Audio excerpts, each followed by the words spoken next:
you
evening, ladies and gentlemen. Welcome back to another night of Western Europe Division 2 DPC. It is MLP Dota, and of course, John X5 joining you here today. Jonathan, welcome back to another day of Western Europe. How you doing?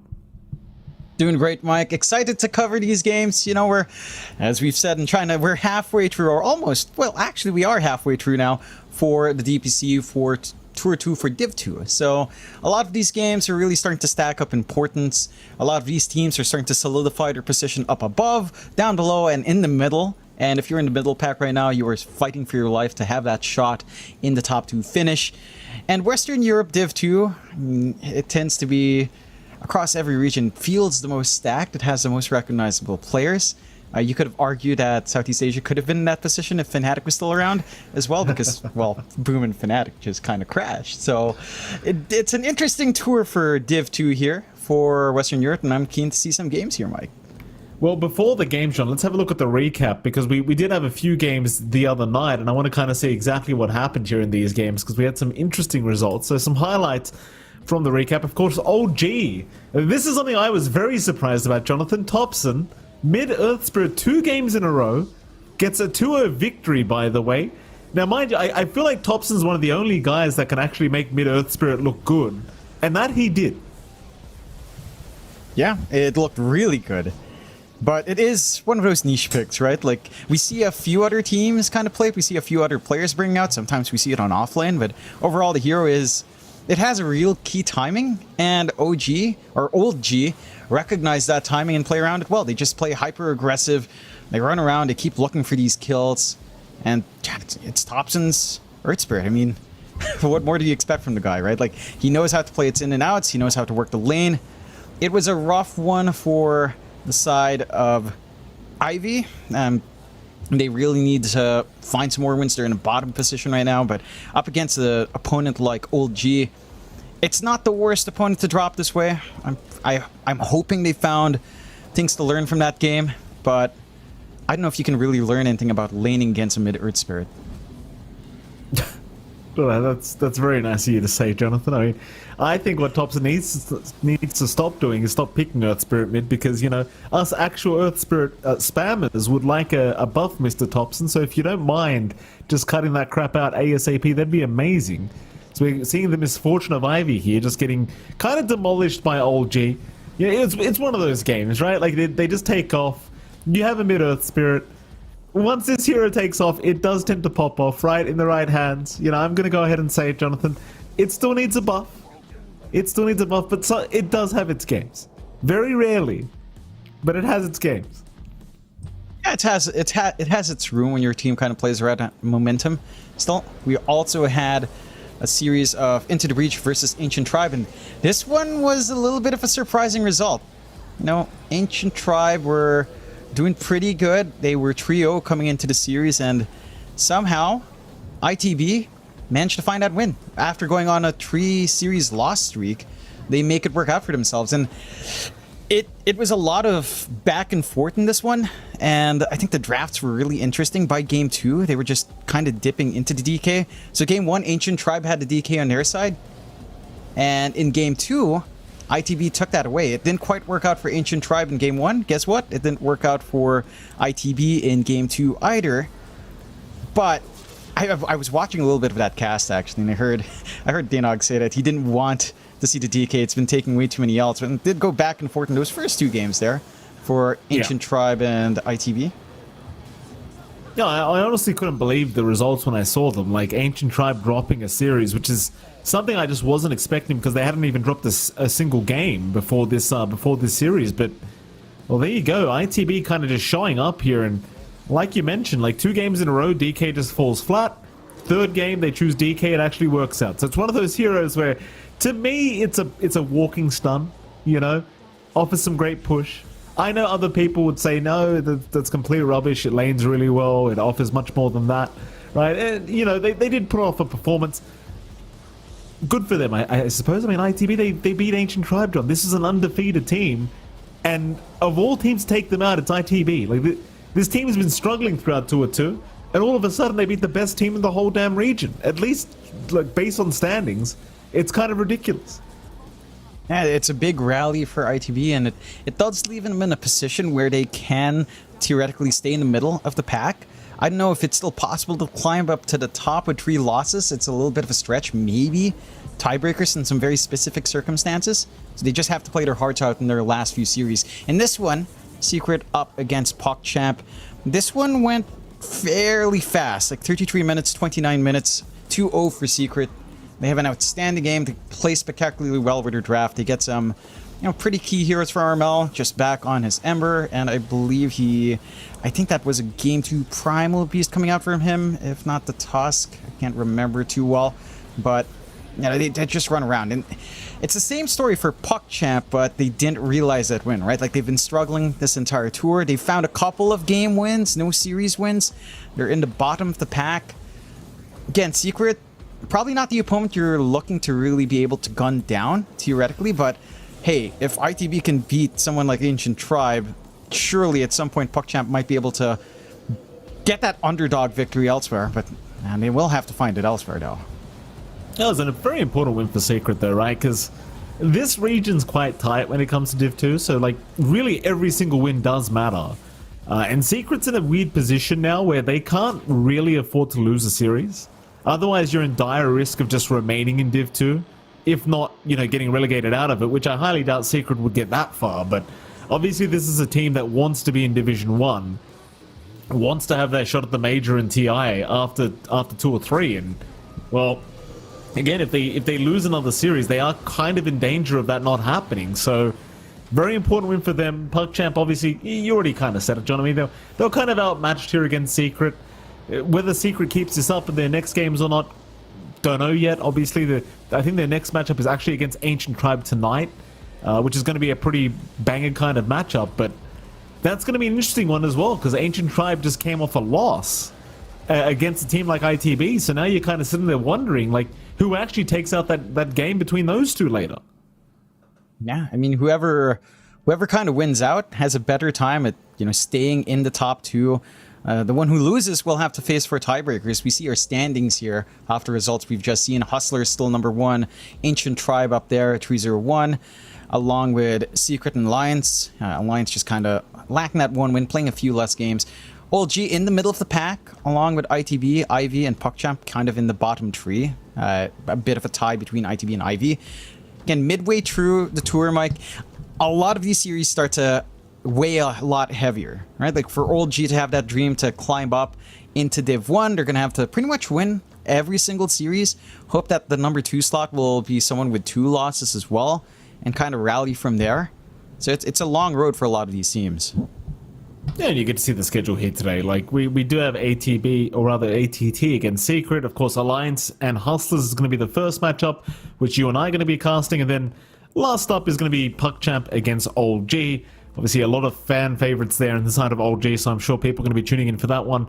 But yeah, should be a very exciting night of Dota. Like I said, though, that second matchup to me is probably the most exciting, because Secret, they are fighting for their position to be moving up into Div 1. So they need to win this series to really give themselves a solid chance at kind of getting to Div 1. Still before that, though, Jonathan, of course, esportsbets.io has launched an exciting new feature that you don't want to miss out on. Their brand new Watch to Earn platform. You can now earn 3,000 tokens, which is approximately $3 per hour, by simply watching your favorite Dota 2 matches in esportsbet.io.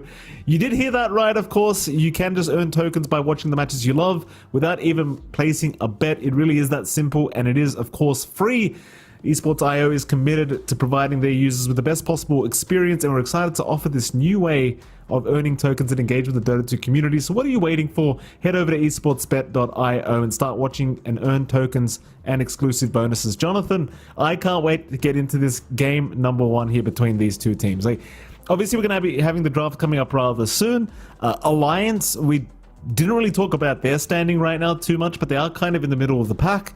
D2 Hustlers, a little bit higher in the pack right now, but they're also kind of fighting for their spot in Div 1 at the moment. And this is going to be an extremely important matchup for both sides. I'd say more so for Alliance in keeping their chances alive of having that kind of Div 1 dream happen. But for the side of D2 Hustlers, kind of the same thing, right? Because if you drop this game, suddenly things look a little bit more risky for you.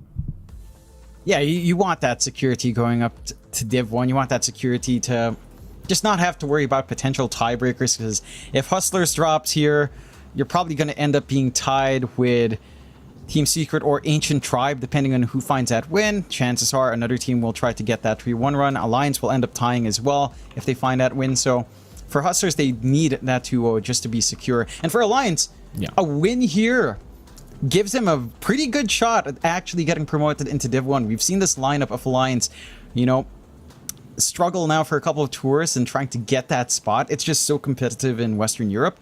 But this stack of Alliance has always had potential to come out. I mean, Ponlo and Chuen, right, from Southeast Asia, along with a veteran of S4, and really experienced players in Charlie and Hanskin as well.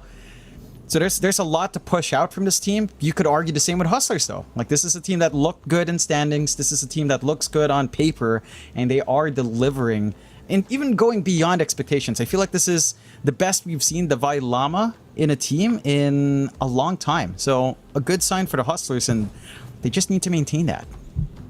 Yeah, absolutely, and we you know, we're gonna get to see the handsome lads from Alliance. Of course, you and I always like to joke about old Ponlo, who always gets me. This guy, you know, every time I look at him, I just can't help but start giggling. I mean, you and I had the pleasure of seeing him at TI 11 as well. He was trying to give me crap, and I asked him what he was doing. The TI is for TI players, so I asked him to please leave the venue. As you do, Jonathan. I thought he was some crazy fan or something, but it was Ponlo. So there you go. Love the guy. That's my boy right there. Yeah, Sit down, Ponlo. That's enough.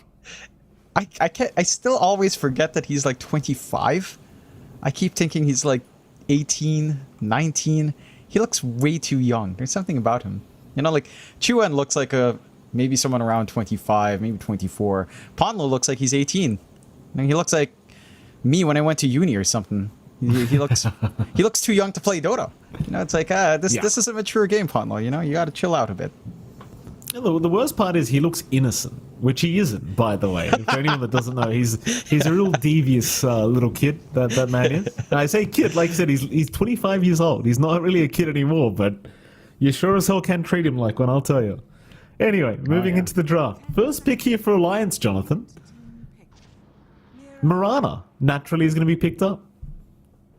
Yeah, and it's just a solid support to have on hand. You do not have your chains into arrow combination. You banned out the Ember yourselves, but it's a stable support to open up with. You know, you still have some stun setups that can come in.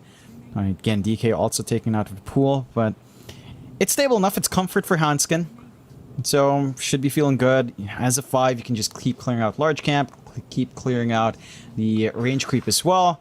Kind of get yourself an advantage in that lane. D2 Hustlers seeing the Mirana straight into the Timbersaw, which is not a hero that the Mirana can necessarily deal with. You know, you don't really have a stable stun to keep the Timbersaw down in lane. You can kind of trade in the first 2 levels. By level 3, the Timbersaw should pull away. And that is a Davai Lama special that we've seen him play throughout the years now, when we used to watch this guy. Speaking of Davai Lama, he looks calm. No, not calmer. He looks he looks like he's, I mean, he's always had this look where he looks super serious. Now it just looks on edge. Yeah, I'm hoping he's relaxing a bit. Maybe it's the light providing dramatic lighting. I was about to comment on Davai Lama because this guy's so expressive, right? Like, I'm always wondering what this guy's telling his team, right? Because one minute he's smiling, and then the next minute he's in complete despair mode. Like, he's just so upset. And then he'll go back to just a neutral face. And I can only wonder, like, what the hell's, what's going on? What are the comms like? You look at Theolacor, he looks so calm. This man hasn't said a word. And Davai Lama, something's going on with that guy. I'm not sure. I mean, he's just thinking hard, you know? This is an important game. You got to pour all your brain power into it, Mikey. I remember when we were casting, I think, what was it? Regional qualifiers for TI. And we were watching the Davai Lama cam. He is very expressive. Like, play happens, he lets go of the keyboard. He's talking, you know, he's trying to commandeer the team. It's a trait that can help. And so far, it's been working for this Hustler stack. So we'll see if it carries through.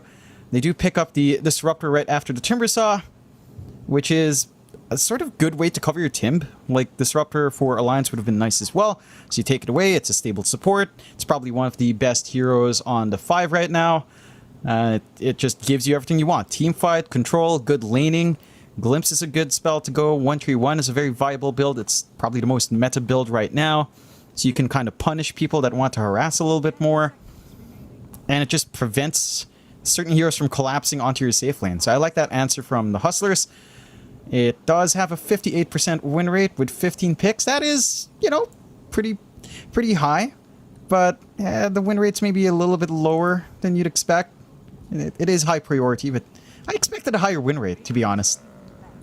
Yeah, I'm kind of with you on that. I think it's just one of those things where, like, the more hero gets picked up, the higher chance there is that it's going to lose, you know? So it's... I would have honestly expected a plus 50% at least as well, I'll be honest, John, but apparently not. Apparently this hero is a losing hero at the moment. Very, very surprising indeed. Nevertheless, still ultra valuable, I'd argue, John, in the games we've watched. Just the glimpse itself. Like, if this hero was just a walking glimpse, I feel like you'd still find value in it with the way glimpse works right now. It just feels so broken. It does. It combines really nice with a lot of heroes. We've seen a few teams kind of run, in other regions, run like Disruptor, Bounty Hunter, you know, stuff like that popping out. It is pretty fun tech. And it just allows you to, you know, have this front line that doesn't necessarily have to commit too hard, pull back the enemy that gets jumped, and just clean them up really easily. So it's a very stable solution. It deals with Spirit Brothers really well. Storm and Ember really don't like playing into Static Storm, and it's not the hardest thing to kind of trap them in. In particular, I think Storm has a worse time.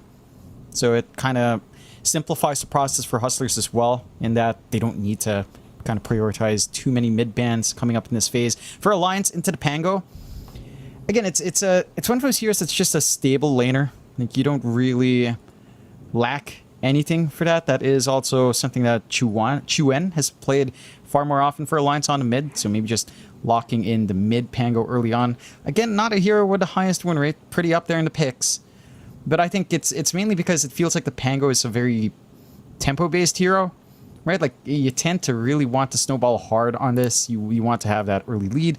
You want your Ags, you want maybe a Basher if you're winning early on. Like, a Pango with Diffusal feels really hard to play into. So it just needs to kind of win out more. And depending on the lane matchup, it's not like a given that the Pangolier just wins lane matchups. It's not quite that dominant there where it's an instant pick and you just win your mid matchup. It can be a little bit harder to pull through in comparison to some other mids. Yeah, absolutely. Fun fact as well, going back to the Disruptor for a second, John, 100% contested in all matches so far, all series, all games. 100% contest rate. That is pretty insane. It's it's just that hero in the current meta, right? Where it's just like everyone wants it or everyone wants to ban it. We'll see if it pays off though. I do at least appreciate the fact that Alliance have picked up a Pango who tends to do pretty well into Disruptor. So you don't mind quite as much, as they're going to go into the Tiny as well. So D2 Hustlers, this hero in particular has also just been popping up a lot as of late. I don't know what it is about Tiny, John. I think it just goes back to how powerful Toss and Avalanche both are. This hero just always makes a reappearance. Yeah, always just pops back in. And we've still seen it flexed a little bit. Like, some teams do enjoy running it on the mid. The tendency has been more in the past 4. So I'm curious to see if Hustlers are considering any sort of flex with that hero. Tiny versus Pangolier, not the easiest lane matchup. Also, not too bad for Tiny. It can feel rough with the swash harassment starting with 0 armor.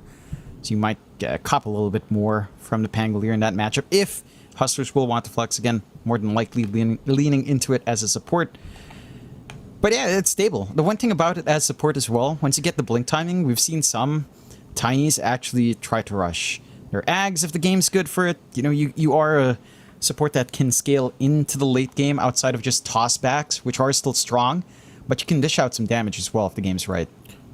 Well, this hero surprises me just a little bit. Like, the Luna coming out for Alliance, this is not something I've had the pleasure of seeing for a while, I think. In fact, the last time it was run in Western Europe, I believe, was Alliance playing it. That was in their series against ITB. They did win that matchup, by the way. In fact, the drafts are looking relatively similar. So they go back Oh, for look the at that. Luna, which again they did win on against ITB. Like, what do you think about Luna right now, John? Do you feel like it's a potent hero? I think Luna is in a pretty awkward spot. I think the reason Alliance picks it here is up against a Timbersaw lane, this is a good lane for it. Like, it should feel Right. pretty decent. You've got good magic damage. Going for the Lucent Beam does mean you're not going for your farming aura and your glaives. So you're not going to be clearing out camps as fast. That is one downside. Like, the hero is kind of forced to go all in on either. Like, taking early skirmishes with the beam and eclipse, or just focusing in on the farm, going maybe like a 0-4-4 build by 8, super greedy, but tends to get you your items right when you need them. That's really the dilemma with Luna, because I think there are heroes that feel better with farm compared to her, and I think there are heroes that feel better as a hybrid core in comparison to Luna as well. That's really the main drop with the Luna. But again, laning into Timbersaw shouldn't be too bad. You have a pretty strong lane coming out with probably just the Ench Luna lane. And that can be a lot of damage. It's a lot of harassment as well onto the Timbersaw. Like, if you lane into it, Lucent Beam damage, impetus shots, it can be annoying for the Timbersaw until, what, level 2 reactive armor comes out. Kunga comes out now from D2 Hustlers, one of my personal favorites coming out here. Yeah, I guess the boat run buff's always very nice against the Luna, right? Like, just the glaive damage is going to do nothing through the run buff. Does well against Ench, does well against Pango in the mid lane. I mean, I like it. Like, even against Simrana, it's just kind of nice to have the X back so he can't just leap away. And overall, like, you look at this draft of D2 Hustlers, it's super aggressive. Like, it just seems like they want to run at you. Yeah, I mean, you can sustain and up the tankiness of your Timbersaw by a huge amount with that buff on the ROM. You can just play this really fast game. And the tempo from Hustlers does look really nice right now with the heroes they have on hand. If you run down these lanes, like Alliance doesn't manage to at least draw even, and your jungle gets taken over, that's where it feels scary for Alliance, because Hustlers can do that really quick. Maybe lacking in push, that's the one issue they have with their lineup. Like, they don't naturally push the fastest in comparison to even Alliance's own draft with Luna right now. So the early objectives might be a little bit slower unless they get those fights rolling, and Hustlers do have a lineup that just kind of wants to keep running at you. That they do. The final banouts to come. D2 Hustlers currently lacking a position 1. Against the Luna, the classic pos one you tend to see against this hero is the TB all the way back in the day, but it was banned out by Alliance. They'll get rid of the Slark, they'll get rid of the Ursa. All the stronger picks against Luna now just kind of being banned out here by Alliance, and I kind of wonder where D2 Hustlers want to go with their draft. Like, what do you really want to pick up as a pos 1 now to try and deal with this? Like, is Life still a hero that can play against this Luna? I'm not sure. Like, in this current meta, we just never see it anymore. Alliance? Final pick for them. Either a mid or an off lane is what they require right now. Just depends on where they want to put the Pango. 10 seconds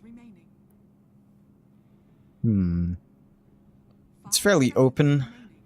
You've already banned out a lot of the more popular S4 heroes like Centaur, Doom, DK being taken out. So the one other options I see are Snap, Tide coming out. Yeah, it's a little bit tricky without knowing your safe lane matchup. So you don't really want to have to commit onto a Tide. It also ties you into these massive cooldowns from Eclipse and Ravage.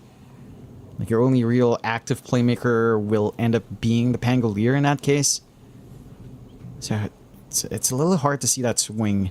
I think if you wanted to flex, you actually just run the Pango on S4 off.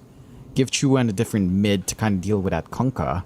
Because the Kunkka versus Pangolier matchup, Kunkka just feels like he has such a good time. It's one of those heroes that just enjoys a lot of mid lane matchups. Because Tidebringer uptime is ridiculous. Swashbuckle doesn't compare. Sure, the Pango can come in to punish with Shield Crash. Doesn't feel enough to shove them away. And they'll just go for the Beastmaster. So they'll keep Chuan on the mid Pangolier. Beastmaster tying in with Luna, that is a lot of push coming out from Alliance. I do like that synergy coming out from them. It's also really good control. Now you have a stable way of just locking in, say, the Timbersaw, which is probably the slipperiest hero on Hustler's end. Commit onto him, burst him down before reactive builds up too much in these fights. and kind of get going from there. You have really stable lanes coming out from Alliance with the Beastmaster and the Mirana as well. So it looks pretty solid. I think Hustlers, the one thing about the Beastmaster coming out is your supports don't deal with the boars. So there's no reason for S4 to kind of dip away from that build. They'll go for the Morphling here on Hustler's end. The lane is alright for Morphling. It can feel pretty good for the Beastmaster. First 3 levels, definitely a little bit better for the Beastmaster there as well. And overall, you still have that really good tempo on D2 Hustlers. Like, I think a more active Morphling coming out will feel pretty good. Like, say, you get your Lincoln's Manta, you've got enough stats to kind of play in and just try to run down. Because Hustler still needs to shut down the farming space of Charlie. Right? Like that is the one thing you have to constantly do against Luna. Prevent stacks from coming up, contest the jungle, take the tower early on, take over part of the map to prevent that build-up. And you still have that tempo. So I think the playstyle doesn't shift too hard for D2 Hustlers. They just have this really good scaling core now in the Morphling. It's looking pretty solid. I think both sides came out with a rather even draft coming through. I will say that looking at the offlanes in particular, I think that's where the big difference is. The Dalai Lama has the potential to have a slower game than S4 does, just because Timber against Luna it's rough. Timber against Luna plus Enchantress is extra rough with the damage you can dish back. So if Hustler's offlane goes a little bit too slow, like if the Dalai Lama's not comfy enough to collapse with his team, that's where things start to feel pretty awkward for the Hustlers. And you will, by virtue of just waiting to be big, give space Alliance to reach your own timings there. So are you telling me that Alliance came out with the better draft, Jonathan? Is that what you're saying going into this game 1? Maybe slightly more forgiving, I think is the word I'd use. I don't think it's necessarily better, but it is more forgiving in the sense that it feels like their offlane is the one difference here. Like the Beastmaster is just a much more consistent laner in comparison to Timbersaw, which can be hot and cold. And the lane matchup for Dalai Lama is not the easiest in the world for the Timbersaw. So I'm expecting S4, no matter what happens in this game, to have that steady build-up into the Dominator. You don't have a solution for literally creep army outside of just Timbersaw running in, getting the Whirling Death and Chakram, which isn't necessarily what he'd want to do as well, depending on how these fights break out. So the big wild card's really just how well your Beastmaster does and how well your Timbersaw does here. Well, let's see, Jonathan. Game 1 here between these two teams. Maybe an early fight to break out, maybe not. Both sides just going to hang around their mid-tier 1 towers for now. 30 seconds. A lot of master tier heroes as well, by the way, on the side of D2 Hustlers. They're Kunkka, Morphling, and Timber. In fact, even the Disruptor, level 30. So signature heroes coming out from these guys, unless they just play too much Dota, which is probably also the case, is Ponlo. Is going to spot out the core, but I don't think this is the position he wants to be in right now. We'll be able to outrun the Tiny, however. With the tree grab being leveled up here from Theolacore, he can't really make any plays, but he will do a lot of damage here to Ponlo. It is gonna be a 3-for-1 trade the bounties. So in the end, Alliance, they come out on top. Like, you force Ponlo to go back to the fountain. He's not even gonna do that. He's still gonna stay within the lane. So no real dramas here for him. And while we're here, John, we'll start off with the mid lane. Of course, it's Xantic. Going to be in the mid lane on the Kunkka against Chuen on the Pangolier. How is this matchup meant to go? It is pretty good for the Kunkka. Maybe the first few levels are a little bit easier for Chuen. You can harass a little bit more with the shield crash, but your uptime and Tidebringer is just way better than any of the spells on a Pangolier. So you're able to just twack away at that melee core, no problem for Xantic. I think that is the one concern. And Chuen can't be as slippery with a swash. Once you do get the value point in X mark, you can threaten to just drag him back. Support rotations can be a little bit better for the side of the Hustlers, but you have the Disruptor, which isn't particularly amazing on rotating. You're going to be relying more on Theolacore to try and make a move out with a Kunkka when he does have his control up. And that is something the Tiny can excel at. So a little bit easier for the Kunkka. Rotations do feel potent from Alliance, but you don't have the best setup for, say, the arrows from Hanskin here, so it's a little bit tighter. Speaking of Hanskin, that top lane, Charlie and Hanskin are going to be up against Hakoda and Dalai Lama. John, I want you to give me a prediction right now. Are we going to see someone get glimpsed back from a tier 1 tower this game? Because I feel like every game we've watched Disruptor, It's happened where somebody gets disruptors in the game and they just get glimpsed back to the fountain. Is it going to happen this game? What? Sure. I mean, someone's bound to make that mistake at some point. Whether or not it's going to be from a death up top, I don't necessarily think so. Oh, Pon low. I don't. Yeah, bottom lane, he's very low right now. Yuma just chasing him down, but they don't have the waveform. Salve going to be up from Pon low. He should be just fine to just keep running. Even enchant a creep while he's at it and starts dishing the harassment back the way of Theolacore. That very annoying chain lightning creep to be able to spam some damage out. In fact, Yuma has to be very careful. Luckily that chain lightning does not bounce when you are within fog, but man, it's just scary watching it. It is. It's no mana quite yet to cast another, but they don't need it. No. He's got the kill. Ponlo. It's the thing with this guy, right? Like, if there's one hero this guy is good at, it's micro heroes like Chen and Enchantress. Top lane in the meantime, Hakoda is going to go down. So you'll lose the Disruptor, and Charlie immediately will hand out some tips. Fair enough from Charlie. And already, Alliance off to a fantastic start. 2-0 their way. Yeah, this is the kind of start you want. Like, you're owning on your off lane down bot. As Forrest mentioned, get some really good bullying onto Yuma. It's not the comfiest lane for the Morphling to farm into. Even up top, like, not necessarily what I expected when you shift the Mirana over, but there is still good damage flying out. I mean, he just runs in with Starstorm. That's a decent amount of magical damage to also apply pressure along with the Lucent Beam. So you can shove them away. A little bit low on HP now. No regen for Hanskin, so he's going to have to go through the reset, which will provide maybe a moment of vulnerability for Charlie, but the pull does mean they can't really dive him. And the creep wave will be shoved in quite a fair bit. So it's not the comfiest position for you on the off lane of Hustlers. You do have level 2 reactives, so you're a little bit more durable, but with no whirling death value points, going for a kill just, it feels a lot rougher. Yuma. The stun's going to come out here from Ponlo. Not going to amount to too much, just a bit of a harassment stun. He tends to do that though, this Ponlo, he's that kind of guy that just annoys you with the little plays he makes, even if they mean nothing. It's all about the mental warfare with this man. As when I was just casually chasing Theolacore, this is going to be a very annoying thing for Theolacore in this tiny. During the laning stage, you just can't do anything against this Eng. Every time you come close, he's just going to chase you down freely like this. In fact, he'll go for the enchant slow. Stun is going to land. I don't believe he'll have enough damage, but he's going to be really close. And Theolacore is indeed going to survive. But you'd almost rather just leave him like this on low HP anyway. Yeah. He's not going to be able to really commit too hard. Again, without the Tiny running up and trying to cop some of the harassment out or just try to force a move out, Yuma's not really free to just farm. And Ponlo now gets a pretty annoying creep to deal with as well. Well, they're going to try and move in. Theolacore's very low though. He might just be dead, but no. Yuma going to zone them out. Make sure they can't keep going. But this lane is just so devastatingly challenging for D2 Hustlers. Like, Yuma's trying his absolute best to get some farm in, but he's only at 17 and 5. And S4 will just continue chasing him down along with Ponlo and this creep. Not quite enough yet, but now Theolacore, he came back in. Oh, he's gone. Once that enchant landed, he had no chance out. And Alliance, they will continue dominating this bot lane. You know what's really nice about having that mana burn creep as well? The mana aura when you're going like Axis kind of harassment on the Beastmaster, it feels so good. Like, you already have the Basilius up. You just regen through. You're going to be able to spam those Axes every single time.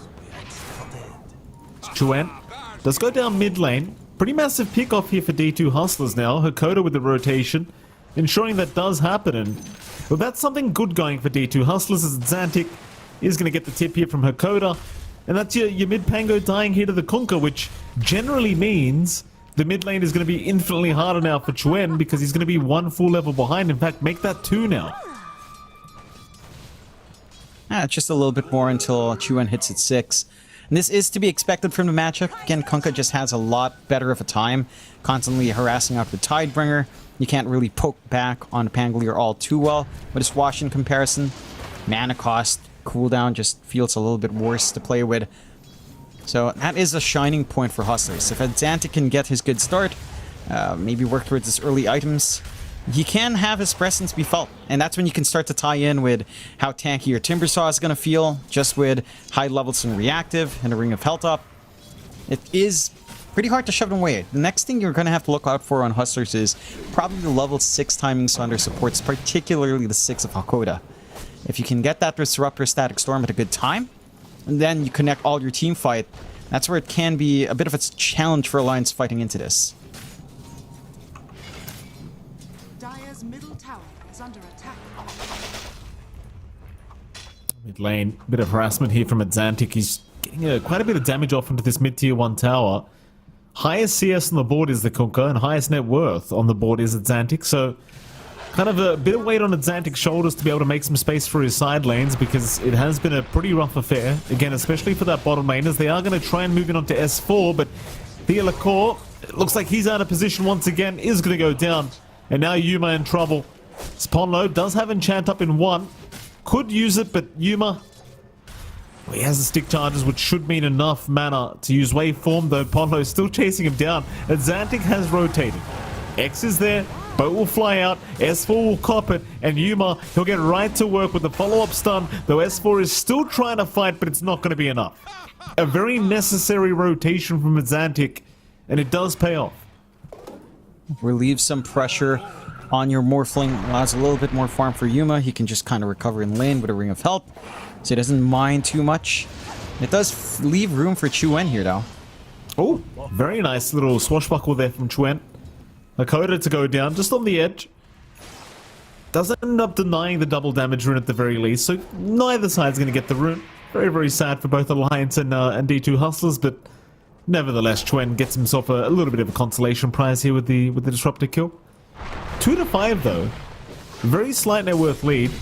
Bottom lane, Ponlo has been caught out this time around, so Theolacore and Yuma able to get a bit of revenge here on the edge. Yeah, not the biggest kill, but still something meaningful. Kind of compensate for their slower lane. You did need a way of getting a little bit more EXP on Theolacore after being shoved out of that lane quite a fair bit. So it's necessary, for sure, for the Tiny to try to hit his timings as well. Oh, they've got the Disruptor again. Hakoda gonna go down as Chuen has rotated. The thing is, they are moving towards Divine Llama, but I don't think there's much of a chance to kill him off. He's actually moving in onto Charlie. Charlie's still trying to go for the fight. Chuen, he's already used the Rolling Thunder, and here comes Xantic. Charlie, he's the target. The X was there into the boat, and he is just dead. Divine Llama just buying so much time for Xantic to make his way over. And now Hanskin, he'll be the next target, but he will at least be able to leap away. And sadly, Charlie almost kind of getting baited by his own team as they were making their way over to help out, but it's against the Timber. He's not going to die. It's a little bit optimistic as well, considering Chuen didn't really have mana and already used the roll. So they didn't have the best way of just trying to collapse onto Divine Llama. And we did mention that D2 Hustlers, their push isn't the fastest, but they have managed to take a lot out of that top tier 1. And Xantic is just gonna kind of commit for it, to at least force it out a little bit. Alliance do see the opportunity to rotate mid, and Ponlo does have that annoying summoner creep with 2 sets of Skellies, so this is not going to take too long from Alliance in comparison. Well, luckily for them, they don't really have a Sage creep here, so D2 Hustlers is going to be okay with this. Fair bit of damage, but ultimately without a Siege creep, it's not going to be anywhere near enough. Seems like D2 Hustlers will be around to defend anyway.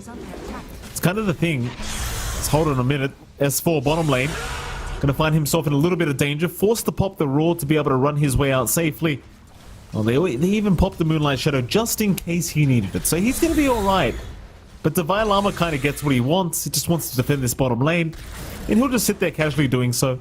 No reason for him to leave this lane for now. As Hustlers, I mean, they're going to apply a little bit of pressure onto the mid-tier 1 tower. Looks like they will keep that Siege creep alive.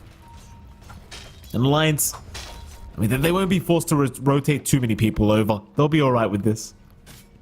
I do like this lane swap coming out from the Hustlers. Right, you finally give Yuma a very free lane up top to just farm in.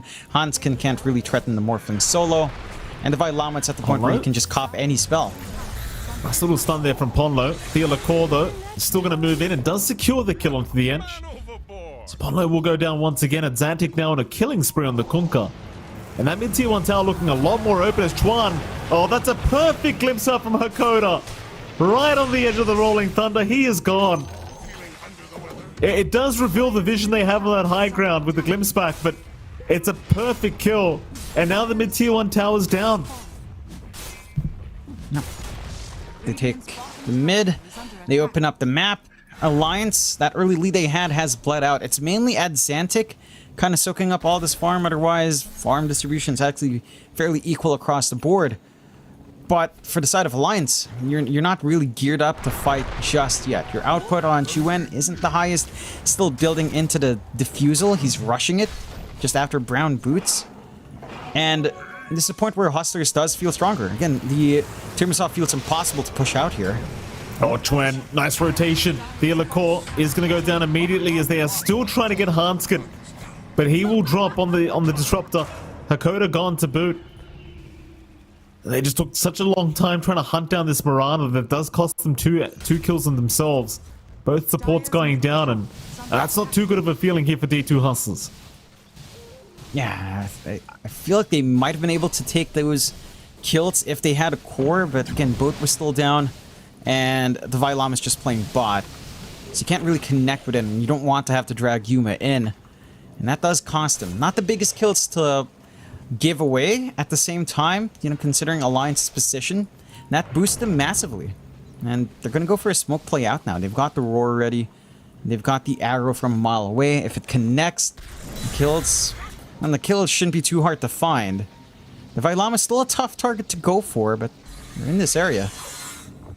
I don't know if he's really killable. Like, he's got Hood of Defiance up now. Even if you have the Eclipse up, I just don't think it's feasible, and Charlie's not even with them at the moment. Meanwhile, top lane, Chuen can get caught out. Static Storm will hold him down. Another nice setup here from Hakoda, and Adzantic will have plenty of follow-up damage. They are trying onto Divine Llama. Plenty of stunts coming out, and it seems like they do have the damage. Pondo with the impetus shots, really doing most of the work there on the edge. They will secure a bit of a trade across the map. I like the understanding from Ponlo as well. He's not going for the Nature's Attendants. He's all in on the damage. He knows he's the one consistent source of damage onto that Timbersaw. Is that... But he just... Yeah. He's building a Midas. It is. Yes, this is the Ponlo that we know and love, Mike. This takes me back. Oh, Ponlo. This takes me back, you know? Last time we saw him, Aster Ares, his Chen with the Ags, the Martyrdom.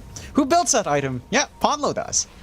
And now, I mean, he knows he has to scale. Ponlo, man. The Illicore may get caught here on the Tide. He does get caught by Rogue Arrow from Hanskin, will go down. Ponlo dropping rather low himself, but Divine Llama now is the target as they'll drop the Eclipse on his head and he's gone. Tips out immediately right towards the Divine Llama. Oh no. And that tier 1 mid is gone. Alliance really feeling it in this game 1. They know. They're doing everything right, Mike. Movement across the map, farming patterns, item buildups, and the mental warfare. They understand. You talked about it. We know the Llama is a very...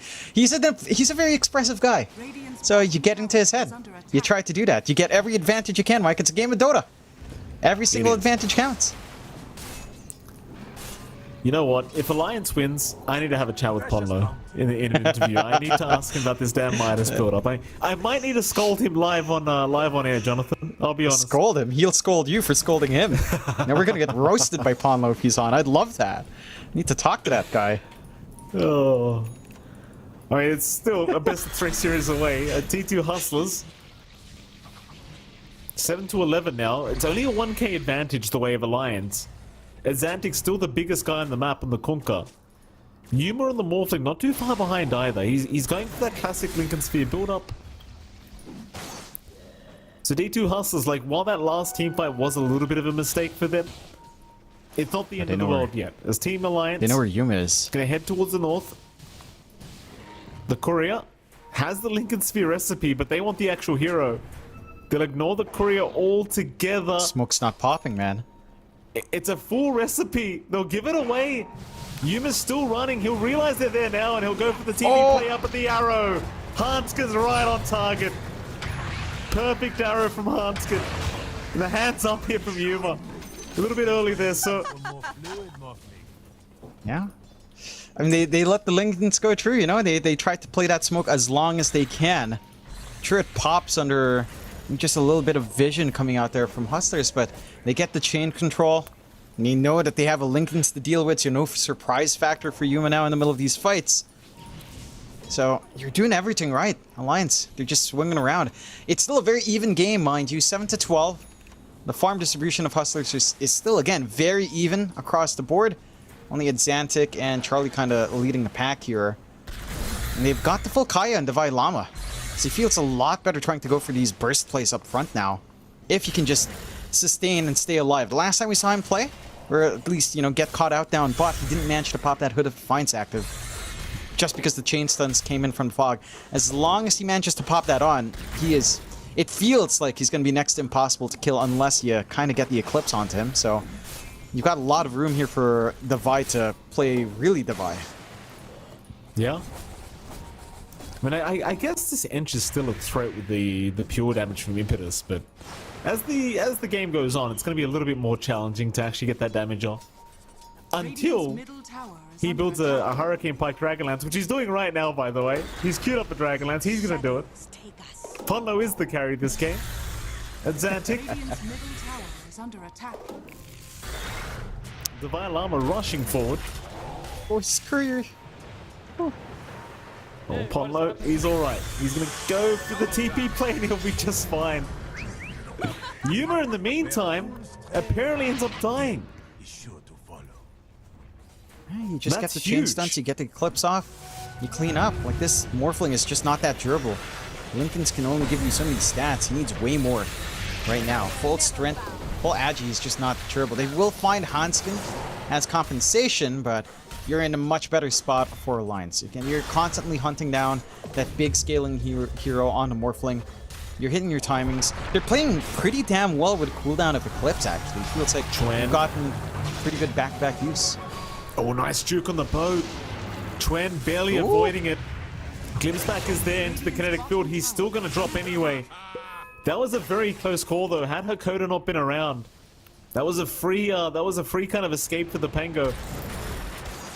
Nevertheless, he will still go down, but Alliance is still in the stronger position. Like, this Luna is eventually going to feel like a problem. So he does have the BKB up now.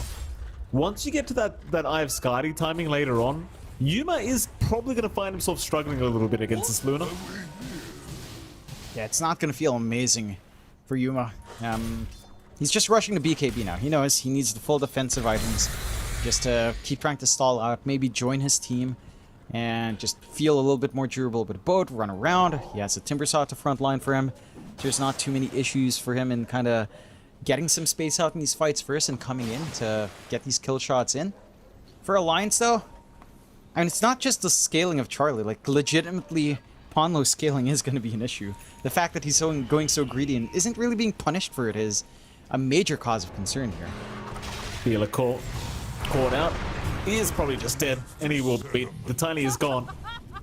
Media up here by Alliance, and they could think about Hakoda as well, because they get some nice vision down on the high ground, so Hakoda does get spotted.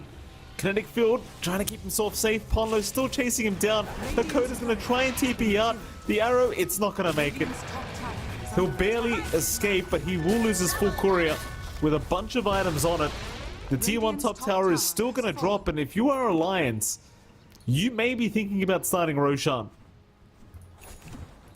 Yeah, you've got all your big teamfight spells on hand.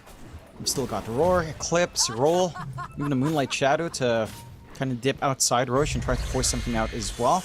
You still want to pick off, I feel like, but it's very risky to try to Rosh up against a Kunkka with the early Shard and the Static Storm threat of Hakoda. And the Xantic does have his fresh BKB up. It can be a risky Rosh to just force now. Mid lane. Westfall's going to show himself here. They're going to make the immediate jump here. Lacour, he got a double avalanche off, and now the Static Storm is going to make it impossible to fight back. 2 down already. They found a third in Ponlo. He will also be on the chopping block, and suddenly D2 Hustlers are the ones looking at Roshan, as they will rush in. And with 3 heroes down, there is no fighting this. No way they can dip inside. If you maybe had a Blinking Chuan, if he was brave, you could try to steal it, but it's a massive risk. So first Aegis goes the way of Hustlers. Big win for them. They've got a safety net now for Yuma to just keep farming without losing out all too much. Look at this, John. Charlie. Oh, Eclipse. No, the fog. Theolacore, he's going to juke it out. Oh, Theolacore juked the whole thing out. He only took 2 lucent beams. And now Charlie, he's trapped up. But his team is rushing to try and help him out. It won't be necessary. It seems like D2 Hustlers realize they need to back off, and they will. Everyone gets out safely. I mean, Eclipse, it's a 2-minute cooldown, but I don't think it's the biggest deal for Alliance. I think they're okay. Dire's middle tower is under it attack. can hurt them. Like, that is more damage up against these tanky cores. You need as much damage as you can get out. And Ponlo's trying to go for a core build, but he's not quite fully there. So, if you want to really just burst down the Kunkka ASAP, burst down the Timbersaw ASAP, and that Luna Eclipse is going to be a big factor. They don't mind too much. They're still going for the push. You've got the Thunderhide creep. You can beef up Charlie quite a fair bit. And you can just melt the objectives so damn fast. Okay, it's such a wonderful creep. I know you're not the biggest fan of the Ancient Thunderhide, Mike, but the value in Friends is huge. I'm kind of scarred because when I had this creep once, I thought, right? Because I was playing with a Meepo at the time, and I thought I could use the buff on all his Meepos at once. And I was wrong, and that hurt my feelings, so I never picked this hero. Well, I don't know, John. I don't know. Now I'll never take it again. As S4 gets caught out, Glimpseback is there. He should just be dead, and he will be. S4 is gone. And now the Thunderhide will also go down, which it deserves. Let's be frank. Oh, it's a dinosaur. Why would you want the dinosaurs dead, Mike? They're cool. Why would you They're wish extinct, that? Jonathan. Get rid of them. But they're cool. Don't you want them back, Jurassic Park? No? I'm gonna be honest, Make John. it real? I'm gonna be 100% honest with you. I have never watched those movies. Wait, you've never watched even the original Jurassic Park? No. Never? Not the whole thing. once. Well, No, to be no, fair, I've watched clips of it as a kid, but never the whole thing. Bottom tower is under attack. Oh, okay. This is actual Well- fact. I'm not joking. Well, to be fair, I did try watching Jurassic Park 1 Radiant's bottom fairly tower recently. I is did under find it attack. boring. So, Yeah. I can't fault you. Is under attack. But dinosaurs. And I'm not gonna smokes. lie. As a kid, I was scared of the movie. It scared me, Jonathan. Don't ask Thank me you, why. Mike. Thank you, Mike. It's Bottom alright, the lane. dinosaurs aren't real. They can't bite you. D2 Hustlers. They're gonna move in onto Hanskin. The Morana's gone immediately, and now the glimpse back on Ponlo will mean a secondary as Ponlo. But he can try to run with the untouchable. He's just gonna stand his ground and fight back. He knows there's no way out of this. And Xantic with a double kill. Set sail or fail. There's big kills coming out. I mean, it's stacking up now. It's all adding up for D2 Hustlers. 2K lead under their belt. Alliance probably not feeling the comfiest playing in to the Aegis of Yuma, and Yuma having the BKB causes a lot of issues for Alliance. It doesn't feel like Charlie's ready to just stand there and right-click, not until that full Scotty's up. So the spell immunity is going to provide a lot in survivability here for Yuma. Fortunately, S4 has found another Thunderhide creep. So the dinosaurs still keep rolling, Mike. No, not again. Yes. Get rid of this damn thing. What's the point? Can't buff all your What's the teammates. Ah, I can't buff up my team. I thought it was a free assault curious. Yeah. Mikey, read the damn description and learn your heroes, okay? Understand the game. You've played this for how many hours? How many hours, Too Mike? many hours, John. Too many hours. There you go. Alliance, they're grouping up down bottom. It seems like they want that tier 2 bottom tower. There is going to be rotations though. Like D2 Hustlers not looking to let this one go for free.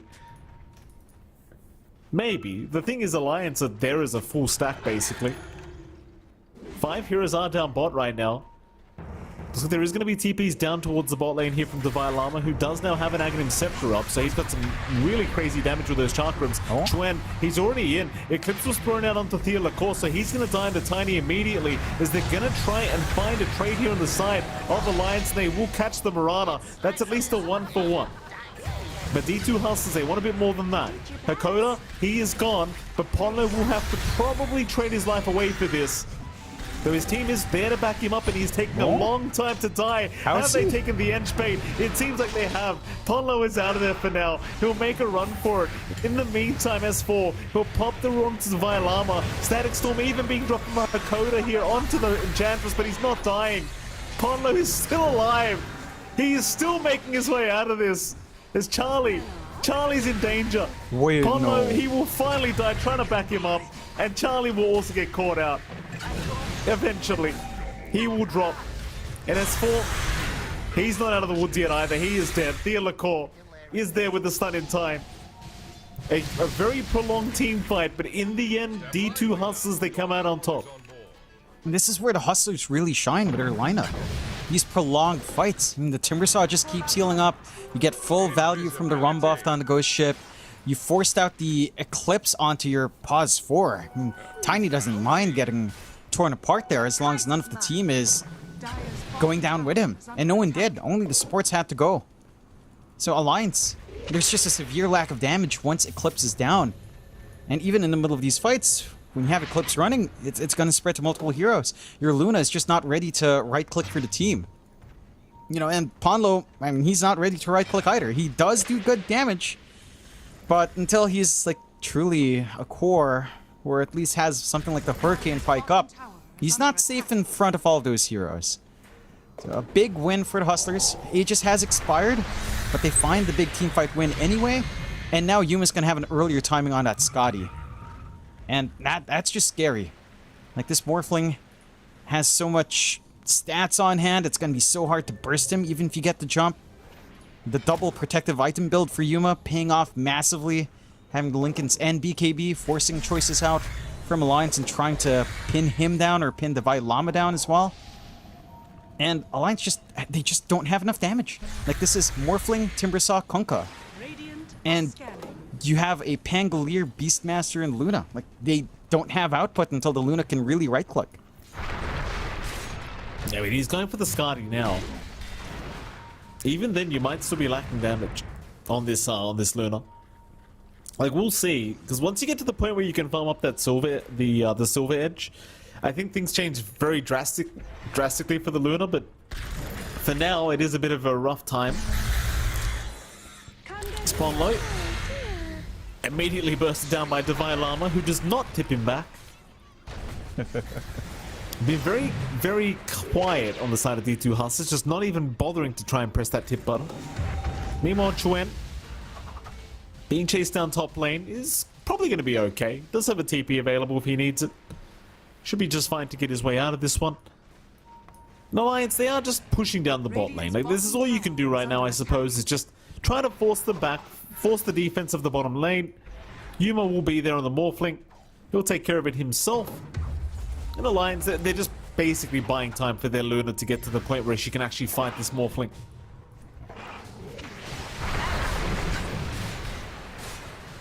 Bottom. And with the Moonlight Shadow, they could look to set up, but it just feels a little bit dangerous. With the Skadi timing of Yuma now, you probably don't want to fight into this guy. Not without your own Skadi. And that's still 600 gold away here for Charlie. Just having because Ponlo stealing farm from his core. Oh my god, he is too. He actually was. Oh, Ponlo, what are you doing? I mean, he's the damage, right? Like, not even joking. He is the output of this team right now. He quite literally is. As he does get caught out, he is gone. There's your damage. I mean, you want farm, 21 but to 17 now, John.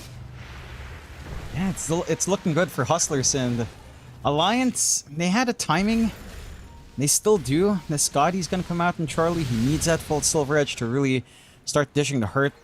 And Chuen is also trying to go into his Ags. You do have BKBs ready on pretty much every single core. But again, in prolonged fights, you still feel better on the Hustlers anyway. They spot out the Roshan here as well. They should know what's up, and you have your own BKB and Divine Llama. So you can't even burst the Timbersaw with your magical output. If you could beforehand, that's certainly out of the question. Roshan not going to take too long to farm up. And the side of Alliance, they're not even going to try to contest. They don't have vision in the area. Just going to go for free once more for D2 Hustlers. And that is a big win for Hustlers. Alliance are smoked up, but into this Aegis, it feels a bit scary.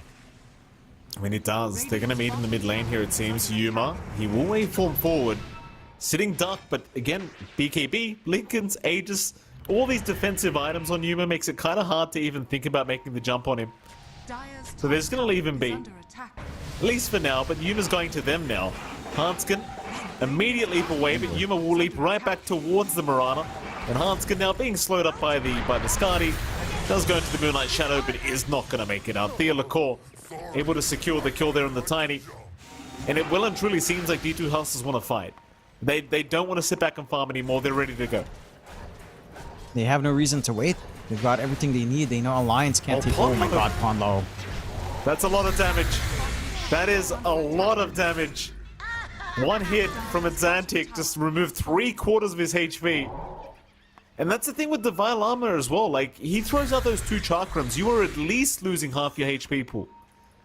Yeah, he's got so much output. He can soften them up for Xantic to line up that last shot. You don't have that much HP on the Enchantress to begin with. And he's got the Force Staff, and Dragonlance just needs a Hurricane Pipe recipe, which isn't too far off. It doesn't feel like it's enough. Like, it actually feels like you need a BKB on your Enchantress, which there's not enough room to farm that up, for sure. And Chuen's farming. You're getting some farm in Charlie, S4. S4? Oh boy, S4, he's popped his BKB, pops the Roar, but none of it matters. Hustlers just moving in. They actually caught Charlie in that kinetic field static storm, but they don't have the follow-up because Chuen is holding them back. In comes Ponlo, but the damage output just doesn't seem high enough. They'll force the BKB out from Charlie because he needs to avoid the X back. But now he's got no BKB available. In fact, Chuen also forced the BKB to avoid the tidal wave pushback. But that might just allow the high ground to be taken now by Hustlers, knowing the BKBs are down. In fact, they are going to back off for now. Just farm up a little bit more. You've almost got the next item ready to go for Yuma. You just kind of wait it out. Oh, excuse me, Axe. Yeah. Once the Axe is up, just steal the attack speed of the Luna. Run him down. No worries in the world here for your Morphling. And it is fully up, so now you can go. Still a lot of time in Aegis. Yeah, you know, just top up. Just a full reset. Just a Morphling TPing back with the Axe back. You do have the Axe up now on Chuen, but with BKB's down a little bit longer, it feels, again, not the best. Cooldowns aren't too far off now, though, so they can force the fight. And the side of D2 Hustlers, you really have nothing to be scared about. You know, you've got both back up, you've got the full AC on Xantic, you've got all the damage in the world coming out from Yuma and Divine Llama as well. Yuma will try and move in. Tier 3 tower is down. Try and fight somehow. Chuen pump faking the roll at the moment. Not committing quite yet as they have lost the range barracks. Yuma, still an absolute beast to have to try and deal with. Apollo's trying to get it done himself. The Morphling just so damn tanky is now Divine Llama having enough. Just jumps right into Chuen. Yuma, he's just going to go back. Oh? Thea Lacour, nice toss back. He found Charlie. BKB was popped. But everyone's just running away from the Eclipse. Charlie, he'll find at least Thea Lacour.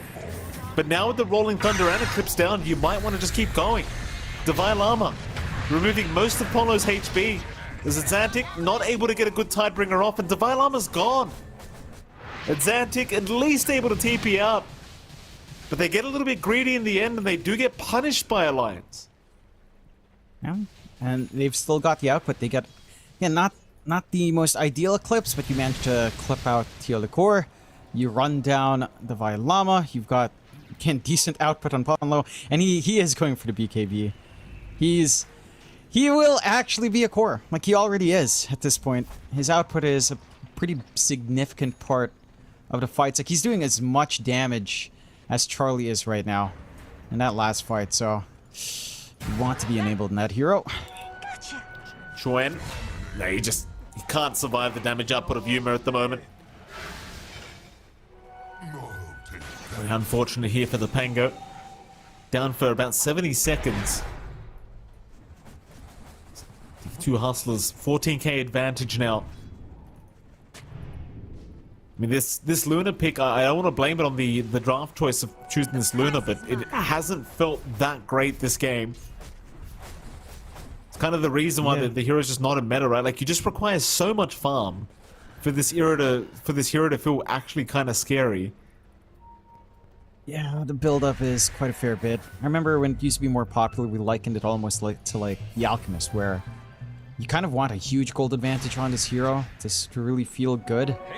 And you never really had that for Charlie at any point in the game. We expected the lane to go a little bit better up against the Timbersaw. They were finding kills on Hakoda, but no one else. And Divine Llama died a couple of times, and it's a Timbersaw. S4. BKB force from S4. Divine Llama still actually just stalking him right now. On the Timber, S4's gonna see him. Divine Llama, Chakram's out. Glimpse is there, they've got the vision, S4's gone. He's down for 50 as the tips finally start coming out. Hakoda will give it back the way of S4. And now, surely, that bottom racks is open for the taking. Yeah. Not gonna be easy to defend without that roar up. No buyback in S4. They're going a little bit ham here. There goes the bot racks. They'll go for the mid-tier 3. You don't even need to wait for ages. You understand how far ahead you are? Divine Llama gonna be okay with the X back here. That might be enough for D2. I say that they've got a Scythe device coming out on its antics, so even more lockdown now for the side of D2 Hustlers. Scanning. These BKBs are getting very low in duration for the side of Alliance. It's looking like a very, very tough game. Like, you get Scythe device, you're as good as dead. There is no survival. And pretty much all but one BKB now is down to 6 seconds for Alliance at the very least. Dire's middle You tower just don't have saves on your supports. Like, it's a Moran and Enchantress. They kind of want to be more on the offensive. And they're not able to really line up those shots all too well in Alliance at the moment. Getting lack of damage. These fights just go for so long that you get a lot of value from your boat buff. You get a lot of value from your Timbersaw. Yuma's allowed to kind of dip in and out if you don't fully control him as well. Feels like you might need more control. Maybe just try to go for the Shard in S4 at some point. He is going for Octarine Blink, which is necessary. More uptime on Roar is just going to help your class by a huge amount, but even the dive bombing Hawks to at least maybe break a Linken's off early on could be one way of baiting out some early BKBs, and then try to hold onto your BKBs for as long as possible before engaging here.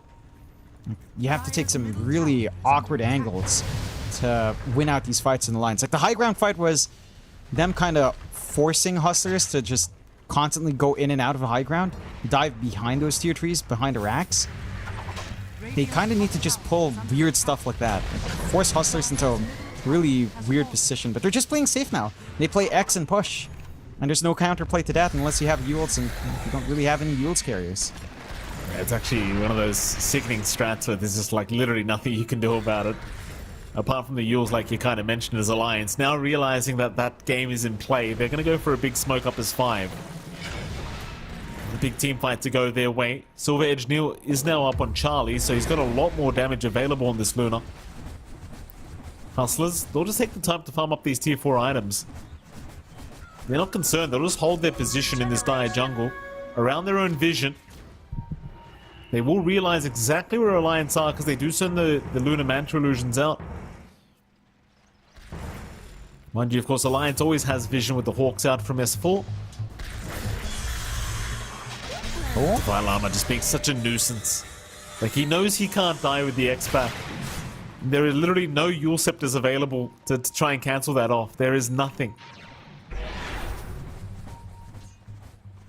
There's no risk for Hustlers to just poke and prod like this. So the smoke fails. They just X push again. Range racks are set to go, and one more push. Very balanced play. Yeah. This is the way to do it. You always play it the safe way, and Yuma, he'll go ahead. He'll just take the range racks for himself. No problem. I mean, you're going to have to do something about this. Alliance obviously did try with that 5-man smoke, but it's just so hard in a position like this because you want to just defend high ground as you usually do in any other game, but with this X back, it's kind of hard to rely on that. As now, well, they rolling thunder. They do find Xantic on the Kunkka. They're going to try and burst him down, but he's got his BKB off, so the Eclipse will do nothing. Yuma's right in as well. S4's trying to get some form of damage out onto Xantic, but he's taking nothing. Ponlo comes in, but he is all alone in this endeavor, I think, as everyone else is just running out of there. Chuen is gone. Ponlo is on the run now. Hanskin will do the same, but the Ench is almost certainly just going to die. Ooh. 3 down for the side of Alliance. D2 Hustlers, they will move back to the high ground, even with the Luna form now to make matters worse. Yeah, and it's the one thing the Morphling always has, right? With the Ags, he hits so much harder when he turns into Luna. The push just becomes more ridiculous. Backdoor is kicking in, at least, so yeah, not much is coming out with the Luna form as it fades. But they're going right. They're going straight for it. Just clearing out the building onto the tier 4s. They understand Alliance. There's not much they can do about this at this point. Like, they just don't have the output. They'll get the buybacks going, though. Yeah, it seems like that's all D2 Hustlers wanted. Just get the buybacks committed and just back off. I mean, there is still a tier 2 top tower that is going down as we speak, so they couldn't go for the megas. And of course, Roshan is available. So there's absolutely zero reason to play risky here. If you are D2 Hustlers, third Roshan of the game, there's an Axe Blessing available on this one. I just wonder who takes it. Oh, They're gonna give it to Hakoda, naturally. Alright. I mean, we always talk about how valuable the Disruptor Ags is. I feel like most teams still don't give the free Ags to Disruptor. Like, there's an argument to be made for Xantics, but I like what they're doing. Now the fights go a lot scarier. If the Static Storm does connect before the BKBs fly on, you're just not running out. You're probably just dead. Oh, they could break out to a team fight right now. Yuma looking to move into Violama. He's the first one. Waveform out onto S4. They drop the Static Storm, but it's only on one, and S4 already got the BKB off, so they are going to lose Hakoda immediately. It could be a semi-decent team fight for Alliance. Problem is they've lost Charlie. Charlie is down. No buyback available on the Luna. And so Hustlers, they can just keep going. Without the Luna available, you are just sitting ducks now. Ponlo will go down with the rest of his team. That'll be a dieback on the Ench. And all Alliance can hope to do is push out the side lanes and hope for a defense to come from Hustlers. And it seems like D2, they're not going to go after the Ancient immediately. They'll take the outpost and they might actually address this top lane before they try going back towards the Dire base. It's a lot of respect for what Alliance can do, but maybe they just didn't realize the Luna has no buyback available. She didn't manage to pop Eclipse, so I guess the buyback life is massive, considering that BKBs are down for a little longer. So they don't force the issue. They respect the fact that it could have been a Luna buyback available on hand if she didn't buy out. They did lose their Kunkka as well. So you lose out in the Hex, you lose out in the Ghost Ship and the Rum buff. What? Drop your axe as it is returning. Well, what does that mean? I have no clue. Uh-oh. Timber has a bug. has a bug. Where he cannot use his Ags. Ah. Wait, what? What bug is this? He can't use his his first chakra? Let me try. Follow. Let me try. Let him sproink. That's interesting. So the bug is what? He dropped his Ags at some point, judging by what Xantic said, and now he's picked it back up, but he can't use the second chakra. Is what I believe is happening. Yeah, I'm thinking it's his... Maybe it's his original chakram, because it's... Wait, have the icons switched? I feel like they have. I can't remember. I can't remember either. I feel like second chakram does come out first, but this makes much more sense in my head, so it also doesn't look wrong. Okay. I forget. I haven't touched Timbersaw Ags in a long time, and we haven't seen it in a long time as well. So well, we'll find out. Interesting. I mean, it doesn't matter, does it? Yeah, as long as the bug gets resolved. True. The bug no, I'm saying the icon switch around doesn't really matter. If I'm wrong or right. Yeah. Hopefully it's fixed. This could be. Well, I mean, to be fair, you're 33k up. It doesn't feel like the chakram is your biggest issue right now, although it has been melting Ponlo. But it shouldn't make too much of a difference. It's just a handicap now for the Violama. Yeah. In fact, I can almost guarantee the people, like the players at Alliance, are probably sitting there like, why are these guys even pausing for this? Like, well, why is this a problem? Just play the game. Yeah, that's what I'd be saying. I'd be like, really? Like, you're this far ahead and you still want to, like, fix this damn bug? I mean, I respect it. Mikey. Obviously, they have a lot of respect here for Alliance. You know, they don't want to risk losing this game. It's very important for D2 Hustlers. I mean, they took out 2 heroes. They still respect the fact that, again, if Luna has buyback, Eclipse flies out, your BKBs are in cooldown for a little bit longer, you get punished. So they're playing it safe.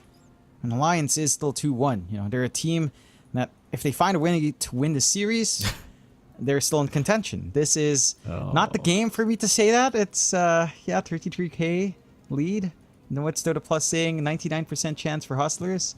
Correct. Yeah, maybe in the next 2 games, you know, not this one for sure. But if they find a way, Mike, and if Hustlers find that loss, then there are a lot of ties for those top 2 slots. Yeah. Well, I've got good and bad news, Jonathan, for our support players. Good news is we're about to hit level 25 on this Luna. Bad news is he bought the tomb, which is very infuriating, let me tell you. As a support player myself, this happens all the time.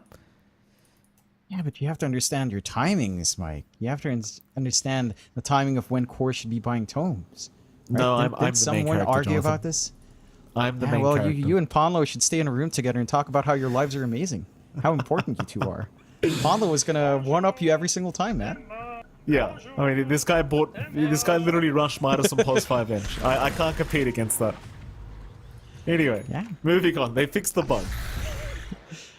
Yeah, it's fixed, and he gets his Hex out.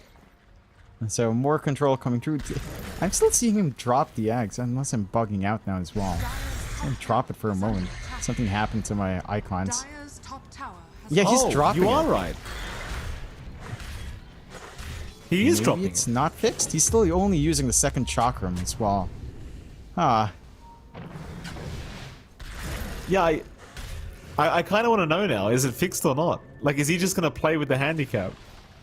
Anyway, we're about to break out into a high ground defense attempt, I believe, Yeah, from he's only Alliance. using the second chakram. Well, hold on a minute, John. They're trying to go high ground. We'll have a look into this in a moment.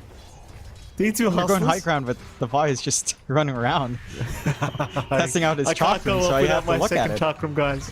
Yeah, I can't do it. he's trying. He's trying something.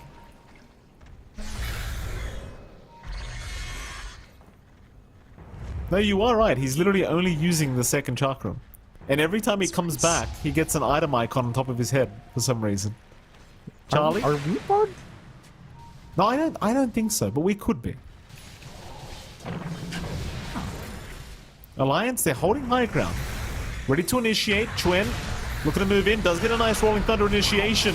They'll try to burst down somebody immediately. And it's going to be Thealacor. No, it's going to be Hakoda. Thealacor will follow. Alliance, the best fight they've had so far, I think, is they've got 2 down already. But Yuma's proving to be such a huge issue as Chuen is just going to drop. This Morphling is just so huge. Ponlo's gone a boot. Charlie's trying to get some damage up, but just Yuma's taking nothing. He just keeps going for more. Divine Lava in onto the Beastmaster. That'll be S4 gone. Charlie, slow it up to an absolute crawl. Still trying to man fight Yuma. It's just not happening. He is down, and that's going to be it. GG is called. D2 Hustlers, they will be able to take game number 1. As Alliance, I mean, they look good for the first half of the game, but sadly this draft just doesn't end up paying off for them. Yeah, it doesn't quite work out. You can see the Vailama, you know, very expressive, always fun to watch him in the camera. Always so radiant as well. Like, it's washing out his face, how bright his background is. It's good to see him basking in the sun, because a lot of the gamers tend to just be in really dark rooms. But back to your points. Like, this game, Alliance, and they look pretty good coming out from their lanes, right? They hit some decent timings. Maybe feeling a little bit too good with Ponlo going for the Ags. I think it's more that Alliance recognize they do have a damage issue. Right? They see these three heroes. They last pick the Luna. The Luna lane doesn't quite stop the Vailama as well. You know, they did pretty fine in the first 2-3 levels there in harassing out. It's just not enough to really shut down the Timbersaw at all. And in general, it's just hard to do that as well. But when these fights broke out, I mean, once the BKBs were up as well, it was just so hard for Alliance to fight into that. Like, they had no way of melting these high HP, high armor heroes with a rum buff that potentially comes out on top of them. And this early build-up from Exantic, I think he went something like Blade Mail and his Shard. Like, that Shard was huge in finding openings, so they weren't fully reliant on just Teal the Core blinking in. If you find an angle with Exantic with that Tidal Wave, I mean, you drag them back, you find a kill, there's not much play left for Alliance at that point. So they play their cards perfectly right on D2 Hustlers. They have Yuma farming for pretty much that entire game, and once he's ready to go, he just joins in.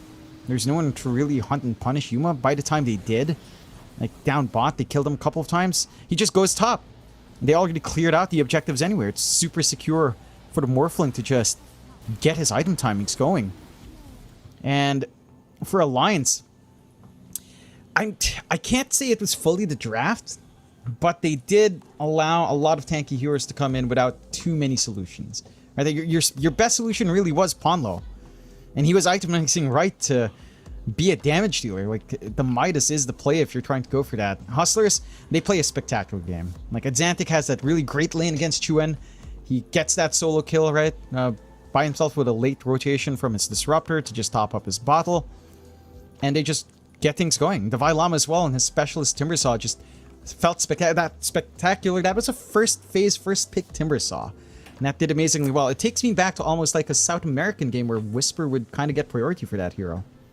You took so long to get that point across that we never even got to see our MVP, Jonathan. I'm going to just say it for you because you're going to take another hour to tell us who the MVP is. It's Exantic, ladies and gentlemen. The Kunkka is what made it happen here for D2 Hustlers, I think. Because both side lanes lost. Exantic rotations work out.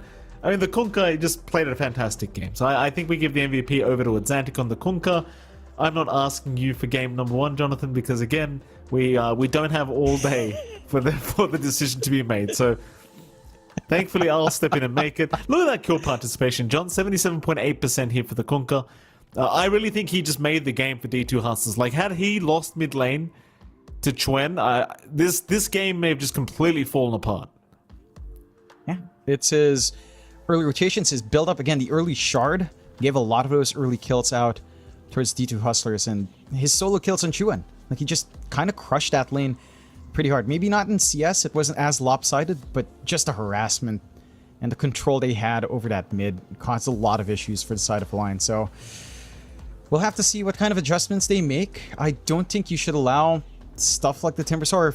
If the Timbersaw is allowed through, then you should be better prepared for it, you know? Like, you have to take care of stuff like the Kunkka that enables it. You have to take care of stuff like the Morphling, which really plays into these two tanky heroes plus the buff really well. So, yeah, I think that's the one thing from Alliance. Just shake it up a little bit and maybe stronger lanes, because they were finding some kills down bot. They were finding some punishment up top in the Disruptor, but it didn't really crush the lanes. Like, the Hustlers were still farming just fine, and I think that just placed them in a position to snowball at that point. Thank you for that, Jonathan. Well, we are going to head off to a very short break, and right after the break, we'll be back with our Game 2 draft here between Alliance and D2 Hustlers. We'll see you then. No. Detection. Kill him, beast. Una, guys.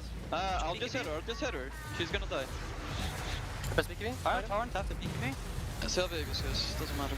Can hex the banana? GG. Man, fuck my axe, man.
right, ladies and gentlemen, welcome back. We are going into our Game 2 draft here between the side of Alliance and D2 Hustlers. It is MLP Dota and John X5 joining you once again. Jonathan, welcome back.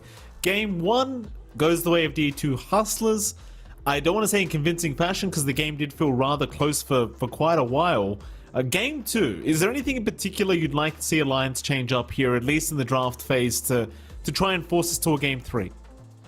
I'd like to see Alliance come out with maybe stronger lanes coming through. I think they were finding decent laning kills, but they weren't really crushing lanes. Like all the cores on the side of D2 Hustlers were still keeping up in farm fairly well. They left Yuma alone for quite a long time. They rotated in him a couple of times down bot by maybe the 12-minute mark or so, and then the lane swap came out with Divide Llama and Yuma, and then he was just allowed to farm up top and left alone for a long time as well.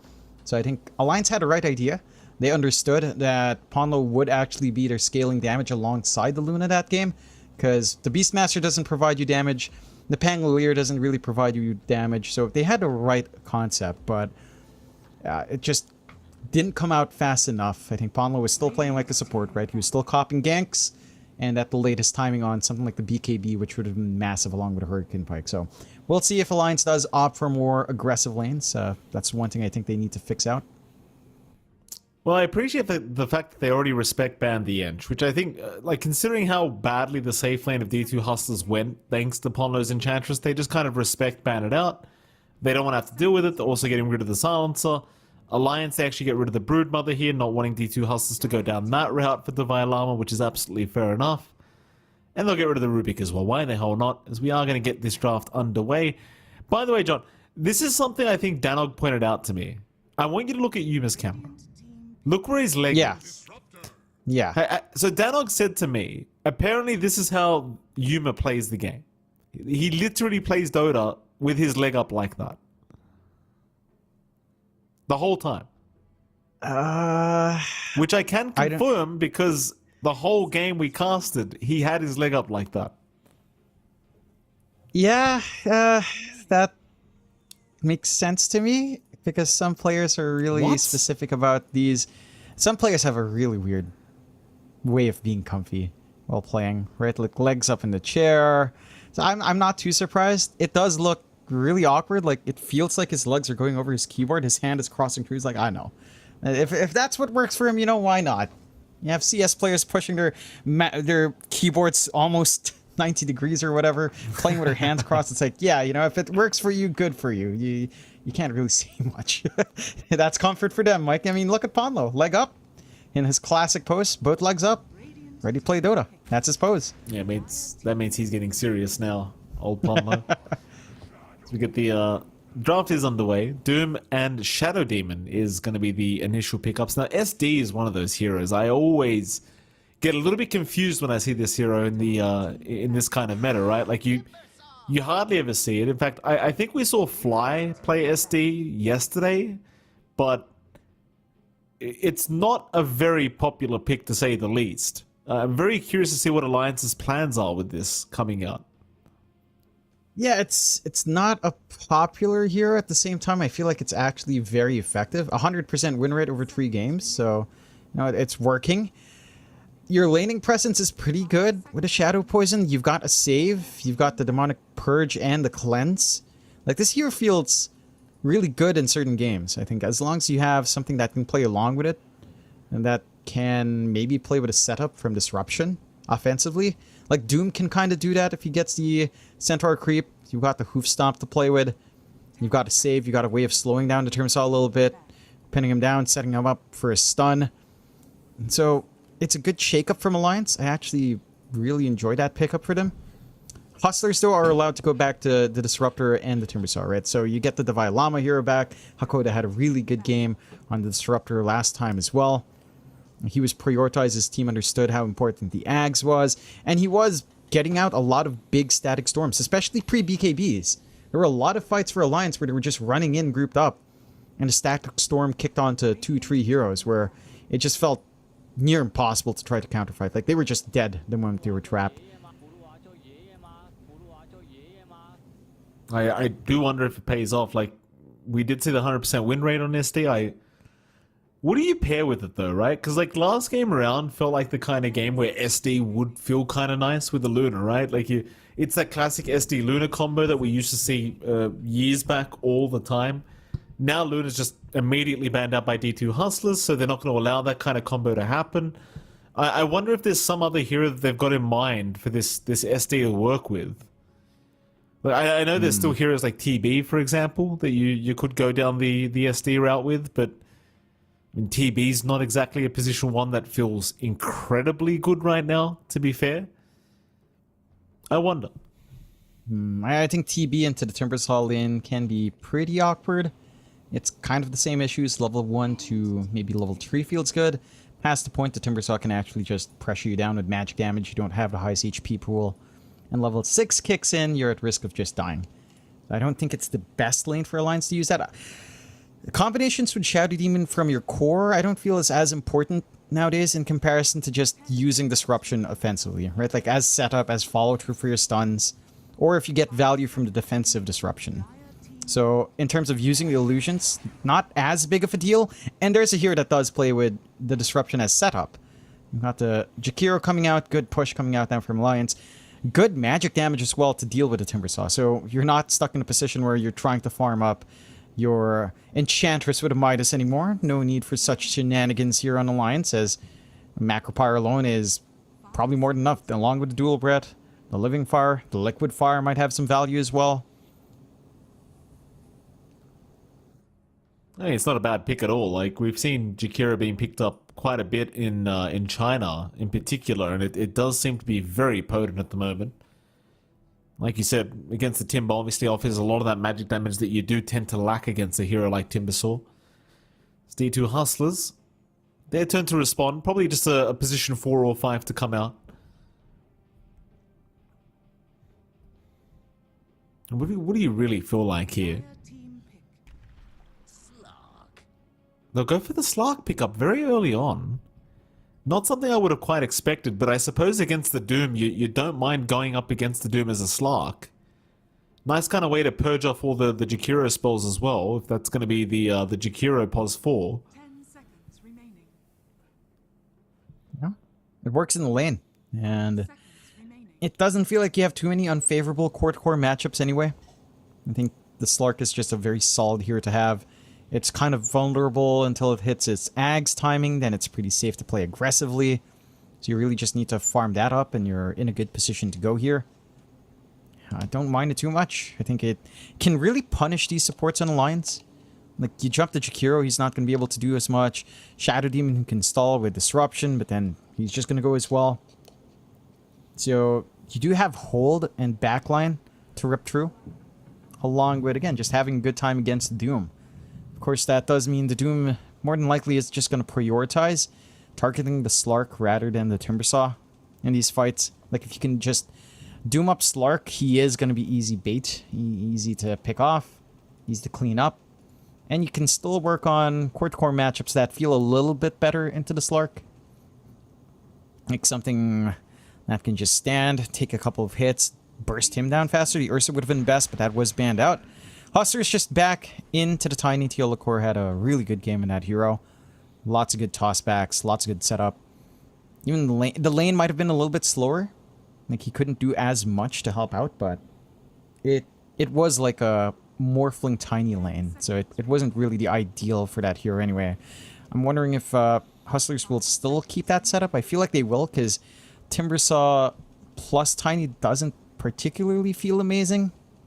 So you would get a little bit more value from your Disruptor there, which means Alliance with these much more stable supports might be able to punish even further on, like, the tiny plus 1 on the safe lane. It just doesn't feel like tiny with a safe laner doesn't feel as good as it does with offlaners. Yeah.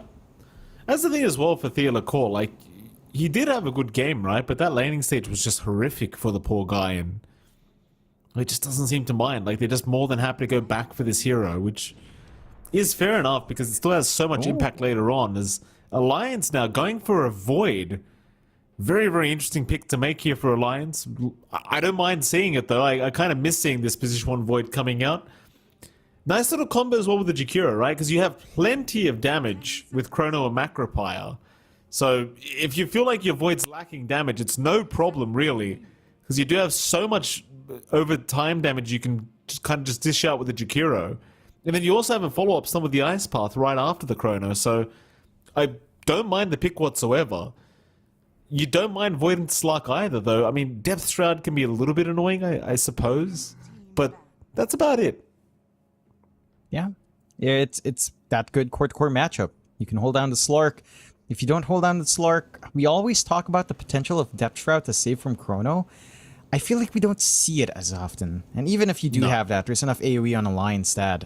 You can probably just try to burn them down, counteract that healing anyway with a Macro Pyre. So it's not like the safest play for the Hustlers here. Yeah. So maybe just looking for more damage on mid from Lions, like something from Chuen that ties in to that Faceless Void a little bit better, dishes some damage into the Chrono. Although, again, I don't feel like that's the highest priority. Something like a Puck could be nice coming out for the side of Lions. More hold against Timbersaw is kind of good as well. More magic damage to play with to try to burst the Timbersaw early on. If it's not banned out, I can see Alliance just kind of dipping into that Chuen Puck. Could be an option. D2 Hustlers final banouts to come before we can see these final pickups from either side. I mean, both sides are kind of lacking a mid laner right now. I think Chuen needs to probably have a pretty good game here as well, right? Because Xantic popping off last game probably didn't feel the best for Alliance, and this man has proved to be very, very effective if he does have himself a good laning stage. You'd rather not give Xantic that start he wants. However, even with a bad laning stage, he still seems to find a way to pop off every game. Much rather be able to shut this man down if you can. See, though, the final ban out is going to be the Leshrac here for the side of D2 Hustlers. Alliance so far getting rid of the OD. One more and we can see these final pickups. I do actually like the Puck recommendation you kind of had here for Chuen. Does kind of fit the bill very nicely here against D2 Hustlers if they wanted to go down that route. I wonder if that's what they're thinking, though. Like, it also fits the Hustlers, though, and they can pick first. Like, after this ban, they will have to pick, so they could just slide into the Puck themselves on Hustlers, deny that out from Alliance. Suddenly you have a lot of jump on your side. You have the Dream Coil to kind of set up for your Static Storm, if you kind of need help in getting that done. It's hard to pin down with the heroes you have in Alliance. Like, your best bet to lock in a Puck is really what? Chronosphere is actually your best stun. Ice Pat is just not reliable enough against a Puck. Although it does fly out faster, so the window for that is a little bit less for Xantic. I still feel like you can kind of get away with it here. They go to Pugna instead. All right. ooh. Okay. So flexing Tiny to mid? Perhaps no. Xantic does play the mid Pugna. All right. I'm a big fan of this. Yeah. I'm a very big fan of this, Mikey. Oh, I love Pugna. I do like the Pugna in this game. Like, against Void, he's not going to feel very good. Like, you're not going to feel like you're able to actually fight until you've got the BKB up. If you don't catch the Pugna in the Chronos, he's just going to decrepify every single time. Hell, even with the BKB up, you just decrepify your own teammates. Yeah, and they go with the Ember on Alliance, which was also a big option. This lane matchup of Ember versus Pugna, it is pretty painful for Pugna. Like, you can't just decrep and win. You can see Ponlo doing a little bit of stretching back. And he actually sits normally. Look at that. He has decent posture while playing in comparison to Yuma right now. So, yeah. I guess it doesn't matter if you perform like Yuma did. I mean, he's just farming. He doesn't need to break his back or anything. Just sitting back and farming.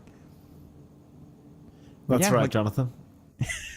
Yeah, posture is important, guys. Still, the matchup of Ember into Pugna is not the comfiest for Pugna. That could be an issue for Xantic. It can get bullied out. The physical output of Ember, the magical output of Ember. He doesn't really care about your decrep.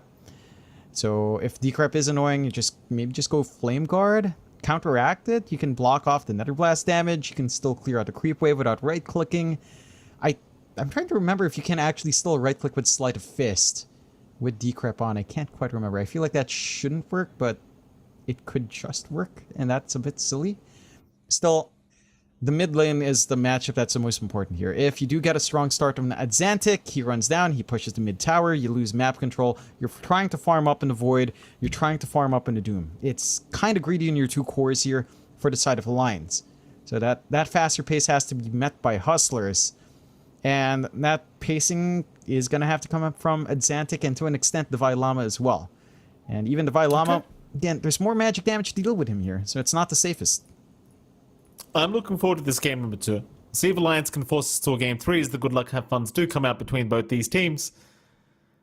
D2 Hustlers, they're one game away from pulling off another series victory, and I believe if they do win this series, then they are officially number 1 in Division 2, at least for now. Because, again, Ancient Tribe did drop a series earlier on against ITB. So D2 Hustlers, one game away from being first place, temporarily at the very least, as Ponlo gonna run right into the side of Hustlers. Glimpses there, but Disruption will be able to save. Ponlo gonna be just fine to walk himself out of this one. A very scary kind of scenario there for Alliance for a moment. Yeah. And if Ponlo just fell, well, I'm feeding a Slark. One free Agi already before the runes even come out. Not the best feeling. Seconds to battle. And that does force out the Scorched Earth from the Doom, but you probably don't mind. You kind of sometimes dip into that level 1 anyway. So S4 shouldn't be held back too much. Doesn't look like we're getting too many shenanigans for the runes, although Hustlers are in a position to get more for their trouble here. I mean, S4 is setting up. Thing is, it's kind of hard for him to move in. I guess Yuma's probably not going to go for Essence Shift yet anyway. Ponlo's going to move in, Disruption out. In fact, they might even try to make a play onto Hakoda, who does get caught by a Dual Breath, and Alliance are the ones to secure First Blood, as S4 does get it on the Doombringer. That's a very strong start here for Alliance. Yep. You find First Blood, you're feeling good. You do manage to just trade even in the bounties as well, so you don't really get a big advantage, but you're more than happy on Alliance. Like, that is a good gold injection to have on hand for S4. Rush up that Ring of Health, sustain his lane a little bit better. And again, you're seeing just how much more these supports can do early on. There's more control, there's more threats coming out. Yuma with a level 1 Scorched Earth to fight up against. As a melee hero, it's not great. Like, until you can kind of tank up and start to trade properly with the Essence Shift, it's always going to feel a lot better for the Doom here. So you're really going to have to rely on Hakoda to try to give you some spacing out. And even then, once S4 has that Ring of Health, well, he'll just sustain fine. Ponlo's there to save if things get dicey anyway with a Disruption. Yeah, even bottom lane. It seems like Thea Lacour's immediately going to go for a creep pull, but misses, or rather loses the aggro for a moment. Might even go for a double while he's at it. Gets a courier with the tree throw. Very nice from Thea Lacour. Should reveal that he may have a ward in that area somewhere. Small camp, is it going to aggro the creep wave? It will. They kind of lose the creep wave for a moment, but they can wait for the small camp to kind of die before they pull it over again. Divine Llama this time will take over. 2 range creeps on this creep wave, so Hanskin gonna try and make it as difficult as possible for Divine to farm this up, as now Thea Lacour's having issues apparently. Lag issue here as he will quickly reconnect. I wonder, like, Divine Llama, surely he doesn't try to meet the wave, right? Like, you'd much prefer to just drag it back towards your tier 1. But he may just meet the creep waves because it is underneath the tier 1 tower already. So you could theoretically get a triple wave towards the dire side if you do meet them here. Yeah, I wouldn't mind a triple stack wave. It's not the easiest lane for Charlie as well. If the Timbersaw can start to commit onto you, he can melt. Your early levels in Time Walk don't feel amazing. You could try to punish actually with a Time Dilation build instead. Stop the spell spam from the Timb. That can feel a little bit better in this lane. Maybe a 1-1-1 or a 2-1-0 build by Tree. And you can just kind of sustain fairly fine on Charlie with not too much threat. But until that level 2 Time Walk is up, then the Vilama can just kind of threaten to rip you apart.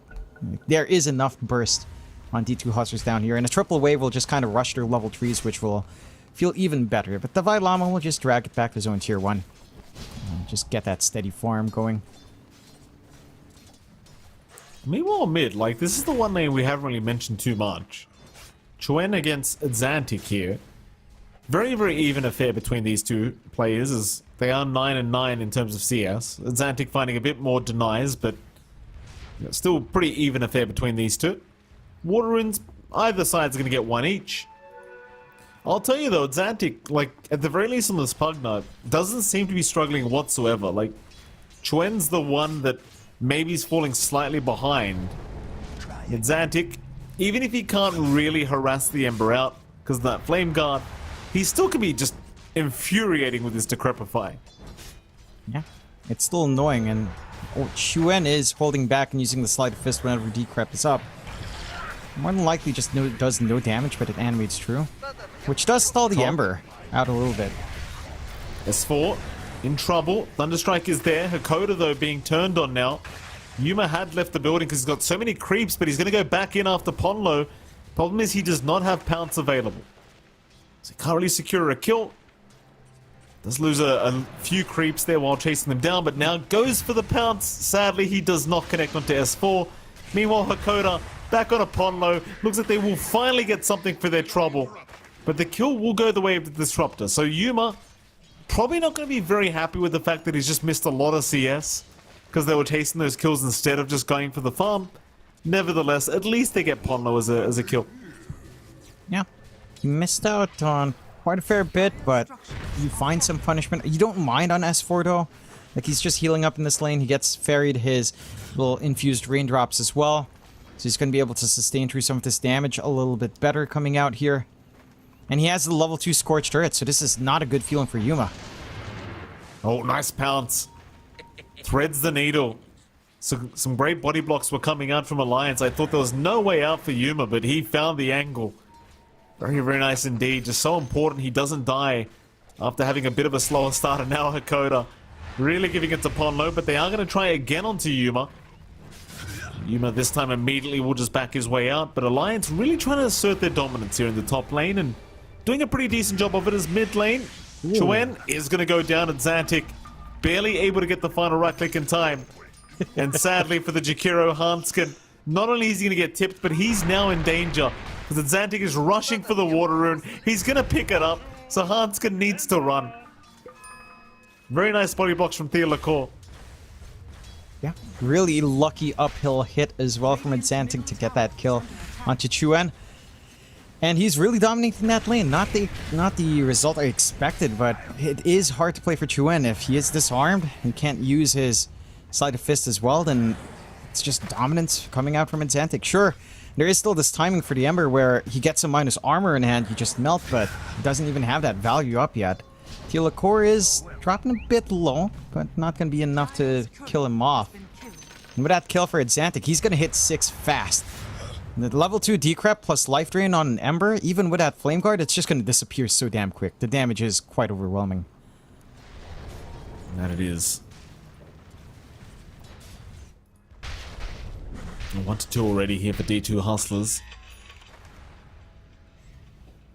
Devi Lama down in that bot lane. He's having an extremely good time. His mid lane, once again, they are going to make the play onto Chuen. That glimpse may have actually kind of helped him out there. Although Theolacore, he has Avalanche. It won't be enough though, Chuen. He does get the bottle off, and so Theolacore can't really get within range to try and get the Avalanche off anyway. Or even Hanskin showing up now in the mid lane, trying to deny the power rune away. They're still trying to fight over this as Ponlo shows up topside, but Hakoda, they're going to realize now the power rune was at down the bot rune spot. And Xantic's not even going for it. He's actually going for the kill onto Hanskin. And that'll allow Chuen to be able to pick up the regen rune. Oh, it's the night off as well. That's disgusting. And Xantic just giving nothing away. Yeah, that's the one thing with Pugna, right? It moves so fast. 375 move speed, which is the arcane boots up. You can go across the map so quickly, deny off these runes. Chuen does hit 6, so he's in a much safer position now in this mid lane. Probably not going to need as much assistance. But all that time that Hanskin's gone, and Charlie's forced to deal with Devi Lama solo. That is a bit of a tougher time for the Faceless Void, although at level 3 Time Walk, not as bad, much more manageable for the Faceless Void. And he's about to hit 6. There's a kill threat they can leverage onto Devi Lama if he drops low enough. Chuen. It's going to be okay. Hanskin shows up here in the mid lane, but probably wants to get out now because the glimpse is coming. Hakoda will catch him. Hanskin still trying to run. The life drain just sucking the life out of Hanskin and Theolacour. Oh, needed one more hit. Couldn't quite get there. Chuen can try and turn now. Decrepify, they're going to make it hard. As in the meantime, Yuma is going to drop top lane. Ponlo able to secure the kill onto the Slark. Meanwhile, Hanskin is still being chased down by Hakoda. He is alive though, and Theolacour's the one to go down. How unfortunate. In fact, Hakoda, he's not out of the woods yet either. He's trying to run, but Ponlo knows he's around here somewhere. Not getting the vision though. Hakoda doing a very good job of juking him out. Should be okay to back out of this, I think. Though he doesn't have a TP, so he's got to walk out of this. They're really starting to commit a lot on mid. Chuen? He's just denying off the power rune, but it is a nice glimpse away. Miss Chuen still able to secure the invis rune up top. Under attack. Yeah, he could try to rotate. I don't feel like you really want to leave mid once you do. Adzantic is just free for that push. So a presence must be maintained in this area. Your side lanes are going alright anyway. Like, S4 has his Meteor Hammer, he's pushing in top, no problem. And the 1v1 for Charlie is much more, it's really manageable with the Time Walk maxed out. The Vi can't really look for a kill opportunity as well. So you're just kind of keeping everyone tied up on mid, ensuring that there's no big plays that can come out from the side of the Hustlers or from the side of Alliance. So you're just free to farm. It just boils down to a farming game, and for a farming game, Alliance feels a lot better. With a Faceless Void, with a Doom, these heroes scale really well. And there's no one stopping S4 from just getting Meteor Hammer usage off. Like, it's... that tower's gone up top. And it is. I don't really know how to feel about the Doom Meteor Hammer, but you know, I guess any hero can pick it up right now, to be fair. So the stats are so damn good. Hakoda caught by Ponlo there for a moment. Might actually be in trouble because Chuen has rotated. Looks like he will go down as Hanskin able to pick up the kill here on the Jakiro. Nice little pick up here from Alliance. So you'd much rather pick up a core if you can, but you know, even a support's good enough for now. Now, you're taking away map space on the side of D2 Hustlers. They aren't really fighting into this. Again, they've been running around the map, trying to focus on mid, slowing down Chuen as much as they can, enabling the game for Adzantic. Adzantic is showing down bot, so he should just go for that push coming out here. His mana sustain isn't really there. He has the Aether Lance up at the least for a little bit more regen, but the early mana pool of the Pugna is really not the best for just constantly spamming. Radiant's bottom tower Doesn't feel is like under it's attack. quite enough.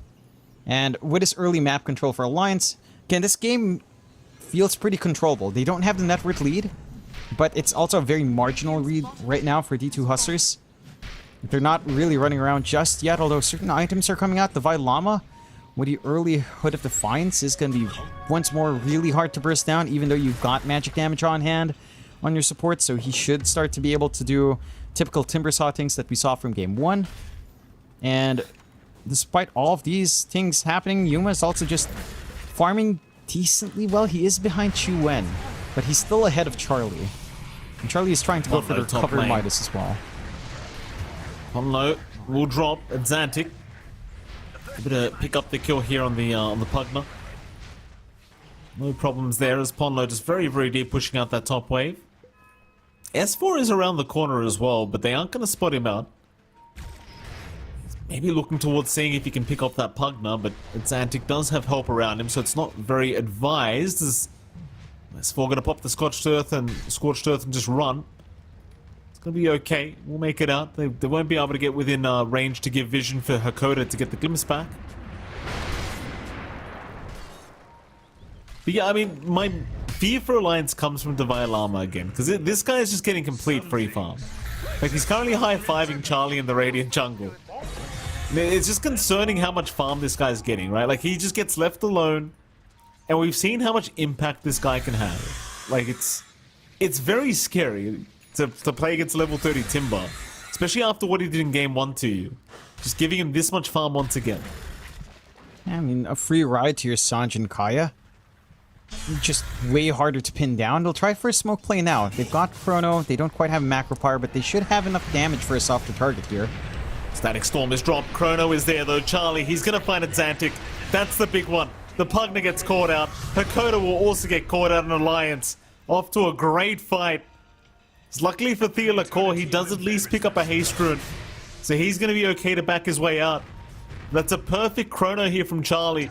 Catching out the Pugna. And there's just no counterplay towards it. It's the big one. They needed to get some of these kills going, and now they can start to pressure onto mid. I mean, they've got the Meteor Hammer for push. Fortify is used up. But they are starting to apply that pressure, and it does feel like for Hustlers, if Divine Llama's not joining in these fights yet, then you're waiting on Teolacore's Blink, because no one can really set up for Xantic all too early on. Like, you can try to rely on that Glimpse Static Storm, but they were far too close together, giving big value out for Charlie to just commit that Chrono on. And it's recovery for Alliance. Like, the Midas is fully up for Charlie. He's farming into the Maelstrom, so full farm mode for him. He's going to be fine just building up. No one's really threatening him. He's not being ganked. There's a lack of control for him. If they had the Static Storm again, perhaps, but it's almost off cooldown. It's just that Xantic hasn't really left mid. And he still wants that mid tower gone, but he's not been able to. They're doing a good job of counter pushing just with the Jakiro to ensure the creep wave doesn't stay long enough for him to feel comfy nether blasting the tower. They're still trying for that mid-tier 1. Alliance, I mean, they're around, but whether you can actually posture aggressively against Xantic is a completely different story, because he's just keeping maximum range away. Sadly for Xantic, he was like 1 HP away from getting that tower, so it does get denied off here by Hanskin. Mid lane though, they are looking to set up for a team fight. Dealer calls in with the Avalanche. Ponlo will save with the disruption onto Hanskin. And now with the Ice Path to lock down Theolacore, he is gone. Nice pick off as S4 now going to be targeted by Divine Llama, but cops the Doom. They might even try to chase down the Timber, but he will save the life of Hakoda. Because now they'll turn back onto the Doom. S4 is going to get a tip here from Divine Llama. Glimpse is back as well. S4 going to pop the Meteor Hammer now. It is actually going to land onto the Timber Saw, but he is going to die. Yeah. They committed a lot of spells just to kill off Teolacore. Chuan? Yeah, I mean, he bought a Blade Mail. And Xantic tips him for popping the Blade Mail during Life Train because it literally does nothing to the Pugna. It's a funny I hope thing. he didn't buy the Blade Mail purely for that. I don't think so. I think it's very useful against the Timber Saw as well, right? Reflecting some of that pure damage back is pretty solid. It's more armor up against the Slark. It protects you from almost all the cores. So it feels pretty alright. It gives you a little bit more right click as well for your Sleight of Fist. So it's a good acceleration item to just give you more damage. It's an okay item. Again, you just probably don't want to pop it in the life drain because it just looks a little bit funny. Just a bit. That it does. Give us a good laugh each one. Mid lane, Smoke is there, Alliance. Gonna try and make something out of this. Some wards down around the dire jungle. Divine Llama very far forward, but he's not really the guy you can afford to make the jump in on. He's the only one far forward at the moment, so you may have no choice in the matter. Static Storm has been dropped. Chuen, he got caught in that, but Divine Llama, maybe taking a bit too much damage, will be forced to chain away. S4 actually caught him with the Meteor Hammer, but Divine is still running. And he's fine. Hey, at least you didn't drop too much, right? Like, you drop the Macropire, that's pretty much the most valuable spell you really throw out. Yeah, they have enough sustain and saves here on Alliance. It's not easy to go for these kills. Not really able to jump Hakoda, but they've got room to go back and try to Meteor Hammer down the tower. As Force around, they're going to have Doom in a few seconds here as well, so this could be a big fight. It doesn't feel like Hustlers can sustain true with all that commitment coming out. At least Charlie's not there, and he has no TP point for the Chrono, but the tower falls fast. That it does. Hustler's kind of struggling to find a way to defend this one. Yeah, I'm going to have to let it go down for free. Mind you, Hustlers right behind Alliance. This is a bit of a pincer maneuver. Who are they going on? Chains around from Twen. He's trying to set up for his team. But Yuma, he's around the corner. Nice Ice Path going to connect on two. They at least find one. In fact, they've got Divine Llama as well. Massive fight so far for Alliance. They'll find the Tiny to boot. Theolacore gonna go for a run at Charlie. He's in. He found the Chrono on the Pugner. That's the target he always wants to aim down at Xantic. He is just gonna drop. Dire's middle tower is under attack. Even worse news is Theolacore lost his courier with a Blink Dagger on it. That's the timing they needed. You know, the Tiny to initiate, the Tiny to start standing up, find these openings for the team. Losing that courier for a fair bit of time, a minute and a half. That's a pretty nice opening for Alliance to feel safe here. Oh. S4 goes for a TP play, gets glimpsed back immediately here by Hakoda. Not that it means anything, it's just very annoying here for S4. He has to walk the old-fashioned way now, and we'll top lane. Twen, and he gets caught for a moment. I'm not sure this silence lasts long enough, and it does not. He's okay. Yeah, you can't press them down too well. The Flame Guard up and running, it's more than enough protection for him to survive through a lot of this output from Xantic. If he had perhaps the level 2 life drain, could just melt it, but at this point, not quite there yet. Yuma, he's kind of surrounded here. It's a bit slippery though. S4. Oh, he'd love to find his Slark. Sadly, though, S4 does not have Doom up. He could still set up with the War Stomp. He does have help behind him. If they can chain stun this one perfectly, they might have a shot at killing him off. S4, very patient, does go for the War Stomp now. Pounce was committed early by Yuma, but obviously landed on S4, but he's going to cancel his TP off, realizing there was still an Ice Path. Very messy engagement from both sides, but Yuma is going to be okay to back off. Again, if they had Doom, that would have almost been a surefire kill, but sadly it was on cooldown. Top lane. Not quite there. Twen's trying to move in onto Hakoda. Realizes that Xantic is still around. There's a glimpse back. He will remnant away, but Xantic now on the chase still has the vision. Twen, a nice juke out with the sleight of fist, but in comes Theolacore. He is trapped from all sides. Huge pick off for Hustlers. In the meantime, Charlie almost ends up dropping to Divine Llama. He even laughs in the old chat. Dire's bottom tower You love to see it. You love to see that all chat coming out. I mean, Divine Llama is, you know, he's probably known for his Timbersaw and his pubs as well. And he's Just want to just call been out a the fact that beast. Charlie typed Raffle, but he did not crack a smile, Jonathan. Not one smile was made that day. You know how it is, Mike. So you just type it. You know, even if you're not actually laughing, you just type it. You're laughing inside, Mike. An inside laugh. middle tower is under attack. No such thing, John.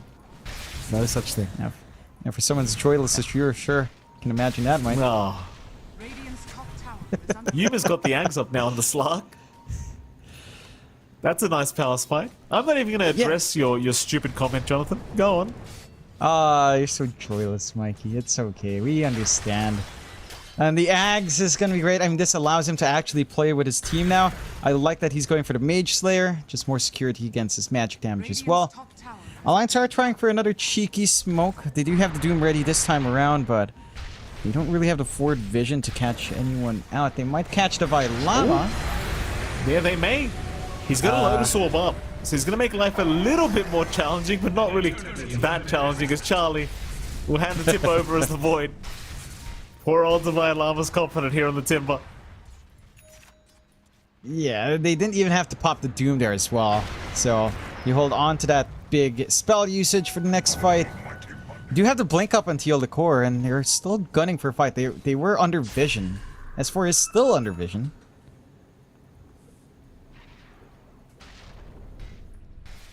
Hustlers.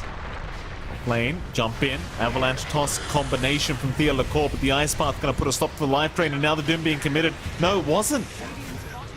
He didn't commit it. Life drain out. They even found the Ember now. Sadly, the pounce is back on cooldown, so Chuan, no, he's not gonna be able to pounce in time.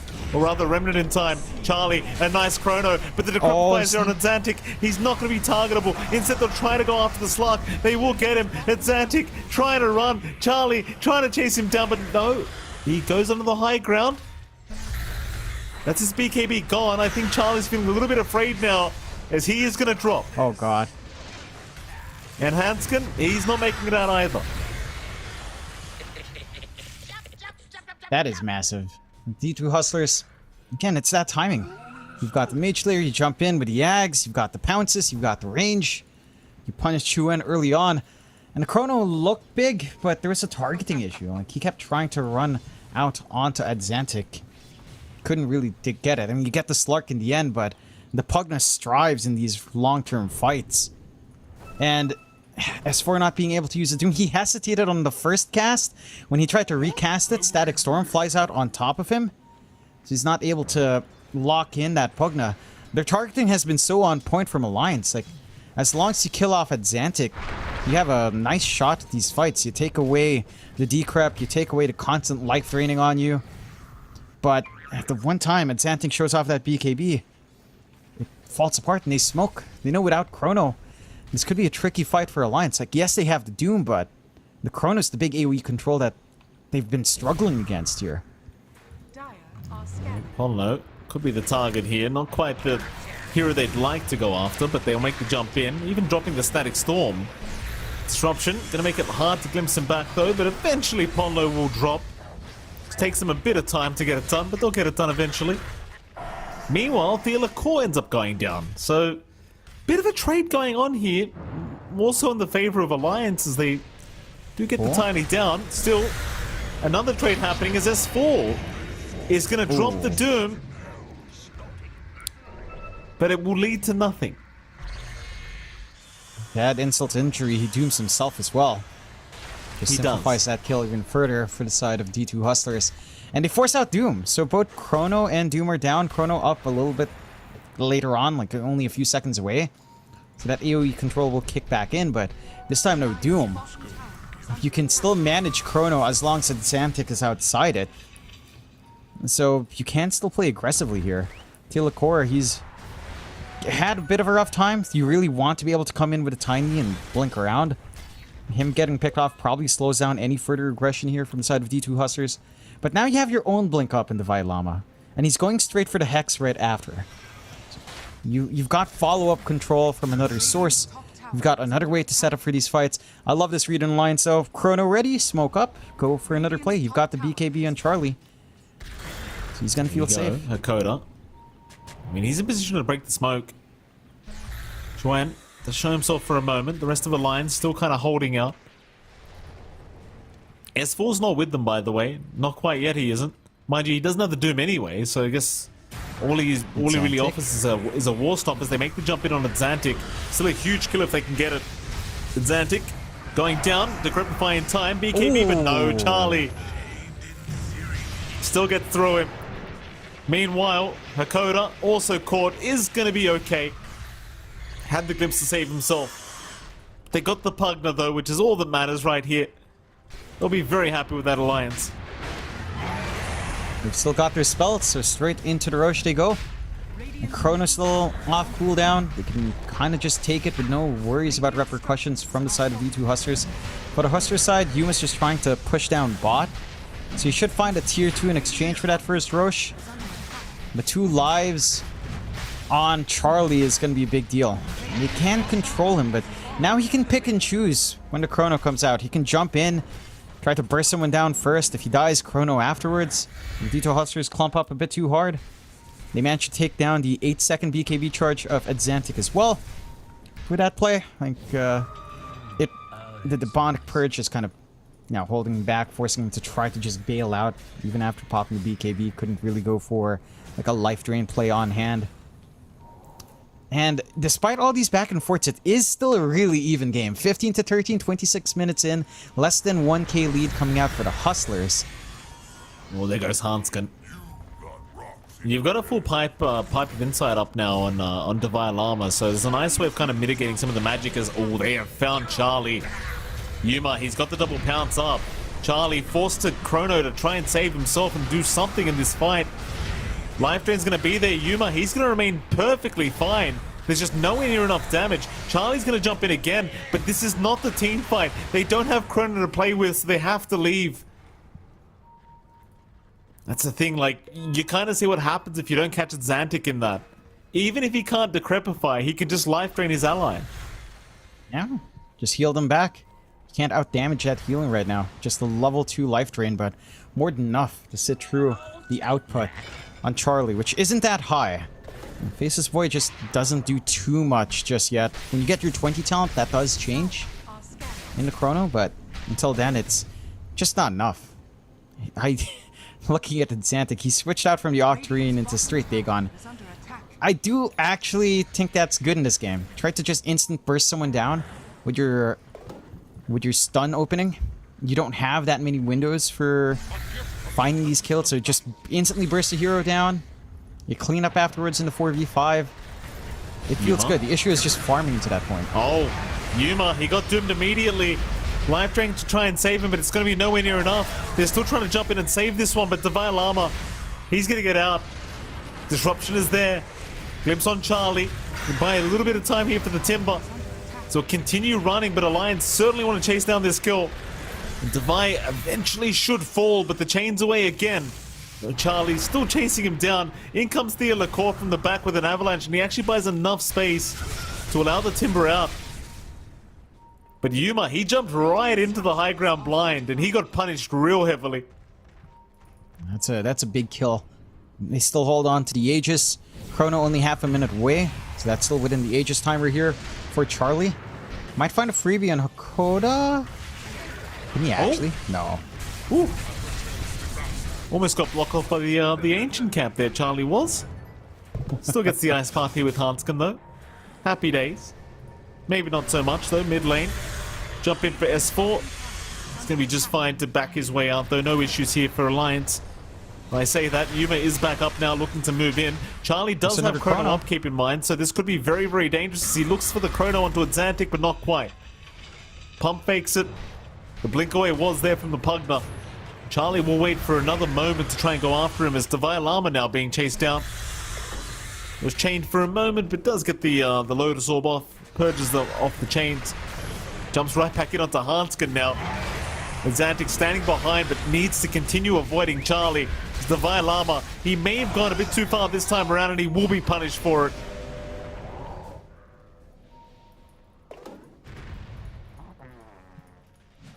They've still got the output, even with that Pipe of Insight. Once they lay onto you, and you have the full Scotty and Charlie, so you mitigate a lot of that healing that you want to sustain through. They don't give the opening for the Chrono, but it almost feels like you might want to try baiting Charlie into a Chrono at this point, because you're not able to group up in the way you want to here on D2 Hustlers. You're constantly just thinking about Chrono, you're backing off, you're splitting up, trying to cause chaos. They are stalling out the Aegis timing quite a fair bit here though. Oh, Charlie? The yellow course still messing with him. And the thing is, you really don't have enough damage to burst down the void this game, it seems like. Yuma's still quite far behind in net worth. He's just not at the level that Charlie's at the moment on the void. Like, Divine Llama's your highest net worth hero on the side of on D2 Hustlers, but well, Thea Lacour, he's going to drop again, it looks like, as he did try to go clear out the creep wave. Will be punished for it immediately. Neil Hakoda going to pick himself up a bounty rune, but that's going to cost his own life, it seems. So there's no rule escape from Chuen. Does actually get enough gold for the axe now, though, so he buys that out immediately. The bounty rune actually gave him enough gold. And that's big. This is the teamfight control that D2 Hustlers has been lacking a little bit here. So you've got the muting on a static storm, basically an AoE doom. Prevent the BKBs from flying on. Damage is still an issue. I still feel like you don't have enough for that burst window for it to be really effective for the side of D2 Hustlers. It's just not enough damage coming through. Like, Xantic is still trying to queue up the Dagon, but the progress has been slow. His levels are starting to lag behind here on that Pugna. So it's a little bit tough, even if you isolate one.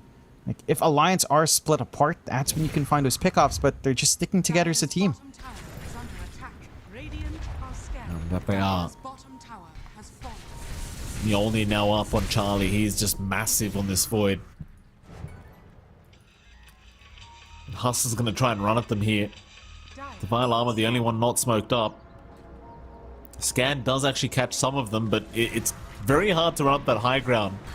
Knowing Doom and Chrono is both available. Alliance now, they'll go for their own counter smoke. They have vision in that dire triangle, so they want to take the fight right here, right now, as S4's going to jump in. Thea Lacour's immediately caught out. Chuen, he's going to go for the backside. He found Hakoda. The Death Strider is going to save Hakoda for now, but the chase can continue. Chuen is not done. He really wants a disruptor. Hakoda trying his absolute best to survive through this. They need that Aghanim Scepter Static Storm to be dropped. Oh, it's Antic getting caught by the Doom, but he's still fine. S4's the one to go down. Zantic is perfectly fine through this as Charlie. He pops the Chrono. He's going to try and go after the Timbersaw. Divine Llama is slowly but surely falling, but it's not quite enough yet. No, in fact, it will be.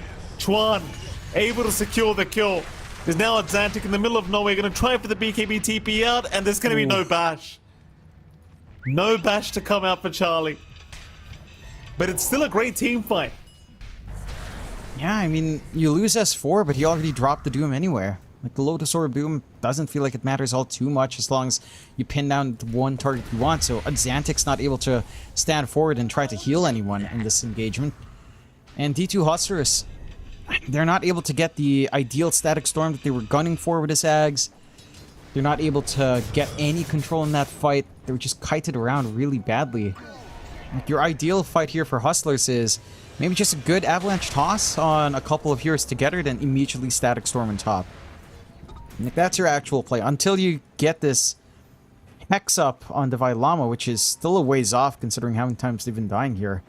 You don't really have a way of locking someone long enough with your lack of damage.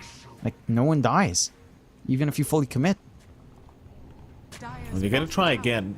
4-man smoke up. They'll run into that Radiant Triangle, but Alliance have left the building. Instead, Alliance looking towards that bottom T2 tower now.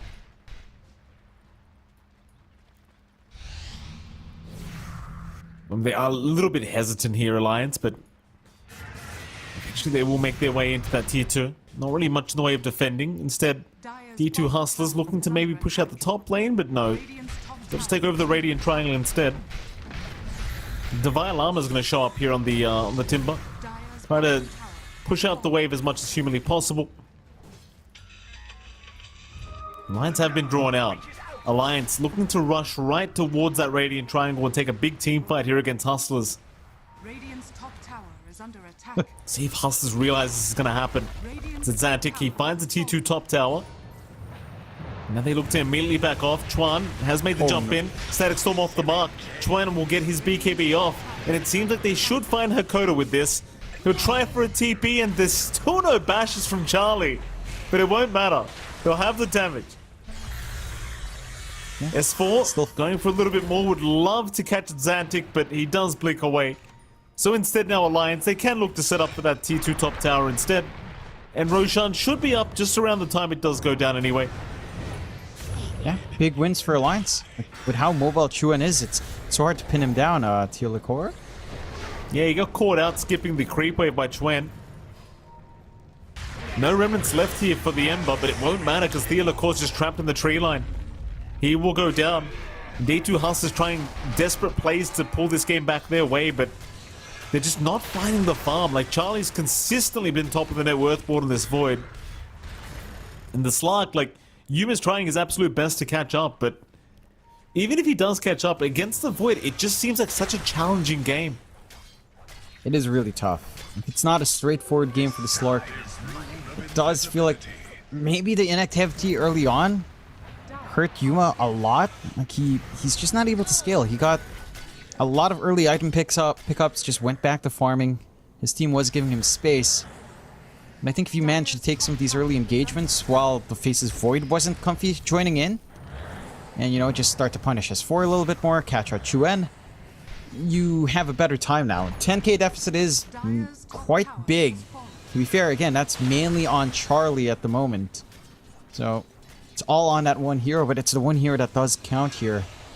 As the Hustlers Even Xantic's just trying to go for a Hex now. They just need control.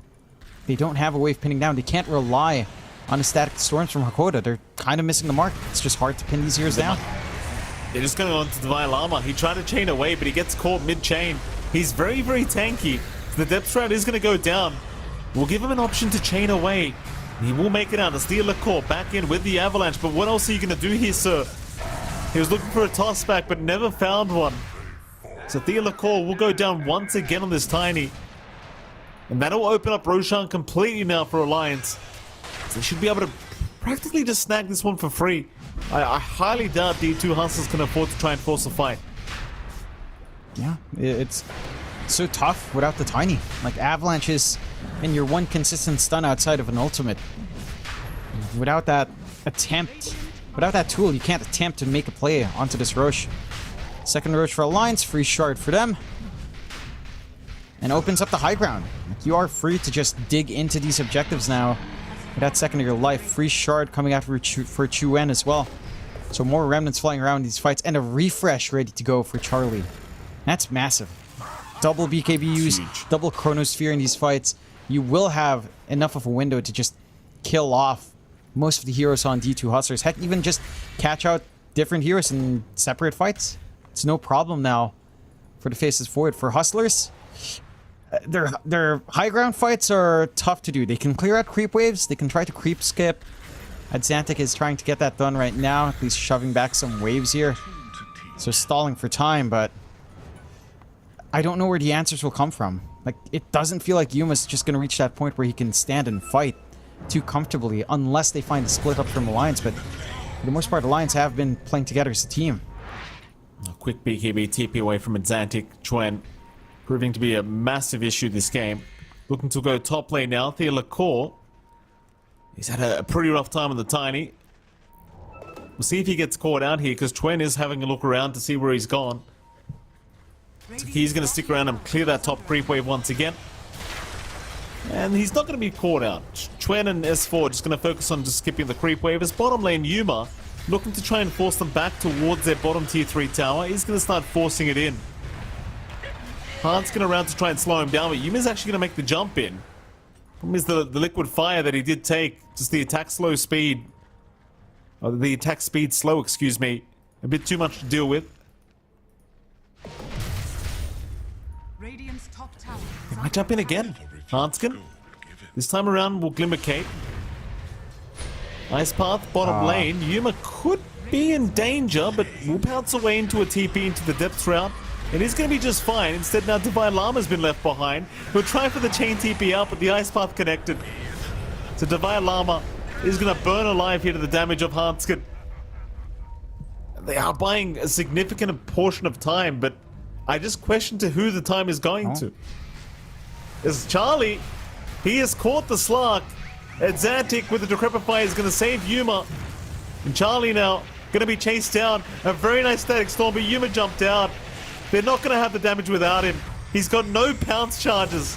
He'll refresh here, Charlie. Looking for a chrono. Not able to find one yet, but the chase is on for Xantic. There should be no way out for the Pugna. He will try for the TP, but it is not enough. Still Yuma, gonna make the jump in again with Thea Core. The toss-up is there, but it's not enough to kill off the Void. As S4's gonna jump in with the Aghanim's Doom. And that'll be Thea Core to drop. No buyback available. But now they'll make their move onto S4. Trying for the Doom. But he'll just be able to walk away. It's no problem. Yuma, I don't think he's feeling confident going up against this refreshed Chrono. Especially with the Aegis up. He's just not feeling it. You just can't deal with it. The chrono control is the one big thing that will stop you from jumping around. It's a Slark here. At least they do see the refresh. They can kind of set up for it now. But this game just gets way more difficult for the Hustlers going forward. You're not scaling on your heroes in the way you'd expect them to. Your next big power spikes are at level 25. For Yuma, having that extra essence shift duration does mean you can re-engage fairly freely. But the buyback for Xantic, it stalls out his own Hex timing. Divine Llama, again, he's been frontline for his team. He does have enough for the Hex, but... He's going to move right into Hakoda. Depth Shroud again going to buy a bit of time, and the TP out is going to be enough. Yuma in the meantime Disrupted, but got the pounce just in the nick of time as Theolacor's back in again. Theolacor is going to go down. D2 Hustlers still trying their absolute best, but Alliance just proving to be the better team in game 2 so far. It's Charlie. Klimsback is there. Yuma. Try and start stealing some stats away. Pounds Oh, off boy. the mark. Yuma. He's in the middle of nowhere. He'll get back to the high ground. Back on a Charlie. But he needs some help right now. He is just being surrounded. Perma-stun, and he is probably just dead. Charlie. Oh, he's still alive. The Static Storm's not enough. Charlie's gonna make it. He's still got that damn Aegis up. Dire's top tower is under He's fine. Yeah. Yeah, this is... It feels impossible. I mean, you must spend so much time just trying to hit the Void. They can't follow up for the kill. Aegis will expire, so the secondary life will be gone, but he'll get a full reset. And he still has his chrono ready to go. Like, he didn't have to pop it once more, so... Can't go back into the high ground if they wanted to. Refresh about 60 seconds off, not too far for the double chrono usage, the double BKB. And for Hustlers, they're just not finding the openings. Like, their big plays are either a massive Static Storm. Oh. Uh-oh. S4 again with a Doom out. Gonna make life hard for Divine Llama, though he is still very tanky, but Hakoda also goes down. As Yuma now joins in, but Charlie's still got the chrono up. He's moving in. Divine Llama still the primary target they really want to take down, and he's just completely Oh surrounded. boy. Alliance bought is out the Hex. smothering them at the moment. He bought out the Hex, he didn't even get to use it, so he doesn't have buyback for any sort of re-engage on the high ground. That's 80 seconds without the Timber Saw. That's a good chunk of your damage gone from D2 Hustlers here. tower is under attack. And it's a big opening for Alliance. Well, Charlie looking at a poke and prod here with the shards up now. And they're going to try and chip away at the Void. He's proven to be very elusive in every other fight. Charlie's just kind of been unkillable. The mid-rack's now under siege. D2 Hustlers just seemingly have no answers to this. Especially without Divine Llama. Still the highest net worth on the side of D2 Hustlers. And that Scythe of Vice was supposed to be the impact, the changing item for D2 Hustlers, but without it now, Charlie's just got free reign with double chronos up, tips out onto Yuma. They're going to toss back the Void. With the Static Storm, maybe they can take him out with the Disruption. Ponlo will save the day. The Void is going nowhere. Charlie gets a chrono with the BKB up right after it, Xantic. That's a second one as well. GG is called. D2 Hustlers have seen enough. Alliance proving to be the much better team in game 2. And I'll tell you, Alliance, they recovered very well in this game too as well. Like, it just seemed like a completely different team. Yeah, they come online, they take these fights. We see Charlie joining in these early engagements as well. Like, those early chronos in the mid lane were just so impactful. That led to the early build-up that Alliance needed. It put a dent in the build-up of Xantic. And Yuma just didn't have the farm that he wanted to. It felt like his timings were really not being met at all in that last game. And he had a really rough lane into the Doom. We saw him struggle there, but he never managed to recover. Whereas Charlie, you know, he went for the Midas, he started building up. Divine Llama couldn't really kill him off solo, so you're pretty fine as the faceless Void there. And at some point, your damage just tapered off. Like, what's your Pugna going to try to do late game? He couldn't even farm into his own Dagons, which would have been one way to kind of keep scale. It felt a little bit shaky as well from Hustlers. Like, it was pretty hard to try to land some of these Static Storms in these fights. And yeah, this was an awkward chrono. The kinetic field actually stopping that movement for a while from Charlie. But everything else just lined up for Alliance. Like, they had really big saves coming out from Ponlo here. Static Storm comes out. If Shadow Demon's outside, just disrupt them. And suddenly the Disruptor doesn't do as much when he's being disrupted. For some reason, gives you a window to pop your BKB as well through the Ag Static Storm, as we saw in some of the high ground fights. And you just had no backline jump. Like, the only mobile hero on the side of D2 Hustlers was Divine Llama. He's the only one who can jump in and try to do something. But his Hex took way too long. He melts in front of all 4 of these heroes, 4 or 5 when they are together. And just doesn't last long enough to make a play. Certainly didn't, and I think Charlie in particular, like you saw that one death earlier, that was the only death he had all game. So he kind of did it to himself almost, time walking onto the cliff there, and I think Charlie overall this game has just kind of played really perfectly on the Void, just always ahead in farm. The Chronos were always just, you know, always had the right targets. Like, sure, sometimes you couldn't catch a Xantic, but they still managed to make them work most of the time. And even that moment where he just doesn't get a bash just felt very unlucky. John, I feel like the MVP this game was clearly Charlie on the Void. Yeah, right? again, Like, am I wrong? yeah, he understood his early timing. That group up on mid to play with a Chrono, catching Xantic and Hakoda off guard was massive. That's when the snowball started to roll the way for Alliance, and Hustlers just didn't feel like they had counterplay. They had no way to steadily lock down to face this Void. You know, there are no Hex heroes here. You had no saves for the Chrono outside of probably just your Decrep, and that didn't feel particularly amazing into all the magic damage coming out as well from the side of Alliance. And they just play really well connected. Like, again, the lane for Charlie was a little bit back and forth, but he went into the Midas, he went into the Maelstrom, he farmed like a madman, his team gave him space, and he joined in early. Like, it's such great understanding from him as to what has to be done on the map. Whereas in comparison, you know, Yuma was playing a lot more passive. He was a Slark, he was farming up, he got Echo Saber, disassembly, he got his Ags. On the Ags, he started to rotate, but it felt like the Ags was a bit too late in timing for you to really find some of these bigger engagements, and overall, it just felt like he wasn't really that big of an issue. You had enough to control him here. Well, with that, Jonathan, we are going to head off to a very short break, and of course, right after that break, we'll be back with our Game 3 draft between Alliance and, of course, D2 Hustlers. We'll see you soon. I can go, I can go. 他那个 root，他那个 root。 We can, guys. Man up. It's good. Starting kills. I'm Charlie. Two on me.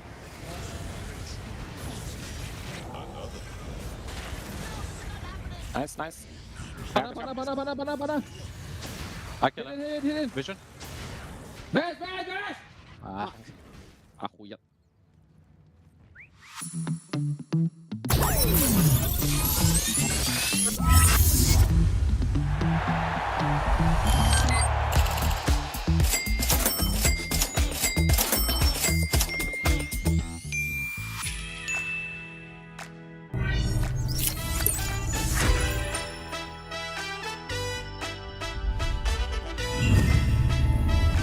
Watch more. Earn more. Full TV.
right, ladies and gentlemen, welcome back. We are getting into our Game 3 draft here between Alliance and, of course, D2 Hustlers, and it is MLP X Fire joining you once again. Jonathan, we are at a third game here between these two teams. Alliance looking quite strong. I mean, that was a convincing win here against D2 Hustlers. And I'll ask you a similar question I asked you after Game 1. Like, what do you think D2 Hustlers need to change up now to try and pull off this series win? It's hard to say. I feel like they didn't meet their timings. Maybe a bit of a better core-to-core matchup. The Slark lane didn't go particularly well for Yuma. Like, he couldn't really lane against S4. We saw in the early level, Scorched Earth just melts him.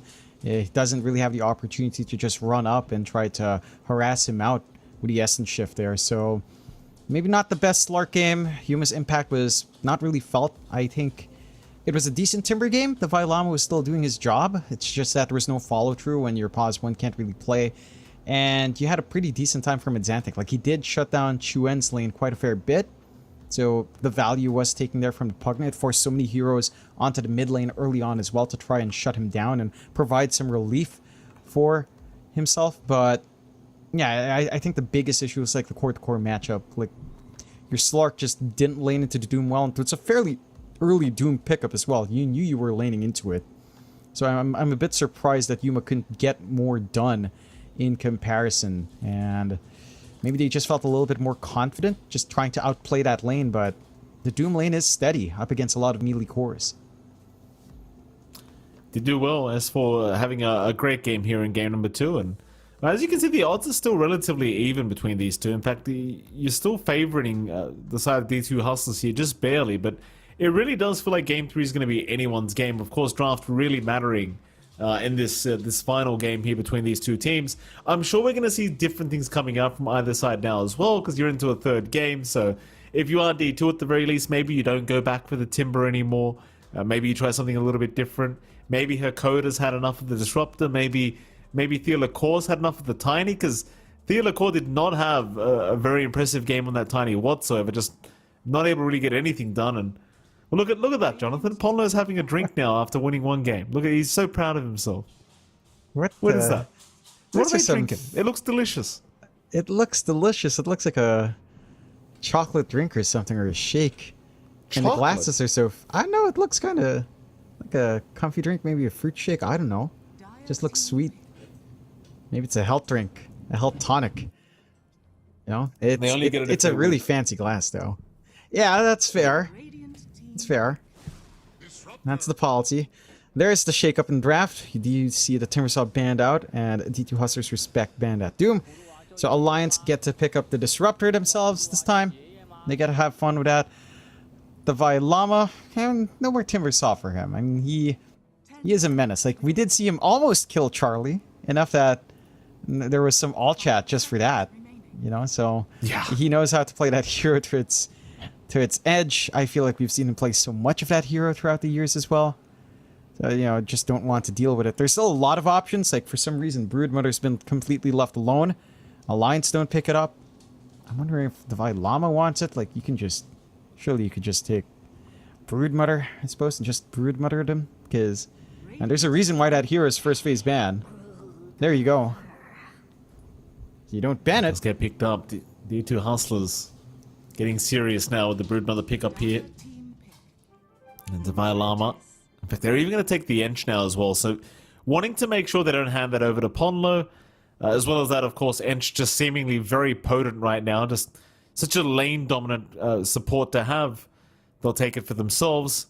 So, he kind of works both ways. You deny it away from Alliance, but you also get it for yourself. Alliance, on the other hand, of course, they did get the Disruptor that has been very, very popular. 100% contest rate throughout Western Europe.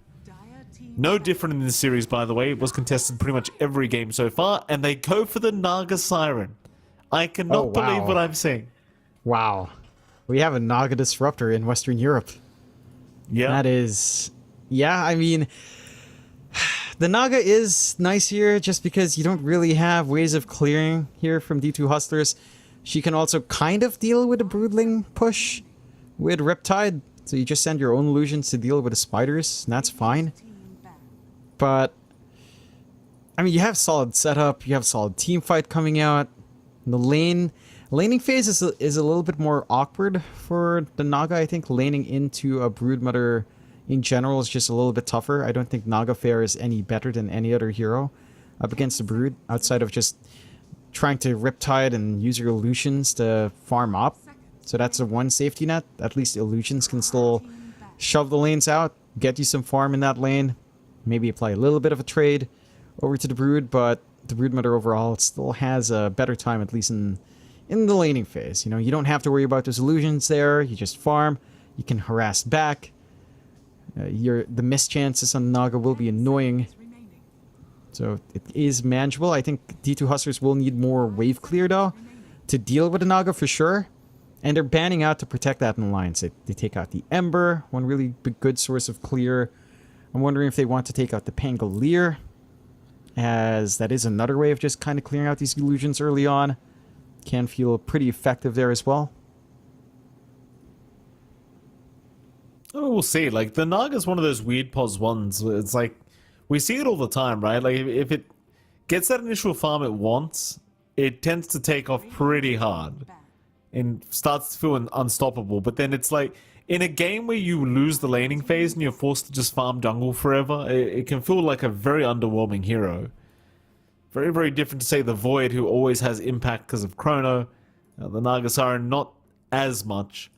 You and I had the pleasure of watching Naga Disruptor in China Div 2 just the other day, and that did not really work out in their favor, sadly. So we'll see what Alliance can get done with this combination. The combination that will never ever leave Dota 2, the Naga Disruptor. Yeah, again, it outlived Io Gyrocopter, which was something that we've seen. I feel like it was more popular than Naga Disruptor, but Naga Disruptor just never disappears. It's just out of our entire career, Mike. This always pops out. I'm wondering if you consider the Mirana pickup for Alliance, because you've got the net in lane. You can play pretty aggressive. There's an argument that a Mirana can clear out Spiderlings, although when Pipe is up, it's a lot harder, but you can clear out with a Starfall. Ags can be a viable pickup for the support Mirana as well, just to deal with waves if you're really concerned about the Broodmother. So I wouldn't mind it too much. It's also a very winning hero with all the picks, 55% win rate, and this does look like a decent game for it. That it does. See if that's what they want to go into. It's still available for them, and Mirana just being extremely popular, but there you go. It does get banned out in the end. D2 Hustlers not going to waste their time. Yuva's camera's just fully blurred. It doesn't even recognize his face anymore. It's just gone. Like, in China, we always have Killa, who only shows half his face. And Yuma's gracing us with his power level as well. Now we just don't get any face. Just a blur. Yeah. So that's how we like it. Yuma, he's a man of culture, this bloke, you know? I think if D2 Hustlers win, I think we get the pleasure of talking with the coach. I can't wait to ask how he feels about his player playing in that position. It must be kind of hard, right? It's like, how do you tell your player that's not the optimal way of playing Dota 2? Or maybe it is. Maybe it just is. Who knows? We're all learning something. We are. We'll find out if the Hustlers win. Still, they pick up the Jakiro, which is a pretty good solution to the Naga. Again, wave clear on hand, lots of AoE damage. Alliance, though, go into the Clockwork. So there is a little bit of flex. A Clockwork Naga lane isn't the worst, but it's also not like a Clockwork plus ranged hero, so you can't really utilize the lock-in that the cogs do provide you in lane. You can kind of scout around, I suppose, as to what the Broodmother is trying to do in the tree line. So this is a good way of just hunting down that Broodmother later on. Also, very winning here right now. Usually, again, in conjunction with like a ranged core, but with Naga, it can still work out all right. And it gives you a lot of jump. So you can jump the backline. They go the Underlord as well on Alliance. And that should be our S4 hero coming out here. And that is pretty painful to lane into. Like, we already saw Yuma struggle last game up against S4 in his Doom. And this is much more consistent denial from S4. Like, the Underlord can just... It dominates pretty much every lane matchup unless you're up against maybe a ranged core. And there are still a lot of range cores left for Hustlers if they really want that. A Drow is alright, although into Clockwork it can be awkward, but manageable once items are up. And you can kind of deal with Naga illusions, like especially with a hard timing. The Hypothermia is going to help you a lot there. We'll see. I mean, they do have the option for the Drow if they do want to go down that route. This draft, I mean, it kind of starts to feel a little bit passive, no, for Alliance. Like, for the first, say, 20 minutes, you kind of question where the damage is going to come from for this team. So that's how I kind of feel about it, though it is addressing the Broodmother heavily, but I just get kind of concerned as to where the damage output's going to come from this draft. Hustlers? Yeah? Damage-wise, I feel like Naga does have some early timing, just like a Manta actually feels pretty good for a Naga to play with. Hustlers actually go for the Pudge. So, Ooh. just circumventing the denial coming out from the Atrophy Aura completely on the Underlord. This can still be a rough lane. Like, melee heroes into Underlord are not an easy time, for sure. Like, the Pit of Malice gets value, you're going to be hit by Firestorm. It's a good chunk of percent-based damage onto the Pudge as well. So you're picking it into that percent-based burn. At the same time, it is a stable farmer. It plays pretty fast. Ags is a good solution to Naga once more. AoE Rot. Take away the healing as well that the Heart will provide in the Naga down the line. So it's a decent answer. I do worry about scaling, because if Alliance can play that passive game and actually just avoid major losses for, say, 20 to 25 minutes and they get bigger and bigger, Hustlers kind of lack scaling damage. Like, they don't have a hero that just goes toe-to-toe against the Naga easily. Pudge can, but I feel like there's enough answers to stop, like, a long-duration Dismember on hand. You've always got the hook shot through BKB to kind of take care of that if that's a concern.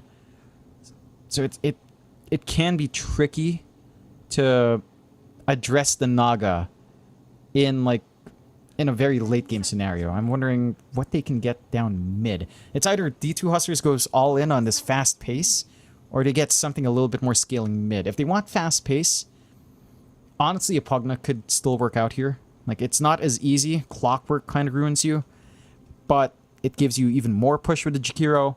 You can join these fights early. You can constantly top up your Pudge while he's rotting around everywhere. Your Ag Shard is a pretty good solution to illusions as well, so there is utility in that if they want to go that route and just play a tempo game. Yeah, I mean, I personally love the punch into the Nagasara, and I think it's going to go really well for D2. I mean, maybe a little bit scary into the Underlord, but we'll see. Like, this Pudge tends to counter the Naga pretty well Seconds remaining. with the amount of magic damage you do pump out after the Axe is up with a Rot. Final ban. Mid-heroes being kind of decided here by these two teams, I believe, is Kunkka, OD, Batrider all being removed here from the pool. Dire team pick. They'll even get rid of the Pangolier here, so just not wanting to deal with that with Chuen. So now both the Ember and Pango gone for Chuen, so I wonder what route he does want to go down. You kind of brought up the Puck earlier in draft number 2. I feel like it could kind of fit here as well. Like, against the Broodmother, it gives you a nice way of just locking the hero down and actually being able to burst her. 5 seconds remaining. Yeah, a Puck works out. A Storm is actually pretty nice here, just because they really don't have Punish from D2 Hustlers.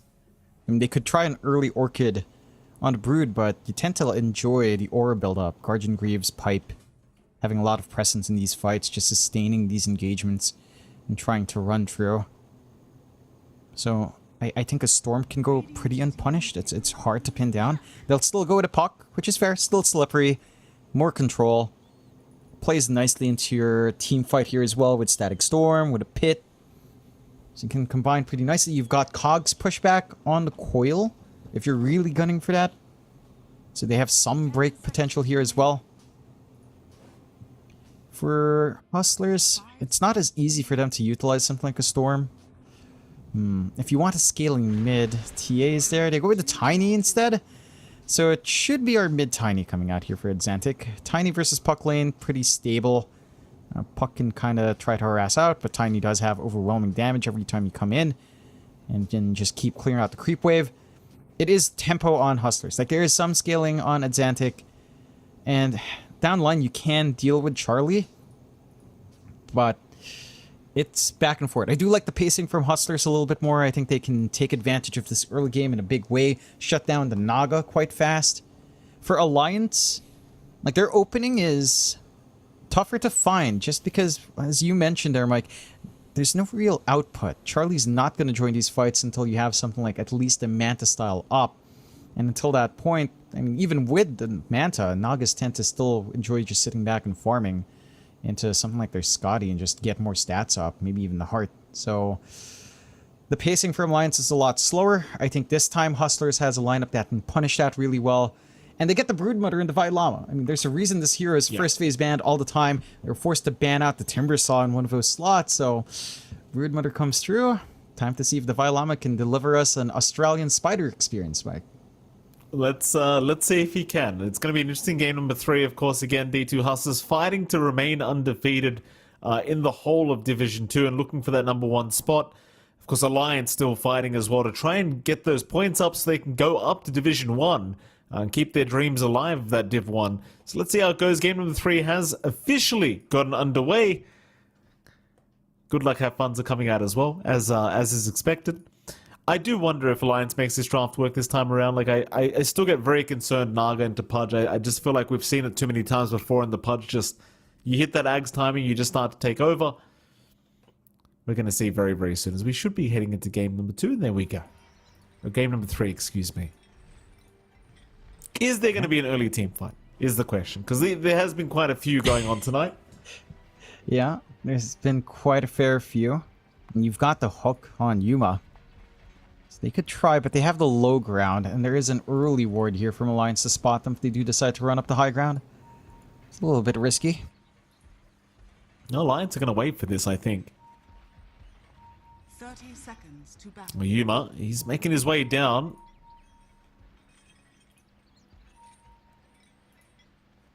It's very cautious, though. Like, they seem to kind of know that something is a little bit awry here. Healer call. Well, he's going to run right into them now, realizing that was a huge mistake. We'll go for the heal up, though. Makes his attendance. Not oh, nice hook. Yuma finding pond low. It was just a pond full of fish, I think, for Yuma, so very easy hook to land. But do they actually have the control for him? I don't believe they do. Pondlow's going to run. Bannerin's pretty much all going the way of Alliance. There's only one left, and Divide Llama is rushing for it. He will at least get that. As Pondlow is just going to TP right out in front of Theo Lacour. And they just could not catch him. That is just so unfortunate. Yeah, doesn't pan out. You lose all bounties, you don't find the first blood either. Gonna be a pretty rough feeling for D2 Hustlers. You don't miss out on too much, but that is a huge gold injection, especially for Chuen mid. And this earlier bottle gonna give him a lot more spamability and durability in that mid lane. Again, this Puck versus Tiny lane, it's not too bad for either side. I think the Tiny has a better time controlling the creep wave though. He just bursts it down so fast with the avalanche and with the tree grab. So you shouldn't be bullied out at all from Exantic. At the same time, Chuen should not be shut down unless you get some early rotations in somehow. That's top lane. You're seeing Divide Llama and Hakoda going at it here. Charlie and Hanskin going to be in contest with these two. This seems like it's arguably the more boring lane, right? Like, you could find some kills happening here with a double slow from Hustlers, but I think Charlie can be just careful enough to not get caught by those spells. Yeah. He can just dodge out. He can just use Mirror Image whenever it's up to Dispel on hand. So he's always got a little bit of a save on himself to kind of just back away from the aggression that the Hustlers will try to bring out. At the same time, you don't really expect the side of Alliance to be aggressive, which is usually what you want to see with a Clockwork. Right? Like, you kind of want to just run up, try to play with Cogs, Battery Assault, but you've got Naga. Chances are Naga's not going to be running up with you side by side to maximize the Cogs, so you can't just go for that early pin down, and it should just devolve into that free farm lane that you're expecting here, Mike. Yeah. The bot lane's probably where the more fun's gonna happen, right? Like you've got to pause one punch. I say that like they're against an Underlord Disruptor. I mean, it's kind of hard to say anything's gonna be fun when you're up against an Underlord, but you know, maybe a nice little hook on Ponlo could mean a kill to break out. You never know. Yeah. Good try. Ponlo's doing a good job of just disrupting Teal core and just preventing him from trying to get too much harassment out or trying to really do anything in the lane. He does have a nice enchant creep though. The chain lightning's up. So the time to be a nuisance is there. The hook does miss from Yuma, but the first few levels are going to be a pretty slow farm. Ponlo's blocked. Oh, he eats a tree. He'll break through the tree line. He'll be okay, but loses half his HP in that split couple seconds. What a hero. Yeah. What a creep. Chain lightning is, well, it's really annoying. It does expire at least, level 1 enchant. It doesn't last all too long. And you said top would be born. It is starting to shape up here. Hanskin? Oh, he was barely going to make it out, but not quite. Hakoda will hand over the tip here to Hanskin. First blood goes the way of the Jakira. Not the biggest deal in the world, but I'm sure D2 Hustler's going to be very happy with that start. Yeah, you get an easier time to just control the lane. Surely you can't fully commit onto Charlie, but you can always commit onto the clock. There's no way to really save yourself when these two heroes are just on top of you. You find S4 as well. They do, S4. Going down here bot lane. Steeler Core's going for a little bit more. Ponlo able to make his way out, just barely, but already D2 Hustlers very, very strong start here on both side lanes. And I say strong start on side lanes, but even mid lane's kind of going their way. Like Xantic, top of the CS board on the Tiny, having no issues with Chuen. We kind of know what happens when Xantic has a good laning stage. Johnny tends to take off pretty darn quickly. Yep. It is that lane though, right? Like Tiny just clears out very stable. He can keep shoving the creep wave, can go for the denies with a tree troll. There's not too much the puck can really do to shove you away. You do have the better range, but it doesn't really matter. Tiny has enough HP to kind of last through and just kind of play his game. And this good start for D2 Hustlers, it is a bit of a scary thing to give out. Like, it's only 2 kills, it's only a very slight network lead, but the fact that you're out CSing by a huge margin across every lane is concerning. Like, S4 is not able to dominate and just farm up. Pudge does have enough base damage to kind of just overwhelm that atrophy aura. It doesn't really matter for him in trying to CS. He's always got the rot as well. So you're not stopping Yuma from just playing that lane. And, I mean, top lane's just a Broodmother lane. You know, once the Spiderlings are out, Charlie's gonna have to back off, try to play in the jungle. He is fairly tanky now with 2 rate bands. So you really aren't gonna be gunning down Charlie anytime soon, but Hanskin does nothing in this lane. He's just running around trying to get a pull, but Hakoda's always there to disrupt, and you can't stop the Broodmother. You certainly cannot. That's why you don't give Divine Llama this hero, as it can be a little bit of a rough affair to try and go up against this man. Especially when he's on this Brood. 2-0 so far, 1k advantage. Again, mid lane at Xantic's had an extremely good time. I look forward to seeing the rotations being made by this man once you see the 6-minute power rune spawn up. Chuen, still not too far behind himself, but really wants the Witch's Blade before he starts making some big rotations out as the puck. I think both these mid laners just going to continue trading farm here. Though it is about that time for the supports to start rotating to secure that 6-minute power rune timing. Alliance already rotating both the supports, but it seems like D2 Hustle's going to do the exact same thing. So important between these two to not give a free rune away. Hanskin going to block the top rune. They've even caught this Jakiro. They'll pop the Dream Call for this one, but the Avalanche going to protect Hakoda, at least for now. Hanskin, though, he's going to dive for it, and they do find it. In comes the Illicore from the side, chasing down the Clockwork, but the Kinetic Field is going to hold him down. But the Centaur eventually will catch the kill. Is Chuan trying his absolute best to protect, but couldn't quite get there. Bottom tower is under attack. They do at least snipe away the Regen rune on Teal Core, so you don't have a top up here for Chuen. He will have a TP top up from Hanskin. And that does provide some utility for the clockwork here. But an instant smoke out for Hakoda and Adzantic. Not spotted by any ward. Yeah, top lane they go. Oh, Charlie would be a massive kill. Hakoda needs an ice path for this one. Looking to line it up, but can't quite get there. The vision was quite limited for the Jakiro.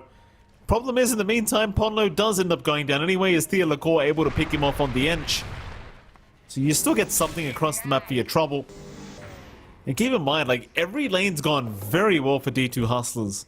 Like, you look even back down a bot lane, Yuma's top of the CS board now in the Pudge. And S4 is kind of unable to test him at this point.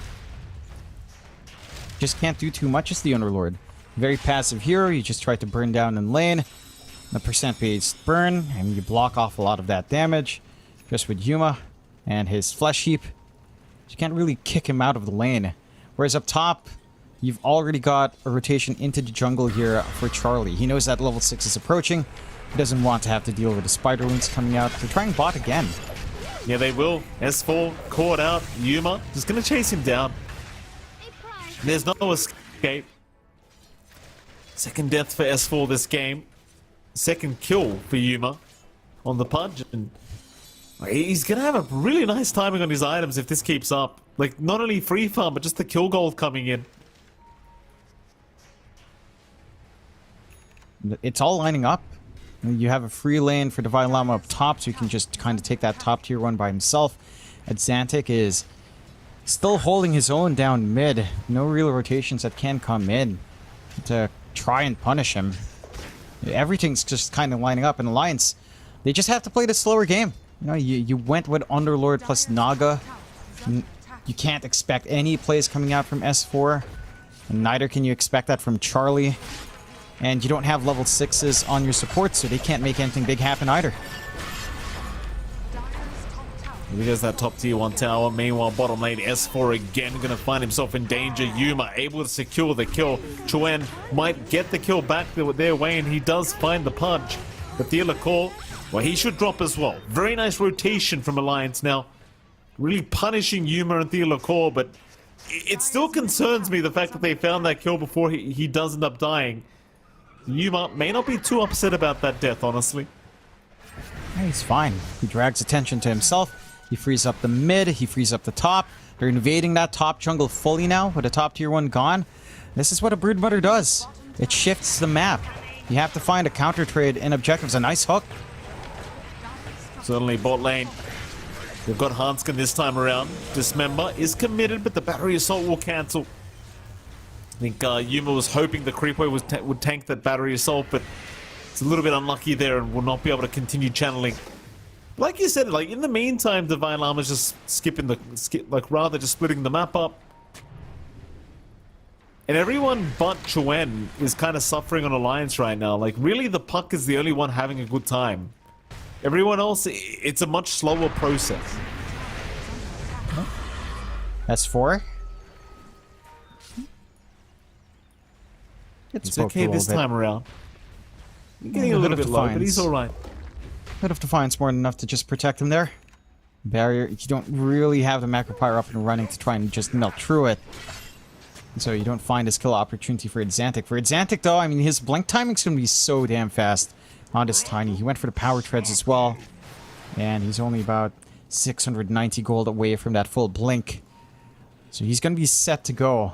For Alliance, their big timing are still these 2 support level 6s. Hanskin is halfway, or just about to be halfway. Ponlo's a little further out. At the least, when you have hookshot, it makes it easier for Chuen to try to commit. So you get more play out from Alliance. That's when you need to start running around the map here. Now, try to find these kills. Try to force Hustlers to move away from top. Provide some relief for Charlie as you know, the Naga is suffering quite a fair bit. S4's dead again. Yuma picks him off another time, and Yuma may not even die here. Chuen is desperately trying to chase him down, but now Ponlo's in trouble. They glimpse him up. Ponlo, he's trying to get out of range. Yuma, he doesn't have hook yet, but maybe he could go blind now. He's silenced up for a moment. Yuma, he's gonna try, but he can't get it. Ponlo will avoid it. While all this is happening, though, Divine Llama and Hakoda are casually pushing the top tier 2 tower. There's not really much Charlie can do about it. Charlie's the only one here trying to defend. And they've just completely ignored that top lane. They're focusing instead to slow down this Pudge, which they're doing a fine enough job, but they're losing way too much map space in exchange for that. Like you do not mind this at all for the side of Hustlers. They drag up at Xantic as well. Objective is just gonna fall. And now, where does your Naga farm? I mean, Charlie's not that far behind. It's not the biggest network lead in the world, but where's the map space for Naga? You don't have bot cleared out. Bot tier 1 still stands here for D2 Hustlers, so bot jungle, it's not somewhere you can really play. Yuma? Radiant's bottom tower is under Is he really in danger? He's Oh, got help boy. around him. Hanskin needs to run. This Pudge is such a danger right now. This glimpse back from Ponlo will save the day. Yuma eventually should drop. And he will. Hanskin does go down, but it won't really matter too much. It's a big kill on Yuma. My issue is Charlie's in trouble top lane. He's gonna pop the song. He's slowed down by the Silken Bowler, but he's gonna be just fine as Divine Llama. Just voice lining him while he's at it. I mean, he knows how good of a time they're having right now, this top lane. As much as you can kill Yuma, if your Naga's not farming, they won't care. Yeah, it's... You're not even losing that much gold here on Yuma with these stats. Like, he still has decent farm. It's taking a lot of commitment to just kill him off. With this bot tier 1 being taken, you do have more map space now for Alliance to potentially swing into. But now you have to play into Xantic's Blink. They've got initiation now on D2 Hustlers. They can start to play aggressively themselves. Bottom lane, S4, he's had a rough time already. Yuma needed to go for a blind hook if he wanted the attempt at that kill, but won't be able to go for it. Hanskin Ponlo still sticking around looking for that punch. Jump in, Yuma, he'll go for a dismember onto S4, but he's trying to bait for his team. So the hookshot does come in, but Yuma's literally taking no damage right now. Chuen is going to finally move in as well, but they're just taking way too much. Yuma is still alive. Chuen is trying so hard to get this kill. Yuma is okay to back off as they will even pop the Nature's Attendants. Meanwhile, Chuen, he's been caught out. Oh, he never went for the no. jaunt away. And he is going to drop. These bottom fights, sometimes they work, sometimes they don't, but most of the time it just feels like it's going D2 Hustle's way anyway. Like, the most they're getting is a Yuma kill.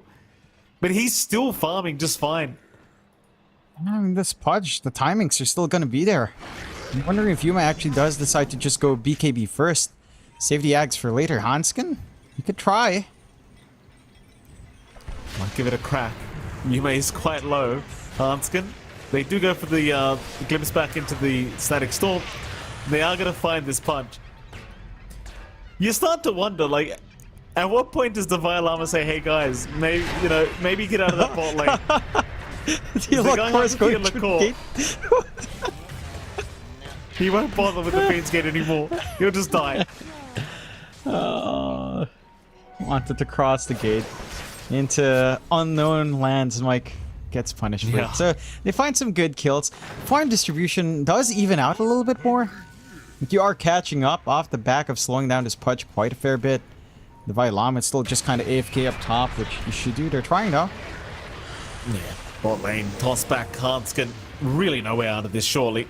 He'll try to buy as much time as possible, but Hook is going to land perfectly from Yuma. That is going to be a clockwork dead. He'll take him out no problem. And meanwhile, this Spider is still being an absolute nuisance now. Has the full Guardian Greaves up at 15.5 minutes. He's just not left the top lane. He is continuing on his mission to push out this top wave constantly. Alliance, props to them. Like, they are doing a decent job of dealing with it. I think Charlie's has been sending mirror images over and over again to try and clear out the Spiderlings, but at some point this is going to get very frustrating to have to deal with. They've got rune control here as well for D2 Hustlers. So double damage for Xantic. You're very close to your blink time here for Chuen. That could help them lead more kills. Yuma in danger again though. He is in danger. Or is he? Hook is out on Oh my Pombo, but that God. only allows the Static Storm to come in. Thing is, Divine Llama's joining this time around. With the Greaves up now, he feels confident. Is this the fight, though? They have almost got Yuma down. He is still barely alive as Hanscom will drop, but they found Yuma. They've got the punch gone. But can you deal with the spider? Charlie says probably not. He's going to TP out immediately with the song. Man, they still lose S4. They still lose 3 heroes for Yuma. I mean, who's the real bait here? Normally it's people committing on to the Broodmother and getting, you know, counter-killed for it. This time it's the Pudge attracting all the attention and Alliance bleeding out. I get the idea. You know, just avoid the Brood. Ignore her completely. Prevent that scaling to come in. Instead, target the big core that wants to scale in the Pudge. But there's just too many compromises when they make these moves. Like they just aren't able to cleanly kill off the Pudge. Yuma's just so durable. 7 Flesh Heap charges. Maxed out Flesh Heap. He just turns on the active when he's being jumped. Stalls out for enough time. They're fighting close to objectives on Alliance's end. Like, these are not the safest spots to force these engagements out. At the least now, you've got the Blink and Chuen. So again, he can try to make more aggressive plays for the team. Set up for the team if need be. Bail out as well if there's any danger. Do you have enough AoE damage coming out though? Especially if you're trying to go onto Yuma, that the Blink should be constantly cancelled as well. So it's not exactly the safest bailout if the Pudge is around.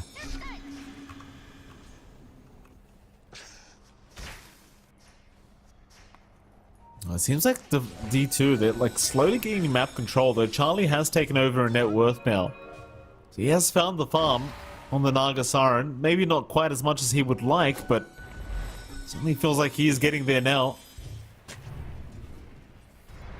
Main problem still seems to be the spider. It's now Alliance looking to hunt down Devi. Radiant's bottom tower is under attack. We're showing the mid creep wave here. This could be a great opportunity for them to try and make the jump on the spider. But no, they're actually going to run down towards bot. Let's control this area instead. They're not feeling confident trying to make the jump in against the Greaves carrier. And I suppose Alliance are more than happy playing a dragged out game, right? Like, you've got Naga, so you kind of want to play that game if you can. Even if you are still up against the Pos 1 Punch, it could be a real problem later on. For now, it seems like they're more than happy just securing those core items on Charlie first. Yeah, I get that. Like, yeah, the Pudge will be a problem with Yags up and BKB. But at the same time, once BKB fades, if your Naga's just kind of playing in the back, runs in when Pudge is a little bit more exposed, you can rip through with illusions. Just try to spam them in. If your teammates are around as well. I mean, he doesn't have too much armor. And when Flesh Heap is down, the Naga can rip through a Pudge. So there's some sort of counterplay there for the Naga, in a way. It's a little bit harder to pull off, but you've got some ways of dealing with it. I mean, you also have the percent burn on S4, the Firestorm. But that Ag's timing is up now for Yuma. So I'm sure he's going to be feeling happier in these fights with way more output if he does get jumped. Dire are scanning. Radiant's middle tower. I'm going to push that mid tier 1 tower with the mirror images.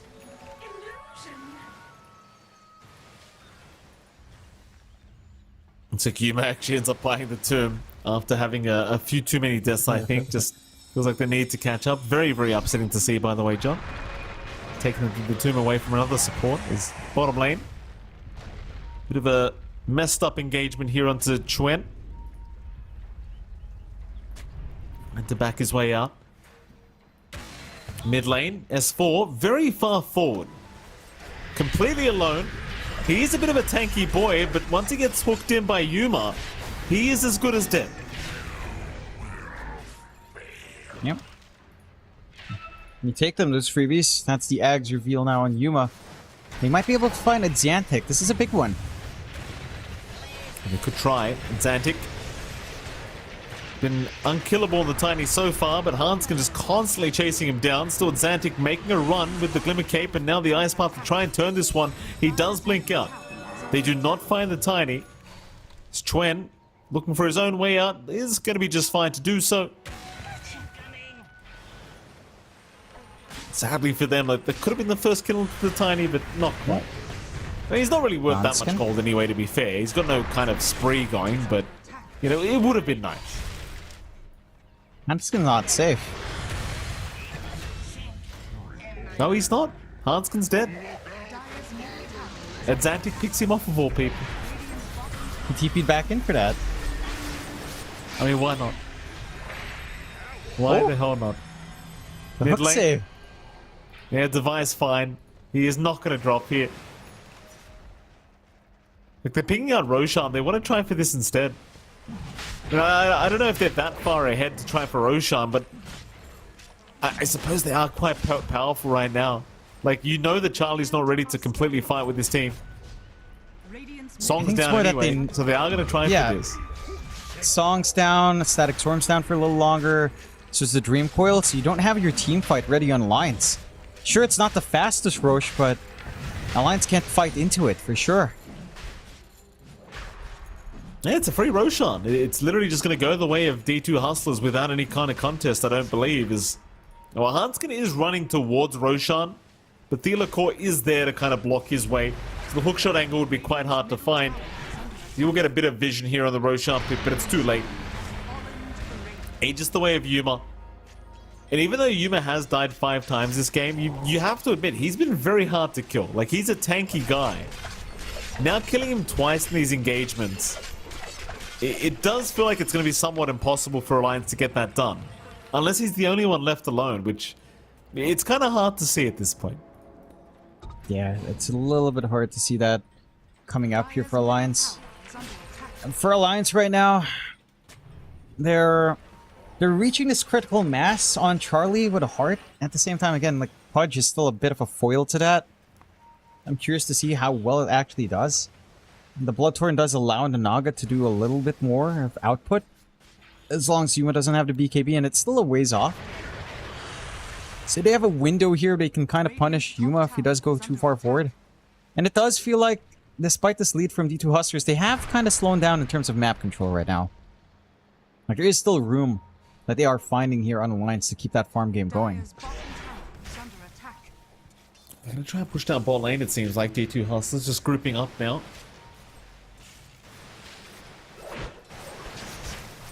Well, that T1 tower, of course, has to go down first before they make the move for the T2. Divine Llama just hanging around mid lane. Classic Broodmother play. Just doesn't need to be part of the team. Will do his own thing. Going for the full aura build up here on the Brood. Just AC up next after the Pipe Guardian Greaves.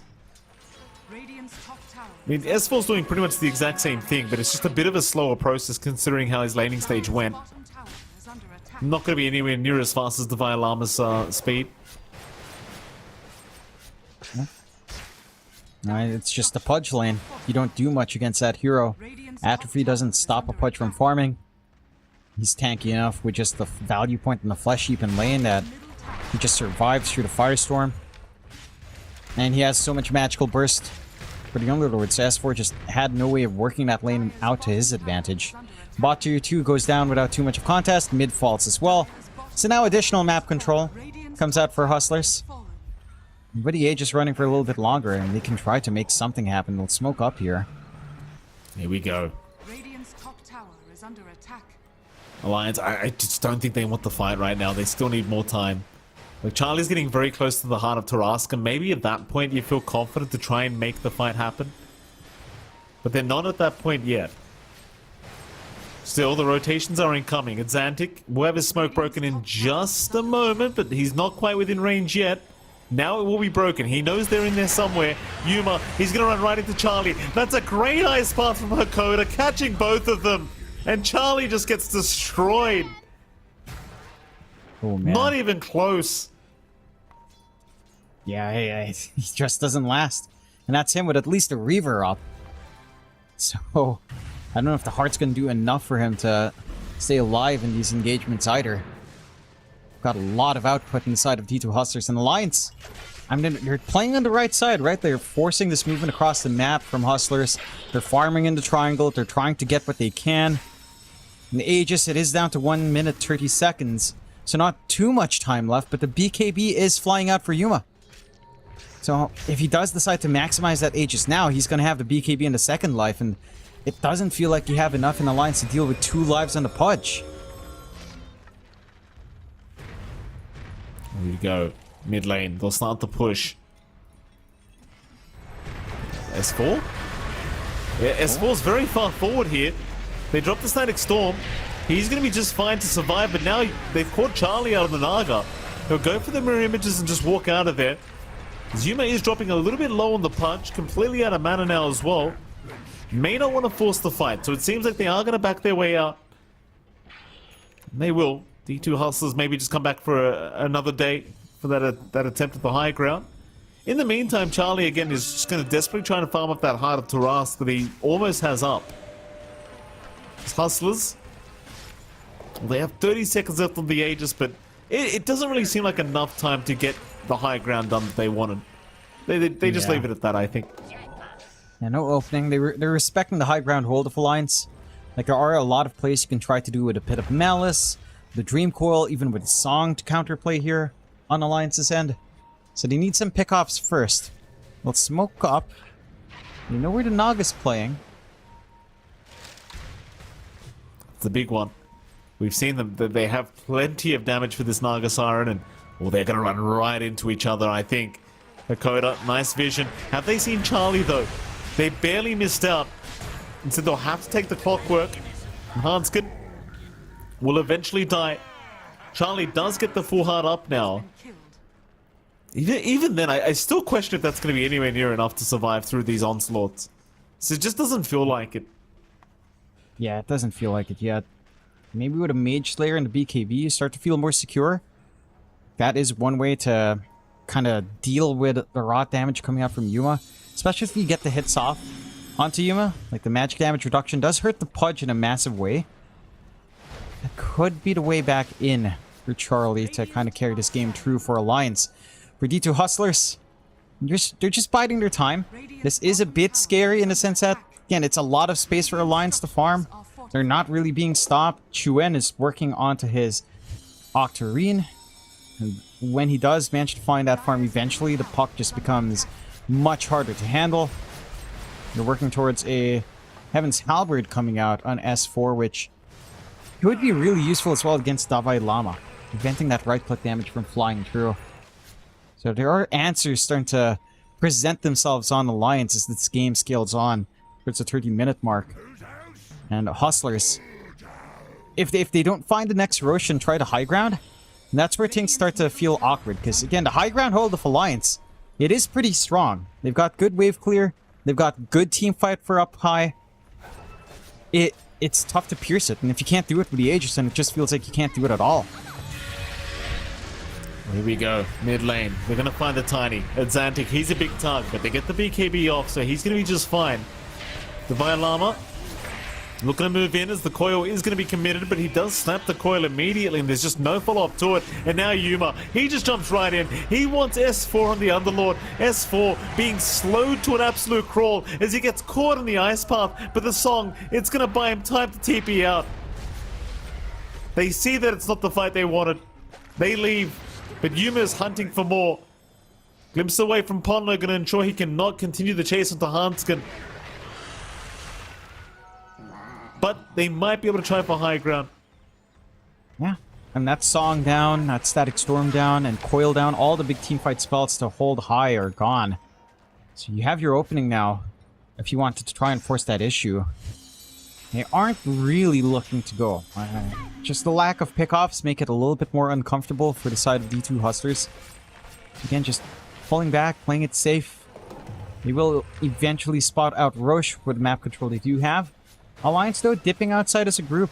Like, they still have some parts of the map to play into. So they can try to get what farm they can, but smoke out here from Hustlers.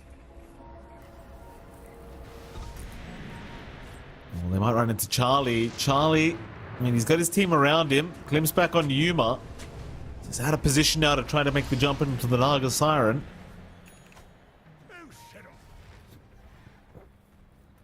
It's kind of it's a classic game against the Naga Siren where you just have so much trouble pushing high ground. Just the amount of split push you can provide as this Naga. The Song to disengage every time. Yep. But they're just waiting for the next Roshan, it feels like, D2 Hustlers. That gives Alliance plenty of time to figure out a way back into this game. Not that they're really out of it anyway. Like, they're 7k behind, but 31.5 minutes in, it doesn't really feel like the biggest deal. No, again, they've got high ground hold. As long as your tier 3s are intact, you still feel pretty good here on Alliance. You're still finding farm.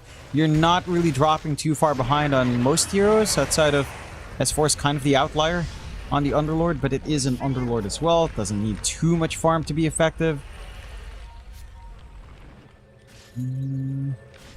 Hold on. Hanskin, he's okay. Oh. Close, but not quite close enough. Yeah. Mass TP's up top, though. Yeah, Ponlo's just going to just TP out, TP's out seeing the too. Spiderlings chasing him down. Doesn't want to bar of that. Ah. 32 minutes in.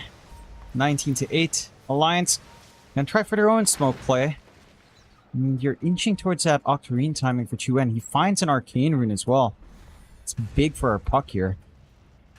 Now they just need a target. And Xantic's the only one stuck bot. Yeah, he's alright, he just blinks away. So instead they're going to aim down the tier 2 bottom tower, it seems. I mean, Charlie, he'll be more than happy to take that. Like, it's an objective that he didn't have earlier as Alliance, so take that away. Maybe take the outpost for yourself as well. Because Roshan is about 3 seconds from respawning now, so you are going to have hustlers with first dibs on that. Dakota will scout it out for the team. Also at the stage, of course, with the tree volley is now available on Xantic, as he does have the Ags on the Tiny. No crit available, but it still does a hell of a lot of damage just with the tree volley on its own, as Charlie gonna do the old ratting play. Does just TP out with the song being committed. Did a hell of a lot of damage onto that tier 3 tower. And this is kind of the game plan from Alliance now to try and come back into this game. Just rat whenever you can. Yeah. Just get what you can. Try to push in. And try to force movements out from the side of D2 Hustlers. D2 Hustlers, though, they're on to Roshan. Just Davai, Lama, and Yuma alone are more than enough to get that done. No contestation coming out from Alliance. So they are trying to push out, but no smoke up. No, nothing. They do have the full BKB up on Charlie, so he feels a lot safer here. And there goes Hanskin. And try again for that high ground attempt. Plenty of time now with the Aegis up. Yuma even finding a nice regen rune, so you won't have to go for a reset on the Pudge. Radiant's middle tower Was a bit low on mana, but now will be just full mana up. Heaven's Halberd even being built up here on S4, just preemptively. So I'm gonna That's move in one now. way to save you. It's a way to save you from Divine Llama at least. And the rats just fall. They're not really in a good position to defend both. Oh, S4. Nice toss back from Xantic. Tree volley immediately afterwards for the backup damage. He's got no buyback. He committed that gold for the Heaven's Halberd. He does not have a way to get back into this game for another 40 seconds or so. Yuma, he's going to get jumped by Charlie, but he's not really taking too much damage, and Xantic happily jumps in. Charlie now the one in trouble, forced to BKB to just run, but he gets caught by a hook. Dismember there as well. The BKB is still going, but it might mean Hanskin is dead, and he will be. No buyback, as that was a dieback onto the clock. And the hooks are still coming from Yuma. He's just fountain farming them now. Dire's middle barracks. Onto the mid-racks they go. And that's Song and BKB down, and your Naga can't stand up front anymore. Is under attack. You still have that Static Storm and a Dream Coil ready. You have a weird angle here. Yuma's getting a little bit low. Might look to reset on the Pudge, but no, they're going to move in. Xantic has gone in on his own. The rest of his team is backed off. Or maybe it would have been misplay. Huge ice path though from Hakoda, but where's your follow-up? Like, Yuma just left the building. He wasn't interested in this team fight. Now the glimpse back onto Hakoda. He'll keep trying to run his way out. Alliance are on the chase with the Dream Call to connect. But the follow-up is not there. Charlie is still trying, but he ensnares himself now. Yuma's going to jump in, immediately seeing that with the Dismember holding down the Naga, and Charlie cannot make it out with the song. Tips out from Divine Llama. Tips out from everyone, in fact. No buyback on the Naga. That's big. This should be the push coming out from D2 Hustlers. Glimpse back onto Yuma, going to ensure he can't keep going after S4, but without the Naga up now, you are lacking all of your net worth here on the side of Alliance. So Hustlers, they can keep going. Another hook on S4, going to catch the Underlord. Still, he'll try to push him away. The punch dropping low now, but still has the Aegis up as S4. Just going to TP out in front of them. But Hanskin is going to drop once again. And Xantic not going to get the avalanche he really wanted, but nevertheless, they're going to go right for Megas. As S4's caught once again by the hook of Yuma, and he is just dead. No buyback. They may just have to call this one. Oh, it's true. And Xantic going for a little bit more.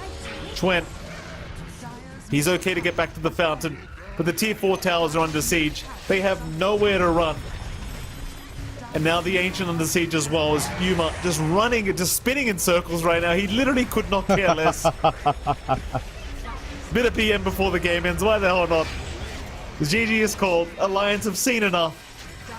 Game 3 will go the way of D2 Hustlers, which means, Jonathan, they remain undefeated here in Div 2. Yeah.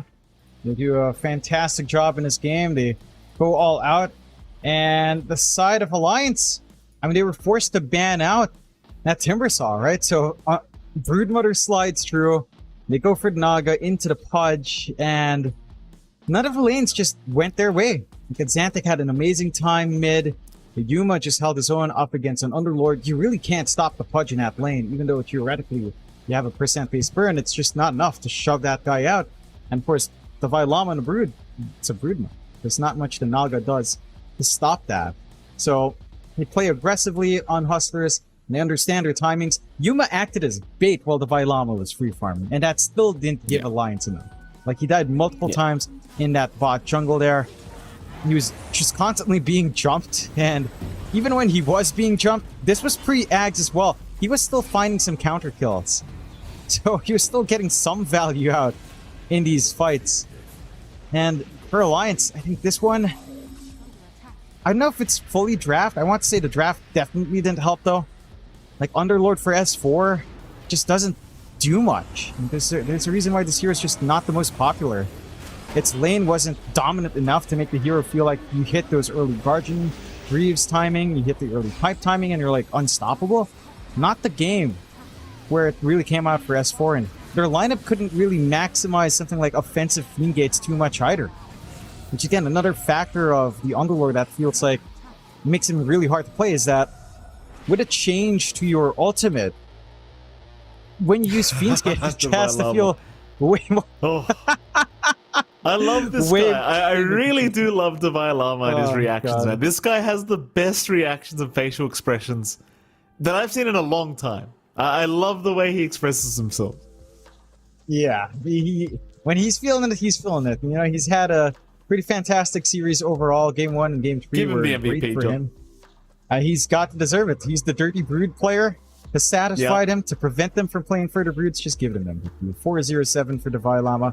Had a fantastic lane up against Charlie. Very deserving of an MVP here.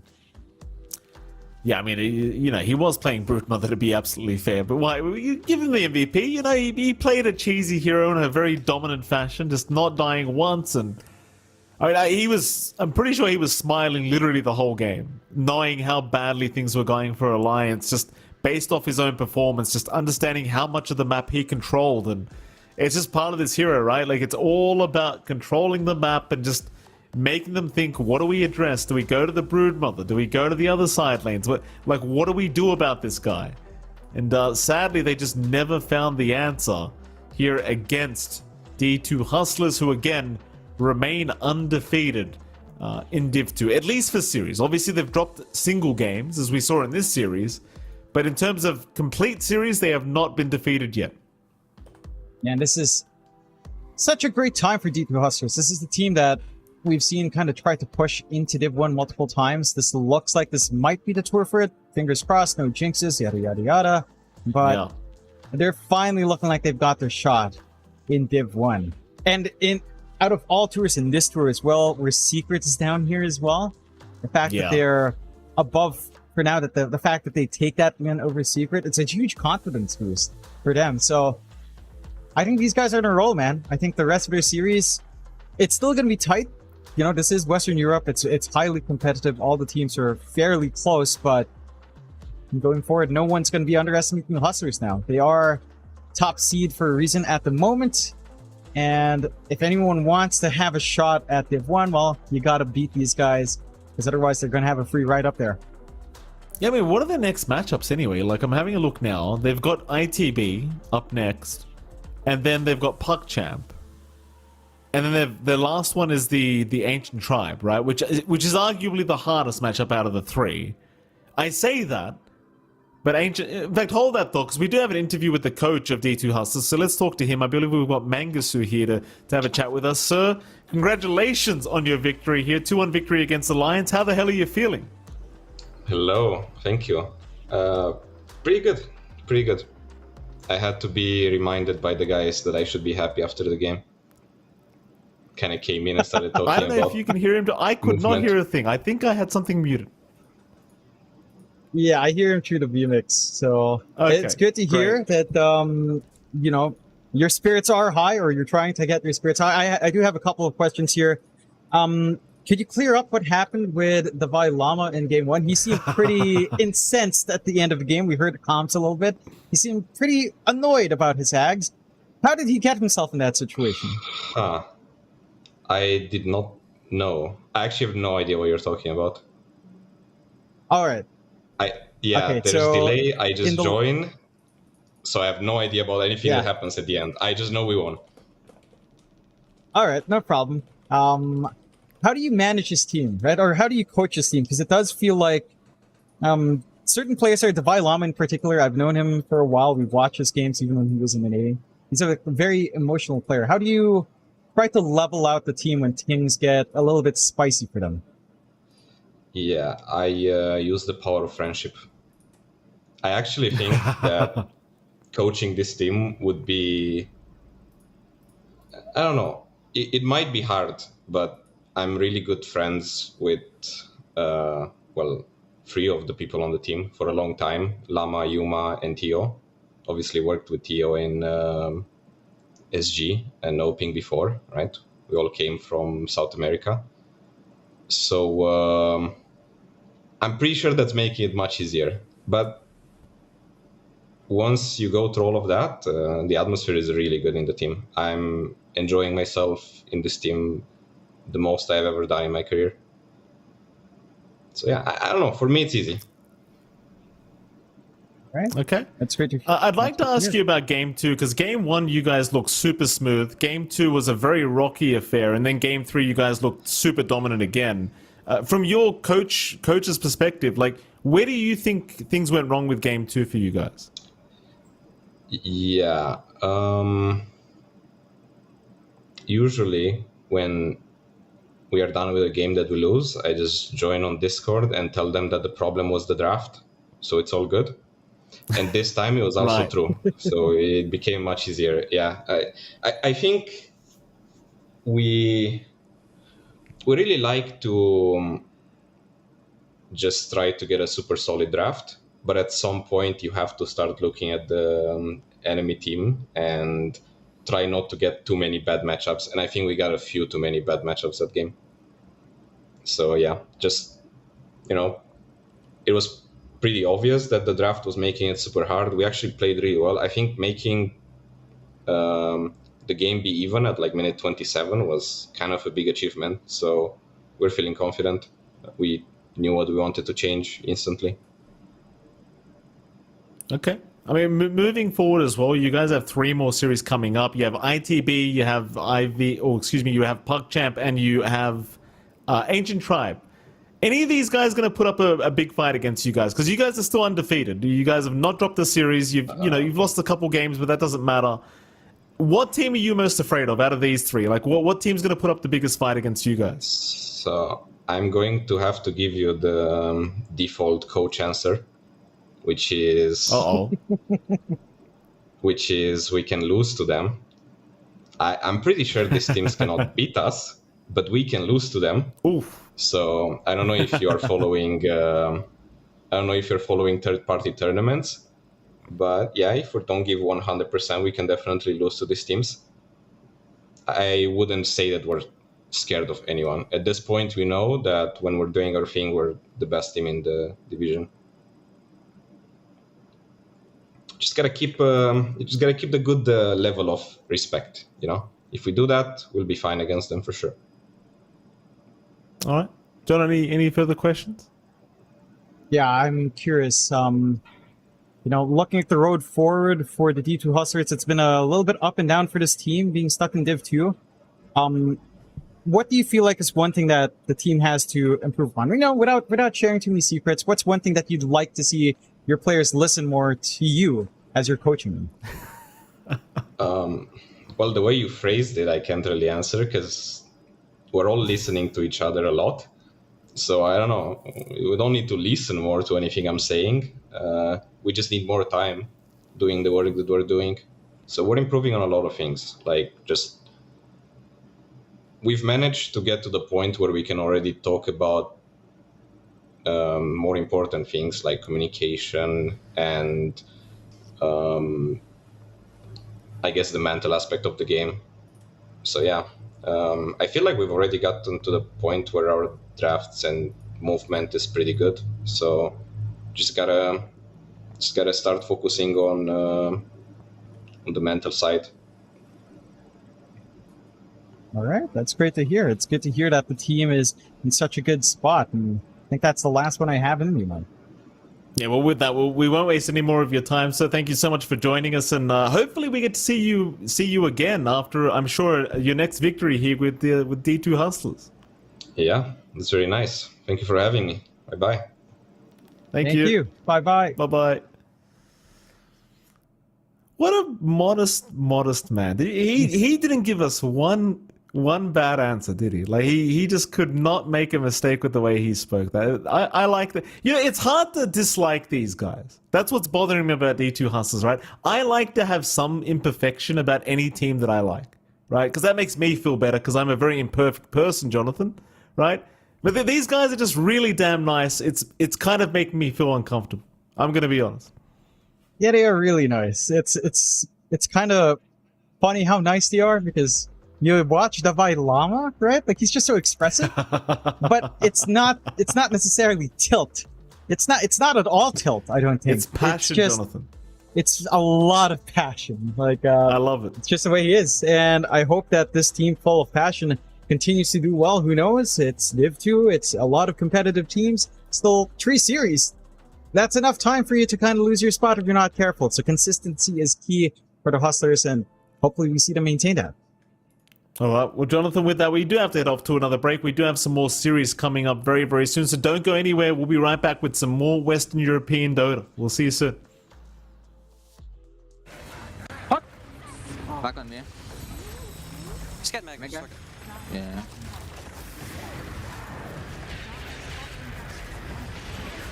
Lodorczyk. Nice. Go in. I'm gonna hit. Save me. Fuck. I have Mindbreaker. They hurt him. Who's that? Not against him. Dire's middle tower has fallen. Keep shouting, guys. Go in. Dire's middle tower has fallen.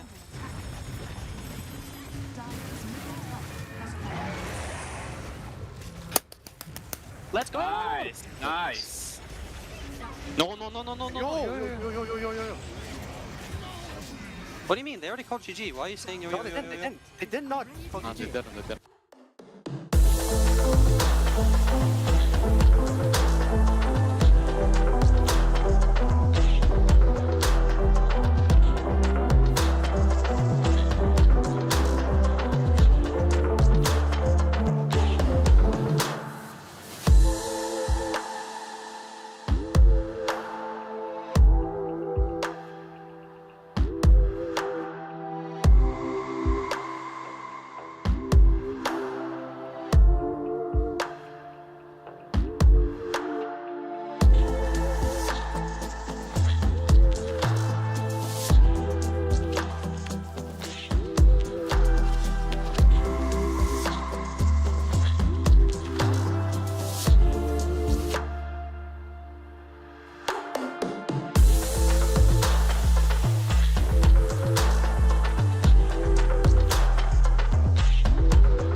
Welcome one and all here to Western Europe Division 2 Dota, as we are going to be witnessing a very incredible series between Ancient Tribe and Team Secret. Both of these squads 3-1 in the leaderboard, both of them trying to get into Division 1, and both of them surprisingly trailing the D2 Hustlers, who have yet to lose a series, sitting at 4-0 at the top of the table. So this is a match that I have a very high feeling, once we look back at the end of the tour, will determine who actually goes into Div 1 and who has to sit out yet another major and do yet more bidding in Div number 2.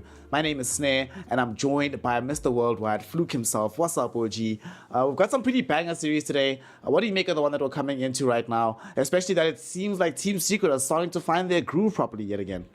Yeah, this is a very, very important series as you led up to the fact that D2 Hustlers right now are 4-0. Both these two teams really need this win to stay on parity with them. And then they're even hoping that maybe D2 Hustlers somewhere down the track do lose one of their series as well. But this is going to be an interesting fight between both of these two teams. Both of their losses have been kind of interesting ones as well. The D2 Hustlers series that Secret did lose against them a little bit earlier on was a very back and forth series with a few interesting ideas that went through it, whereas for Ancient Tribe, they were the ones that lost Into the Breach, which is a team that are currently sitting 1-3. But you know, when the lads talked to Zibe after that series, he said that it's more of a matchup thing rather than them being, you know, a quote unquote better, worse team kind of thing. It was more about the matchups that they had. So it's going to be interesting to see whether or not the styles do mesh this time around for this series, or whether or not they conflict for maybe Ancient Tribe or Team Secret.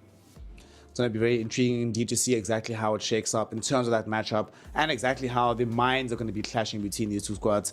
Of course, the odds I think will generally be favoring Team Secret. They just have that long-standing pedigree, that long-standing history, and those odds, when they eventually do come up, will be brought to you by esportsbet.io, our partner here for the DPC, who are also launching a Watch to Earn platform, which allows you at home to be not just a spectator, but a participant in the action that happens here in the DPC. If you join the esportsbet.io platform, join the Watch to Earn platform, and for every hour that you're engaged in your favorite games, you get about $3 back, 3,000 tokens from the platform, which you can use in whatever fashion you like. And that's not the only bonus that's given on the platform. There's a bevy of other things available. So go check it out, become a participant and not just a spectator here in the Dota 2 landscape, and see what esportsbet.io has to offer through the Watch to Earn platform. Going into the game, though, and going into the drafts, we have seen one of the heroes that I really want to see, one of the players, rather, that I want to see how they go about this game is going to be Yamich on the side of Team Secret. I think you and I agree that between him and Armel, they're sort of like the engines, the linchpins of what makes the new Team Secret tick. So as we go into the second draft, given that he was the one that was outlining the disruptor for us and talking about that hero, but also talking about the Tusk as a counter, do you think Team Secret are going to angle for either of those heroes in the first phase? Disruptor if it's available, and Tusk maybe if it's picked up by the other team? Yeah, definitely. I think Puppy is one of those drafters as well that has shown in the past that he's more than happy to give away a lot of the meta stuff, especially in a best of 3, to try and feel out these teams and see where they stand and see what he can get away with a little bit later in these drafts as well. I think it's also going to be an interesting fight between both of the mid laners for both these two teams, right? We touched on the fact that Armel and Yamich feels like they're the biggest cogs in the machines right now for Team Secret. I think Mobe is a massive cog for the side of Ancient Tribe as well. So if they get a very, very favorable matchup for one of those two mid laners, I feel like they can take over a game and even take over a series as well, right? So that's going to be something that I'm sure is in the back of the mind for Team Secret, has been the fact that Mobe has been one of those heroes, one of those players that has really been dominating a lot of these lane dominating heroes. So I think we're going to be trying to angle towards really setting up Armel and Mobe for both of these two teams, and have facilitators like Yamich try and really facilitate that through their hero as well. Speaking of Mobe, I'm quite surprised that Team Secret left his Death Prophet into the pool. They banned out the Disruptor and the Tiny themselves, given that they have first pick, and then we saw Brood and Rubik removed against them. They're going for this Enchantress. We have really been seeing more and more of these first phase Rubik bans, and I'm still a little bit cold on the hero, but I will admit he is starting to make a bit of a resurgence. I think he looks better and better the later on that you're able to pick him, where he doesn't just look as generic as he can be. Ancient Tribe, they get this DK here, so Team Secret don't yet have an actual break for themselves, and Ancient Tribe sort of keeping it open where this hero's gonna go, right? They have 3 different, Mobe could play this, Mixer could play this, Lil Pleb could play this. So this DK hero, I will admit, for me, has become one of my favorite heroes in the patch, especially when you're picking up a versatile hero that can occupy multiple different roles. Yeah, exactly. And I think Dragonite has really just been able to be at the forefront, especially when the way that he plays in a lot of these games as well. You can go for a much more carry-orientated build. You can go for this aura kind of build. You can even just go for like early blink build into like a BKB and just be this tanky annoyance in these team fights. So I really like how Dragonite has kind of come to the forefront. He has been known in the past as just been this kind of boring hero that really hasn't been able to do much, but a lot of these different players, a lot of these different teams have been able to enable him in some of these different drafts as well. So you can tell that both these two teams are still trying to feel each other out, trying to figure out where some of these heroes fit in the priority list for both of these two teams, and that's why we're seeing a lot more generic, straight-up good heroes for both of these two teams. Things like the Enchantress, the Dragonite, Sapphire, all kind of generic heroes that can kind of go in different spots in the draft. But I like how Team Secret have responded with this Monkey King, and has been Chrysalis as one of his best heroes for a long, long time. It just means that if this Dragonite is going to be in the off lane, then it's going to be a rough lane. But they can also transition that into a mid lane Monkey King as well if Mobe is the one that picks it up. So I like how you've got this counter that can kind of follow him around the map as well. Yeah, MK, I think Team Secret definitely look the best when they have the hero. So Chrysalis most likely going to be the one that's occupying this MK.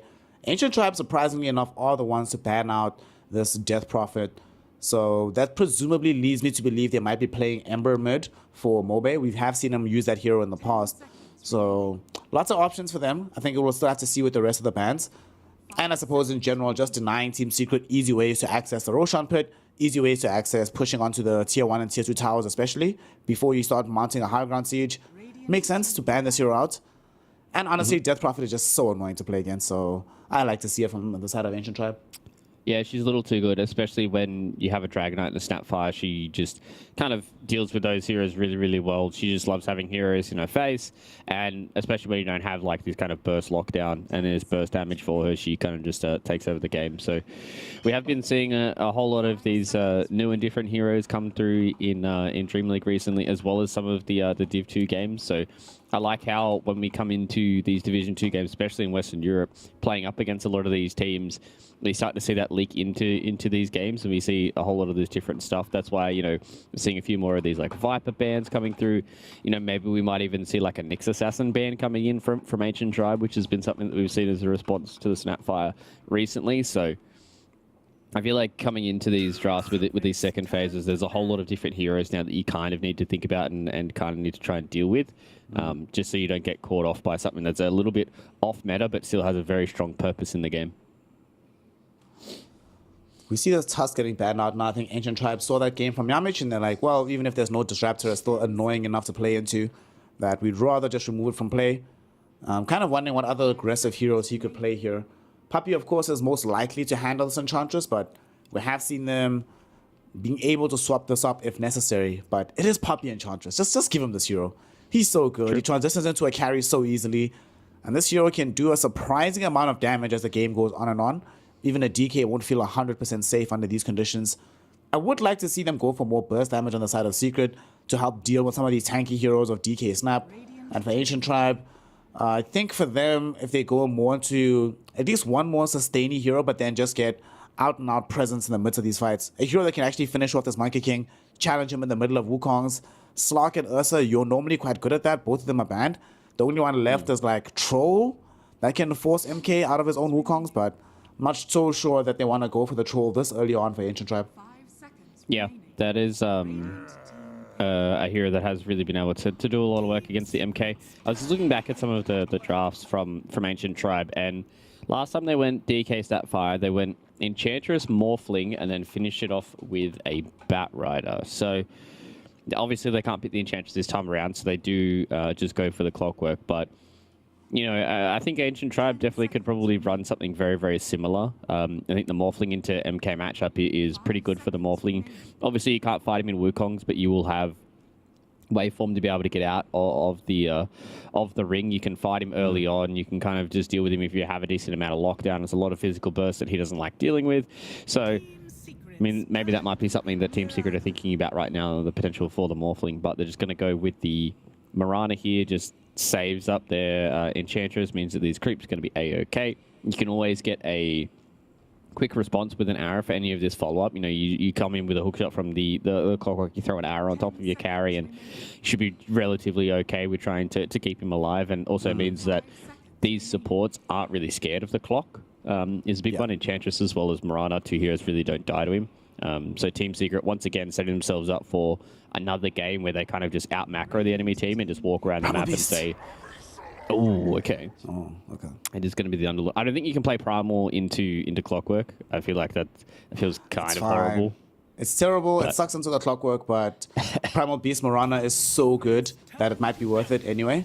And there's the water boy that you were talking about, playing into the Morphling. He can get in and out of the fight. Doesn't have to worry too much about the Monkey King. But there's lots of small little ways to slow him down. Not that many hard disables, to be fair. There's like, what, Arrow, Bounder Strike. Pit of Malice is annoying, but for the most part, Morphling shouldn't really be too bothered by this. I am worried still, though, at the lack of sustain, or the lack of burst damage from the side of Ancient Tribe. They have some sustained damage throughout the course of the fight, but if Team Secret play this properly, with this Underlord just keeping everybody topped up, Enchantress having attendants rolling around, I imagine Underlord buys auras as well. Monkey King can keep himself alive in the fights. I am kind of worried for Ancient Tribe as to how they kill these heroes here, Fluke. Yeah, and this is something that we saw. I can't remember which game it was. It was one of the most recent ones, and the way that the damage stacking works against things like a Morphling who have this massive amount of high physical damage and high base damage, it just makes him hit like a wet noodle. And this is not what you want if you are the Morphling. You know, you can go things like the Crimson Guard. You can even go things like just the AC in general to be able to give your team a whole boatload of armor, and then your Atrophy Aura is just going to mean that the Morphling just has to overcommit for a lot more of these kills. It's going to be harder for him to kill the Enchantress, harder for him to kill the Mirana. And if this Morphling is not running around the fight and just dealing with the supports while everybody else is dealing with the cores, then he's going to have a very, very hard time at trying to get through something like an Underlord, or trying to get through something like a Monkey King inside of his Wukong's command. So I like how Team Secret have responded with this hero that makes it hard for them to kill the Underlord, and this is why they're banning out these heroes with the large amount of magical damage just able to deal with this Underlord, right? Like, you're getting rid of the puck, getting rid of the bat. The only other hero that I can really see them going for is maybe something along the lines of like a Leshrac, but you may have some issues trying to stand in Wukong's. But outside of that, like, you need a lot of magical damage right now coming in from Ancient Tribe. It's actually a very good point, right? Because this Underlord, when I look at both DK and Morphling, both of them tend to build, until later in the game, both of them just build stat items. They don't build like flat plus damage. So no early Chrysalises, no early Daedalus. DK goes for the strength item, especially from the off lane. Even if he's playing mid, he'll go like Ags Manta, lots of stats. Morphling goes lots of stats. So that means that this percent base reduction from Underlord is way better than it would be in a lot of other games. And even if they go for a magic hero from the mid lane, I feel like you just buy Pipe Greaves on Underlord and you've negated most of their team fight. Especially if you start with the Pipe. You start with the Pipe, you get max Atrophy Aura, then you come back for Greaves. I hate to say it, Fluke, but I actually kind of feel like just looking at these 4 heroes, I think Team Secret has a favorable draft, like 80-20, honestly, looking at this, provided they find a hero that gives them catch from the mid lane to just keep these heroes inside the Wukongs. I would have liked the Puck. Sad that it's not here. Batrider would have been good as well, so surprisingly that Team Secret ban out those heroes, but it does feel... They'll probably go for Ember or Storm here at the end of the draft. This feels already like a very strong draft for Team Secret. Yeah, it definitely is. I wouldn't even hate to see something along the lines like an Invoker. That's something we've been seeing a lot of, much more as a response into things like the IO, where they don't have innate catch themselves, and he's allowed to play like a little slippery around the fights. But I think if you have like an Invoker, you're able to set up with things like the Pit of Malice, you're able to set up with the Arrow, and give a lot of extra bonus to the Monkey King. But at the end of the day, it's Armel, so Ember Spirit is something that he has done a whole lot of work on. Also gives you a much better lane into the Dragonite. Maybe that was the one issue that Team Secret was going to have with the Invoker, was the lane into the Dragonite is a little weaker. But they just pick up the Ember, so they could have picked anything. Gives them a little bit of lockdown, gives them that carry potential that Armel has. And this is something that we saw in the last series they played against PuckChamp, right? Where it was Ember Spirit and the Mirana. They had this Enchantress that was running around doing her own stuff. But Yamich as well as Armel literally just controlled like the middle third of the map just by being there. And the amount of times they just got free kills because PuckChamp tried to walk around and farm the map meant that they just blew them out of the water. And there's a very kind of similar draft that Team Secret have this time around. Agreed. The one problem I have with this is that if it is going to be DK mid, it's better than the Invoker, but it's still not great for the Ember Spirit. But you shouldn't die in that matchup. But that does mean that there's one side of the map where DK, or at least Ancient Tribe overall, should have a favorable matchup for themselves. But now if they do put DK mid, this sort of limits their options, right? Because I kind of don't want to see Mobe play DK in this game. I think they need a hero that plays a little bit faster. So I would personally want to see them relegate this to Mixer's role, and then we have Mobe playing a hero that can give them dynamism. But a lot of these heroes are gone. Huskar. I wonder if I don't know Mobe if he plays Huskar. does. This is a good Huskar game, though. He doesn't have like a free save hero. You're a dirge. Oh, Okay, it's so an offlane snap? offlane snap. I imagine so. Yeah, offlane snap. Okay. So it makes their lane easier into the Underlord, so he doesn't have to just have a free time. Like if it was like Snapfire plus Morphling or Clock plus Morphling, the Underlord was going to free farm, and then Yamich can just make a rotation whenever he wanted to on the Mirana. So this actually means that their lane's a little worse, but it doesn't allow you to kill Armel at all. It's actually quite the opposite. Gives them a little bit of extra team fight. They're going to struggle to try and keep people in place. Yeah, I think this kind of shores up their lane a little bit, but there's still so many other issues that Ancient Tribe have. Like this time around, like they get outscaled. They have no real way of killing the Underlord once he gets towards like an item or two. Ember's going to have a free time because he only has to worry about like Hookshot and Dragon Tail, so he can build effectively to deal with those. Yeah, I think Team Secret definitely put themselves in a very, very strong spot, and unfortunately for Ancient Tribe, they solved one of their issues, but they didn't solve the rest of them. I think not only do they not solve the rest of the issues, but this last pick Undying might make matters a little bit worse. I think it goes like 90-10 now because past this mid game, like you mentioned, they can't kill Underlord. I actually don't see how Crystallis dies in this game. Like Crystallis should, as this Monkey King, should legitimately never really die. They'll have sustain from the Underlord and the Enchantress nearby him. They have heroes that can get in front of his face, block off damage for him. There's no burst on the side of Ancient Tribe. This Undying doesn't fix that issue. So unless he gets caught in a really awkward position on this Monkey King, I imagine, especially once he gets BKB, that he just legitimately does not die this game. Let's just say Lil Pleb is going to have to show us that the Water Boy is going to be the hardest carry of all time in this particular game. But Ancient Tribe, so far, they've been a team that has been full of twists and turns, full of surprises. When we saw their initial form, we thought they would never lose again. But now they're on the bounce after a loss against ITB. So let's see what they've got here for game number 1. Pretty rough draft. However, Fluke, if they can win this game, guaranteed they win the series. Then they're just a way better team than Team Secret. Like, just no matter what. Yeah, I think if they win this off the back of like some insane lanes and like them just coming in and just beating Team Secret, hands down, that I will say this series is definitely in the bag here for Ancient Tribe. But oh man, they made game number 1 hard for themselves. I like their initial draft. I think they gave themselves a lot of options, but this Underlord pick was a little bit of a stroke of genius coming in from Heen and Puppy. This is very, very good game for it, and I thought maybe Ancient Tribe might throw caution to the wind and try and go for something that was going to be a little more riskier to pull off, but gives them a little bit more avenues to win the game with the Huskar, or maybe like just something that allowed them to kill this Ember Spirit and kill this Underlord. But they go for something that's a little safer, something that's a little bit more straightforward to pull off, and they kind of put a lot of their eggs into the little pleb basket, and let's see if the basket holds. The one problem as well is, even if eventually though they do get uber tanky, if this game goes like 50 minutes, it does kind of suck for them that they are still playing, like you said. The stroke of genius on the Underlord is that if the game does get that late, you still have Firestorm to deal that percent-based damage. True. But if they can eventually get there, if they somehow win out all their lanes, then Team Secret, because they need levels for their damage for the most part, they will be denied having easy access to burst. So we'll see how it goes. Lots of time still to go as the laning phase does now kick off. Yamich gonna starting bottom with this Underlord. They're playing into the Undying and the Morphling.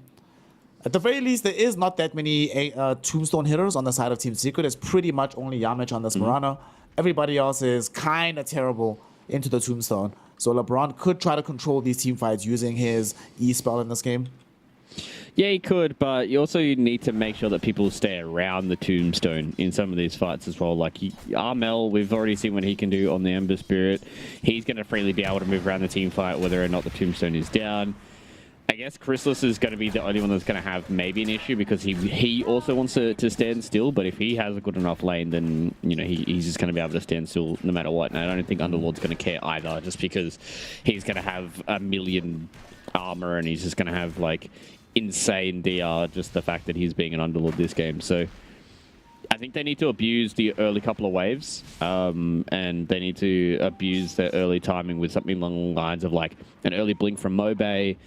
Mixer, he likes going Meteor Hammer on a lot of his offlaners, so maybe if he doesn't go that and goes like a early Guardian Greaves, they can maybe group together and start taking some of these towers before they get online for Team Secret. But they need to abuse these early lanes, I think. So far, the laning phase looking fairly decent for both of these squads. Mid lane going as expected. Mobe beating out Armel. Down bottom, Boom is finding only now his first couple of CS, but Unlord, not the hero you look for at level 1, level 2. Takes a little bit of time before this hero starts to find his strength. So we'll be just trying to... Sedge. No 5 gauntlets. He hasn't caught up to the 33 tick, man. Needs to go and do his research. Yeah, he wasn't watching the stream. That's some insane stuff. I'd love to see it. Underlord is like one of those heroes that I feel like is really underappreciated. I think he's like my second most played hero in Dota. I feel like he really has been a sleeper hero, much like Pugna has been. Like they've just been getting like these micro buffs here and there, like a couple of patches in a row. You get a few buffs here and there, and then eventually you get to a point where the heroes that you're really, really good against come back into priority and you just become this insane meta pick. And I think teams have really started to cotton on that Atrophior is probably one of the most broken spells in all of Dota. The fact that you just have 35% damage reduction against a lot of Agi carries just makes you feel basically impossible. And in metas where you're able to just build these auras and be this tank, it really means that he has a very, very strong spot in the meta. And also his ultimate, insane. Fiend's Gate has some really, really cool ways of moving around the map and helping your team out. So I love seeing my boy Underlord up on the big stage. Right now, he is struggling a little bit in the CS department. We did see that LeBron was doing a phenomenal job of just tracking him, denying creeps in front of his face. Oh. So that will delay things. And down bottom, that was closer than it should have been. Closer than it should have been. We'll be able to get the sidestep at the very last second, and everything's okay. Oh, no. That's also not what you want to see. LeBron tried to salve his boy little pleb, salved himself. Boom might die Boom, here. though. Yeah, Boom looks like he's dead. going to be the first blood, and he gets brought down. LeBron able to claim the kill thanks to the additional decay. The damage doing well. They tip Boom as well. There we go. You don't just inflict physical damage and magical damage. You try to inflict some emotional damage while you're at it. No brain. Like, dude, there's so many heroes in Dota that just have like the most BM voice lines. Like, Talentless from Nyx, No Brains from LeBron. Like, man, it's like you just get a kill and then you just hit one of those voice lines and you're like, that feels so good. Just inflict some. You gotta put the salt out into the game. Yeah. Also, speaking of salt, look middle, dude. Armel and Mobe. No. Armel's actually not that far behind. This is very, very surprising for me. Like, normally I've seen this Ember Spirit get dumpstered, but this is now the second time that we've seen Armel go into a very unfavorable matchup and come out looking very good. He beat a DP with Ember Spirit, and now he's drawing out practically even against a DK. He is fairly behind on the deny, so the experience goes heavily towards Mobe, but I'm surprised he even has 20 CS to his name at this moment. Yeah, there's a reason why that basically for a longest time a lot of these teams have been poaching Southeast Asian mid players. These guys, they know how to lane, dog. That's one thing I will say. Like Southeast Asian players are very, very mechanically gifted, and Armel has been one of those players for a long time too. So glad to see that he's still got everything going for him, especially on heroes that he's played so much. Like even competitively, like Ember Spirit has been one of those heroes that a lot of these players have played a lot in competitive, so him being able to be comfortable on that hero just goes to show that a lot of the time it is all about comfort rather than matchups, especially in a matchup that's, I don't think is like, it's not the worst, like it is definitely DK favorite, but it's not like a Huskar, right, where Ember's like, I have to try and cut this wave underneath tier 2s to even get any CS, so Give him an inch and he'll take a mile, Mr. Armel. He's doing his thing for now, and we see him occupying the top of the net worth chart. A little bit of a missed arrow here. They were going for the combination. What's sad about that is that had Yamich found the correct angle, they would have actually hit Mobe, but Mobe does get the turnaround. It goes into the DK form, so it will not be dying anytime soon. The question is, does Alex want to try find the jump onto Armel? He can't. You know why, dude? Because Alex is only level 2 right now on this clockwork. Level 2, 6 minutes into the game. That not what you want to be seeing right now out of your clockwork.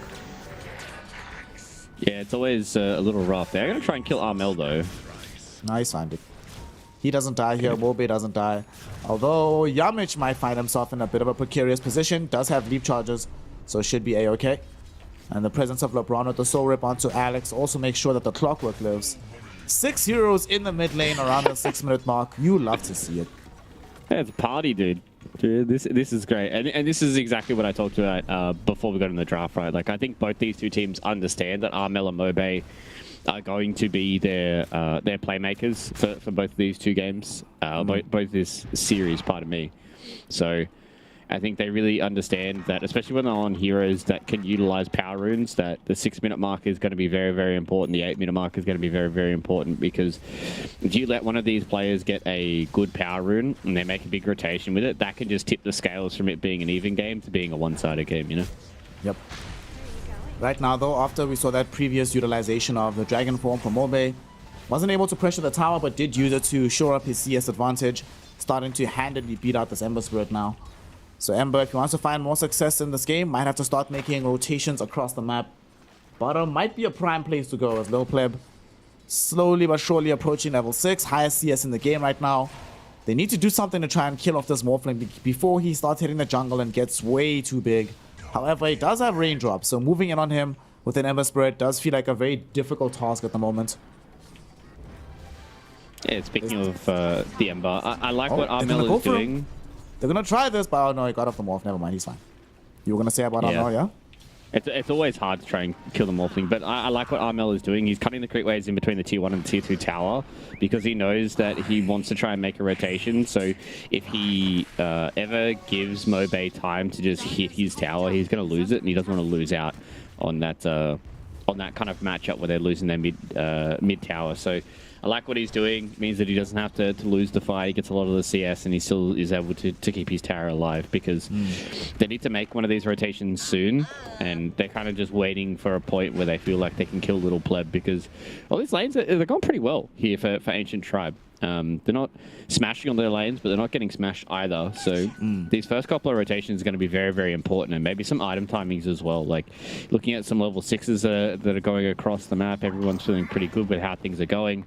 Little Pleb's going for this like early kind of build as well. Like, pardon me, the Dragonlance and the Falcon Blade. So it seems like Ancient Tribe might be setting themselves up for a little bit of an early group up. Secret wanted to make a bit of a move in the top lane, though, as they bring in Yamich. They can't find the connection for the arrow, though. Yamich still hiding in the trees. Oh, Boundless Strike doesn't connect from Chrysalis. So there's no setup available. No ability for them to connect with the arrow. They're going to still try, though. The War Storm coming in, and they follow that up with the arrow. Do they have enough damage for this, though? Chrysalis has already used the Boundless Strike. Dude, if they still had Boundless Strike, this would be a dead clockwork. Sadly, they do not. So that is going to be a Mirana having wasted her time moving to the top lane. Feels bad, but on the bright side for Team Secret, Boom is still occupying the bottom lane all by himself. The DK had to pop DK form far away from the tower, so they don't actually lose out on that much by having made this rotation, and even though they failed to get the kill. Yeah, they almost killed Armel, though. So I think for Mobe, considering what Armel has been doing recently, he's going to be okay with that. Armel's actually going for a Veil. Okay. So not this is a Southeast Asian build, man.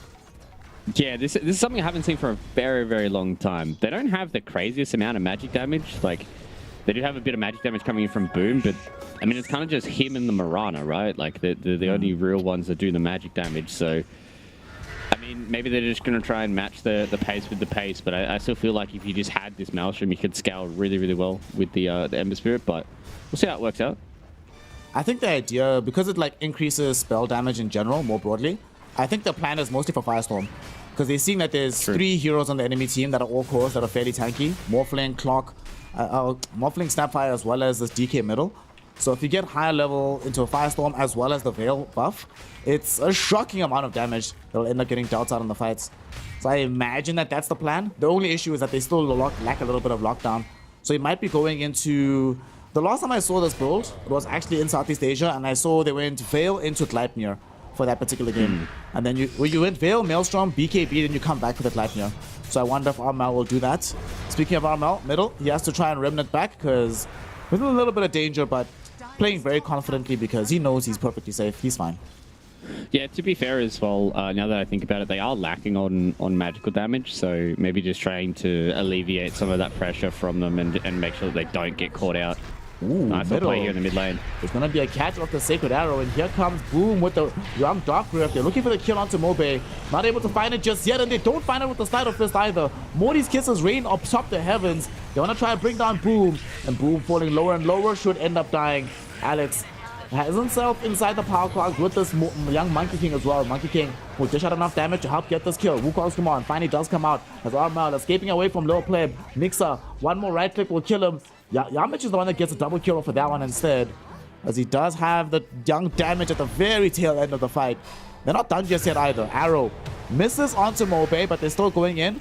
Monkey King getting caught with the Dragon Tail stun as he's on top of the trees. Leaps away to safety. They almost found the arrow connection onto the DK, but because they don't get the kill. But Armor is not done just yet. He came back into this. He doesn't have a safety remnant though. Needs to try and flee. Rocket will catch him, but there's no blink daggers available. No hookshot online, so they cannot keep up with this Ember Spirit. Armel can escape the fight. And what an interesting fight. They're not done. They're not done. How long is this engagement gonna last? Arrow with a little bit of stun onto Mobe, but he's way too tanky.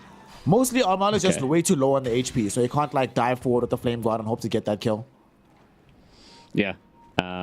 So that engagement was a nice little setup coming in from Team Secret. This is something I talked about earlier, right? Like teams are really starting to cotton on that Fiend's Gate is broken. It's actually a really, really insane spell for moving across the map and being able to get extra numbers. And they played that fight really, really well. I thought there was like 5 different times where Armel was going to die. And I was like, no way, dude. I was like, he is 100% dead. And he's able to get away with a small amount of HP.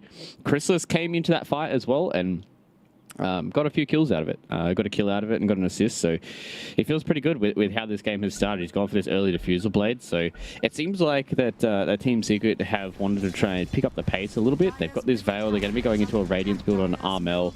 Chrysalis getting the diffusal blade, knowing that the mana is very, very important for both of these two teams. Puppy's going to get his early drums. Yamich is just going to go for this 4 stuff so he can continue to fight around. And same thing with Boom. You know, he's just going to build Underlord stuff. So his is kind of different, but it seems like Ancient Tribe have the same kind of idea, right? Like both of these two teams want to try and fight a little bit earlier, and neither of them really want to try and have this slower farm fest kind of game. It's always interesting when you see these styles clash. Yep. Top lane, Armel's in trouble. If they can catch the vision on him, whoo! He remnants back at the right time because Clockwork was thinking about the hookshot. But they will not be able to get the connection. There's not the tower. That is the one bright spot, especially for Ancient Tribe, right? You were mentioning they want to play this earlier style for both teams. Diffusal Blade being built up on the Monkey King so they can fight earlier from Secret. But Secret really does struggle to take down towers. Erstwhile, we see that Ancient Tribe, they definitely have the ability to do it. Whilst just having this young DK activate the ultimate. They're going to try to go for a big initiation onto Armel middle. Can they find the chain disable? Yes, they can. Push back with the cogs into the Dragon Tail, into Fire Snap Quickie, equals death. And Armel will find himself finally going down here. He's come so close so many times. That must just feel very satisfying for Ancient Tribe to finally get that kill. Yeah.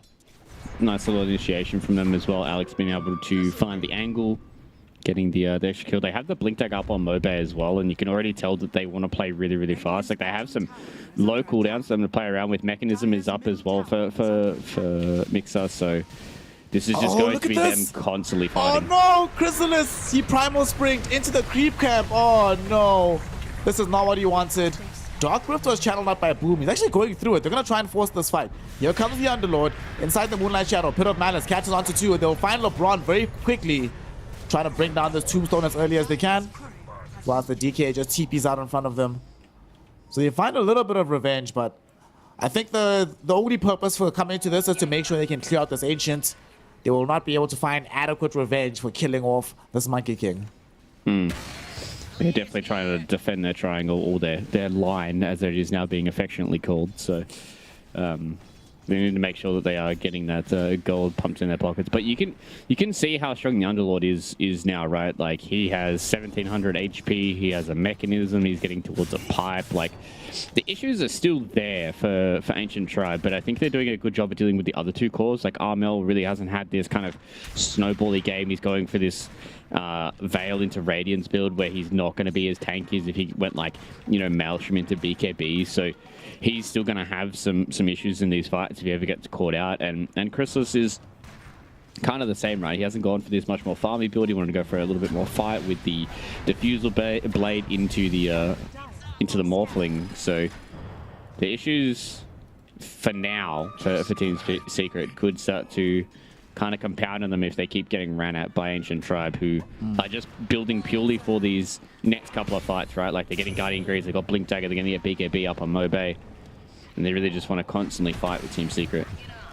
I love as well the fact that they keep forcing these fights while Morphling is still farming elsewhere. They're going to try go onto Arm now. Do they have the damage for this? This time around, the mech does help him out, so he's allowed to escape some of this burst. Wukong's also triggered out by Chrysalis, and that enables him to kill Alex.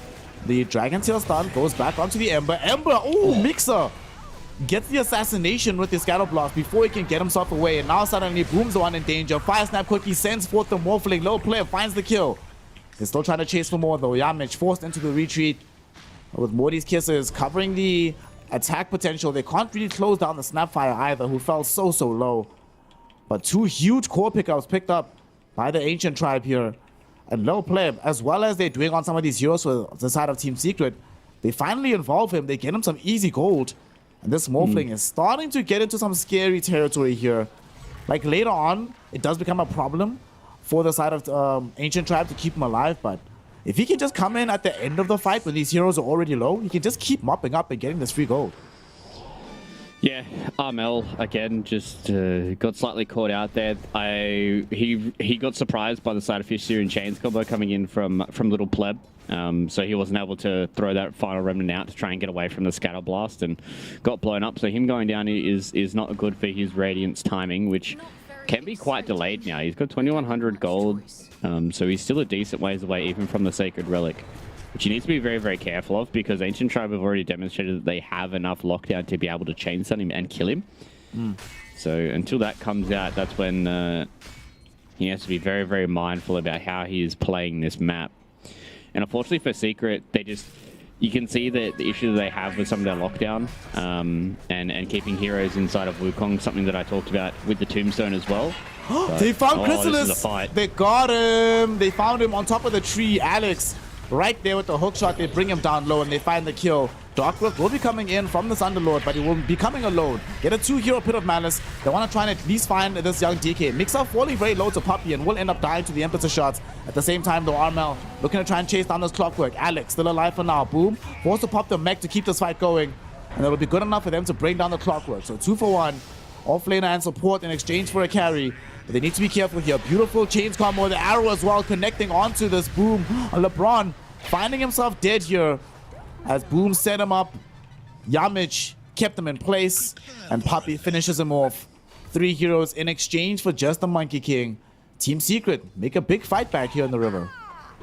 This is so funny to watch between both of these two teams who don't really have that much lockdown outside of some initial spells, right? You can just see that the Morphling and the Ember Spirit are having free times. So Armel, if he's not the one that's getting like instantly 100 to 0'd from the chain stun combination that Ancient Tribe do have, then they kind of do run out of a bit of lockdown for him because they have to set their attention elsewhere. So you can see that Team Secret, they need to make sure they keep one of their cores alive, because this chain stun is very, very strong from Ancient Tribe. But as soon as these fights start to drag out a little bit, you can see that Armel's having a little bit more free time and a little bit more damage being dealt in these fights, and Little Pleb is the exact same. You can see that now he's switched up his build for a much more aggressive kind of build. He's gone for this Manticide. He's going to go into the Chrysalis. Wouldn't hate to see him get something along the lines of like a Silver Edge and just be this like backline assassinator where he just walks into the backlines, he finds like the Underlord and he just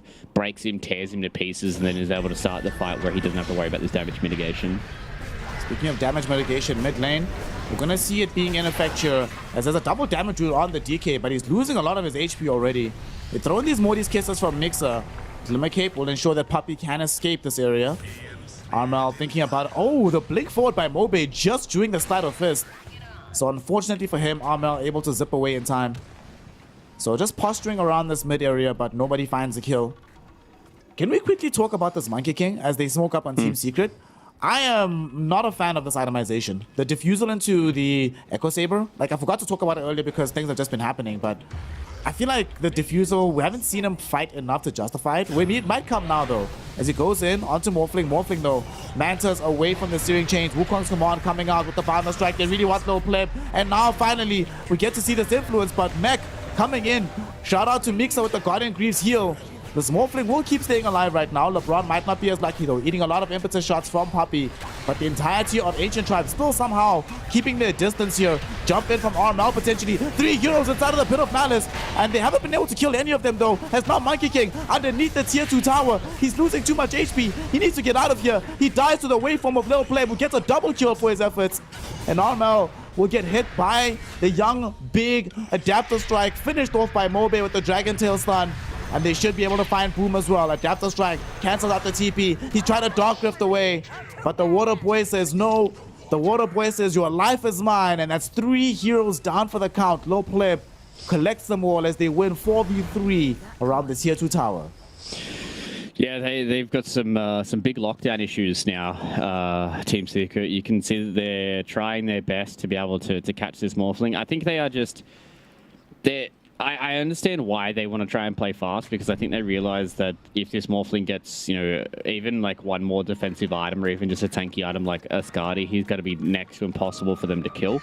So they really want to try and get this tempo going and try and take over the map. But I do agree with you, right? They haven't been able to abuse the item timings they've gone for. Like the Veil as well as the Diffusal Blade just haven't really been able to come together in a lot of these fights. Boom hasn't really been able to be this tank for them. He's kind of the last one to die most of the time, and just they haven't been able to get kills off the back of him being in these fights with the Pit of Malice. And yeah, Team Secret, I think they're slowly starting to lose control of this game. They are ahead when it comes to the net worth, but I think it's more so the fact that this Morphling carry is going to get very, very hard to deal with. He's going to have a Silver Edge coming out soon. He's going to go this Ag Scepter build, meaning that the Monkey King really can't do much. Same with the Ember Spirit, losing a lot of that attack speed and giving that towards the Morphling is going to be very, very scary.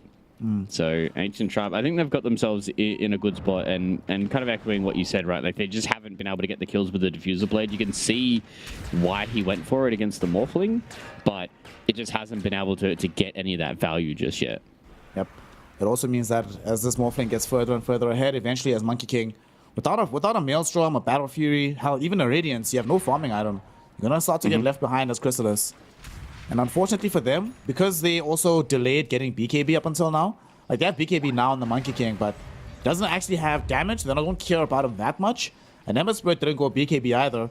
So Slide of Fist does almost no damage because you get hit with the Breathe Fire first. And then your initiation really is lacking in the output department.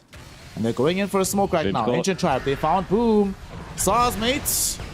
You are very, very dead. He went for the pipe into the GG boots, but neither of them will protect him against the out-and-out damage that Little Pleb is dishing out right now. And Team Secret, I think we both like their draft, but some of this itemization, they haven't been able to play to these timings like you mentioned. So we don't feel necessarily the strength of these items just yet. Even this Veil from Armel, he was getting kills, lots of them, before the Veil even came out. So doesn't feel like it's accelerated his game somewhat. Only feels like it's delayed the pickup of this Radiance. Yeah, I think maybe I was expecting... I don't want to say it's really the item build from Armel that's really kind of thrown me off. I do like it. I like the idea behind it. I think it just kind of doesn't work if Chrysalis goes for this super early game kind of items as well. And they're both still having to sit back and farm, you know? So I did like the draft. One thing that I didn't notice was their lack of lockdown. So it is hard for them to deal with this Morphling. So it is a pretty good Morphling in that sense. And Boom just hasn't been able to be that kind of scary, unkillable Underlord just yet. He's had 5 deaths. Maybe once the Guardian Greaves come out, he can be a little more scary, but they're just starting to run out of damage right now to deal with this Dragonite, to deal with this Morphling. So gonna have to see something special out of Team Secret. Also, I'm kind of surprised by the talent build-up from Boom. He went for the bonus armor in this game, and the bonus armor is fairly common on the Underlord, but this feels like a Firestorm game. Like, just definitely a Firestorm game. DK went middle. Armel, the Dragon Tail chased him all the way across the map, and it hit him there. But he's still fine for now. Team Secret, the odds still in their favor, though. As 2.38 versus 1.55. I don't know what game the odds makers are watching right now, because I feel that Team Secret are very, very under or behind the 8 ball at this moment in time, but that could still change as the game goes on, as people start to recognize just how well Ancient Tribe are actually doing. It is only a 62% win probability right now for Ancient Tribe, so there still is plenty of inroads for Team Secret. That's surprising. Right now, I feel like this is like 75 at the moment. It feels... I think it feels a little more worse just because, Armel really hasn't been able to hit his stride yet, but he is getting close to some of these items that, again, is going to allow him to play these fights, much like we're seeing Little Pleb play these fights. So I'm not sure if he's going to have the same amount of damage that Little Pleb's going to be able to deal with, but, 3 of these heroes, the Undying, the Snapfire, and the Clockwork, I mean, Ember's going to be able to deal with them nice and handedly, and as long as Chrysalis is doing his job at dealing with the DK, maybe Little Pleb just kind of runs out of this 1v9 angle. I just need Armel to have both Linken's as well as BKB to be able to play this game. Otherwise, there's ways to be able to stun him and prevent him from living and just doing his thing in the fight with only one of those items. They do manage to get themselves out of dodge down bottom, as they were coming for a big wrap. Chrysalis doesn't TP out just yet. He's still in the area, but there's no scout potential. They don't throw the... there we go. Rocket goes into the lane, so Chrysalis will still be a little bit safer now. Unfortunately, that does mean that he's not farming, though. So this is a couple of wasted waves, potentially a full minute that he's spending on the map, not actually hitting creeps. And he hasn't gone for a farming item, so doesn't have the luxury of quickly just clearing out these camps and just biding his time in that regard. Both teams are playing very, very tentative right now. I think they understand that if you get caught by a smoke gank, things can start to tip in the enemy's favor. They were trying to make a play onto Mixer's life in the mid lane. Oh, they catch Mobe here. Do they have the claim disable? Indeed, they should. The young 4-star with the Glimmer Cape keeps him alive, though. Chrysalis, he will find the Wukong's command, only connecting onto Alex, however. They do nonetheless find that kill. They keep Arman alive. He's enabled to get back into a safe position, and they kill Alex, and they waste the full duration of this Aegis as well. So it might not feel like a massive grab for Team Secret, but absolutely a huge set of circumstances happen for them in this mid lane. Bro, Armel gets Cloak of Flames. What a lucky little bugger. Going for his Radiance build, he's got shards built up as well. The RNG from Lord Gaben is definitely smiling on Secret, but yeah, I think that fight was definitely pretty big from Secret. The fact that the Aegis got reclaimed as soon as Little Pleb went in, you could see that he was still scared in this game. He still understands that if he goes down, he's kind of all the damage that Ancient Tribe have, and didn't want to overplay his hand. So fell back. They got the kill there onto Alex. They didn't pop any BKBs, which is a big one. Chrysalis' BKB is going to be very, very important. And Dragon Tail onto an illusion from Mobe. So that was huge because it also revealed them. Yeah, that was... They were all smoked. Now they know that they're smoked. That was not supposed to happen from Mobe. Let's see if they catch anybody else, though. The real Puppy will show up. They might decide to jump on top of him, but it is Puppy. Very unpalatable target. And yeah, they're just going to leave LeBron to die. They're like, yeah, this kind of sucks. Not a good fight for us. Well, now they're going to try and Fiends get in the back. Did they find anyone? Oh, no. Oh, they missed. Has Boom been watching Divine Llama replays? Haven't we seen Divine Llama make that exact play with Underlord to the top side of the map at least twice this tournament? Yeah, Pretty much. I think it's a pretty good snipe. Like you can kind of play this hero like globally, and you just be like, I'm just gonna be hitting creeps, and then bam, Fiend's Gate. And the thing is, it's like, even though you see it, much like relocate, like you see it and you just go, man, I'm in trouble. Like, because you don't know how many people are going to come through the gate, right? Like at the end of the day, it could be nobody, could be everybody. So you do need to give it a lot of respect, and especially with these heroes that like to split push. So I like how Team Secret are trying to utilize that. Ancient Tribe, though, seems like they're more than happy to just sit back and farm a little bit as well. They want to try and get Little Pleb onto this BKB train. They've got the Ag Scepter up now onto Mobe, so he's kind of at all the items that he cares about. Is there anything else coming up for some of these heroes that could be waiting on? No, I guess it's really just BKB, which is coming out now to Little Pleb. So They really have to what they're go fight waiting at on, and they this. can smoke again. Yeah. Right now, as much as they are doing pretty well in the game, Team Secret are starting to find their items. We're not far from the Skadi. I think it's actually finished, the Skadi on the Monkey King. Ember Spirit's going to have Lincoln Sphere soon. Like this, you found yourself a window of relative strength. You need to abuse it while you have it, because Team Secret will be able to get pretty powerful again. I think their draft really start, even though they went for this early game timing, once you hit the mid and the late game, it really starts to kick off. They initiate onto Puppy, maybe not the best target here. And Puppy was thinking about setting up for a counter, but also just happy to waste their time. Gets jumped on yet again. There's going to be a tombstone down. 4-star forward. Puppy still alive. Oh, no Glimmer way. Cape is up. They get him with the hook shot. Alex wants this kill, but Alex won't find it. With the young usage of the Guardian Greaves, they jump him back. Alex gets into the Wukongs, and he just gets brought down by Yamage. Oh no, that's not what we wanted. Boom though, he's going to be tanking quite a lot of damage from Lil Pleb. Lil Pleb pops BKB, jumps forward, won't be able to find the kill. They know there's no more Wukongs come on for this one. Jump in with the Primal Spring. They break onto Chrysalis, but they don't find the stun. He's able to Primal Spring away at the last moment. Bound to strike, sets up for the arrow, but the arrow does not connect from Yamage. So it ends up just being a 1-for-1 here. Team Secret, they still do end up losing Boom, however, even though they got a very nice counter initiation onto the Clockwork. Yeah, that was a mega debated. That was really unfortunate there for Alex. He thought he could just get it and get the quick kill on Puppy, and then they're able to play that fight from there on out. But going on in Tetris, it's never fun. Now Mobe's in trouble. I don't know who's in trouble here. Mobe gets jumped on, but I don't think he's in trouble. He's fine. Honestly, I thought they were going to maybe set up for a counter there. And ooh, what a TP out from LeBron. Living up to his namesake there, getting out at the very last second. Must have them J's on. Yeah, I'll give Puppy a pass on that one. He's an old man. That's the reaction times aren't as fast as they used to be. So that's okay. You know, getting the TPs out of them is just as important here for Secret. They're able to take back over their jungle. They've got a gem now out on Yamich, so they can get rid of any of the vision that's coming up, and they can start to push out all these lanes as well. So yeah, Secret. I feel like in all of these games that we've seen in Western Europe, they're like slowly getting to this point where they're becoming like juggernauts of this tour. They did start a little bumpy, and obviously losing to D2 Hustlers is never what you wanted for Team Secret. They wanted to try and come into this tour, get that 2-0, go all the way, or 7-0, go all the way back up to Division 1. But they're having to work for it. They're doing a good job right now, but Ancient Tribe, they've still got plenty of items up on the horizon. Little Pleb is massive. But they just need to make sure that they're winning these fights and they're getting their initiations properly. Don't go on Puppy anymore. You need to try and catch out Boom, which they can with the Silver Edge, and win those fights from those 4v5s.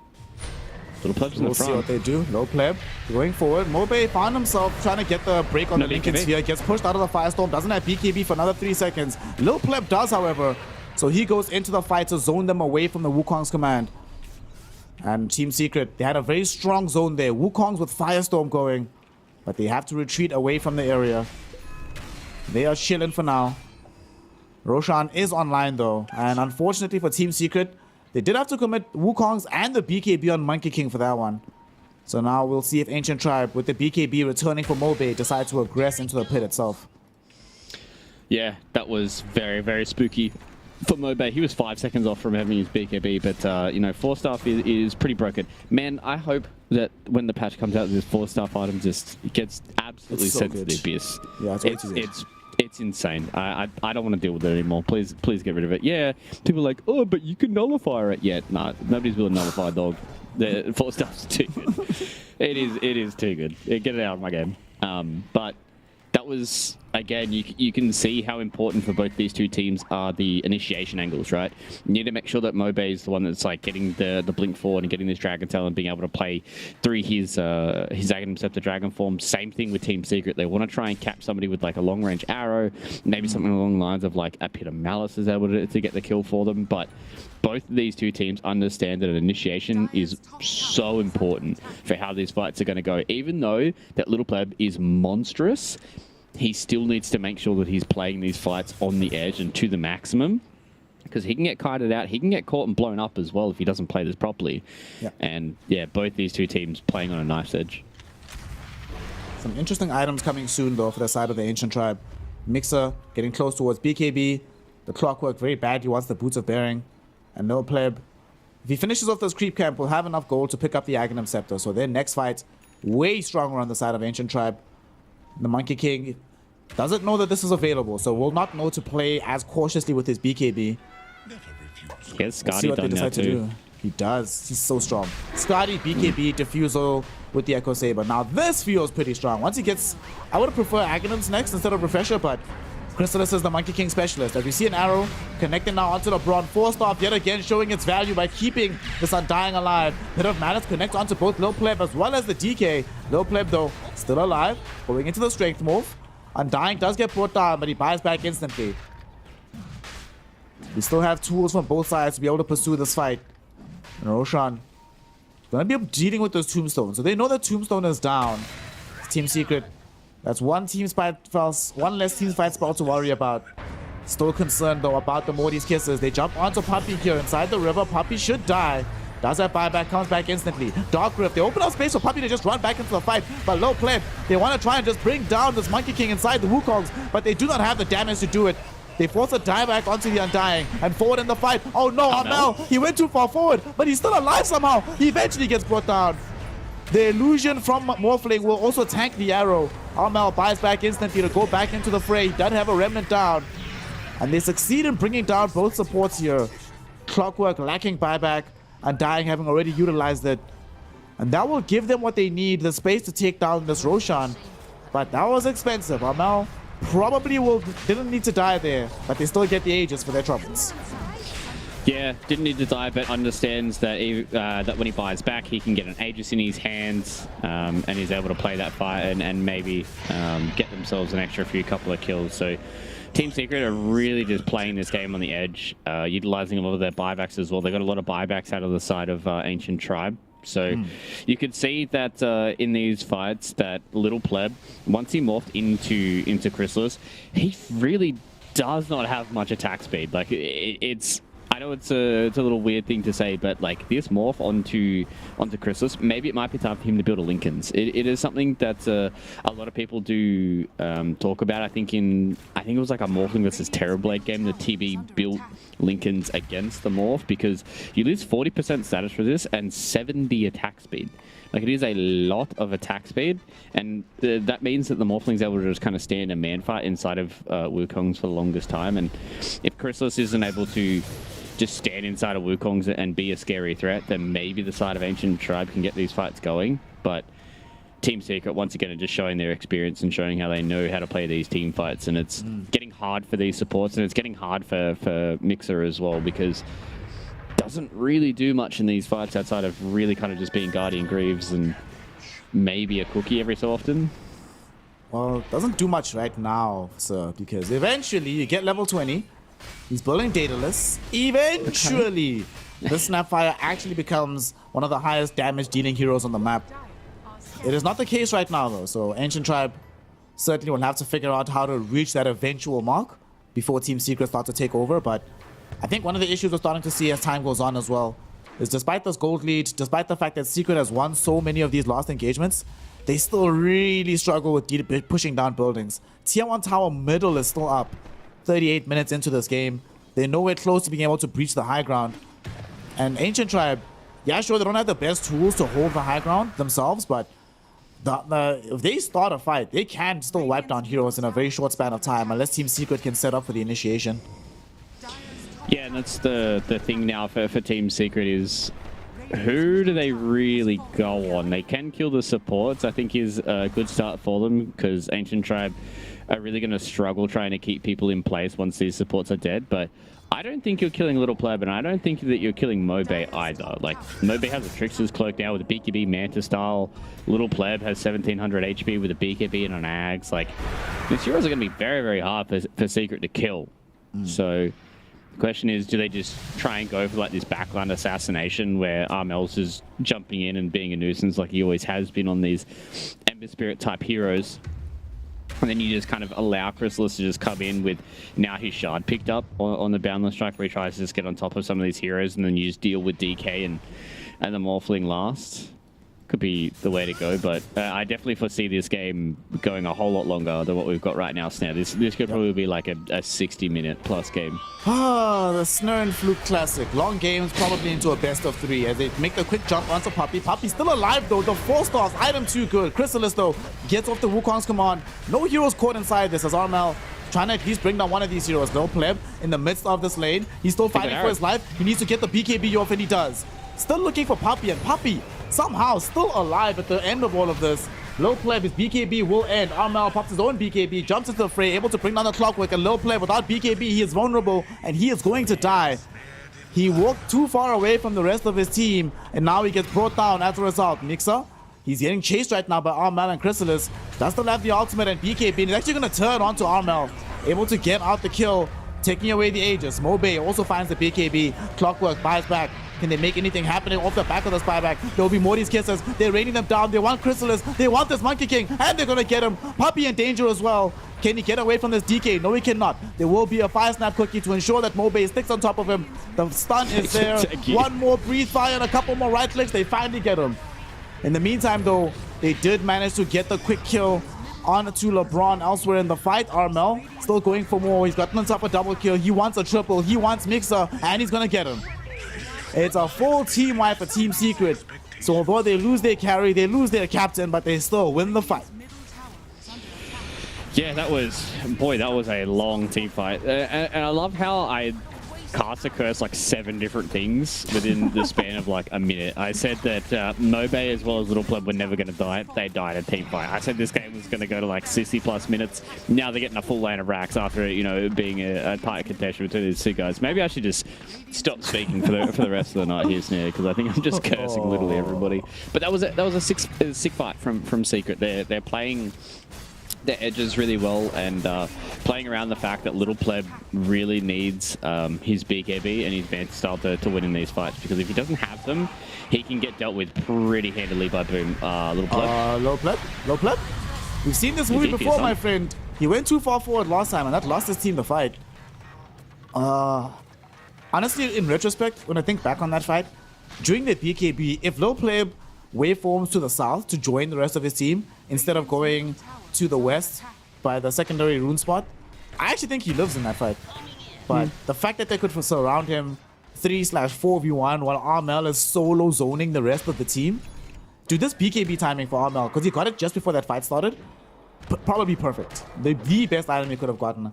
And we were calling earlier saying that he needs BKB Lincoln to start really commanding these fights, and we get an example of it. Dude, he dealt 12,000 damage just at one fight by himself. What a player. Yeah, just throwing out remnants, just standing in these fights with Radiance. He has Octarine Core now as well, so it means that he's able to constantly spam these remnants, even pre-Aghanim Scepter. So yeah, Armel, he's doing a bit of heavy lifting this game, and he does a lot of work for Team Secret in a lot of these different games. And he had a bit of a rough start, but now as we get towards the mid to late game, it's definitely becoming the Armel show. And I touched on this, I think, at the start of the game, saying that the scaling's a little bit better for Team Secret. Yeah, Morphling is a hyper carry in the late game, but 3 of the other heroes really fall off. The Snapfire, the Clock, and the Undying really do fall off in the latter stages, whereas Secret, all their heroes are pretty good. We're gonna try to force a fight here. Oh, Secret. They get an Aeon Disc out to keep their Mirana alive. They will still try to force the fight onto Boom, though. We've got the slide combo stolen in by this Morphling. They really want this Undying. They're not gonna find him, though. They will kill a Clockwork inside of his own power cards. Armel going to the back of the fight. 2 heroes caught inside the Searing Chains, and the Undying should be following Clock into the grave. BKB activated by Mixer to try and run away here, but I'm not sure he'll be allowed to do so as they bounce on top of him. They have the Boundless Strike. They have the Searing Chains. They kill him. Low Pleb? Low Pleb? Mates, where are you going? What is happening? He's going way too far forward here on the Morphling. Overconfidence to bring down Boom, and yeah, he gets the kill on the Underlord. But that costs his own life and potentially the game because he doesn't have buyback, Fluke. Yeah, that was... yeah, Oh, he got a little too excited there. He saw the free kill onto Boom, was able to get it, but the fact that he loses his life means that now he's going to be losing another lane of racks. And as you said, no buyback on the Morphling means that this Ancient Tribe draft is nothing but tank. And unfortunately for these tanks, they don't have any shells left in them, so they cannot do any more damage, because the Dragonite just has to TP back home. He is starting to transition in some of that damage, but you can see that these fights are really just starting to get to the point now where Team Seeker are outlasting them. They're being able to stay alive during the lockdown windows that they are able to provide. And Ancient Tribes here is just are starting to really fall behind. 24k net worth. This Undying literally just has a Holy Locket. So like LeBron just cannot do much in these team fights. Doesn't have his level 20 just yet, so he can't even get like that second tombstone down to start these fights. Whereas like you look at Puppey and Yamich, Puppey has, what does he have? He has Boots of Bearing and a Hurricane Pike and a Glimmer Cape. Yamich has a Wraith Pact, a Solar Crest, and an Aeon Disc. Like these supports are just so much more wealthy than what the supports are for Ancient Tribe. That yes, their Morphling is strong, but everybody else is kind of just food in these fights, and he needs them to stay alive so he can get these fights going the way that he needs to. Question, how does Low Pleb actually deal damage? Because he has to deal with the Radiance, right? So he has some mischance to deal with. And he has to deal with Atrophy Aura. And he has to deal with the Wraith Pact. So that's 30% less damage from the Wraith Pact. Another, 35% from Atrophy Aura. And then the 17% mischance from the Radiance. That equals into, let's just quickly do the math here. Feels like 0 damage, Fluke. Feels like it does nothing. Yeah, you can see that he has this idea, like he knows that he has to deal with the Underlord first. He has to get rid of that attribute aura so Mobe can deal damage as well. But it's just so hard when like you need to deal with the offlaner, the safe laner, and the mid laner all at the same time. So you have to 1v3, like not 1v3 these carries, but like you need to deal so much more damage than what Armel and Chrysalis can do in these fights that it just makes it oh so hard for you, especially when you have like an Undying and a Clockwork who naturally want to get in the middle of these fights, but your Undying is level 15 with not even 5k net worth yet. Might have a small fight starting off here. Yeah. So your Undying just walks in and dies, and Clockwork is doing his job, but again, just heroes that are naturally in the front line and can't tank all too much, they just go down first, and then it's, you know, all the attention can just easily get sent back onto Little Pleb. To give context to what you're saying now about Undying being so low level, he's about to crack 16, Clockwork is close to level 17, but the secret supports are level 20 and 21 respectively, so much more farmed.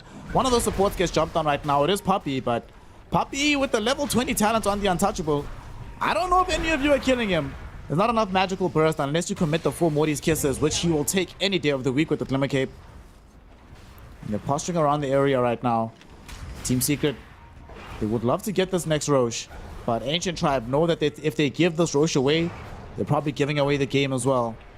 Unfortunately for them though, they can't spend too much time in this little Mexican standoff because Team Secret has 2 lanes of super creep, so somebody has to go home to defend this, and that opens up the map for Team Secret. Maybe make a big move here. Moonlight Shadow committed. They go forward. Will they be able to find a jump here? Okay, there's gonna be a very big Dragon Tail. Yet again though, it's Puppey that initiates this fight, so he's still gonna live for quite some time. Alex doesn't have the luxury of Untouchable, so he will die. It feels like the last 4 or 5 times that Clockwork has used power cogs, he dies inside of them. It's a very sad time to be the strength hero. Yeah, just dying in your own rage cage is never fun. And now Ancient Tribe, they have this difficult decision. Do they just let this Aegis go and try and hold out for 30 seconds, or do they have a Hail Mary? This is going to be the last fight, it seems. They throw in Morty's Kisses, but this might aid Team Secret to kill Roshan even faster. They go in, no play. He finishes off the Roshan, but he does not. He gets the Aegis. He actually got it. What a player. Wukong's command is dropped down though, and that's with the additional command ring, so it is massive around this fight. But they still kill Chrysalis. He's low on HP. He got the cheese. He ate it on the far edge of the fight, so he stays alive. They now turn their attention towards Mobay on the north side of the pit. They've taken down the first life from Low Pleb. He popped BKB to get that Aegis, so he has no tools to get himself out of this pit. As he dies, Mixer able to TP out at the very least. DK forced to buy back, but there's some allies streaming into the base here. Team Secret, they popped the Dark Rift. They want to end this game right here and right now. They forced the buyback from Lil Pleb. It is still 4v5 though. Fire Snap Cookie throws forward the illusion. There's going to be the Wukong's command. They're going back onto Low Pleb. 4 stops will be there. There's a Searing Chains. They force him into the base yet again. So he's safe for now. Undying will also respawn. And Team Secret, they had to expend the cheese to keep the Monkey King alive. And they had to jump away from the Aegis. But there's the gobble up. 3 heroes stunned up by this. But that might just be dooming Mobe. Alex about to die yet again. Mobe doesn't have BKB, so he's gone as well. Lil Pleb doing his best, trying his hardest.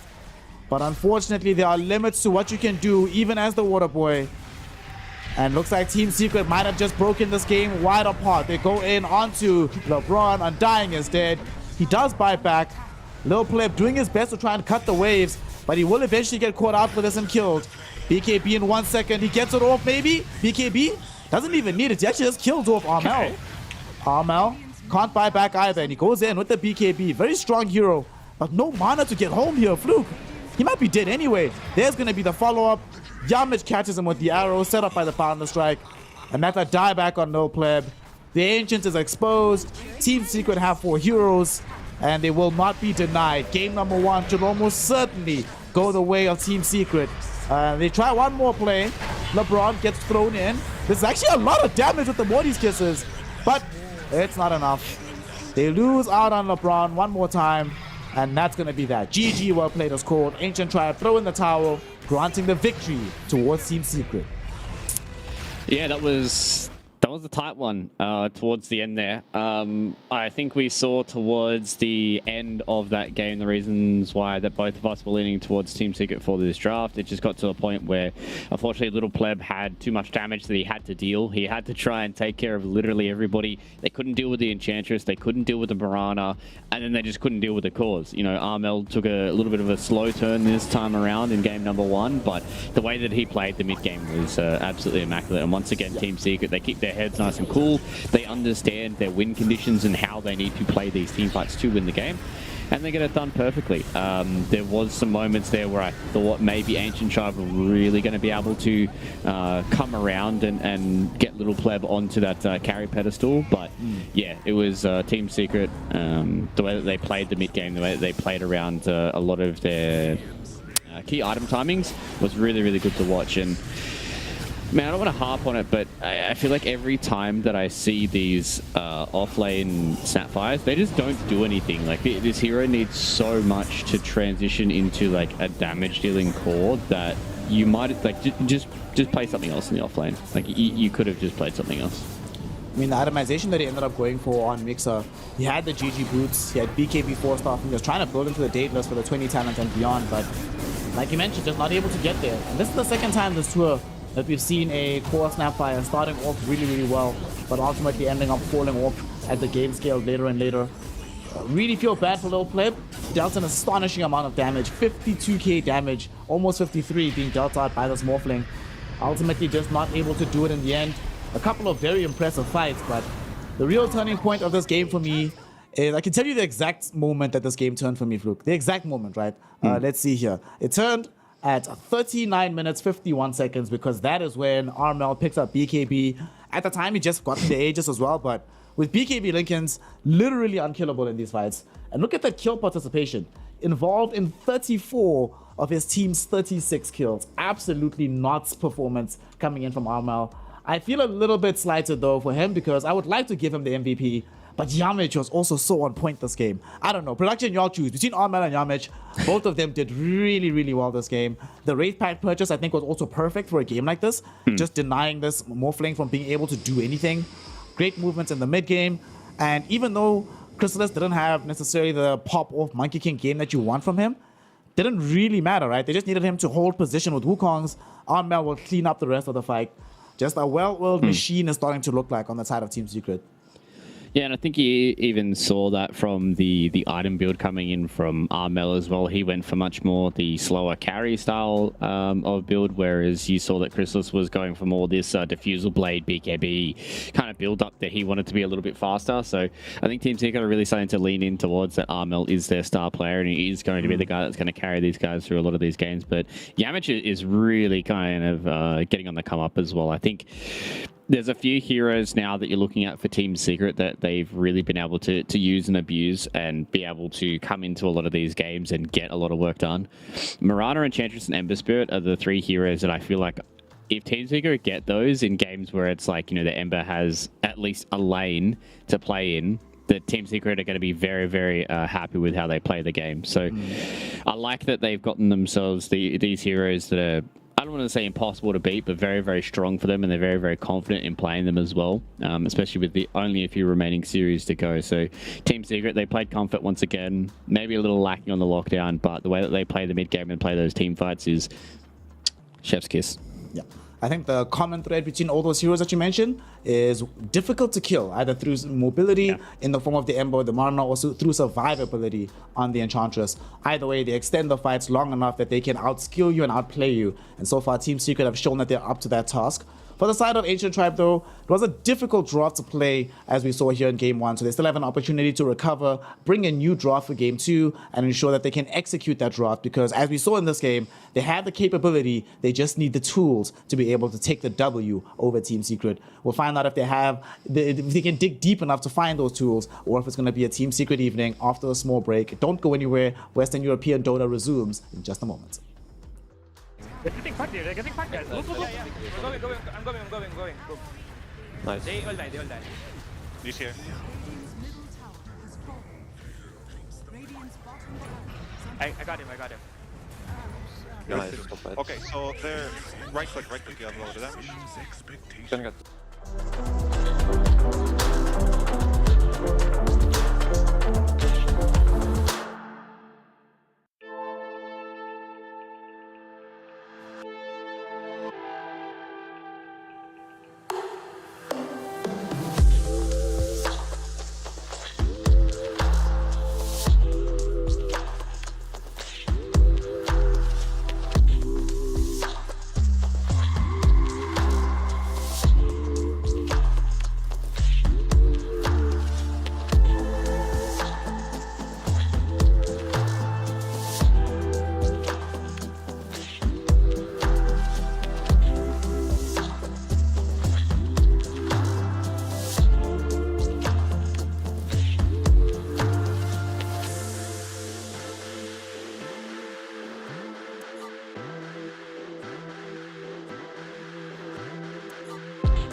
Welcome back, one and all, here to some DPC action. We're going to be continuing with this day of hype, witnessing Team Secret taking on the side here of Ancient Tribe. Both of these squads 3-1, both of them looking to join D2 Hustlers at the top of the division. But so far, it is Team Secret that's looking like they have what it takes to make that climb up. What do you think here, Flute? Given what we saw in Game 1 and given what we've seen from Ancient Tribe so far, do they have what it takes to mount a comeback for Game 2 and force us to the decider for Game 3? Yeah, they definitely do. I don't think this is an issue of just being flat out outplayed or anything like that from some of the previous series that we've seen between both these two teams and some other teams here in Division 2. So I think this is going to come down to the draft once again. It was a very unfortunate spot for Ancient Tribe to be in, right? Like they were in a spot where they had this opening 3 picks. They picked the Morphling. It gets countered by the Underlord, and you go, man, do we have this lane where it's like, Snapfire plus Morphling or Clockwork versus Morphling, and it's a lot weaker lane, and we give this Underlord a good start, or we try and have a much better lane, and then we have a weaker offlane in the fact that we have Mixer on this Snapfire. So they went for the latter. They went for the Undying as the 24th pick, and it didn't work out as the game got later and later because their supports really fell off a cliff. So I think if Ancient Tribe can just get themselves into a good drafting spot, if we're sitting even 50-50, then I feel like this can definitely go 3. But they need to put a lot of pressure onto Armel. They need to make sure that Team Secret don't get their very, very comfort picks, and they need to set themselves up for some good lanes as well. You see the odds from esportsbet.io starting to more shift in favor of the side of Team Secret. Very good game from them in Game 1. And of course, we did see that there were shades of brilliance coming in from Ancient Tribe. If they just have a draft that facilitates that brilliance, then we'll certainly see it shine. And of course, for the love of God, either have an answer or please ban the Armel Ember Spirit. That man went and had himself 34 kill involvements. He had 72,000 damage being dealt out in that game. Tremendous performance from him. Obviously, a lot of it enabled by Yamich, but Yamich will have a more difficult game if he doesn't have a hero like Armel in the mid with the Ember Spirit to enable. So let's see how it goes. Game 2 is now available. Team Secret, they're playing on Radiant side with 2nd pick. Ancient Tribe, they have themselves the Dire with 1st. And this was Team Secret with priority for this game. So they opted for the 2nd pick. They want the responses. And we'll see how it goes for them. Although that does mean they're not playing on Dire. And Dire does still have an advantage, especially here in Div 2.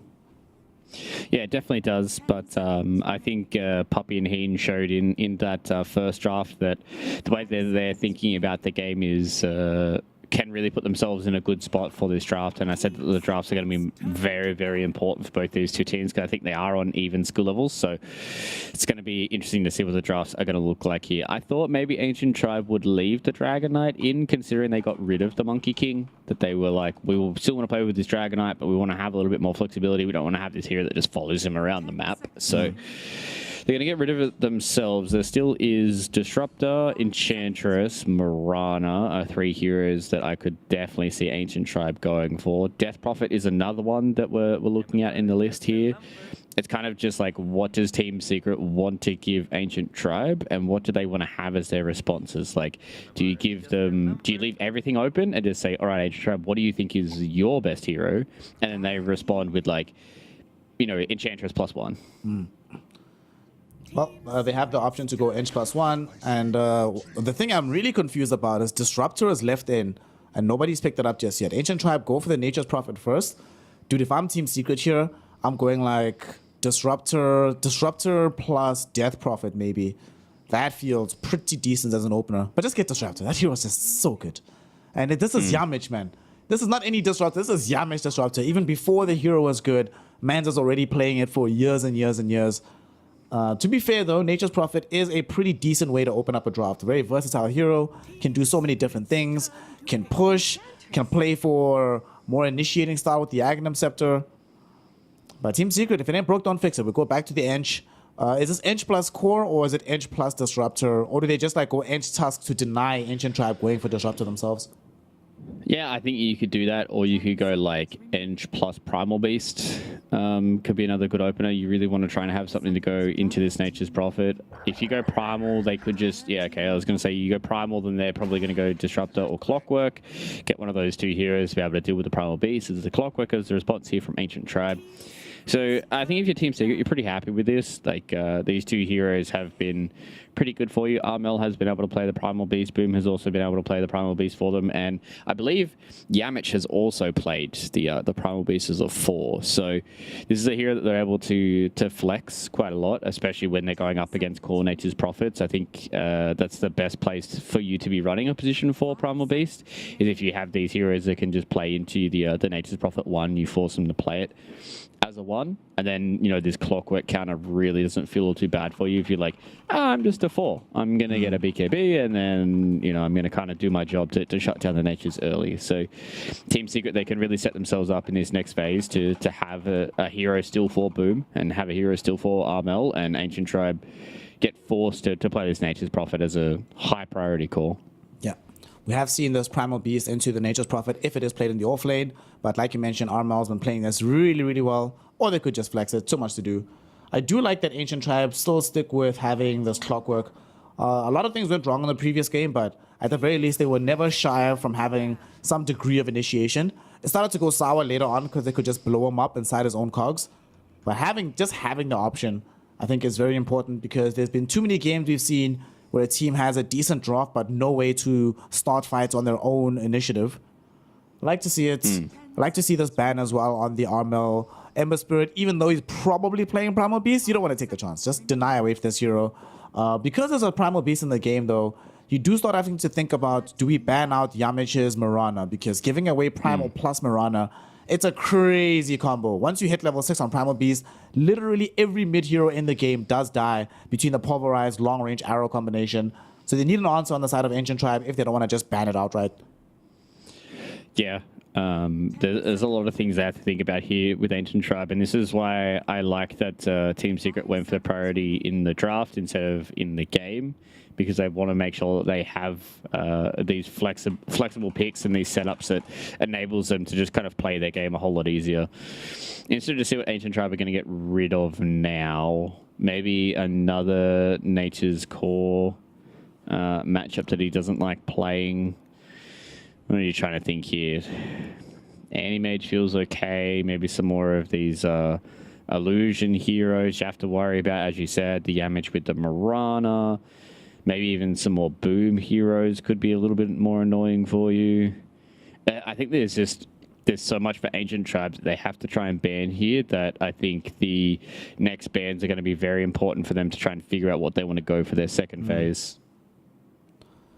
Ancient Tribe needs to have a lot of consideration about exactly what kind of strategy they want to approach. They certainly do not want to lose this game, because if they do, they find themselves 3-2 in the leaderboard, and with both Team Secret being 4-0 or 4-1 for Secret and 4-0 for D2 Hustlers, you're starting to get into territory where it becomes quite unlikely, unless something massive happens for either of those two squads, to get yourself into Div 1. We do see Ancient Tribe banning out the Mirana. Very good shot from them. Somehow Disruptor still in the pool. All right, one of these two teams has to get the hero in the second phase. Team Secret are picking first, so they either pick the Disruptor or they ban it here to deny Ancient Tribe having Clockwork Disruptor. I think behind Disruptor and Dying, this is one of the more classic combinations, and it's so good. You give vision towards the Disruptor so he has glimpse targets. So this Raptor, even though he hasn't been winning that much in our division, he has still been doing really well in general. And a lot of the games, even if the team loses, that particular hero looks good. Yeah, I think also when we look at these heroes that are so simple to plug and play into a lot of different lineups and our first pick material, I think their win rate will dip, especially in Division 2s, just because the nature of sometimes some of the lower tier teams, that's a hero that you're more than happy to give them when you get one in response for some of these higher tier teams. So that is why, like, you look at Disruption and you go, oh, guys, it's only a 33% win rate. You guys can't keep talking about Disruptor. But it's the fact that this hero is extremely good for a lot of these other teams that do play it. So that's why we're talking about it a lot. But again, Team Secret, they've already talked about it. Yamich has talked about it, that this task he feels like is a big counter to the Disruptor, which we've seen as well has been a big counter to it. So they just picked that up to try and hold themselves out. But Ancient Tribe, they've come in with the Tiny this time around. Mobe seems pretty excited about that, but I don't know. I feel like once again, like this game can get later and they can run out of damage here for Ancient Tribe. Haven't really seen these core tinies transition into those scary heroes just yet. So I am still sitting around and waiting to see if they're going to be able to transition a tiny into an actual right-click core. But to be fair with Team Secret, they don't have that much damage either. They still have a lot of their cores to pick, but yeah, they don't have the same kind of scaling. They're going to definitely need Puppey to level up and try transition on this Enchantress into a damage dealer down the stretch. This Tiny, we'll have to see how he does after the laning phase because, as you say, many of these Tinies start the game super well and then just fall off once the mid-game hits.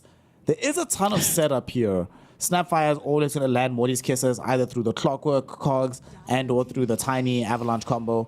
And Team Secret, they do now have the dual BKB buyers on Primal Beast and Bloodseeker. You definitely needed this game because there is a lot of magic damage on the side of Ancient Tribe.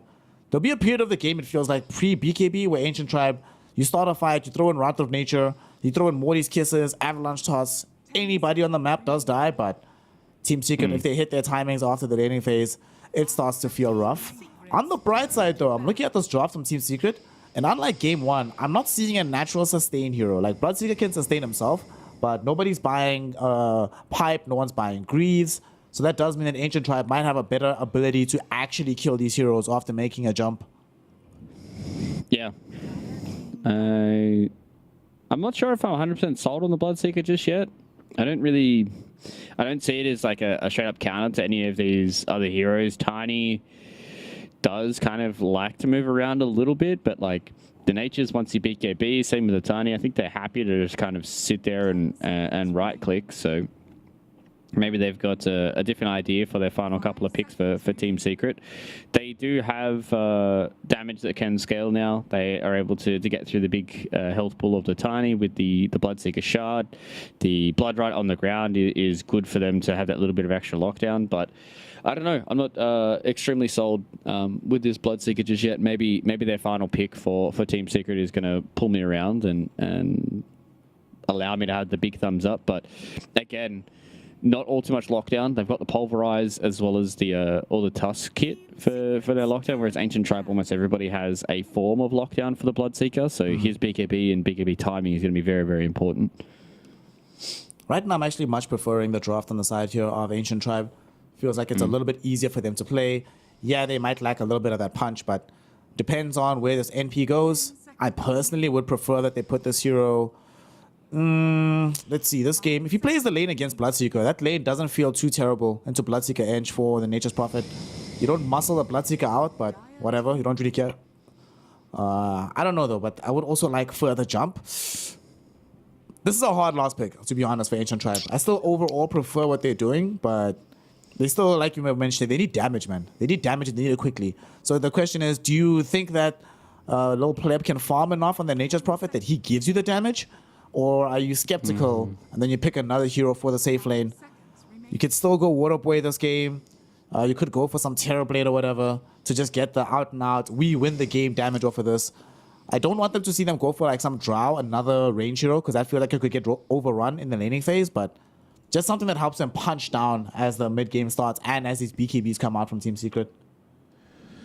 Yeah, I kind of agree with you, right? Like maybe they just go for a little pleb hero that can just sit back and farm and be okay. The one hero that I always call for when I see a Bloodseeker is Medusa.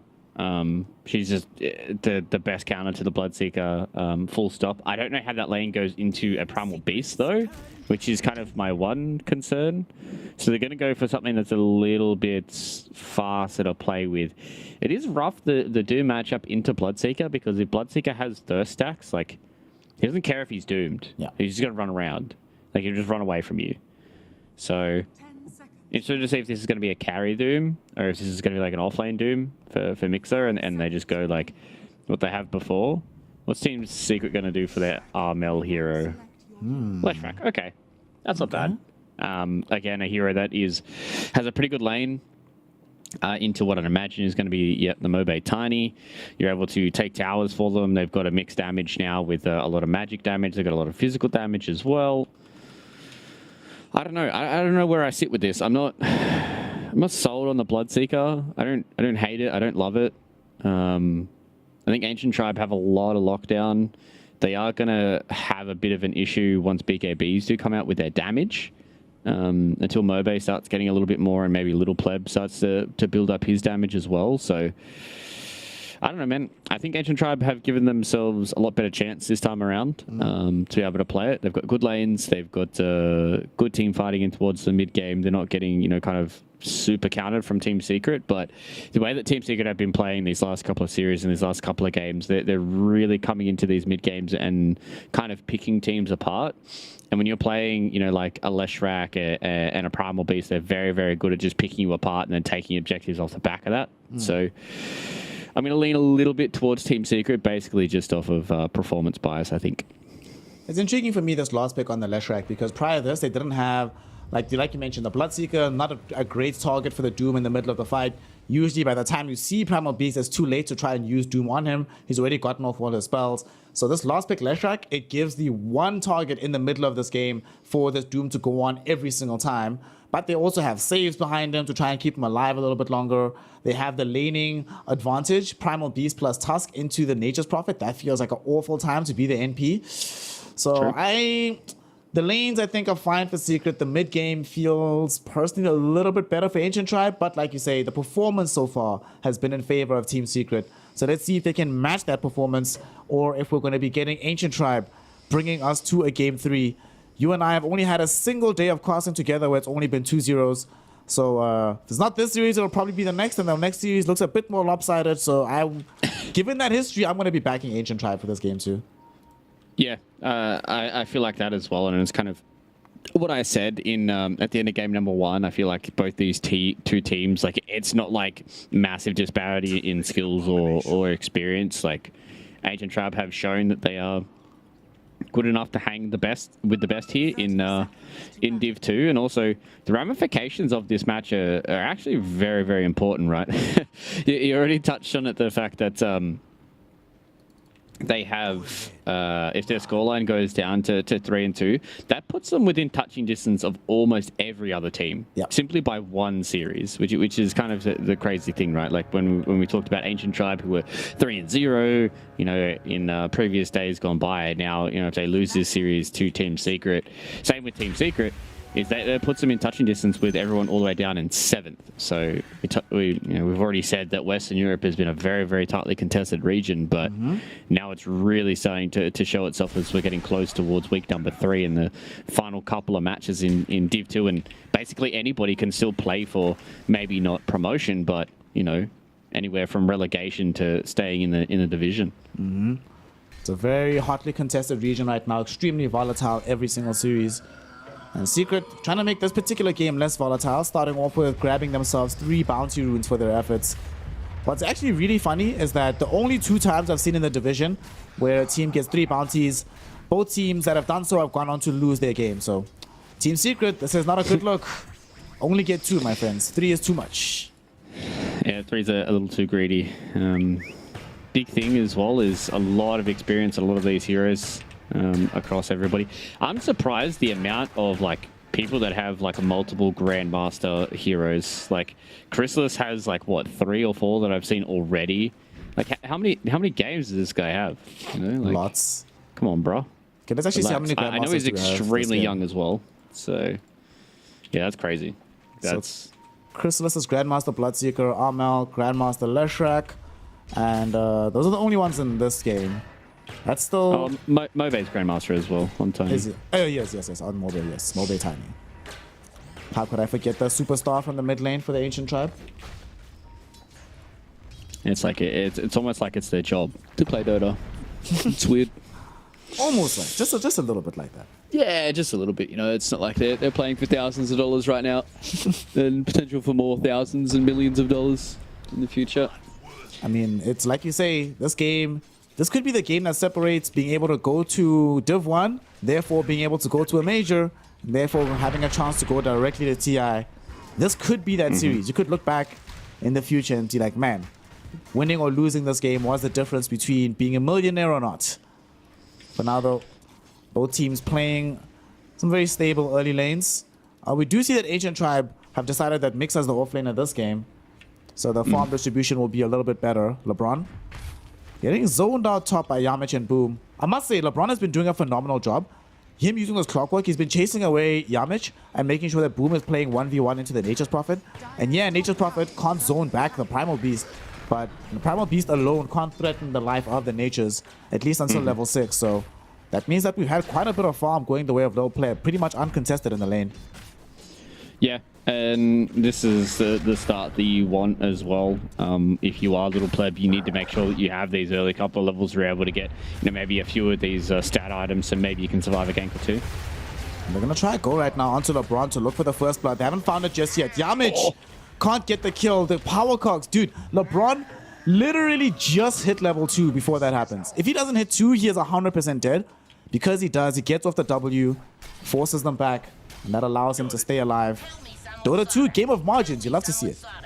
Yeah, I mean, Dota's going to be like that, and I think this game's going to be like that as well. There's going to be a lot of scenarios where, maybe a little bit of extra damage here or there can turn the tide of it being a kill or not a kill. And I think that's kind of what happens with Tiny a lot of the time, is he relies so heavily on this Avatos combo early on to get kills that you need to make sure that you bridge that gap between them getting strong enough of dealing with your Avatos combo that you're able to transition into the physical damage quick enough to be able to still continue that kind of one-shot mentality. Not even like one-shot, but more so just being able to deal with people in team fights, because this is one of the big reasons why that I haven't really been vibing all too much with this core Tiny, is that transition period is where a lot of these Tinies do falter.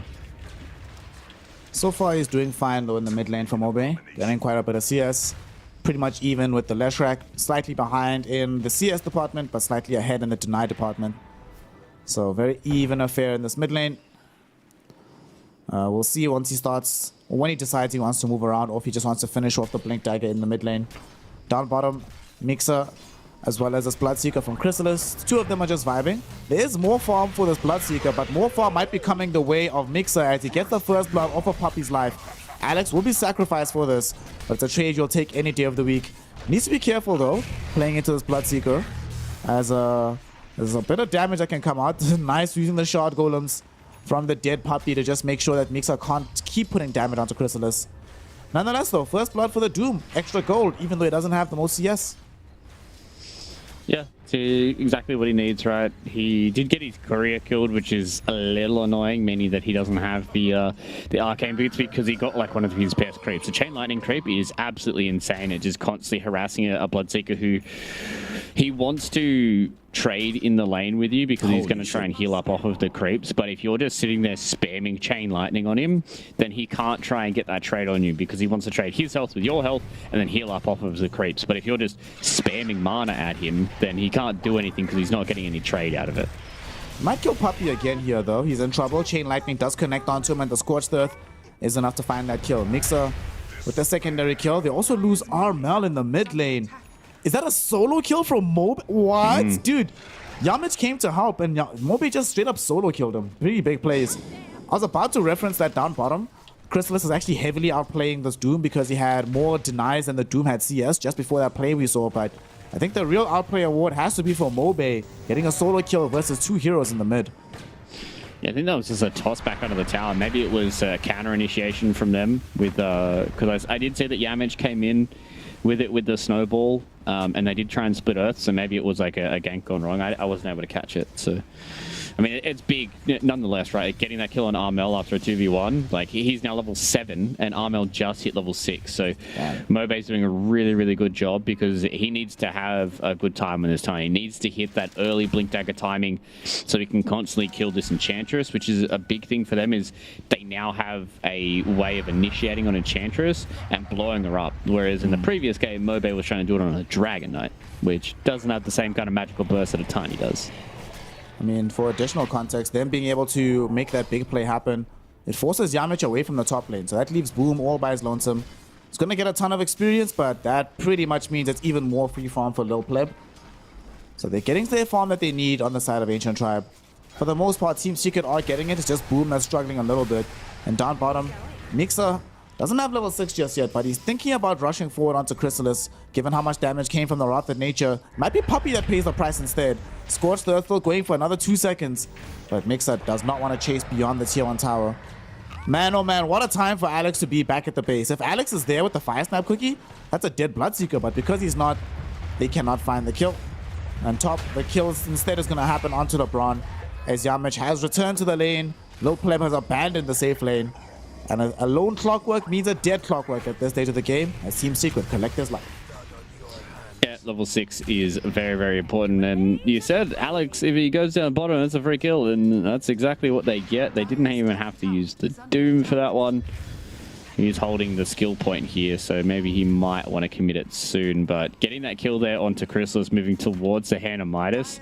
Yeah, Ancient Tribe, their lanes are looking really, really good. Little Pleb has not died in this game, which is massive for him, right? Like we talked about the Primal Beast being the counter to Nature's Prophet in the safe lane. They haven't been able to capitalize on that at all. And you're going to see as soon as he hits level 6, that Little Pleb goes directly into the jungle. He's going to get this Maelstrom up at a decent timing. And yeah, Ancient Tribe, they're starting out this game with a bang, but again, they need to transition this into a good mid-game. I've seen this plenty of times up against Team Secret. Yeah, they might play a little slow in the laning phase, but their mid-game and their rotations with their supports is exactly what pulls them back into these games. Puppey is dead. Saw's mates. He's just going to get ran at right now. Mixer is going to try to let him down. They have Fire Snap Cookie in 3 seconds. And once that happens, Puppey should be dead. I don't even think they'll need the spell, though. As Mixer able to collect them with the 3rd point into Scorched Earth. In the meantime, though, they also go onto LeBron up on top. So the 5 positions end up just losing their lives all across the map. And the tier 1 towers are both under jeopardy. Team Secret should be able to find this push first, given that they do have the Leshrac with the Diabolic Edict up top. But both sides will get what they need. Just some space for their offlaner to be able to play with.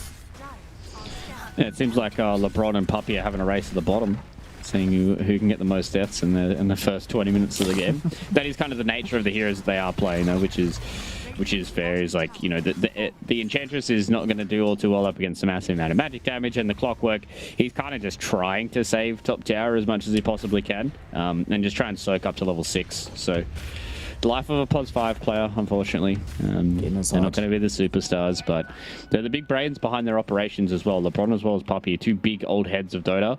And it's always good when you get to see them go head-to-head here. And in a series like this, 6 is super important for LeBron, though. He needs to try and soak that up as quickly as he possibly can, because then he can start going on gank duties instead of lane hold duties, and really give some of these side lanes to maybe his Doom or even to his Snapfire for Alex, who wants to be a little more greedier on the Snapfire. There's going to be a big move down bottom onto said Snapfire, and the greed looks like it's going to get punished. Alex does get to the low ground with the Fire Snap Cookie, but the snowball will still be there. And the rest of his team, they're like, mates, you're on your own. You flew too close to the sun on that one. Well, at least they know that they're where the heroes are. You know, boys, I've created some space. I've given some vision. Yep, been able to play around that. Oh, look what Mobe's doing in the mid lane as well. I see him. He has his blink on the courier, sitting just in the chilling. Trees. Yeah. He doesn't want to reveal it here on this mid wave because he wants to smoke up by himself to try and get a kill. But he might actually die on the back of this, though. He gets run into. There's going to be the Pulverize. Alex throws in the Fire Snap Cookie. They save the life of this Tiny and potentially now kill off Boom as a result of this. This should be a dead Primal. Dude, they can actually smoke off the back of this. They pop Moody's Kisses, but they still have the Doom. If they smoke, go fight, this is actually huge. Bloodseeker doesn't know that this is happening. His team is drawing the lines. They're like, mates, get the hell back. But he doesn't know they're coming for him. Yeah, they thought maybe something's happening in the triangle here, but they're going to be able to spot Chrysalis soon. Okay. Get a nice board up, but he knows something's happening. Puppey's going to come for the D-ward. They know. They are prepared for this. He's going to lose his life first, though, I think. Let's see. Once he walks into the range, should be dead. There's going to be the hook shot to start things off. Mobe reveals the Blink Dagger. There's the Avalanche toss, but he gets ruptured for his efforts. Do they get him out of here? No, they do not. Also, with the Snowball as well, cancels the TP and cancels the life of this Tiny. Alex doing his utmost to try and run away right now. There will be a scatter blast to slow down the approaching heroes, but Jamich has Snowball up in 2, but they miss out on the vision. No way is Alex allowed to survive this. Do they actually not catch him? Is he going to be allowed he's to dead. escape? All snowed forward. They're looking for the catch here. They have the pulverize, and that's going to be what sets him up. He will go down. If he had any other kind of boots, if he had upgraded boots, he actually lives there, but he does not. So that will be the cost of his life going down inside the Radiant jungle. Yeah, just being caught a little bit there. The move Team Secret were definitely 100% privy to. I think it was the fact that they saw the smoke coming out on Mobay, and as soon as they walked backwards, they just kind of sniffed it out. And that's what we talked about with game sense and just kind of the ingenuity of a lot of these players is the experience they have and being able to understand that smoke is coming and then setting up for the response, right? Like, yeah, they lose Puppy, but they're like, it's our Enchantress. We're happy to lose Enchantress if these heroes are able to transition and back and get the kills. And the fact that they killed Mobay is probably the worst possible outcome for Ancient Tribe. On the bright side for them, though, they are still spending time with Lil Pleb just farming away. There's actually a fight going. Mobay comes across this Bloodseeker. Is Bloodseeker going to die? Yes, he will. And they kill the courier from Puppy. He's going to die again for Mobay, but this is actually not so bad. 4 heroes had to come and deal with him. 5 heroes were actually in the area. He kills the Bloodseeker. Nobody else is nearby. In fact, the only assisting hero is Lil Pleb with the Wrath of Nature and the Clockwork Rocket. But neither of those heroes had to be there to make that happen. So much more space created on the map.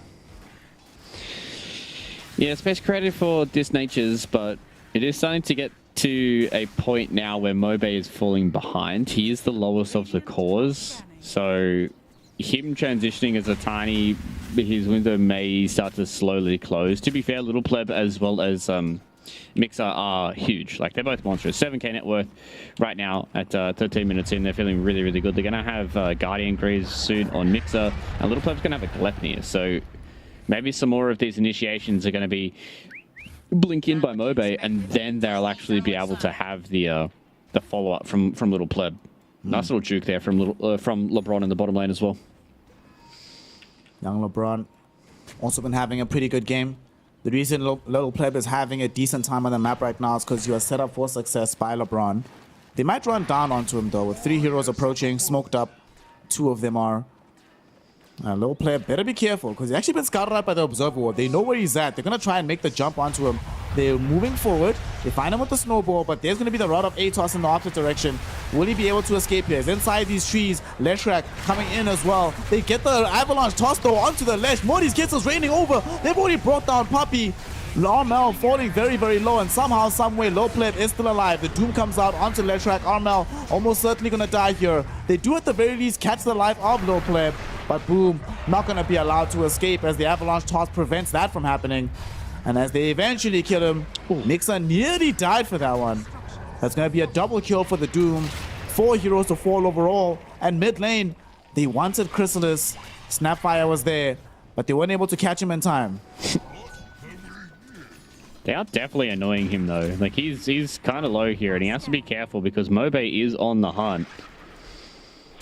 I don't think he's going to be able to catch him. But yeah, well, like, what a fight there from Ancient Tribe. Again, they would have loved to have been able to keep their core alive in Little Pleb, but that was an initiation that I definitely felt like they were going to lose more from. LeBron was putting himself in position where he just wanted to try and soak up as much damage as he did. And he kind of like chain controlled like 2 or 3 heroes, and they were almost able to convert that onto Armel. Again, we can see the issue with playing Doom into the Leshrak is you Doom him, but he's already gotten his spells off. So you're like, we're not preventing any of this more damage. We're kind of just dealing more damage to Armel. So it's just one of those things where Ancient Tribe, it's going to be hard for them to try and convert a lot of these fights off the back of Doom, just because of how these fights are going to go. But if they get a bit more initiation, if they're able to continue to play the tempo that they have, then yeah, they can look good. Because Little Preb now, he has the Glepnir done. The one bright spot about the Doom is that it does prevent him getting off his Bloodstone. So he's still dealing damage, but he's not healing himself up in the meantime. So we'll see how things go as time goes on. Low Pleb building into BKB. They certainly need them. Top lane, Mobay waited for Puppy to show himself in the wave. Went in for the avalanche toss combo. Not enough to get the kill. He'd have to wait for the 15 before he gets the avalanche damage on the talent. For now, yeah, the Wrath of Nature missed as well. Top mid lane though, here around the river. Hookshot towards LeBron. Hookshot and Fire Snap Cookie. That was pretty funny because it took him literally nowhere. But Does keep him alive. Best be safe than sorry. I don't know why these supports on the side of Ancient Tribe keep trying to tempt fate on this high ground. They've died so many times inside this Radiant jungle, especially here on the lip of the entrance. Scary place to be, but they do manage to get out this time around. Yeah. They are just being the bodies in the front, much like we saw from Secret and Game number 1. Both the supports were very hard to deal with. Now, though, this is where it starts getting juicy for Ancient Tribe. Guardian Greaves blink completed. So double blink daggers up, ready for Ancient Tribe. And they don't have the blink dagger just yet on Yamich, so he doesn't have the straight up save up against Mobe's combo. But they still can try and live through it. You know, Armel is pretty tanky here as well. I am so surprised that they didn't try and make that jump. I am incredulous that they let Armel live there. But Armel got out the right click first.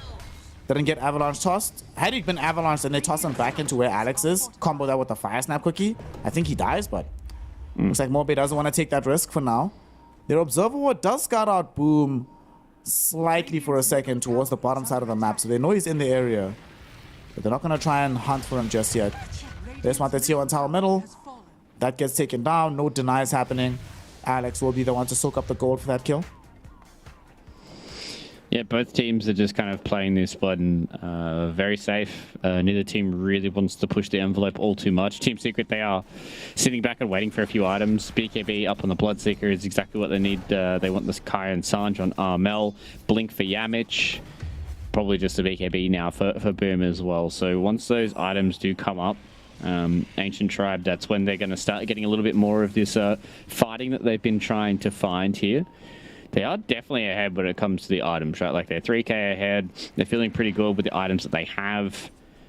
Just going to get to the point about, can they use that net worth to be able to transition this into kills? Like, is the Guardian Greaves on the side of Ancient Tribe going to be the determining factor up against no Guardian Greaves for Team Secret? Like, there's going to be a lot of these questions that need to be answered. I think for me, it's going to be how the Doom works out. Like, does Mixer get like a Doom onto Armel before he pops like Bloodstone or ulti?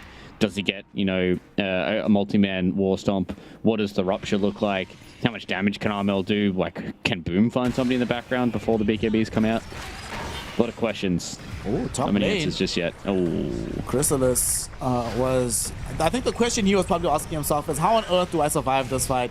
And the answer is you don't, buddy. They lose the Bloodseeker. They won't be able to catch out Puppey. 1 point into Untouchable makes him a very tough customer, but Mobe is coming in to try and close the gap, and they'll have the Avalanche toss combo. They might not want to dive the tier 1 tower, though. The safe play, just bring down the building. Don't go for any too bombastic of plays, and they should be able to get it. That does give the opportunity, though, for Boom to finish off his own BKB.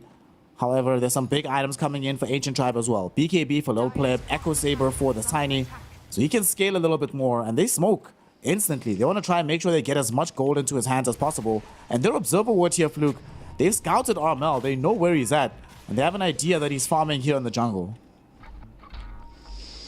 yeah, they should be able to sniff him out here. Can they get the connection? Mobe goes forward, and there's going to be... Oh no, Avalanche, the toss, would it be there? It will be right after the Doom comes out. Mixer's in danger. Chrysalis runs away from this fight. Jamish did find the snowball save, at least for now. And they will have some damage coming in from this Leshrac. Lesh is going to be now in much more mortal danger, as she does eventually die. Low Pleb showed up for the fight to throw in the right-click damage. They've lost the Doom, though, but Low Pleb with his own BKB trying to TP out. Doesn't feel like he can keep taking this fight. Actually cancels his TP. Holds his position. No Pleb. What bravery is this? What bravery is happening here, Fluke? Why did he cancel his TP? Oh no. He got it cancelled. He got it cancelled from the pulverize. The mini stun was too much. His BKB didn't last long enough. Oh no. Yeah. When I saw him TP out that close, that was the one thing that I was thinking. I was like, is he going to have enough BKB duration? And it was literally the last tick of the pulverize stopped his TP, and he just goes, I'm stuck in a very, very bad spot. And again, this is what I talked about, right? Like, you're dooming Leshrac, but he got his ulti off, man. Like, as soon as he gets his ulti off, Yamich is able to come in and blink Snowball, save him, buys him time for a little bit longer. Puppey stands next to him with the Nature's Attendants, heals him back up, throws a Glimmer Cape on him as well. They had to use the full duration BKB from Little Pleb of him just standing there and right-clicking the Leshrac to get rid of him. And before that, He dealt so much damage. They did that without Chrysalis, by the way. Chrysalis had just died, and they were able to get that transition back into a team fight. And yeah, Secret, they are being able to understand how to play these games and understand how to play these fights really, really well. And unfortunately for Ancient Tribe, if they keep, you know, running their faces into these team fights and not making them clean, especially when they're using Dooms and BKBs and a lot of these big cooldowns, Secret will punish them. But Ancient Tribe, they you can just see, like, they have so many tools at their disposal that it's going to be very, very hard for Secret to fight into them if they are not 5. But they want to get it going now with their own BKBs at the ready. They have the BKBs ready, and they're going to make the jump. They find Mobe. He does not have a BKB, so he is dead for sure. Team Secret now going to go into the Roshan pit, try to have a quick date with the big man. Say what's up. Ancient Tribe do not have buyback, so very unlikely that they can challenge for this area. But crucially, they don't really feel like taking this fight right now. They know that Team Secret have a better fighting opportunity at the moment. Rough place to be, because they have to now deal with this Aegis onto Leshrac as well. So the one hero you want to do, I'm actually going to go into this. Morty's Kisses with the Clockwork Ultimate. They force Chrysalis into popping BKB, and they don't even get the Ancient kill. Unfortunately, Alex might die, went forward with the Fire Snap Quickie, did not find any heroes low enough to realistically threaten. So instead, will just find himself dead. Went in for the Glimmer Cape play, but there's already a young Sentry Ward, but the shard stops them from being able to find this kill. Boom, forced to pulverize him, but it's only a 28-second cooldown. Way too short, but what the hell? Still allows them to get the kill. I was going to call Yamich out for being a little sussy there with those ice shards. That was a little rough coming in from him. Wanted to try and get the kill with the ice shards, but the Glimmer Cape was a little bit too much. They're able to convert it onto the kill, and I mean, Secret, the way they play these mid games and the decision making is so clean and concise that it just makes it hard for you to play these games when they're, you know, forcing you to make these split-second decisions, right? Like, they forced Ancient Tribe just then to figure out if they wanted to fight without Mobe. They did. They weren't able to get the conversion onto Chrysalis because he has his BKB up, and now they've got an Aegis on their Leshrac, who has been the main Doom target. Chrysalis is starting to get towards his next set of items. He has the Shard up now as well. Boom starting to transition because he's going to have a lot of damage with his Heaven's Halberd. And yeah, Secret is slowly starting to control this map, whereas Ancient Tribe, I just haven't been able to see that big conversion of their net worth just yet. Ancient Tribe might end up losing Mobe here, who's been struggling to keep his pace going in the game. He's going to get himself ruptured up after the initiation from Yamich. No way for him to escape this one. Armel brings him down with the Bloodstone. Killing spree for this Leshrac. We're not done just yet, because Boom is chasing down Mixer. Mixer doesn't have BKB complete just yet. He needs to blink onto the far side of this Roshan pit ASAP. Use your Midas and finish off the BKB quickly. Do it quickly, quickly, quickly. Okay, there we go. Does the right thing. Dude, I just realized something. That fight that we saw Yamich die, where he saves Leshrac and allows Leshrac to dish out all that damage in the fight, that was Yamich's first death this series. Hadn't died beforehand. True. Man, Yamich is like, he's such a good player, man. Like I knew that before he joined Secret, but like him coming into Secret and really just showing that these star position 4s are super good to have on your team. And speaking of Yamich, he sets up a fight right now, jumping onto Alex, and they will be able to punch him into the air. Boom with the BKB trample, sets up for Armel to come and clean him up with the magic damage. But here comes the Doom though. Doom, Infernal Blade plus Doom onto the Primal Beast. That allows him to isolate Armel. Armel falling low. His first life is in jeopardy. He will end up losing it. Oh no, he's still alive. Only now does he go down. Mixer as well. Not able to run down the Primal Beast and dies himself instead. Blow Pleb this time around is enabled to TP out. But there's 3 heroes falling on the side of Ancient Tribe. Yamich brought back, but unfortunately by the time he comes back, the fight's already over. Team Secret cleaning up house and getting the tier 2 tower. Yeah, this game is slowly but surely starting to ball out of control against Ancient Tribe. Mobe really has not been able to transition just yet. He keeps being getting caught out. There's just so many different fights that have just handedly go into Secret Server. Little Pleb just, even though he's got so much net worth, like look how big he is. He has BKB and a nullifier. Like he's massive, but he just isn't able to get into these fights until it's damage. Whether it's you know, awkward timing, whether it's just the fact that he doesn't want to go in when they already get initiated on, but he just hasn't been able to utilize the net worth that he has in this game. And unfortunately for them, when you're on the front foot, it feels a lot better to be like a low net worth task, right? Like when you're the one that's just blinking in, punching somebody, then your big core is able to come in and deal the damage. Whereas for Ancient Tribe, LeBron just has to throw his body in there and just hope that he gives enough space for his team. And you know, it's getting a little rough here in this mid game. They haven't fallen too far behind when it comes to the net worth, but just haven't been able to see them transition that net worth into anything just yet for Ancient Tribe.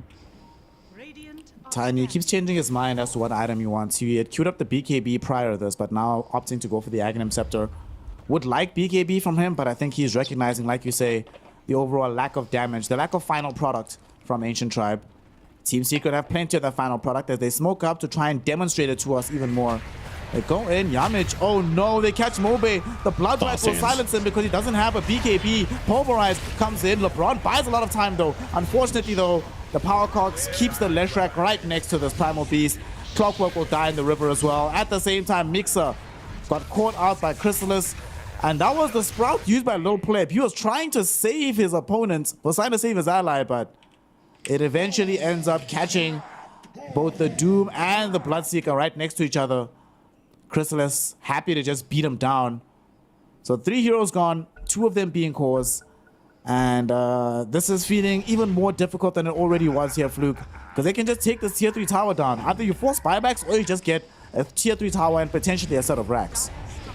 Yeah, and I didn't really see a good way for Ancient Tribe to win this fight, right? Like, Little Pleb can walk in here with his own BKB, but does he deal enough damage to get rid of these heroes in his base? I don't know.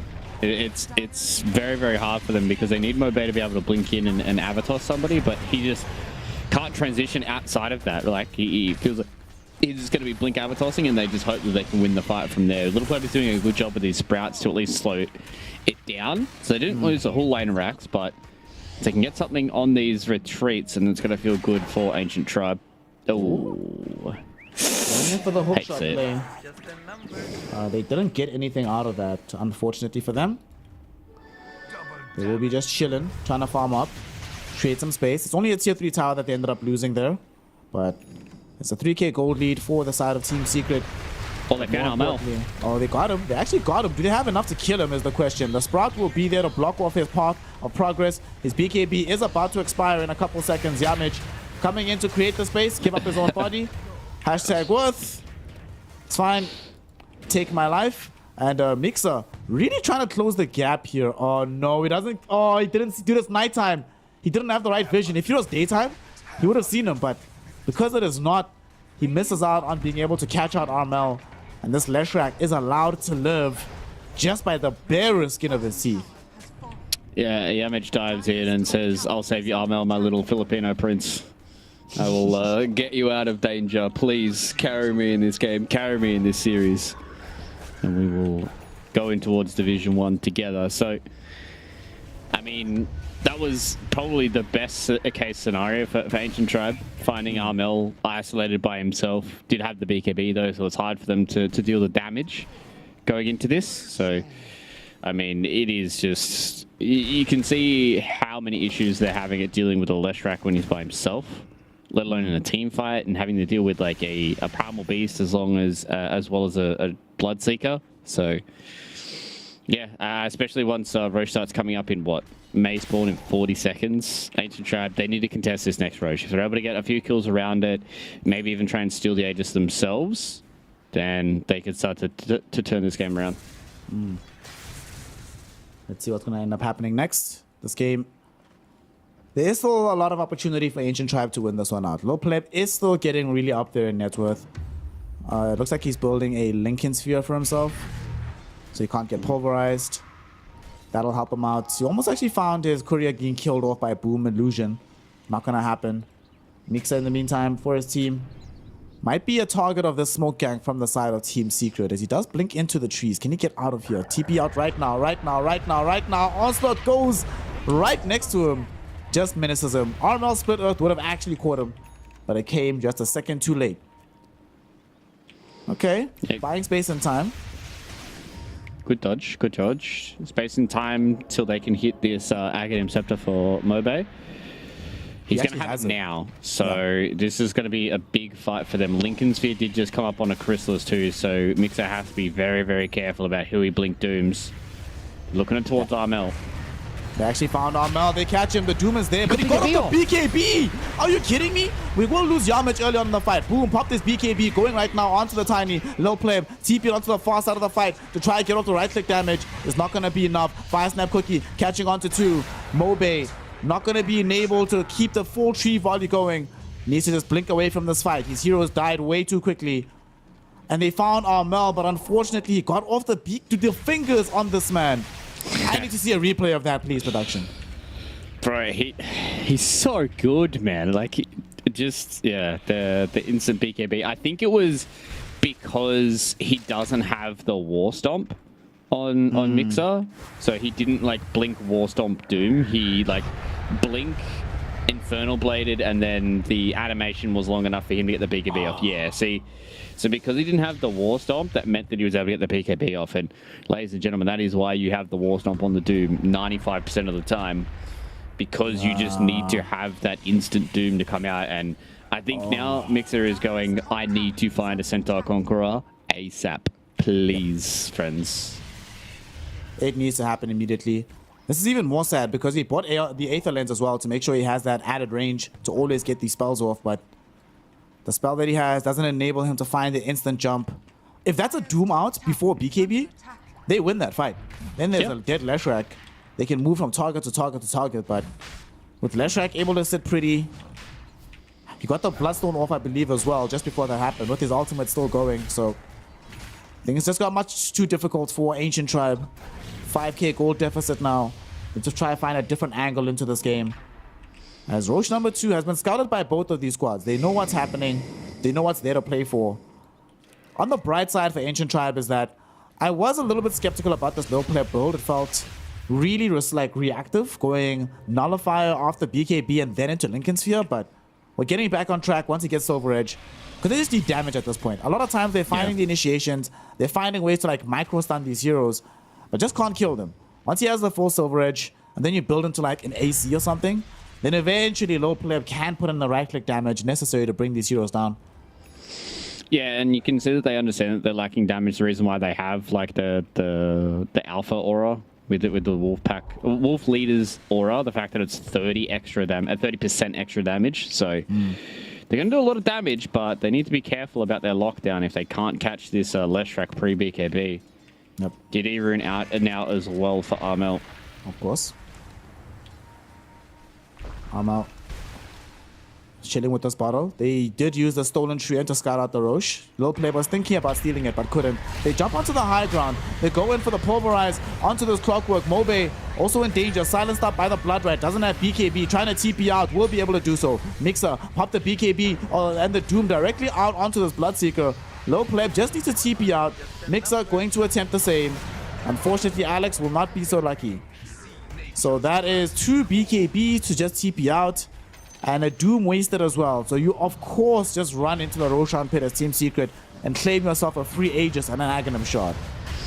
Yeah, this is just the unfortunate thing with Mobe not having a BKB, man. Like he can't stand and fight when he gets silenced, and he wasn't able to get the tree volley off. It was on cooldown as well, because I believe he used it to kill a creep wave, so they weren't even able to utilize that. But you can just see the amount of damage that they do as soon as they blink in. Yamich was able to find him in the corner, catches him out with the snowball, and then it just forces everyone to TP out. And as soon as Ancient Tribe weren't able to get that fight going, then you can just see the Team Secret just take over the map. They get themselves an Aegis now. Leshrac has the Shard, so he is a big old chubby boy. And yeah, Ancient Tribe falling further and further behind. They're going to need a miracle team fight with Tree Volley. They're going to try just get a quick kill onto this Enchantress, but Yamich says no. Denies them getting the kill with these Mortis Kisses. Puppy still alive. Avalanche toss onto 3, and Mobe gets a double kill for his efforts. They're going to try and force this fight. Armel blinks on the north side with BKB and Bloodstone going. They actually don't even need the BKB. This is just a Bloodstone. Low pleb. He actually gets brought down here. Mixer's dead as well. 2 buybacks coming in from both supports. Tree Volley thrown in by Mobe. No space is going to be created because they just go back for a free kill onto Mobe. Should be able to find it. And it does cost 2 support buybacks, but still, Ancient Tribe don't have any buybacks of their own. Oh man, that was... I mean, it was nice from Mobe, but we're really seeing the lack of BKB. Can't protect himself. And Mixer and Low Player both died as their BKBs were coming back. They came back with cooldown, but both of them were like, well, even if I had BKB, I'd probably still lose my life on this one. Mobe, what do you have? Finds an avalanche toss, comes in from the back end. They actually kill Chrysalis.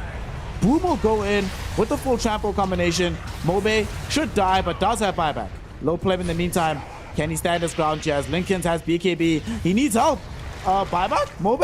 Mobe? Help? Team? Okay, this will TP up.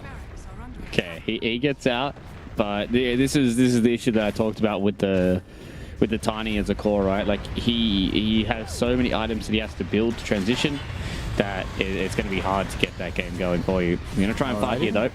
No, BKB a little pleb. BKB are not want to use that on Low Pleb. They toss him away from this left track. He does not have this BKB available.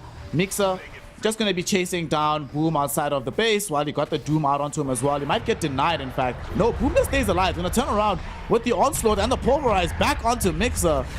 Unfortunately for him, Boom had friends, and the friends make sure that Boom doesn't die. And that was, I think, the Hail Mary play from the side of Ancient Tribe here. Armel doesn't even die the first time, let alone the second. So they're going to lose 2 lanes of racks. They can't get Mega just yet, but looking very dire for their prospects of winning this game.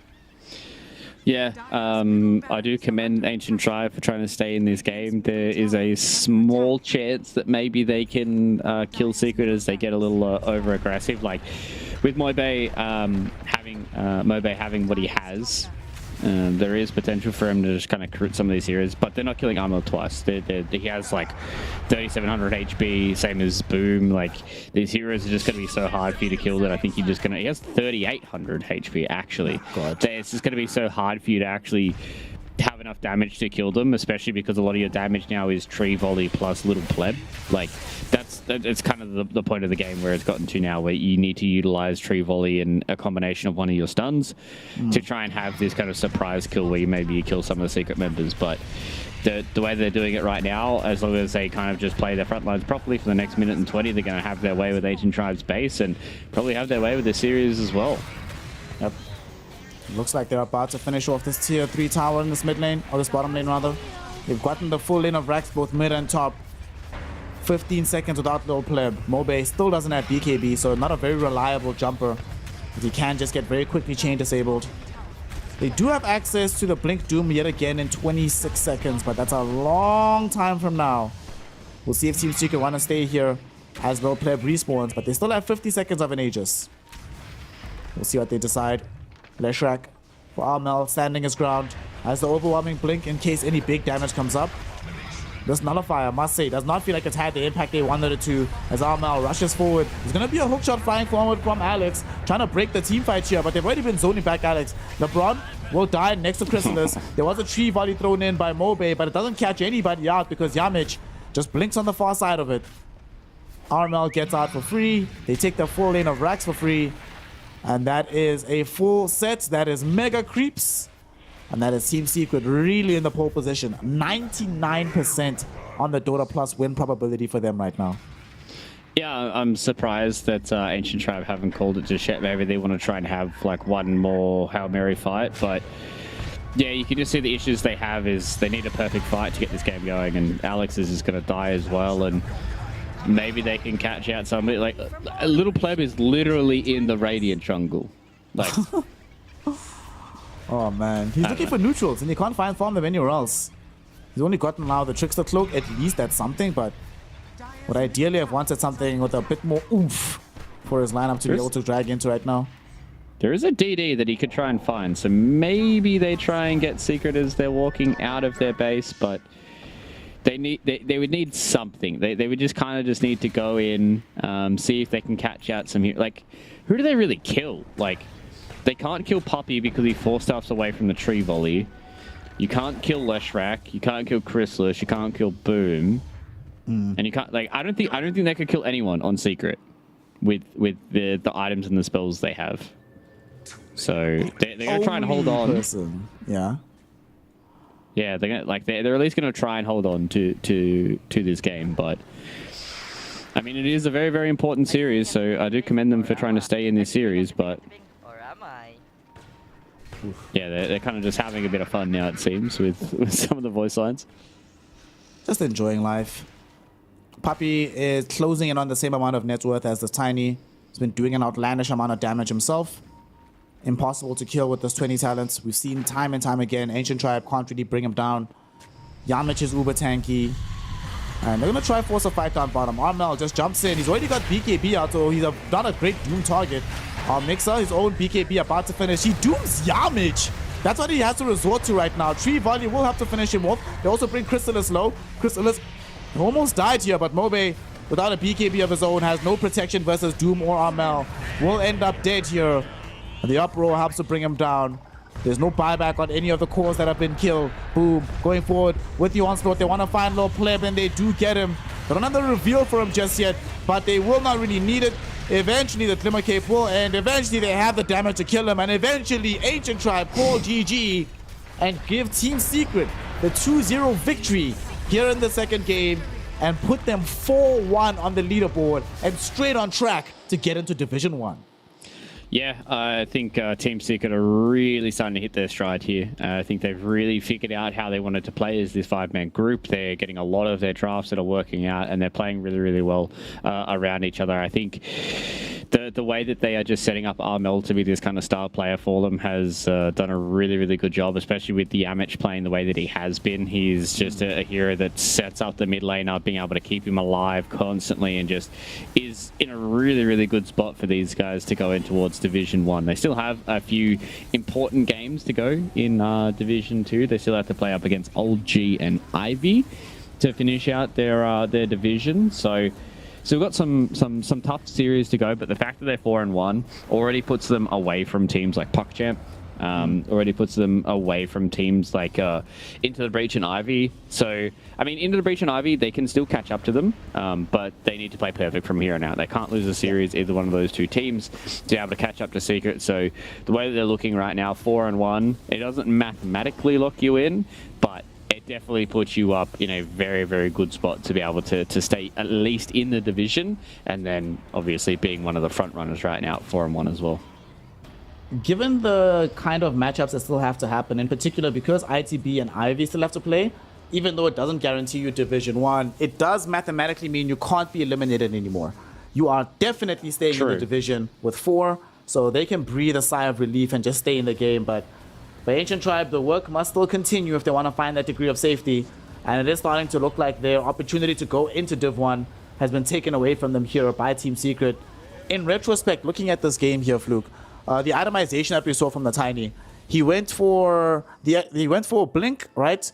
Back into the Echo Saber.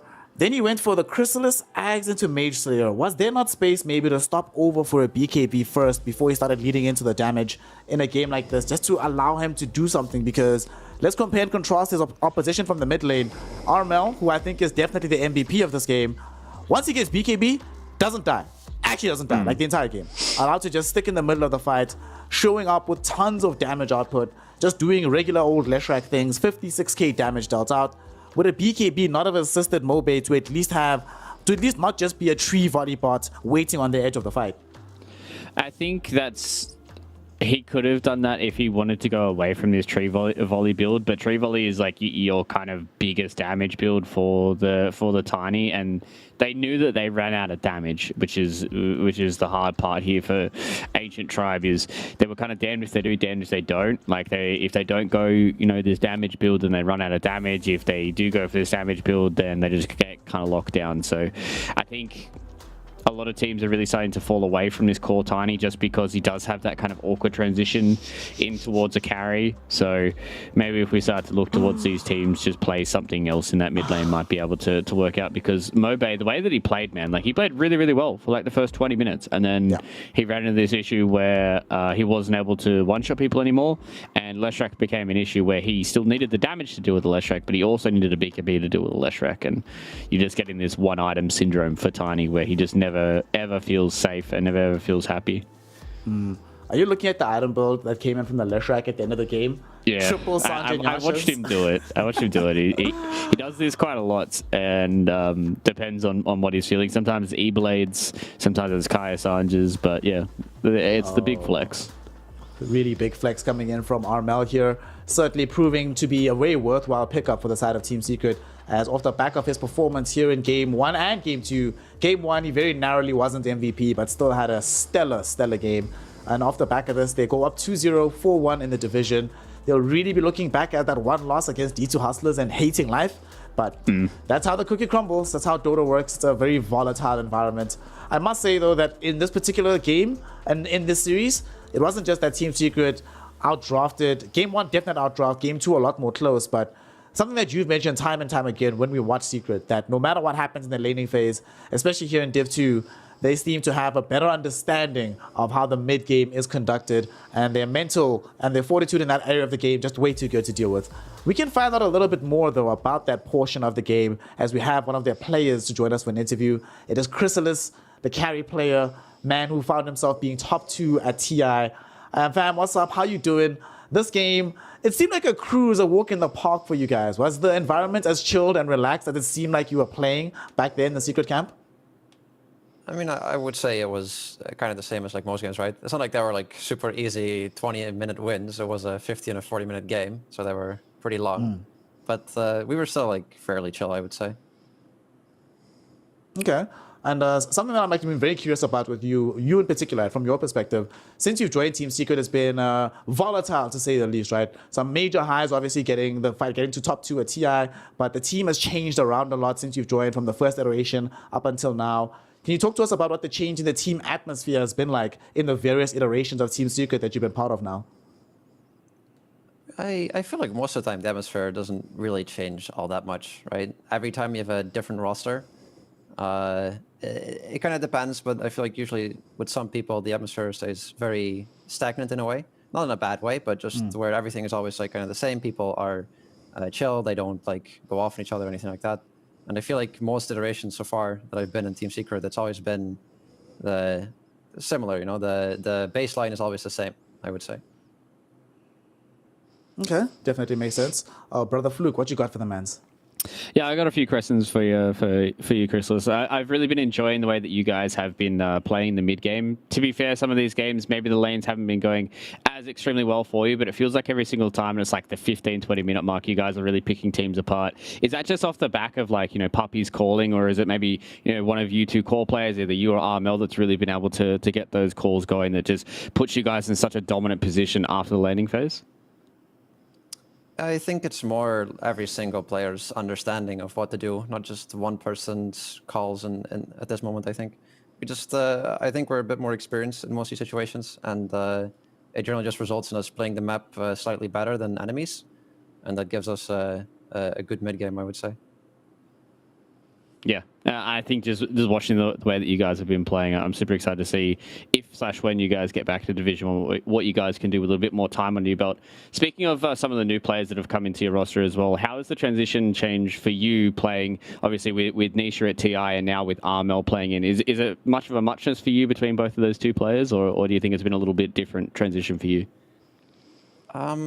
I mean, I think every player has like a different strength, right? Every player does things slightly differently. And it's not like it's like a massive deal, not something that I would like point towards for anything. I just say it's probably just like the same with everyone, it's just slightly different every time you get a new player, but it's not like a big deal or something that like really stands out all too much. Okay, so one last question before I do let you go as well here, Chrysalis. New patch is coming up in a few days. You guys potentially have, you guys do have a game after it's supposed to drop. So what's one big thing that you want to see to change in this massive patch coming up? I don't know where to begin. I want to see so many changes. I want Monkey to get buffed. We got plenty of time, brother. To get buffed. Huskar to get changed. Muerta's going to go into Captain's mode. That's going to be wild. I mean, maybe, not for sure, actually. But I think it's probably going to be added. I don't know. It's probably just going to be... map changes as well, I guess, are pretty cool. But yeah, just everything. I hope it's as big as they're making it out to be, because it will be a lot of fun to be able to play in a new patch. Okay. You were mentioning there that like everybody in your answers that everybody does something different to the game. Can you talk to us about what it is that makes you a special player? Like what makes Chrysalis Chrysalis? What makes you somebody to watch out for? What do you bring to Team Secret as an individual and as a player? I think I'm generally fairly versatile and pretty easy to play with. If my game has to get sacked, then I'm not someone who minds very much. And yeah, I'd say that's it mostly. Okay. A man who is always just willing to do whatever it takes to get the W. And now y'all are very much on your way towards Division 1. I'm not sure if you know, but you're guaranteed not to be relegated. All that's left is to get into Div 1. So good luck, have fun for the few games remaining. I will hope to see you and talk to you again down the stretch. So thank you for your time. Thank you. That is, of course, Chrysalis, a man who is a runner-up at a TI, who's just gotten a W here with Team Secret. It was a bit of a rough season in the first tour of 2023, going down into Div 2, but they're certainly showing that they are definitely better than the performances we saw in Div 1, and they're on their way back. 2-0 in their favor. Right now, though, Fluke, we do have to move on, regrettably, because we still have one more series to go. And unfortunately, this next series will probably not be as entertaining to watch because one of the teams here really wants to win. But we have seen a lot of surprises so far. A lot of the odds have been upended between these squads. And the odds, of course, as you've seen on screen, are presented by ESP.io, esportsbet.io, our sponsor and our partner here for this division of the Div 2 in the DPC. And if you want to make sure that you're not just a participant in watching these games, not just a spectator rather, become a participant by joining the esportsbet.io platform. If you watch for every single hour, you earn about 3,000 tokens, equivalent to $3, which you can spend however you like. And that's not the only bonuses available, it's that and more. So find out more on the esportsbet.io platform. Watch to earn, become a participant rather than just a spectator here in this extravaganza of Dota 2 action. So now we're going to be going to a short break. When we return, we see PuckChamp still in search of a resounding win here in the division. They'll be taking on the side of Old G, who right now have these TI champions in the roster. Haven't necessarily found their form just yet, but they might just turn a corner in this next series. We'll find out exactly what happens after a short break. So don't go anywhere. Come back and join myself, Snare, with Mr. Worldwide Fluke for some more Dota. And we'll see you soon with a special guest for you as well. Yeah, it's fine. I'll be kidding. I'm fucking tiny. Tiny's fuck, Tiny's fuck. Yeah. He's Get still the Tiny. running. They just dumb, but that's fine. Not dumb. He's gonna start himself. Okay. I'm going to this guy. Going this guy. Rush. The big bait, guys. Always works. Nature's blasted core.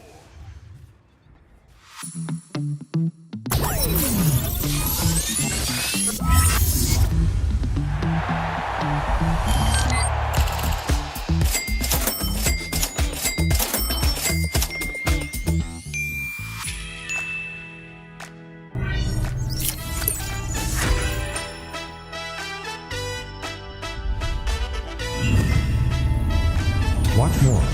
Earn more. Full TV.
Welcome back, one and all, here to Western Europe. Division 2 action resumes and finalizes for the evening as we have one more series between the side of PUCCHAMP and Old G. The squad filled with the TI winners, former TI winners, I should say, and a squad right now filled with some imports from Eastern Europe who are still in search of their first victory here in the DPC. And if PUCCHAMP loses the series, suddenly they have to entertain questions about tiebreakers as the only way to stay in Div 2. For Old G, if they don't win this series, then they no longer have an opportunity to go into Division 1. So all to play for between these two squads, and I'm very excited to see how it's all going to shake out. Master Fluke, give me the tail of the tape from your perspective. What do you think we're going to witness between these two squads?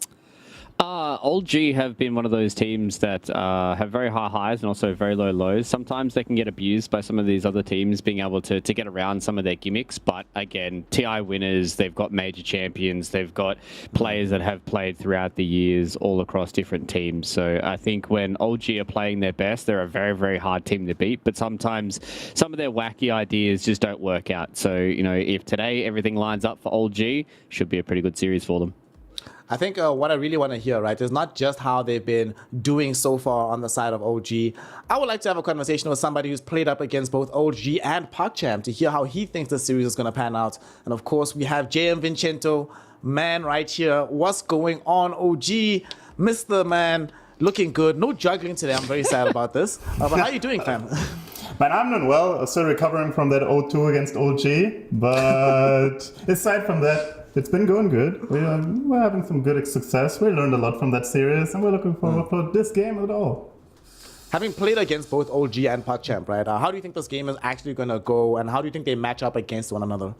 So, in my opinion, this is a very different approach they're taking. PUCCHAMP is more of a hard scaling, late game. We farm, we chill, we sit back. While OG is full on aggression. They want to snowball, they want to win their lanes, crush their lanes. Topson is not going to wait in middle, like till minute 6 or something. No, he's going to roam on you minute 4. And that's like very interesting to see, because Lorinov, on the other hand, he's very focused on his own timings, like getting his own game off a good start. So it's going to be very interesting to see which approach prevails today.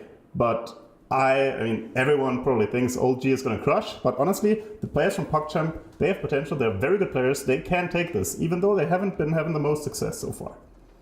Yeah, it's been a rough tour. Fluke, you and I have casted a lot of their games on PuckChamp. We've seen them lose a lot of these series. What do you think is missing? Because a lot of the times we see the same thing from them, where they'll have a very decent time in the laning phase. Things don't necessarily come together for them in the latter portion of the mid game. Then it starts to all fall apart as they're defending high ground sieges. Why can't they bridge the early game into the mid game? What do you think keeps happening that they keep grabbing these L after L after Ls?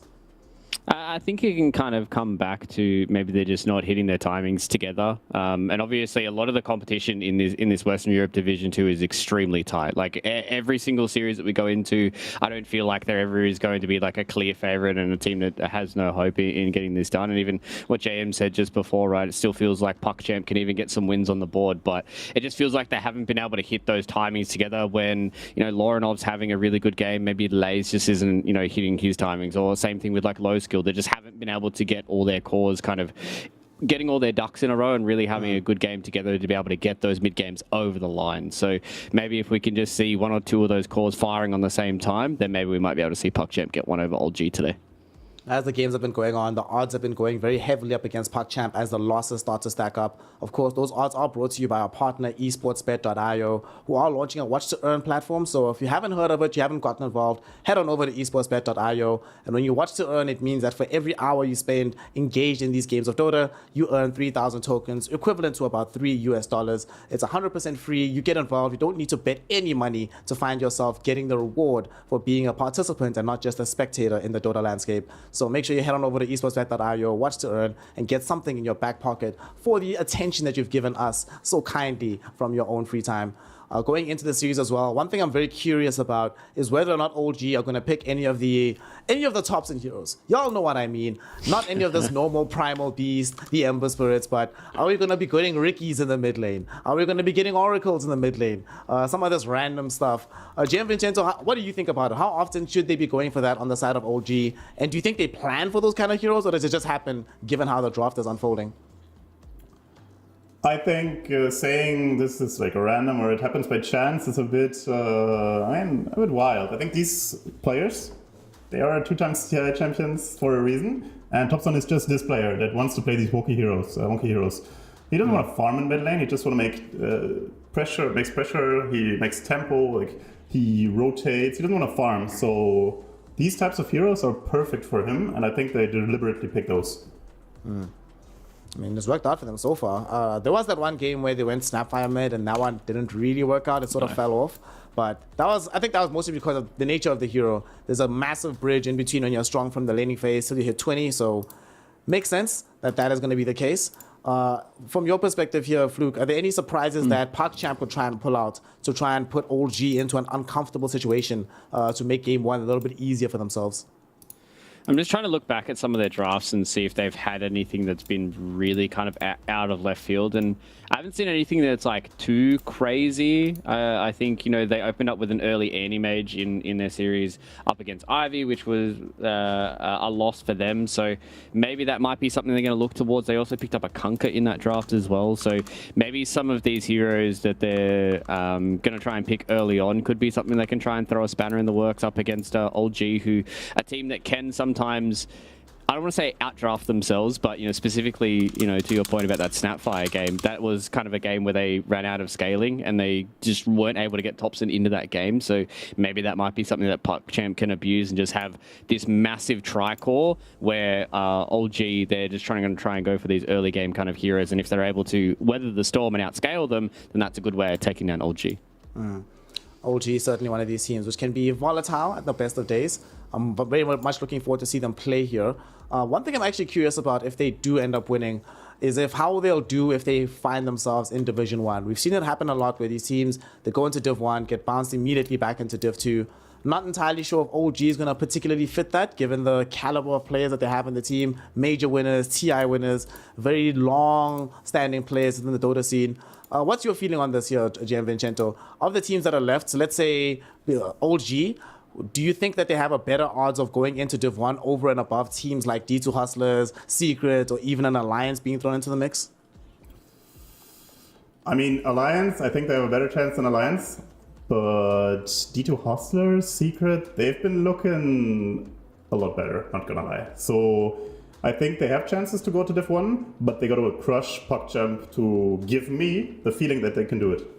I mean, a lot of these games from OG has been wonky, you know? The 2 losses that they suffered so far, a lot of people wouldn't have expected it to happen, but it has. This is the situation we've got to deal with.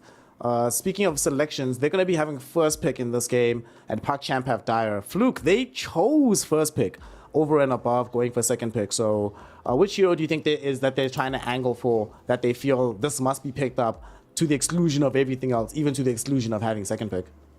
I think one hero that they really love playing is the Wisp, so maybe that might be something that they're looking to try and go for here. You know, Jayan was saying just before how PogChamp are this team that really like to go a little bit later and play a little bit slower through some of their teams. So IO is one of those heroes that can really just blow those kind of slower teams off the park, right? You just get a good combination with something like a Leshrac. They've run it with like an Abaddon, Slardar, all this kind of weird stuff in the past. So if they just have this hero that enables them to play super fast, I can see them getting it done. Or they could just be trying to play some stock standard stuff, things like the Disruptor that we've seen a whole boatload of, Dragon Knight, maybe even just like a first pick Anti-Mage, which we've seen in a few other tournaments and stuff. So, I mean, some teams do like having that first pick because it puts a little bit of extra pressure on the second pick team to just be like, okay, what hero do you want to give us? Because our bans have gone such a way that we haven't gotten rid of all the OP heroes. So, I mean, it could just be kind of them testing the waters for this best of 3 as well.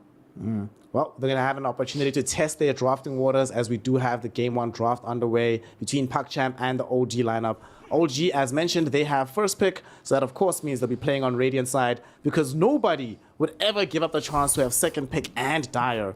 So PogChamp have it, and I like this first ban here, JM Vincento, removing the Ricky. We've seen how much damage OG can do with this hero. Even if you think it's cheese, rather don't deal with it, just ban that out and remove it.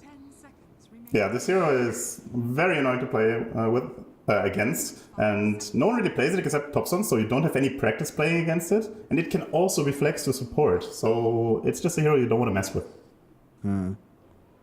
Rubik ban on the other side, no Broodmother.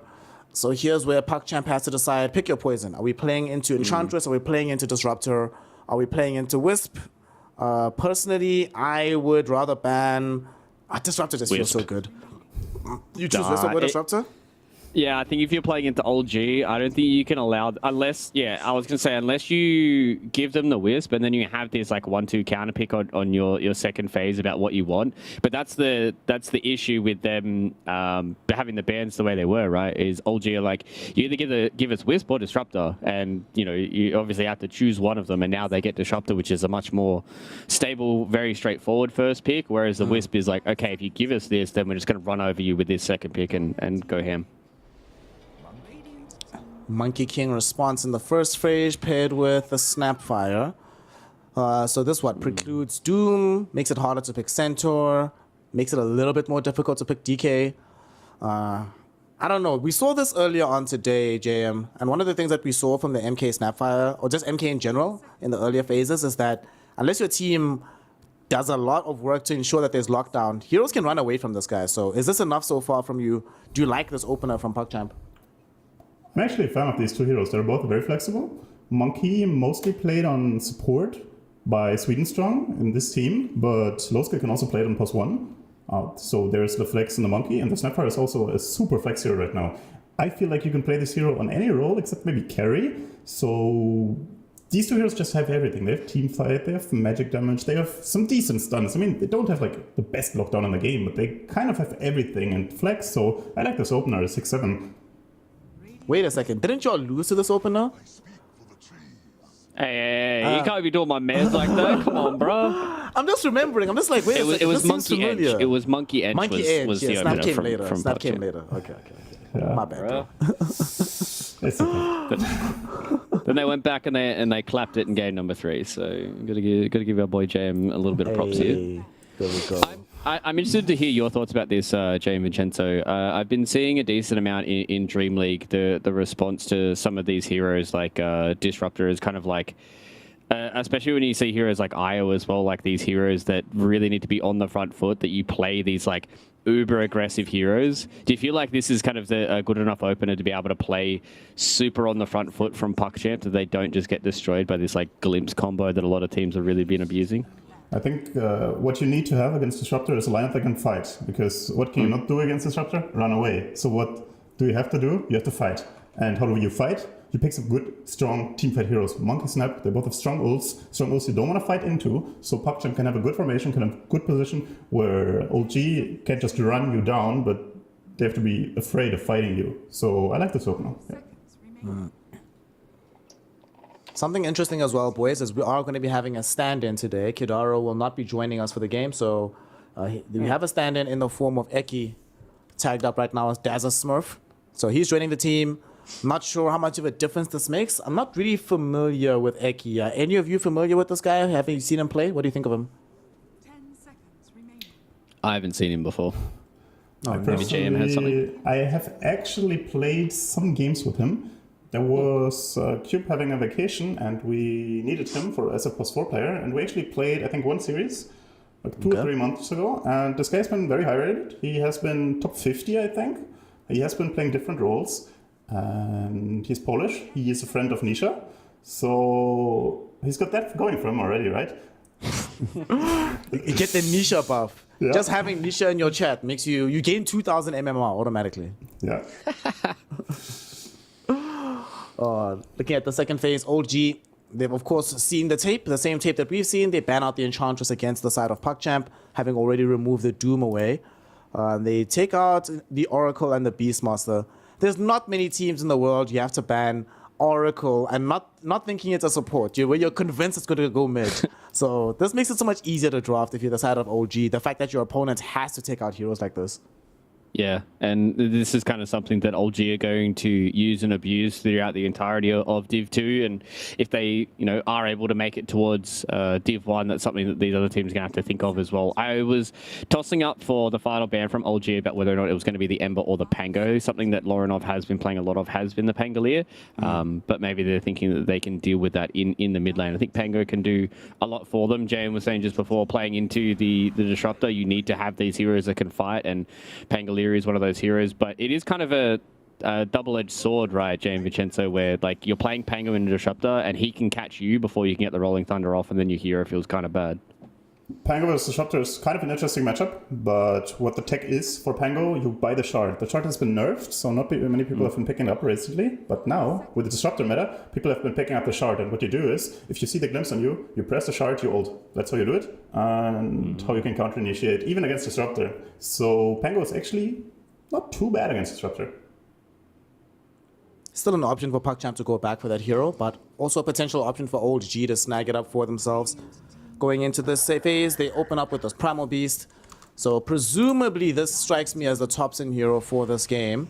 And they pair this with Nyx Assassin. So my boy Nyx, whenever I see him being played by Kaka in particular in China, I celebrate. My heart gets a flutter and I get very excited because I know he's going to win the game. I'm still mixed on the hero in other conditions here. In this game, I suppose easy cancellation of these Morty's Kisses, super is easy to do, decent like vision control around the map, but normally when I see this, it's like Ember Spirits. There's heroes that like have a lot of uncontrollable damage. What's the thinking here, do you think, Mr. Fluke, about why they went for the Nyx at this point in the draft? I think it could just be purely about the Snapfire Kisses, right? Like it just kind of takes that Teamfight Ultimate out. We saw it this morning from Shopify Rebellion. They played this on crit. Seb's not really one of those players that I think about Nyx Assassin when I think about him, so I'm interested to see what he looks like in that combination. I think the lane's pretty good as well. He also kind of enables you to save a little bit of your bans on having to deal with some of these other heroes towards the end of the draft, like Batrider is one of those heroes you have to think about as well. But, I mean, I haven't hated it. I don't think it's been amazing. I see the reason behind it. And, I mean, I think it fits pretty well with their draft because they've got a lot of global gank with the Nyx Assassin plus the Nature's Prophet, and then the Primal Beast can follow up. So it just gives them a good way of setting tempo and playing around the old G style of them having vision and getting behind towers and killing you before you can react. Hero has not been picked or banned whatsoever within Western Europe up until this point, so we're going to be getting something definitely brand new. That's going to be fun to watch. We get the Mirana on the other side here. With this Mirana pickup, what do you think, JMN? Does this make DK more likely to just go middle, and then you get some help with the rotations from Mirana to set up for those long duration arrows? I mean, the good thing about DK is you can put it middle to set up for the Mirana ganks, but you can also play it on the safe lane. You can also play it on the off lane. And Mirana also here you can play on 5 and 4. So they still like have this super flex drafts. Like it's very nice to see because they have DK. You can play this on every role, like on every core role at least. Snapfire, you can play this on middle, you can play this on off lane. Monkey, you can play this on carry on 4. Mirana, you can play it on 5 and you can play it on 4. And right now, I have no idea where these heroes are going to go. I think they can do everything. It's kind of the advantage they have, but it's also kind of the disadvantage because you kind of lose a lot of time thinking about, hey guys, where are we actually putting our heroes now? So I hope they find the right answer. And I think middle DK is good, but the problem is they don't really see the matchups yet. OG also have a flex draft. Nature's flex hero. Primal flex heroes. So I think PuckJump, they will wait for OG to pick their heroes and then decide where do we actually go to have the best matchups available. The only thing that is apparent from OG is their support duo, looking like it's going to be Disrupted Nyx. I would be shocked if this is Core Nyx Assassin. That would break my brain. But if it's not, I'm expecting that this NP Primal Beast, that they decide who's going where and what other hero they're going to get. From my read of the situation, Fluke, it feels like they still need a hero that's going to go into the safe lane here. How does Bloodseeker sound to you, given you're playing up against all these uber tanky heroes? Bloodseeker or Ursa, one of these like high tempo carry heroes in the safe lane? Yeah, I wouldn't hate to see Ursa. They've got good heroes to be able to set him up as well. I think you can still play the natures in the safe lane if you want to, depending on kind of the heroes that you're expecting to see PuckJamp go for. They do have a wide variety of heroes that no one does like playing as well. You can try and play, some of these super hardcore carries if you try and want to play that fast kind of tempo. We've seen a whole lot of like Lone Druid and stuff like that really start to come up, play some more of these illusion-based heroes. Then betting Naga as well as Morphling leads me to believe that I don't think they're going to go... Yeah, I was going to say, I don't think they're going to go for something that's super hard carry for them. They want to try and hit the tempo and try and end this game in like 20 to 30 minutes. Viper. Well, this sucks to be DK here. Do you like the Viper here, J-Man? I mean, it counters the Monkey, it counters the Viper. I'm not 100% sure where the Viper is going to go. If it's offlane Viper or the 4 Nyx, or if it's carry Viper or the 5 Nyx, like so to say 5 Nyx, or if it's like a Disruptor Viper safe lane. I kind of think it's Viper Nyx offlane, NP Disruptor safe lane, primal middle, but I'm not 100% sure yet. So, but I like the Viper. It's like 2 breakable heroes, so that's already fine. And they got the scaling from the Nature's Prophet. That's what they did against us, the OG boys. They had like the middle Space Maker, the carry that's like big, and then they had Nature's Prophet, who's like the Giga offlane. So they can do both here. They can have the Giga offlane natures, or they can have the Giga carry natures and the farming Viper offlane. I think that's the key to OG. The series they lost, Resolution didn't really have a high scaling game. The reasons they're winning the games actually are, I think, Resolution crushing, having a good game. So I like this Viper pick. So it's either the Viper or NP for Rezo, he'll have a good game. So now and looking at the players across OG as well, right? Like they have all of them are carry players or mid players at some point in their careers. So they've all been able to really kind of just put on the carry boots, and even Seb to an extent has been able to do that in the off lane. So the fact that they have so much flexibility, not only in their players but in their heroes as well, really puts them in a good spot. And it is going to be the Viper in the off lane. I think they just had the luxury of kind of doing whatever they felt like player wise. TB into this matchup, he does outscale a lot of these heroes, which is a big tick here for PuckJamp, but I'm not sure if this TB can survive early on. I've seen TBs really struggle into Primal Beasts, especially as soon as Primal hits level 6. And J-Man, you were talking a little bit earlier on about Thompson making these rotations at like 4 minutes in. All it takes for him is to just kind of get Onslaught early, and then low skill will even be like half HP, and he's going to die early on, right? Yeah, this primal hero crushes TB early on. If like TB has a slow start and Thompson is pressuring him, this game will be very slow for him. So this is the classic OG. Pressure will puck them. They got the late game, but they got to get there without being at a heavy disadvantage. So yeah, it's going to be aggression versus defense. Yep. I mean, we're going to see from PuckJamp, they did end up putting the DK mid. So there's rotations that can come in, but crucially, they need to watch their level timings, because when Thompson makes a rotation, maybe they can re-pressure with this Dragon Knight form, take down the tower, make some more space on the map. If things start to go late, I am very worried about OG, because this low-skill Terrorblade, many a time, I used to spam Viper, and I lost many games to Terrorblade. So I really need to see Resolution putting this pressure out. It's a funny hero. Free him off, mates. No, don't tell me Viper's fun, bro. Come Viper's off really it. fun. That's It's cap. spitting it. It's so much fun. Let's go. Nah, you Let's guys are spit at these capping. heroes. You know, we're gonna see in this game how much fun Resolution's gonna have on this offlane Viper. Does also mean that Sweden Strong will be playing the position for Monkey King. And one thing I love about this is more and more I'm becoming convinced that in order to win Dota, you have to have at least one hero on the team that provides you free vision. Both of these squads have one. One team has Nyx, one has Monkey King. So vision control is certainly going to be there. It's going to happen. The early game, we know that OG like to play more aggressively. Fluke, do you think they have any counterplay options on the side of PuckChamp to try and stall out the aggression from the OG early on?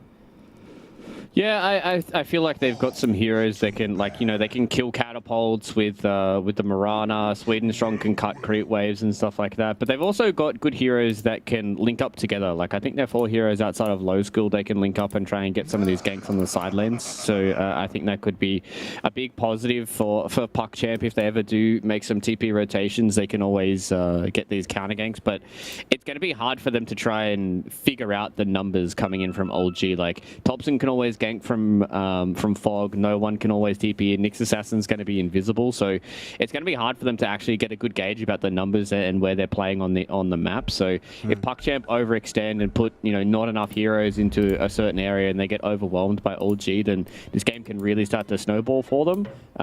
But, you know, as James Vincenzo said, like, as soon as this game starts to get too later into the game, PuckChamp can really just outscale them, and then it becomes very hard for OG to finish this one out. If that does start to happen, JMN, and they do start to outscale on the side of PuckChamp, is there anything they can do on OG once the late game starts to hit to actually fight back up against this uber strong TB with the backup of DK? Or we'll see maybe a small fight. No, just a smoke pop. It's fine.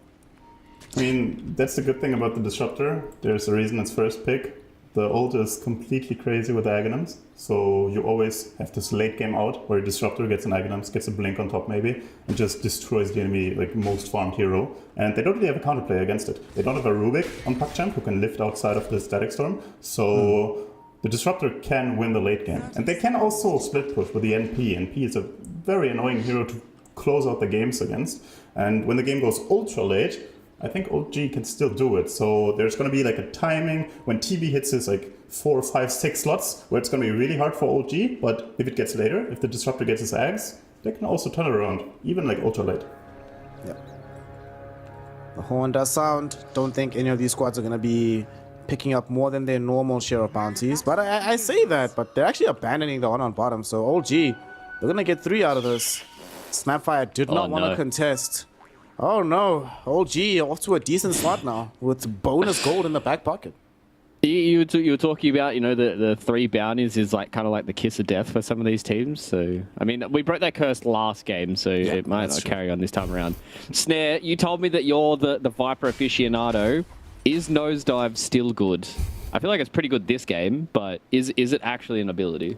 It is actually an ability. Honestly, I didn't find it. It was always weird. The amount of trash people spoke about that spell. Do you have like when you initiate with Nosedive and you can come up with BKB? It's not bad in the middle of the fight. It's pretty good. Yeah, so also it's good for sure. Like I'm kind of a Viper enjoyer myself. I played with Mobile. I think the biggest Viper enjoyer there is, and he always goes for X Rush. So it's a good item. It's one of those items, the faster you get it, the better it feels. Dude, it's actually really good. Like, everyone at home, please, like, rush Ags on this Viper. Trust me. That's pretty good. Mobe is one of my favorite mid laners here in the division, and you guys just tell me he's a Viper enjoyer. I'm like, yeah, of course. Come on, man. Mid lane. I don't think Larinov is enjoying the mid lane right now, as he's experiencing some pressure from Thompson. He should be fine, though. It is DK. He'll hit level 3 soon, and then nothing changes. All right, can we agree this is going to be one of the most boring mid lanes ever? Primal Beast versus DK? Nothing happens here. It's Thompson, baby. Thompson's going to try and find a way to make it entertaining. If it's him diving underneath the tier 2 tower or, you know, him getting 1v3'd, it'll be entertaining at some point. I think the matchup's actually kind of boring in itself, but what Thompson can do is he can push up the wave. Larinov can't really contest his outpush, and then he can go to a room, go to a side lane, and that's where the action comes from, right? I think a lot of this action might also come from the fact that because Mirana's playing top, she can't leave to help you out in the mid lane, so just going to be a nice 1v1. Down bottom, Lays and Sweden Strong. We're tanking a little bit of pressure. And we saw in the previous game that we had an off lane Snapfire. Didn't necessarily succeed too much. J-Man, what do you think is needed? Because I know Fluke's not a fan of these more core Snapfires. What do you think is needed to help ensure that this hero actually has a presence past the laning phase when she's played as a core? So there's like multiple builds right now, but the most normal build, I'd say, is the classic Greaves build, where you could just go auras, the generic aura buyer. It's like Greaves, Pipe, Crimson, whatever your team really needs, you can buy, and that's the good thing about this hero, because the kit is very flexible. You always have a stun, you always have a lot of magic damage, so going these aura items is probably the best thing they can do, and it also really boosts their 5-man death wall teamfight, where they got the Greaves, they got the Pipe, and the big TB sitting there with the auras, just killing OG. That's probably what they want to do. Let's see how it pans out this game, of course. That does mean that low skill needs to have a favorable time early on. And one of the best things about Viper is how miserable it makes the carries. Game is hard. I think he's doing okay. He's 10-2 right now up against the 14-5. This is kind of gonna be the nature of the lane. Once Viper starts getting a lot more levels, low skill's just gonna get to a point where he just has a couple of levels in Conjure Image. Probably he'll just go like 1-2-2, and then he'll just fall back into the jungle, and they'll just leave like Eki in this top lane to be trying unkillable. But first blood is gonna go bottom. The top to rotation at 3 minutes and 20 seconds. What a Chad. Yep. Who needs Pulverize? 2 points into Trample, 1 into Onslaught. Good enough. Who sees this coming? How are you supposed to defend against this? What the hell? Yeah, and this is actually so genius. This is before he has even level 6 middle here, J-Man, so there's no counterplay with the Dragon ultimate onto the tower. No way. That's the Primal Classic. Primal, one of the earliest roamers. Why? Because he's very mobile and he likes to take the bounty on 3. So what this hero does is you push out the wave. DK cannot really contest the outpush because... Terrorblade's dead. Terrorblade's actually gonna die. Oh no. Loses his life. This is why we pick Viper here, Fluke. Get these kills on the TB early. Yes, so it's the bounty rune, and Primal can easily contest like the bounty rune and go for a kill after that because he doesn't need anything. Like just 1 point in Q and you're fine. Yeah. Oh no. And unfortunately, Fluke, his counterparts in the DK doesn't necessarily have this easy rotation option until you have a Blink Dagger, so you can't even go top to try and assist the TB in recovering his own game here. Yeah, I think Lorinov is probably just going to be saying, okay, Thompson's going to make these rotations. I'm just going to try and be as greedy as I can and just try and farm up. I'd imagine this might be a Midas game for him, considering they feel like they're going to have this good timing with the TB once he gets like that 3-4 item slot, especially if he keeps getting given the lane that he has so far. So I think if he gets off to a good start, you can probably just go like Midas treads into like a Blink Dagger and then try and do some stuff. But you may also just get to a point where you've gotten a Midas and then you realize that you don't actually have a counterplay, and you could just kind of get run over early on. That's always a difficult decision. Do I go Midas to make sure I can scale through the game, or do I go Blink BKB so I can cover the game whilst my carry is farming? Right now, TB needs a little bit of help. On the other side, though, looks like no one doesn't need any help. He's chilling, man. Look how many denies he has. 18 denies. He has almost as many denies. He has more denies than the Snapfire has CS at this moment. That's not where you want to be as Lays in the offlane. All of those could be treants, to be fair. So they might not be the most impactful of denies, but the fact that he's dominating the lane that he is right now and probably going to get a kill too. Yeah, they try to dissuade them from getting the kill with the Fire Snap Cookie, hoping for the stun. Kidtrack, oh, what? That's Monkey King range hero hitting you out inside Sprout. All right, fair and balanced here, JMN. I don't want to see anything changed in the next patch. No, this hero's fine, like absolutely fine. I like how you guys spent like 2 minutes trying to tell me that Viper's a fun hero, then you complain about Monkey King hitting you like 400 warrens away. It is what it is. Oh no, Monkey King's about to get a kill down bottom. Nice play from no one to dodge the Fire Snap quickly. He should still end up losing his life though. The question is, do they get revenge onto Lays? And it seems that will be the case as they find him with the Thunderstrike. And Kidtrack has Glimpse. Should find Sweden strong as well. 2 kills happening in the bottom lane, and the Disruptor being the prime beneficiary of both. Getting a massive experience at the same time. Dude, this guy is a carry now. Look at his level. He's level 5. He'll have Static Storm on minute 8. That's gonna be a good game for him.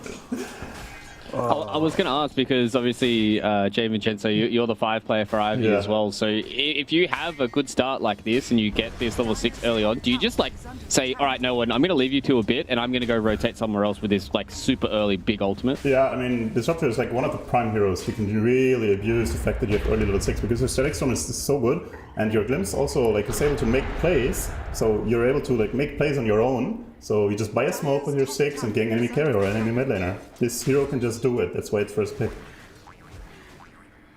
Disruptor, best support in the game right now, I think. And getting some boots flying in on top of him. We'll see if he decides to make any big movements on the map. Close to level 6, of course. And middle, looks like they've zoned away the Nyx Assassin, and Thompson isn't here. So the tier 1 tower should be falling low with the dragon form of Larinov. We do see that Thompson's just jungling away, finishing some items. Mid lane, they're going to come back with the Viper here. Resolution, they have enough damage to kill Larinov because of this break. And they keep him in place right now with the impale from the Nyx. Seb making sure that there's no running away for this Dragon Knight. And of course they have the glimpse available. Kitrak didn't want to get the kill, but of course he gets it. Carry Disruptor, boys. You see it here first. Yeah, he's got the 6 already now, and you saw how to play against DK here, right? They perfectly executed how you play against DK. You're ganging in his dragon form. We're looking to try and kill this Terrorblade. They have scouted him out, but Seb is not level 6, so he can't do the invis scouting. And indeed, that was wasted dragon form as well. They protect the tower at the same time. And they're not done just yet. Look at this, boys. They smoke up both of these 2 supports. They want to use the level 6 somewhere. The prime target right now is Lays on the Snapfire, who still is not 6 himself. So if he gets caught out here, he certainly will die. But they're going back for the Terrorblade. They really want low skill. Here comes Thompson with the onslaught. They've scouted him out. Where is Kitrak? Where is the glimpse? Impale will land. No one TP's in as well. They have more than enough damage to get this kill.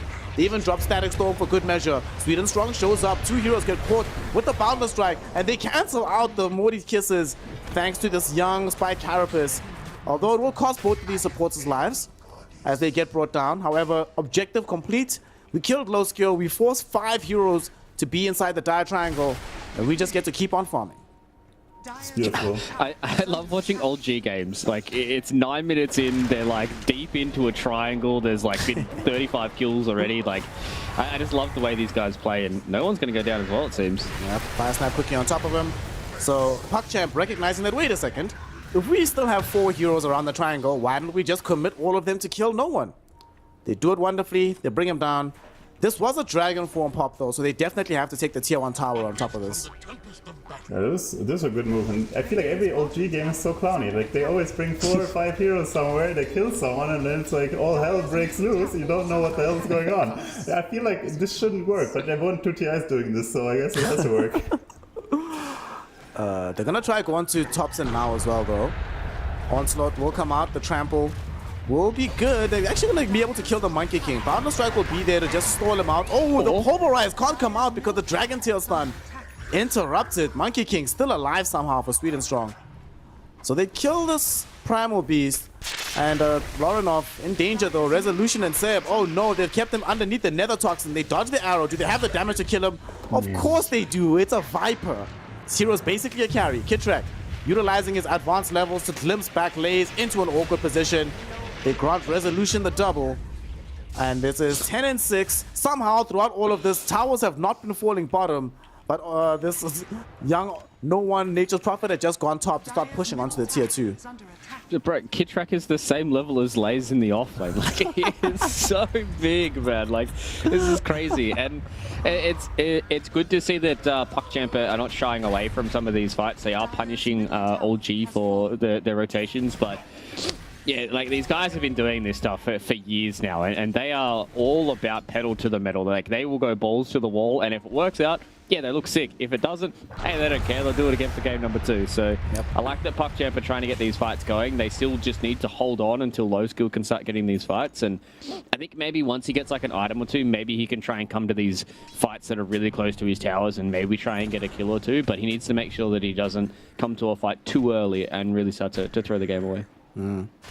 J-Man, one of the problems that we have with this game though for PuckChamp, although they are making their presence known in these engagements, firstly, they haven't been able to utilize this Dragon form to actually get a tower, but this Snapfire is really starting to fall behind. Lowest in net worth of all the cores by quite some margin.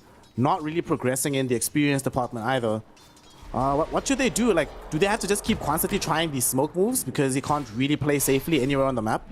Yeah, so the lineup from OG is very oppressive right now. Like the global push, they have the super catch with the disruptor, the NP pushes out the waves, the Nyx is always scouting. So the map is very dark, very scary, very small for PUBG. So all they can do really is find some kills and let their TB farm. Right now, if you're in their position, you've got to find kills. You've got to use the Snapfire ult, you've got to use the Boundless Strike setup. It's really scary for them. They have to make some plays, but it's really hard because all the waves are also pushed in, and you cannot really play Dota like that because the enemies will instantly know you're up to something. Right now, we see them just forced to play inside their own jungle. Low skill, hugging this tier 2 tower. He's not dying, but he's also not farming in this time period. So they need to try and do something. They will go in with the Moonlight Shadow. Kitrak has already dropped down a sentry ward, so they can't even aggress into him. This disruptor is such a menace on the map, planting vision everywhere, making this game so much simpler for OG to play. And he's going to TP out right on time as well. Just as Moonlight Shadow finishes, so he knows exactly where they're at, dodges the gank. What a player Kitrak has been this game. This is so depressing. Like, you're trying to gank the team that is like kind of running over you just because you want to try and get a little bit of this extra space back. They do get their triangle back, which is nice for PUBG, but would have loved to have gotten a kill there, especially on a Kitrak, because it's just a lot of experience that they get out of it. The goal might not be a lot, but it's all about the experience right now, so you can get these fights going and having a team fight. But when you're trying so hard to get a lot of these fights going and things just aren't going your way, it really just feels like that nobody's going good for you. All right, we get a stun onto Kitrak. He did glimpse back sweet and strong, but he will die for this. Woo, that must be satisfying to kill Kitrak at this stage. Must feel good. No disruptor on the map. Sadly though, J-Man, if you look at this DK, he's in Elder Dragon form, so that's a full ultimate committed, and all you find is a disruptor kill. Yeah, it feels bad for sure. You wanna pressure the map. You wanna farm something. You don't just wanna kill a sub. Yeah. And nice spike carapace. 2 heroes being stunned out by that one. Not entirely sure what the Blink Dragon Tail was about. Showing dominance, I guess. I mean, he's feeling pressured, right? That's the thing. If you play against OG, you always feel pressure to do some moves. They're pressuring you. You gotta like punch back somehow. You want to do something, and then you're like doing these jumps, who you probably wouldn't do against any other team, but OG or OG both are just forcing you to do these. Like, this game is just crazy. I don't know. It's weird. Hard game so far for PUBG as OG. This time it's their turn to smoke. Seb will be slightly scouted out because he's walking underneath some sentries right now. I'm not sure they caught the clean vision on him. They do see Eki. Woo! Eki, my friend, you are a very, very, very, very, very, very, very, very, very, very, very dead. Mirana against Disruptor doesn't feel good at all. Like you get the Q on yourself and you cannot leap out. You can use all your leaps. You will not get out against them. Nope. They are going to try and find some... They were thinking about finding revenge onto Thompson, but Sweet and Strong... Oh, no. Ooh, that was so close. He almost found himself getting stunned up, but does manage to escape. Unfortunately for them, though, because they see him TPing out, they can also give Resolution the heads up to just retreat from the top lane. So this map is not getting any bigger for them, Fluke. No matter what move they try, OG respond to it and are up to making sure they don't gain any map pressure or map control back from it. Yeah, and this is all without no one being a part of their fights. In all the games that I've seen so far from OG, this is exactly what they do. They run around as 4 heroes, and then no one will come into a fight whenever he feels like that he can, help the team, or maybe he's like 1 or 2 items ahead, and really loves to just sit back and farm while his team creates so much space for him. He is starting to really streak ahead from Low Skill, who is about 2,000 gold behind him, so bit of a rough go. This is a good fight, though. Good initiation. They find and kill Seb from the jump. Can they get more from this? We'll find ourselves with a Wukong's command. Kitrak losing a lot of his HP here, but they do not want to dive him. They actually throw in the Morty's Kisses. Lays, can you land them all? They do not get off the Dragon Tail stun, but they don't need it. Breathe Fire with one final Morty's Kiss helps to clean up the kill onto this Disruptor. So there's a 2-0. Finally, PUBG gets something out of this. Regrettably, yet another pop on multiple ultimates. Wukong's Dragon Form as well as Morty's Kisses were utilized for that engagement, so they will not be available further for PUBG. Back to farming we go. Nothing changes on the map. Feels bad here. I mean, TB is farming, but you see what OG is doing. They see TB has been farming for 30 seconds. We gotta run at him again. God. Ah, sorry. He's getting kicked out of his jungle. Like he has to farm. He can't farm. Like he's literally not hitting a single creep. That's very, very, very sad for him. They might farm Resolution's life though. Beautiful play, low skill. Comes in with the Sunder to bring him low HP. They find Resolution. The question is, can they get more? Lorinov has blinked Dragon Tail. Not going to be able to find a big target. Will rather settle for Seb. Fire Snap Quickie will follow up with the disable. But there is no desire from PuckChamp to really get involved for this fight. We do see an onslaught forward from Thompson. Trying to get himself out of here. Dragon Tail stun up in 1 second. They will be able to get around to him. No, they cannot. BKB will be there in time. Will still die from the right-click damage of low skill. Wrath of Nature, though, flying through, bringing low skill and Eki so low. But both of them haven't died just yet. Laranov, I do not think, will be as lucky as no one. Picks up a triple kill. He's TPing forward. He really wanted to find this Terrorblade. Will settle for the Morana instead and get an ultra kill for his efforts. They actually find the Sprout. They have vision on Sweet and Strong. He needs to run away before he gives up the ultra and into the mega. Oh, Rampage rather, not mega kill streak. Well, that's 4 heroes. That's easy. That's fun. That's OG Dota. 18 minutes in, we're getting an ultra kill in the Dire Triangle despite playing from Radiant. That fight actually looked fair. Like it was very well executed by PuckChamp. The Spade, the Sunder, and Reza was good, but it still wasn't enough. I think Sweet and Strong is dead as well. Happens when no one wants to join the fight, right? You can see that he has a lot of net worth, and as soon as he joins these fights, it becomes overwhelming for PuckChamp to play around with. There's actually overwhelming damage. They go in and throw it onto the Nyx Assassin. 3 heroes inside of the Static Storm kinetic field combo. Monkey King dies inside his own Wukong's command. They do pop the Moonlight Shadow to deny the side of OG from progressing further in the fight. Glimpse back onto this NP, gets caught by the Sacred Arrow as well. So although they got Laranov out of the mix, won't be enough to protect no one. Okay, so they got Rezo bottom, they get Nature's Prophet here, they don't lose a tower. It's not great, but it's acceptable. It's actually very good. Like this is honestly the best thing they could do. Like they killed the NP 400 gold before his BKB, and now they can farm the jungle again. They can outpush top, they can outpush middle, they get some map space back, and this is how you gotta do. This is how you have to slowly build up the map again, get those lanes out, farm those camps, get your item timings. And OG, they just like that's a huge setback. They wanted to like go for the decisive strike with the BKB. Now the BKB is delayed a bit and P is dead. Like this delayed the game by like 2, 3, 4 minutes for OG kind of. And PuckChamp is really like, I mean, they're still behind, yes, but you gotta start somehow. I think the biggest thing for PuckChamp as well is they still have all their T2 towers up. Like maybe if we're looking at this game and the T2 towers are down and OG, you know, just like knocking on Roshan, knocking on these tier 3s, then I'm starting to get a little scared. But the fact they have these tier 2 towers, I mean, they've got a little bit of map to play around with. And as you said, like the NP kill was massive for them. Setting back no one on that BKB means that PuckChamp can get to a point where they're going to have a few more items. And this Guardy timing is going to be pretty big from low skill, right? Like he's going to be a lot tankier, harder to deal with. It's going to be hard for them to try and play around these fights with the slow coming in from all the supports. And this is a good shout here for PuckChamp. See, another one. Very satisfying. Every time Kitrak dies, somebody on PuckChamp gains a life back. Like gains 1 more day of their lives extended. Yeah. Oh, yes. I mean, it's also like he's not super poor, so that's good XP you get, and it's more space. And as Luke already said, the TB with a Scotty is actually a menace. Like this, no one TB also. He died. He also went for the Gleipnir, so it's not like the ultra big boss late gamer. The Gleipnir is kind of the utility build. So like, if low skill gets some items, like this can turn even with a disadvantage in the network. They're about to hit their triple BKB timing on the side of OG as Rezo rounding the corner towards his. No one's is finished, but they're going to force a fight before that even happens. Now that they have BKB available. No one was considering the forward-facing TP into the trees here, but Sweet and Strong in them, they scouted it out. They know what's happening. OG not going to force the issue just yet. At the same time, though, some lanes is being pushed out on bottom by this TB. Game is slowing down, which is not good for the side of OG, but they're going to try and force a fight right now.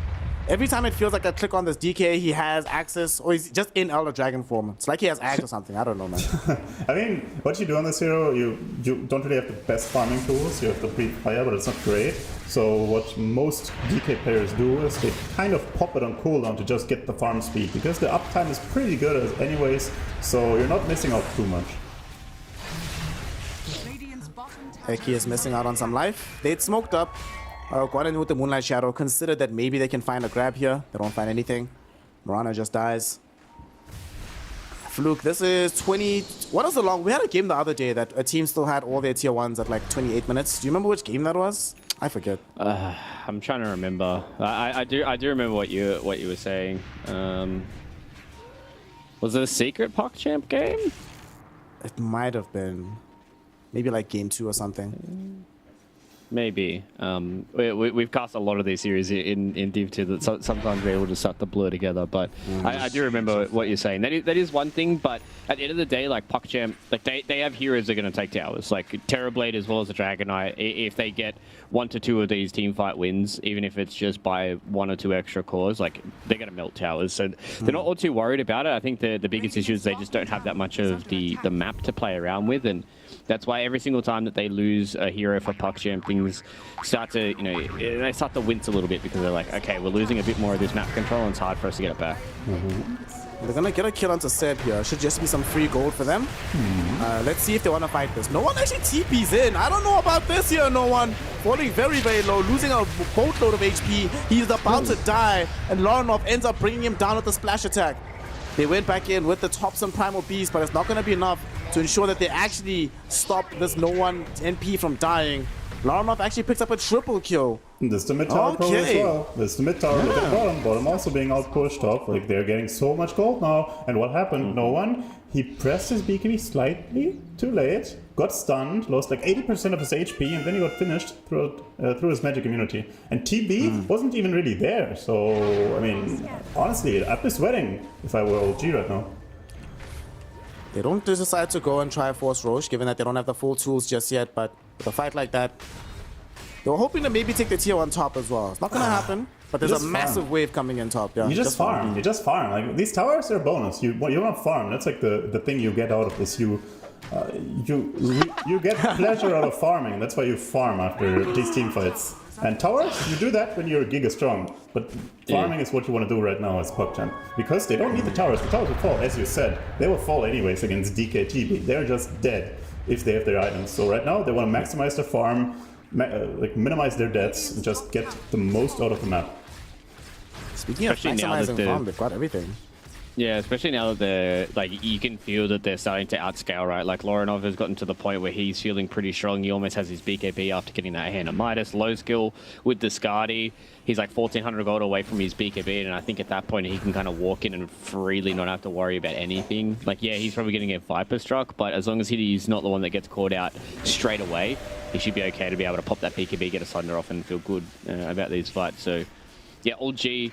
I'm never going to count them out with drafts like this because they can just, handily win a team fight, 0 for 5. But they are definitely starting to sweat right now. They're feeling the pressure of this Terrorblade, and they need this Aegis to try and get this done.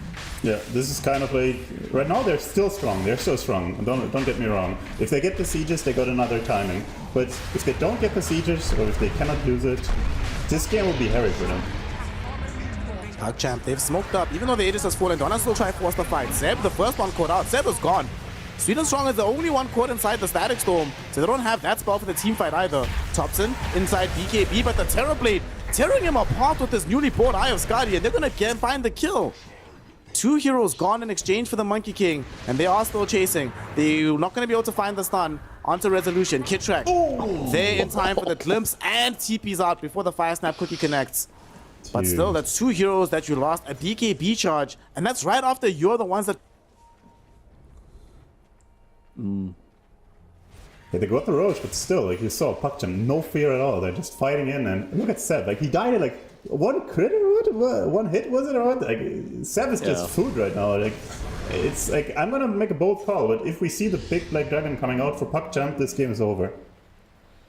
Oh, okay. So you're feeling like the Ags is just too hard for them to try and deal with because it gives them like that extra bit of damage on the side of PogChamp. Yeah, right? I think like if they get another round of items without losing significant net worth, like if they're going 50-50 and he gets up to this items on DK, TB also gets +1, I think it's over. Alright, looks like Laze is in trouble here. I've been told that Snare did just have a power outage, so we'll wait until he gets himself back in towards his game. And unfortunately for Laze, he's got a few seconds to sit back and see what mistakes he did make. Yep. Rest in peace, Snap. Unlucky. Yeah. Knowing his luck, it's going to be like the most intense, like 20 minutes of, Dota career. Seb's put out once again. Holy moly. And he gets taken down. That was a good reaction time on the carapace, but not enough. No one found Swedenstrong in the trees. Was able to cut the trees as well. Doesn't have a good way of stopping this TP. Doesn't have the damage either. Yeah, look at no one's inventory. It's the Gleipnir, it's the Hurricane Pike. Those are not the big boss late game carry items. It's not the Mjolnir, it's not the big crit or anything. It's mobility, it's utility. And the thing is, they don't have a big scaling offlaner right now as well. Resolution also not having the best game. So right now, I don't see the scaling coming out for OG. Do you think that maybe, making him transition into things like the Silver Edge and maybe like the Satanic would have been better this game around instead of him going this like full utility? I mean, yeah. There is a fight going on towards bottom side here. Swedenstrong extremely low. Gets at the Wukong's command. Kitrak have to force stuff away. Finally, Rezo's able to get in towards this team fight, but with the BKB up on the TV, it is too hard for the Viper to try and play around with this. No one gets into the background and isn't able to finish off these kills just yet. Going in towards the guys of the Glimmer Cape means that they're able to keep themselves away. Low skill though, he's dead. Oh no, he wasn't able to deal with the Nature's Prophet after the late TP in. And we see once again, Lasers in trouble. They will try and use the Pulverize to find out the Snapfire. But with Lace here in the corner, he gets caught by the Impale as well. Topson's here, they do the damage and triple kill now for no one.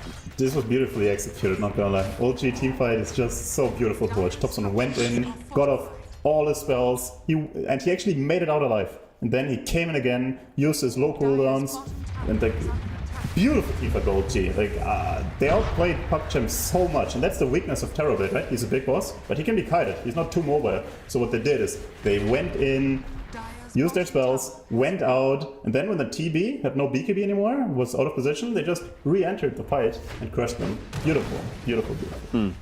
And this is why I feel like I can never count out OG, right? Yeah. Because of the way these guys team fight, and now that they've been able to see the BKB come up from low skill, that was the first usage. So once that gets lower and lower, no one can try and play around with it, especially now that he has an Aegis in his pocket. Yeah. They really learned. OG, they were super far ahead, then they lost some team fights, and now they adapted. They found out, okay, we're not as strong anymore, we gotta play the fights a bit smart. And that's what they did. They just execute brilliantly, know exactly how to play the team fights. They cannot go head on anymore, but they can weave in and out and take these prolonged team fights where TB really struggles. Does this mean we're going to be seeing a little bit of a slowdown once again from PUBG or Lorinov? He's been found out though. BKB TP should be okay. So do you feel like PUBG are going to try and slow down once again to try and hit another item tier for them to see if they can win these team fights a little more handedly? Yeah, like PUBG, they either need to outplay OG themselves or they need more items. But right now, OG kind of cracked how to beat this team fight. Just kite, they have to kite. They cannot fight them head on anymore, so they kite. So PUBG, yeah, they probably need more items to fight back, or at least wait the Aegis out. Low skill. He is found towards this bottom side, but the rest of OG are just walking their way back up. Seb once again doing Seb things. He has been caught out. He has an Aeon Disc to play around with, so I think he should be okay. I really like the way that they play around their vision quite a lot. Just being able to get a lot of information out of it, whether it be wards, whether it be bodies, and now they're looking to try and fight. They do know that low skill is on the bottom side here. They get the Gleipnir coming out as well. They get the Impale. A lot of damage onto the TB. Gets saved out by the Cookie, though. Oh, they force the BKB. Oh, this is massive from OG. Sounds crazy. The old man going in, just scaring low skill. Low skill is like, no, I don't want to be stunned. Presses the BKB. Job's done. That's how OG has to play. Go in, force some BKB, some meta, like some dragon form, and just go out. Perfect. Damage is done already. They cannot fight right now with the TB having no BKB. Yeah, because if Rezo gets anywhere close to him here, this TB is going to have a very, very rough team fight. He's going to be super slowed, he's going to be stunned, he's going to be silenced by the Static Storm, he won't be able to get Sunder off, the Primal can just mess him up severely. It's very hard for him to fight without BKB. Seb's been found again, though. We'll have the Aeon Disc get proc. Topson's going to dive in. He wants to go all the way towards his tier 2 tower. Lorinov, he's the one that's been found out. BKB has to get popped. They will drop the Wukongs. So PuckChamp, again, just being forced to use too many of these spells. And once again, no BKB on the Dragon Knight, no Wukongs, no Elder Dragon form. No one's still hitting a tier 3 tower, man. Like, OG, they're playing extremely well again in the latter stages of this game. Yeah, they just know what to do. Poke in, force the cooldowns, and no one is like, yep, I'm farming, I'm pushing somewhere. Just the classic red Dota, like Bulldog did it 10 years ago. Still will live on nice and strong, especially in Western Europe. So PuckChamp, unfortunately, they're behind the 8 ball. They have lost out on a lot of their items. They are still in a pretty strong position with their Terrorblade, though. Low skill is a big boy. Trying to hold out for his buyback, but he could get found out here. They do see him. BKB TP. It's a big BKB. They don't really have a counter to it. No Abyssal coming up, I think. So it's gonna be a good BKB TP out the whole game, probably. Yeah, until maybe if Topson goes the BKB piercing pulverize. Exactly. Nice. That could be coming up. Oh, Lace just gets blown up. I wasn't quite sure if they were going to continue that fight, and it looks like they're going to continue the fight here onto Seb. Okay. Enough damage to be able to get through the Spike Carapace. And they're going to look for more. Rezo's been found out. Doesn't have the BKB, another couple of seconds, but the BKB won't matter. Yeah. Meta has been popped, and they need to get a lot out of this, though. Yeah, they got 2 kills. That's good. But, I mean, they won. They need the map back. Look, all the waves are being pushed in by no one's global presence, and they got to get them out to make any good plays happen, to have any aggression potential. Okay, so he just gets the kill there onto Eki, but doesn't get anything else out of it. And as you said, like, these lanes are in such a bad position for them to try and finish this one off. And now with meta, falling off, there was no Roche for them to get. The T1 towers have already been claimed, so it was going to be hard for them to get anything back of this map. I would like to see them try and claim back their triangle a little bit, see if they can get some of this D-Ward vision going. But right now, I still think they're doing a good job at slowing this game down, but OG, like, this network graph is really starting to creep towards them. Yeah, it's slowly going up. But PuckChamp's also getting something. Like, the 20 talent is there for the TB now. It makes it a lot easier to push out the lanes with the additional duration on the illusions. And the DK also finished his Aghanon, so he's also got some scaling going. So they have to think what they can do to win the game, right? Right now, PuckChamp, they're struggling. They cannot really take the fights that well because they're getting kited. So they have to figure out an answer. And I think they can do it. I mean, they're good players, so they have a chance. What do you feel like the answer is going to be then for PuckChamp? Is it more the lockdown? Is it them trying to stay a little bit longer in these fights? Like, what do you feel like they really need to try and lean towards to take down OG here? They need to fix the lanes, like really make sure to fix the lanes well with the illusions. And then they need maybe some mobility on the TB as well. They need to bring the TB into the action so he can just push out that damage he has. Very spicy spot to be here for Sweden Strong. Want to play around with OG, but they didn't utilize all too much. Or they did pop the A on disc, so a minute and a half. No one's in the background. No one? Holy days, he died without buyback. He has no buyback. He didn't pop BKB either. OG, this could be the ending, but I don't think this game's over just yet. They have found out Sweden Strong, turn it back around with some BKBs. Now they go back in onto the Terrorblade, who again, low skill, still does not have that BKB available to him just yet. He will keep it in the back pocket as they want to try and kill onto Topson, and they get 2 of the big cores. They're looking for the third. Lorinov comes in. Dragontail 1 second, gets it done, so they know that he's stunned up here, but do they have the damage to try and find him? The arrow goes wide, but it doesn't matter. They get the vision, they get the kill. Roche is up as well, baby, and I don't know if you caught that, but I just saw no one in the background, and he just died. Yeah, he just died. Like, what a godlike play by Lorinov, not gonna lie. Like, no one, he was like slightly overconfident, went in there, didn't pop his BKB. Wait, maybe he didn't respect Lorinov enough, but Lorinov said, my man, you gotta put some respect on my name. I'm gonna stun you if you fucking TP into me. And he did. Chainstone was there, he instantly died, no damage left, Resolution had no chance but like TP out, run away, and I mean, this is how fast it can go. Yeah.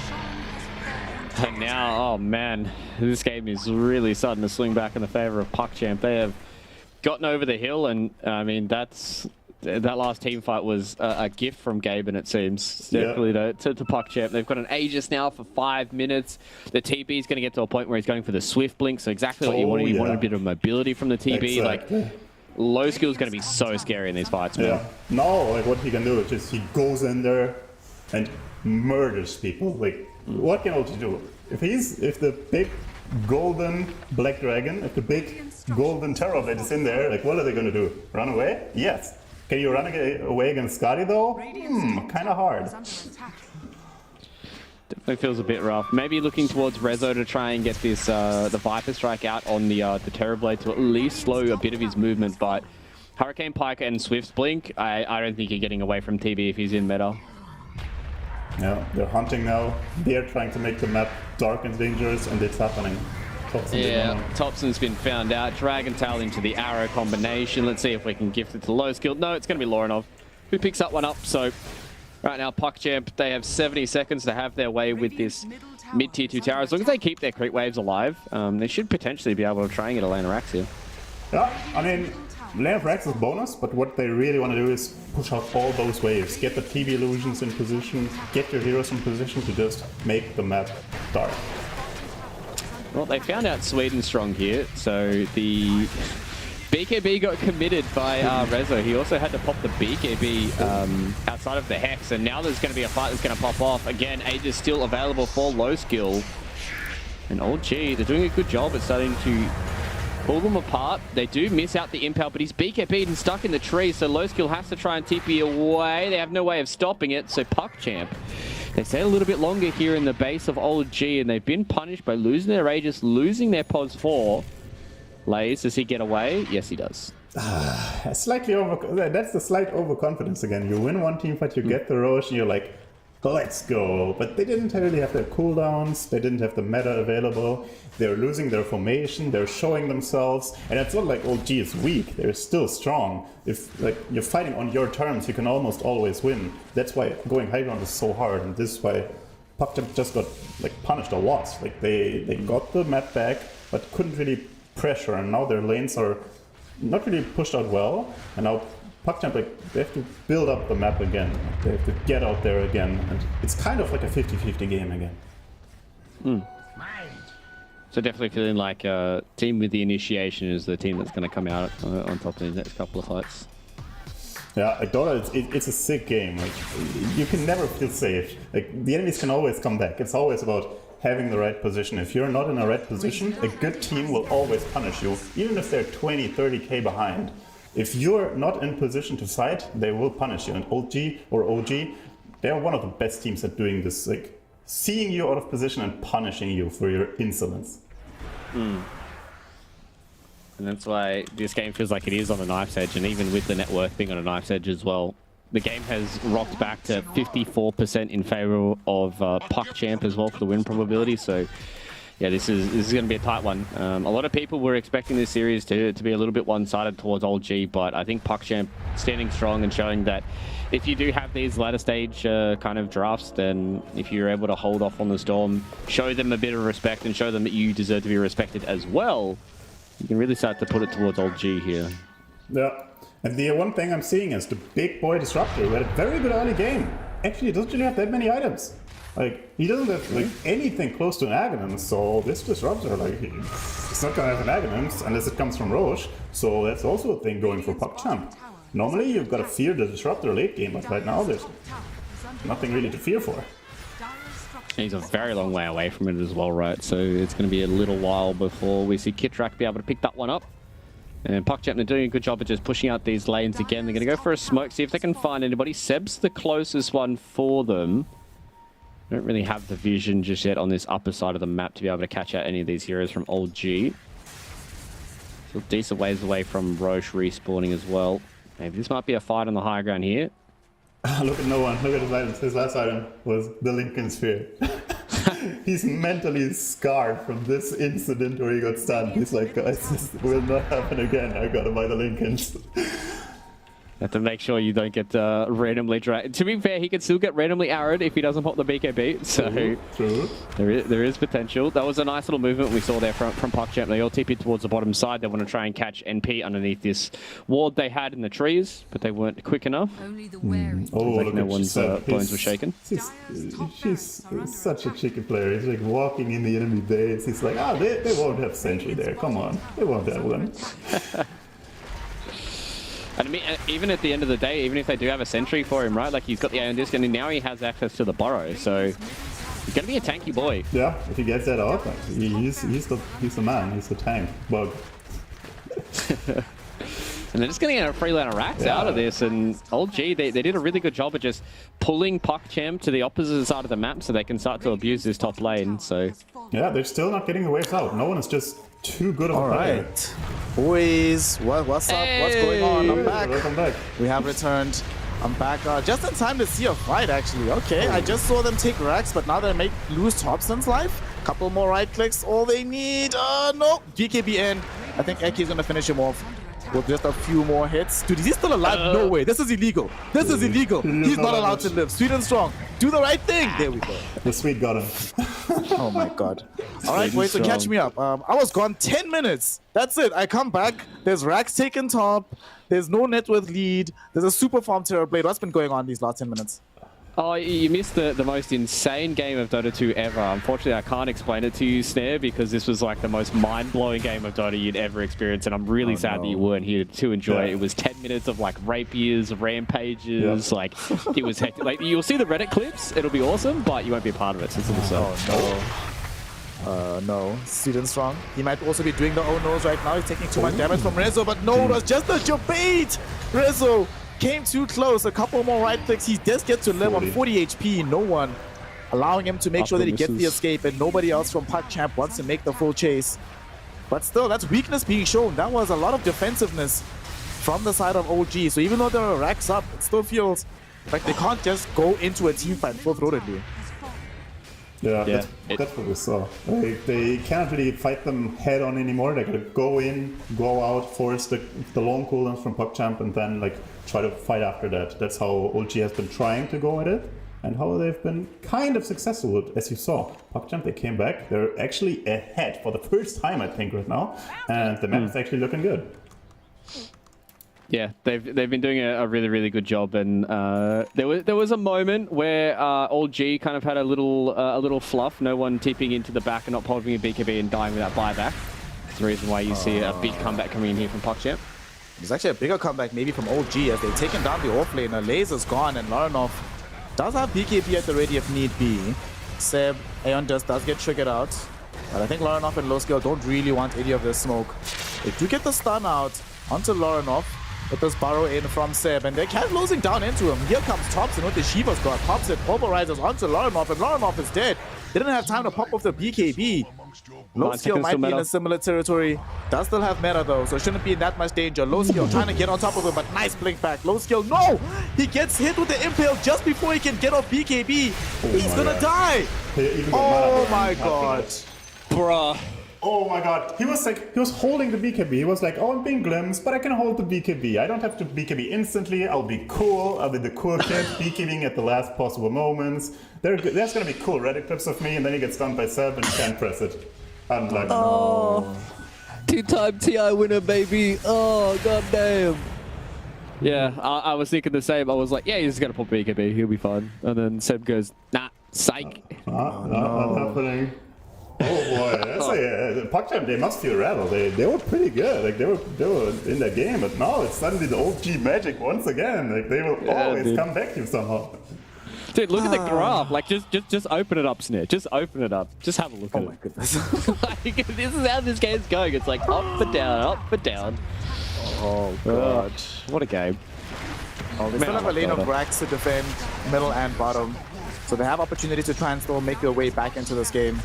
Bottom lane though, very shortly going to be taken away from them. Terrorblade does not want to buy back, so they'll sack this lane of racks. We'll see if OG will pressure them into forcing out the mid lane too. They are a little bit light in terms of their full ultimates. Static Storm did just come back online though. Lace jumps in, BKB active, and there's going to be the Sweet and Strong Wukong's command. They're actually bringing no one so low. He 4-staffs away. He's going to be allowed to escape this fight somehow. He's falling lower and lower. 200 HP, but Laranov will not let him go. We'll chase him and we'll kill him. Double kill for the DK there. They also managed to find and kill and stun up Seb. Resolution should be able to TP away from this fight, but Seb will not be as lucky as he dies right in front of the tier 3 tower. OG, they were going to try and force some extra magic, but magic runs out eventually, and PuckChamp gets some kills for the DK. Holy moly, even low skill, he was holding his buyback. I was like, oh my god, how can he do this? The balls of steel, the NP was almost surviving. Like, I was like, oh my god, if this NP survives, like the holding buyback thing is not gonna work out. But then NP dies, he holds the buyback. Now they're fight again. It's like, holy moly. And this game is now getting to the point where you're starting to look towards things like the Aghanim's Disruptor, like you've got a lot coming in from Seb as well, Hexes and all that kind of stuff. BKB is getting super low as well in these fights, so if Rezo's able to... Yeah, if Rezo's able to survive a lot in these fights, like, this game could be going back and forth a whole lot more. They lose mid-range of Rax, so they get something out of this. The question is, will they equalize the Rax advantage? 30 seconds until no one is back. They get the Hex out onto the low skill, but here we go. Dump onto Resolution. He's not dead just yet, but he's taking so much physical damage. He is gone without buyback. Sweden strong on the crew inside of the weak Wukong's command, doing way too much work. Thompson follows him into the grave. Thompson does have buy. Definitely does not want to have to use it. Sweden strong, still alive, getting kept further alive by the fire snap quickly. They glimpse back Sweden strong, but even if they get the kill onto him, this is a 4-position Monkey King. He doesn't care that much if he dies like this. Several buybacks coming in. OG, great buyback on Thompson, but Thompson getting stunned up. Thompson losing his life. He doesn't have BKB anymore. He doesn't have a life anymore. He's down in the grave without buyback. And now here's PuckChamp on the high ground, pushing to try and end out this game. They at least want the second lane of Rax. The question is, will OG challenge them? But once they realize that, wait a second, they don't have Thompson, they might as well just go for the Megas. Yeah, dude, the Black Dragon is there. Like, TB, he doesn't need meta. They got the Metamorphosis mid laner, the DK. Wow. Glimpse back onto TB, he doesn't care. They jump in onto Kitrak. Lorinov wants to try and find this kill. Kitrak kept alive by Seb. But Sweden Strong is already scouting things out, ready to supply some additional damage and some stun if need be. One lane of Rax to go. And Fluke, one of the things Jim Vincento said before we started this game is that the side of PuckChamp, they like to be able to play for the late game. They haven't been able to get there all that often, but this time around, when they do get there, man, they look so dangerous. No one forced to go into the BKB. Low skill jumps on top of him with his own BKB. They sunder off Kitrak to bring him low. No one gets brought down with the Scatfire boss. Kitrak is dead as well, and that is going to be no buyback available for the Nature's Prophet. Kitrak can't do it though. He comes in with Resolution. There's no BKB. What a stun from Seb! They actually killed the Terrorblade. Erki's going to die as well, and they glimpse back Lays to ensure that he has no escape either.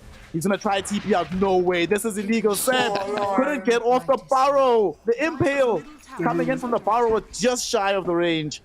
Are you kidding me? What the hell is this game? They all use buybacks. Now it's time. Go time. Do or die. Low skill with the buyback. 18 seconds left on Thompson as well. Dire's middle tower is under attack. Look what they're doing, boys. Look at Seb is. Seb, they know where he's at, but they just want the Megas. I think they get Megas and you just leave. Yep, that's how you do it. You play it safely. Dude, they don't see Seb or what? Like, what? It's so weird. So weird. Oh, the Here's Megas.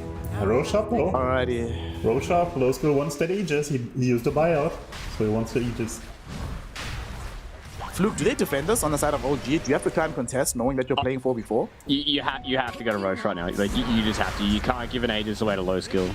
I don't think they're gonna get there in time. Thompson is a go. Yeah, it's not dead just yet. Lies gets himself up.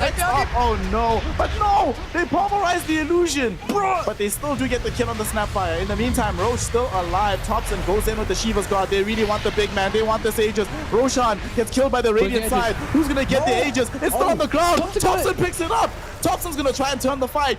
He loses his first life though. However, he has denied this from both Lorinov and low skill on the TB. He will be able to escape onto the high ground. Kitrak, not so lucky. And as he gets brought down, he doesn't have buyback of his own. Jumping onto the high ground is not enough. Seb is left behind, but he's not the target they want. They want some bigger prey off the back of this. And the prey, though, might be Lorinov. They have to force off him away. Thompson thought about going in, but changes his mind and angled in a different way for the onslaught. But they get the Aegis for Thompson. They deny it away from PuckChamp. And because they bought back on the Terrorblade, I don't think they have appetite to go high ground until they actually get an Aegis. We might be in this game for at least another 7 minutes. Please. Yeah, like I've played with low skill. Like he's the responsible guy. He's gonna say, guys, I'm gonna stay. on our part of the map, I'm not gonna go any risk. I wanna wait for my buyout because they got mega creeps. They should not feel pressured at all. How they win this game is stay safe on the heroes that have no buyout, push out the waves with the illusions. They got the DK into TB. Oh, Seb constant. Oh. What a player. He actually was waiting for Sweet and Strong. He was literally positioned in the perfect area. Oh, this guy prepared for this. They caught him. This is fun. So Fluke, we're now finally in the late game where PuckChamp get to be in a position where they're farmed as hell on their heroes, especially on low skill. But right now, if you're OG, how much pressure do you think they're under? Are we in buying crazy items from no one territory just yet, like some rapiers or something, or is he still okay? I don't think you need like a rapier. I don't think they're lacking damage. He just needs to survive in these fights. I think that's the biggest thing, right? Like they need to make sure that they're going together as 5 and they're initiating properly, because the issues that they've been having, OG specifically in some of their fights, is like they're just being caught out, but then they'll come back in the next fight and they'll play like the most beautifully executed team fight you'll ever see. So they just need to kind of get that cohesion going, and they know who they need to kill right? They need to kill low skill. He's one of the big ones to be able to take down. If they're able to catch the TB, then this game looks easy for them. I don't think they're sweating all too much because they know exactly what they need to do. It is late game Dota, which can make anybody sweat, but I mean, these guys have been here for a long time. Oh, Lorenov.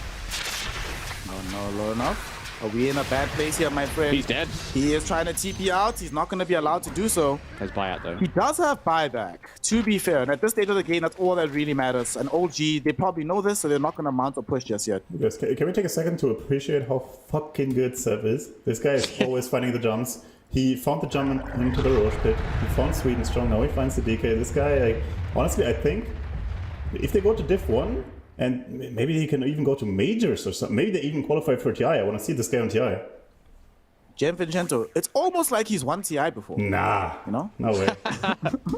Yeah, I think this guy's pretty good. I don't know. Maybe he's won some tournaments here and there. Maybe he's like, you know, kind of just been able to go out of the game, come back into the game, still, you know, win majors and stuff. I don't know. He might have some accolades. Maybe we should check up on him. He's okay, you know? Look at the pressure on PuckChamp. Like, they're actually feeling pressured. They're like literally not even outside of their base. They're like, guys, like, we can't do it. It's like Seb is everywhere. Like, we can't go outside. It's too much. Like, too much. For now, though, they are still just farming up, waiting for the next fight. OG have gotten this push in. This is the exact site where the game changed. They lost a fight right here on the ramp up into the mid lane, and that turned the entire map around. Let's see how this push goes for them. And they just want to chain the Saber onto Resolution. High space and time for Lorenov to return. 10 seconds away, basically, at this point. And there's no way he buys back anymore. OG, I really wonder if they're comfortable being here. They don't have Aegis on anybody. Several heroes do not have buyback, so it's a dangerous place to be. Rezo getting himself stunned up. Low skill just jumps him, and low skill just kills him. Yep. He is the only hero with buyback on the Radiant side, being this young Viper. Oh no, Sib. TP cancelled away. Sweet and Strong goes in for the BKB. They already get themselves the kill right now onto Sib. It's a double for Eki. And that's no Seb for 2 minutes. Honestly, Seb is super important for their defense, so they might just go high ground. Did we jinx him, guys? Did we jinx him? I think so. Look at no one. Fluke, look at no one. Click on him. I told you that has to happen, bro.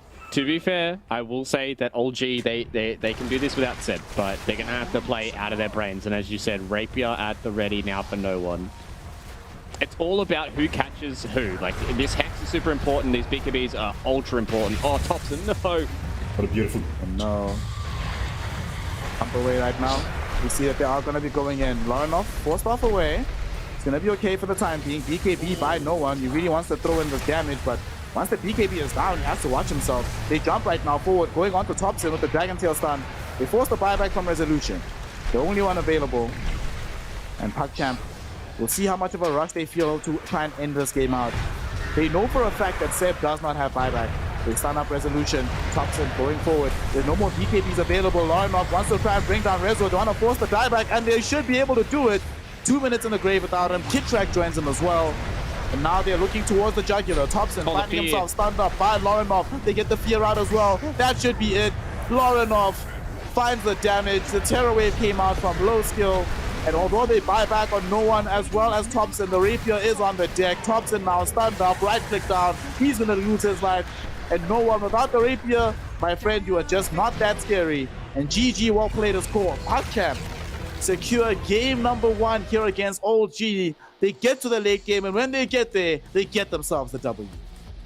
That's big from PogChamp to be able to close this one out here. Snare, you're looking fabulous as ever, mate. But the way that I wanted to close this game out was a really important thing for PogChamp. They did a good job in the early game to be able to mitigate a little bit of the damage that came in from Old G, the way they were moving around the map and really starting to put a lot of pressure on them. There were some moments that it was back and forth between both those two teams, but PogChamp were able to hold strong. They understood that they had the advantage when it came to the buybacks. Killing Seb in that base defense was huge for them, and I think this is why a lot of teams are very scared about going high ground, because going high ground is very, very hard, especially if you don't have like a pick or buyback advantage or what have you. But yeah, big props to PogChamp to be able to hold out this game and get the dub. Nintendo, is there anything they could have done differently on the side of OG to try and change the results? Maybe if they had not gone for that mid push after taking bottom racks, would they have a better chance at winning game 2? I mean, it's always like this, right? You're going to look at the mistakes, you're going to look at what you could have done better, but honestly, it's just their playstyle. Their playstyle is aggression, aggression, aggression.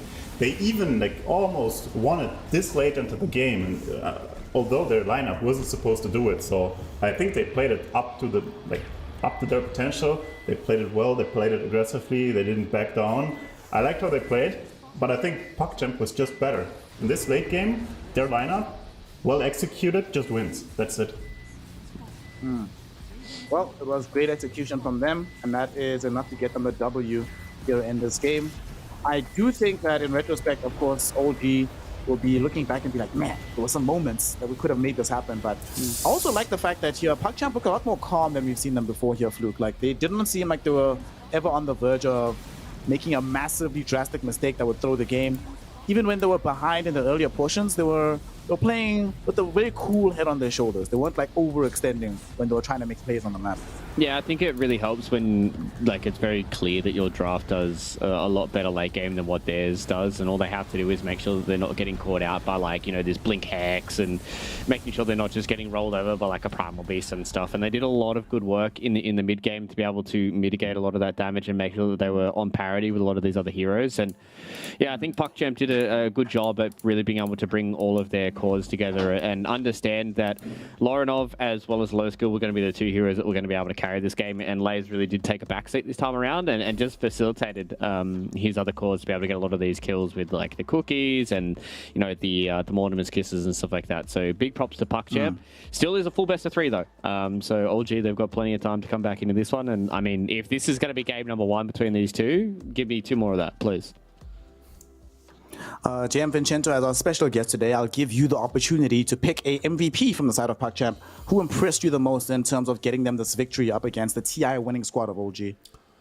It's hard to say. Everyone played well, but I gotta hand it to Lorinov. This one stun on no one was probably the deciding factor to change this game's outcome. So it's Lorinov for me. Shout out Lorinov, had a very solid game, 15-5 and 24. Early on in the game, while he was busy playing his DK, things were just fine for him. He had to have the indignity of watching Thompson run all across the map getting killed. He can't follow him. He had to sit there middle. He popped 3 dragon forms without getting a tier 1 tower. He's so sad. He's hating life. Half the dragon forms he uses are just to get supports. It was looking dire for him early on, but he kept calm, held his middle, just kept farming, got his items, got to this unkillable status, and was able to help carry out this game. And as JM Vincento was mentioning, some of these Dragon Tail stuns, absolutely sublime here.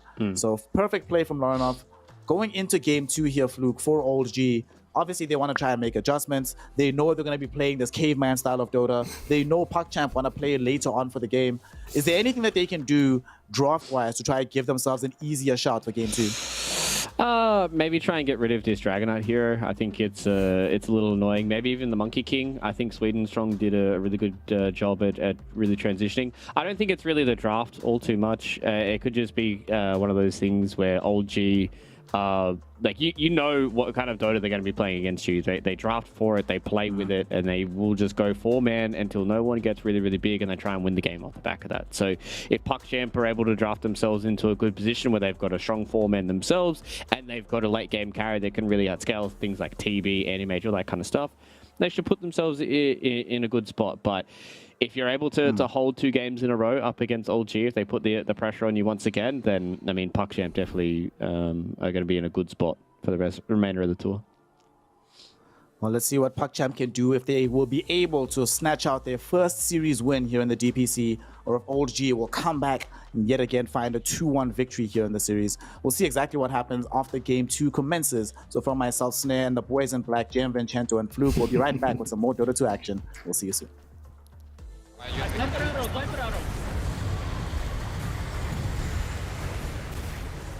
Run, go for run. Turn.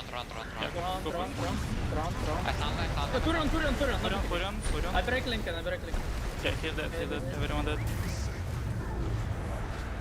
Take Rapier. Save. My bad. I'll take this one. Run. Kill them all for fun. Yep. Kill you.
Welcome back, one and all. My name's Snare. I'm joined by Fluke and JM Vincento, my boys in black, as we continue the final series in the DPC tonight, having the side here of Old G taking on PuckChamp.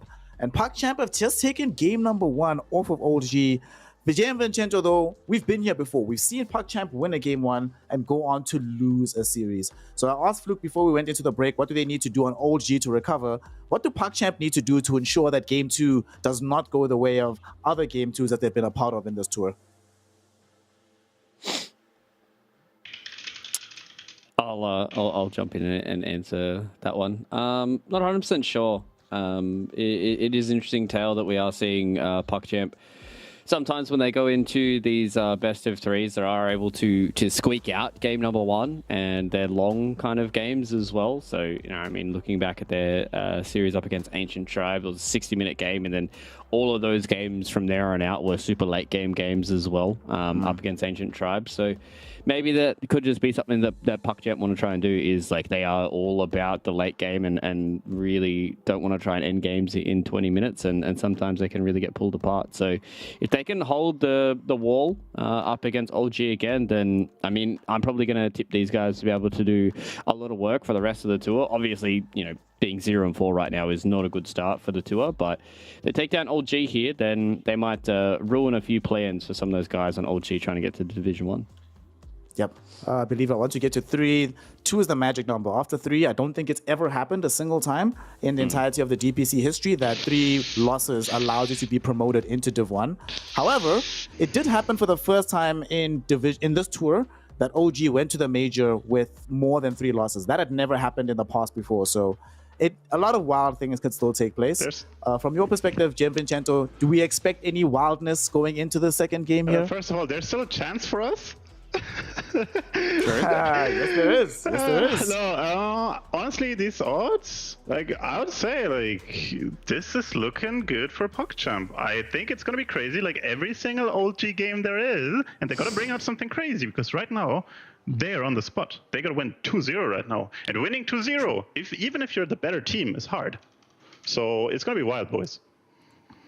Yeah, absolutely. I mean, the one series that they did end up going 2-1 in on the side of OG, when they played the D2 Hustlers, a lot like on the second day of the tour, they won game 1 and went on to lose the entire series. And that's the only time that they've been pushed to the third game.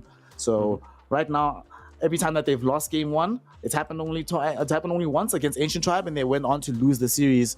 So going to be hurting them in the back of the mind right now for the side of Old G. And I think it probably just hurts a bit more knowing that you came into the game, you were looking so hot so early on. Everything was going your way. All the rotations were working. You were stopping them from making any big plays on the map. You're out farming everybody. No one's not dying. And then it just feels like a couple of bad fights later, everything turns apart. So this is where I think Seb has to earn his paycheck and show us the caliber of player that he is. You know, bring everybody up, Fluke. Make sure that they're mentally prepared for a very difficult series to come. Yeah, I think Seb's probably paying his own paycheck, so you know, at the end of the day, he could probably just rock up and stretch his hands and still get his paycheck. But you know, it is an interesting tale that we have to spin here. The PuckChamp are the ones that are on the front foot, and Old G are going into this game number 2 like they need to pull something out. Interesting tidbit though, PuckChamp, when they win game 1, they go on to lose the series. It's happened to them twice so far in Div 2, so maybe this might be a bad omen or a good omen. But I mean, to be fair, when you're a team that's 0-4 in a tour, you kind of do have a lot of these storylines that build towards you losing. But I think hopefully they can buck the trend. I think they showed that they understand quite well about how to play up against Old G, and a lot of their heroes look really, really good as well. And then now the fact that they have second pick as well again shows that they want to try and give these counter picks to themselves so they can try and play up against Old G, who opened up with something that wasn't too out of the box. Like, I don't think their draft was anything crazy that we saw out of them. So PuckChamp are like, okay, we're happy to counter you and play a little later. I think in retrospect, though, we should have expected PuckChamp to win that last game because the side of Old G, they chose first pick, which meant that they were playing Dire with second pick. Dire with second pick just does not lose, just straight up. It just doesn't happen. So I think it's like some 65% win rates, which is ridiculous. So maybe we should have seen that one coming. Going into game 2, though, PuckChamp, they're the ones that they have second pick again, but they do not have the Dire side. Old G still sticking with first pick. Do they get Disruptor again here, JM Vincento, if it is indeed left in the pool by PuckChamp? I think that's why PuckChamp is like not deciding right now. They're thinking about it, they're talking about it, and they let it through, actually. Interesting. But they get the monkey. Easy. Deny pick as well, and Seb loves to play this hero. Okay. So Seb's played this hero. We can imagine it being played by no one as well. We know that Thompson's Thompson also plays this played it. hero too. Yeah, exactly. There's lots of versatility for it. This does mean that you are open to getting Disruptored yourself. Is this the right time? Just go Disruptor +1? I personally think PuckChamp is instantly picking it up, yep. But they got Eki on +5, Eken now on +5, who is not really like the +5 player you normally know. This guy is playing +4 also a lot. So I'm going to be looking at him specifically to see how well he can perform on this Disruptor, because it's not too used. Or maybe it's even a +4 Disruptor and Eken gets another hero on +5. So let's see. This is intriguing, Fluke. They go for the Doom pick into Monkey King. Normally we see this as a response to the Doom. You pick Monkey King. What do you think the rationale is here? Are they really committed to the idea that OG are going to play this as a support? Yeah, I think it's kind of just them taking a educated guess that it's either going to be a support or a mid laner, so the Doom is going to be okay in the lane. You're still able to deal with him later on with the Doom and stuff. It's just the laning phase that feels very, very bad for you. So they picked the Rubik up now as well. I'm not quite sure. Have they played that? Yes, they have. They played it in the series up against Ancient Tribe as well. I believe that was the Kitrak hero. So seems like so far they've been able to give themselves one hero that is going to be known where it's going to go, and they're going to play the flexibility game. But also, Rubik, very, very good into the Disruptor when you get the Ag Shard, and also being able to steal all the spells from these two heroes. You are absolutely licking your lips if you Rubik this game. Yep, very good spells to steal. Not only that, but as we heard from Jan Vincento in game number 1, you now have access to the Aghanim Shard lift out, so the Static Storm combo isn't necessarily as potent. This still doesn't feel like a fun game to be playing into. Disruptor plus Doom. These two heroes just will ruin your life. There will be this portion of the game where Rubik doesn't have Ags, nobody has Lincolns, nobody has BKBs, where you're just terrified about finding any fights on the map. The Rubik is a very good answer to the Disruptor. Many people have been picking up on it because it's A, the lift out, and B, you can steal the glimpse yourself, steal the kinetic field, steal the static storm, all those high value spells Disruptor has, which makes him like a high tier pick. Rubik can steal those, right? And glimpse on Rubik is very annoying to play against because this spell is just disgusting. So I like the Rubik pickup. Let's go. All right, let's Does see. a lot of Second damage. phase, OG. Yeah, it does a lot of damage, and the cast range with Arcane Supremacy is pretty broken. So I can see why it's like, I think you'd be a little remiss not to take it for OG, and now they're just able to cover themselves with a few more of these bans towards the mid game about some more of these cores that can be a little bit of an issue. I would like to see them maybe try and ban out some of these position ones from low skill that are a little hard for them to deal with. Maybe something along the lines of like an anti-mage wouldn't be too bad of a ban for them. Disruptor anti-mage is a very, very strong lane, and these heroes on OG really can't deal with the AM just yet. So I wouldn't hate to see that ban come out for OG. Speaking of bans, we probably want to see another ban on... We're seeing that PuckChamp is covering this Doom, making sure that he actually has a role to play in this game. So Oracle gets banned out so that there's no false promise. DK gets banned because he normally just shows up to the fight, doesn't care if he gets doomed. We saw earlier today that a Leshrac was able to do really, really well against the Doom after picking up the BKB. So do we think that's going to get banned out by PuckChamp? And if it's not, does OG start to angle towards getting themselves the Lesh for Thompson? I don't think we'll see the Lesh Thompson. They have played it once, but it's just not the hero Thompson or the hero for the role that Thompson has on this team.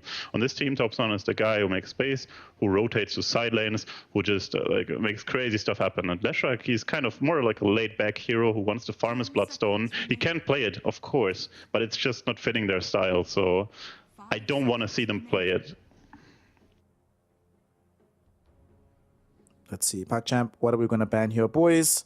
You had Slog removed against you as well. They take out the Nature's Prophet, so no matter what, no one is going to be playing a different style of hero. And I guess they don't want to be playing into these range calls when you have Doom in the game. Another pickup on the Tiny. Fluke, I know that you're hoping that this is 4-position Tiny rather than being in the mid lane for Lorinov.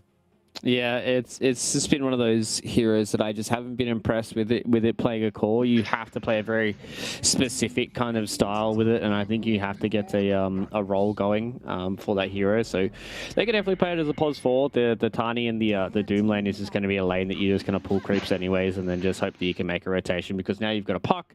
It's very easy rotation for you to just go towards that mid lane and be able to get yourself a kill on Lorinov for puck champ. But OG, they're just going back to very straightforward heroes for them. Rezo on the Magnus has been something they've played a whole lot, and Zed playing on the Phoenix as well is just another one of those heroes that they've played a boatload of for themselves. So OG, they've got a heap of team fight. It's the best way to play against the Disruptor, just a heap of team fight and just say, okay, puck champ, who are you going to doom? You've got 3 people right now that don't really like being doomed, but you can't doom them all, and we've got a lot of team fight ultis to try and play around with. So puck champ, I would like to see them try and either match some of this or try and get to an outscaler for themselves. I love that puck pickup. It's the flair. Puck champ with a puck, guys. But it's a good puck game as well. They don't really have the best lockdown for him. Phoenix offers no real lockdown. Magnus also doesn't really have lockdown against you. The RP is hard to hit. Rubik has a lift that's kind of decent, and Monkey has the boundless strike. But they don't really have the best lockdown. So far, if Lorinov on this puck gets some items, he will be that outscale, because puck late game is absolutely disgusting. If you get that Kaya Sage, status res, like the stuns don't last long enough on you anymore. The Octarine core for permaphase shift. Like this puck so far is really, really annoying for old G. They need some either Giga late game or super catch, or they need some timing push where puck doesn't deal enough damage anymore, yet, to stop you from doing what you want to do. So I like the draft so far from puck champ, honestly, like a lot. This is easy though, JM Vincento. Simple. Rubik just steals Doom, then after he dooms the puck, he just steals Static Storm. He dropped it on the puck. Simple, bro. Don't worry about it. Easy. True. I mean, yeah. Alright. No. Oh. Are they going Ursa here with this ban on the Veno and the Morphling at the end here, Fluke? Maybe. Is Veno a hero that people have been playing recently? I think I've seen a little bit of it, but I feel like if PuckChamp built Veno, then like what real damage do you do out like in BKB, right? And I think OG are going to be happy if you build Veno. Obviously, it is more just for the laning phase, but this is a Thompson Earth Spirit, right? Earth Spirit. Yeah, baby. That's a very hard lane for the Puck, because Earth Spirit is a massive tank and Puck has very little armor. So you just build towards this like orbital corrosion early on. You just roll on him. You just geomagnetic grip him. And you just push him under your tower, and you can kill him super easily. Anyone remember the release Earth Spirit, where you just killed any mid laner on level 3? That was fun. Yeah.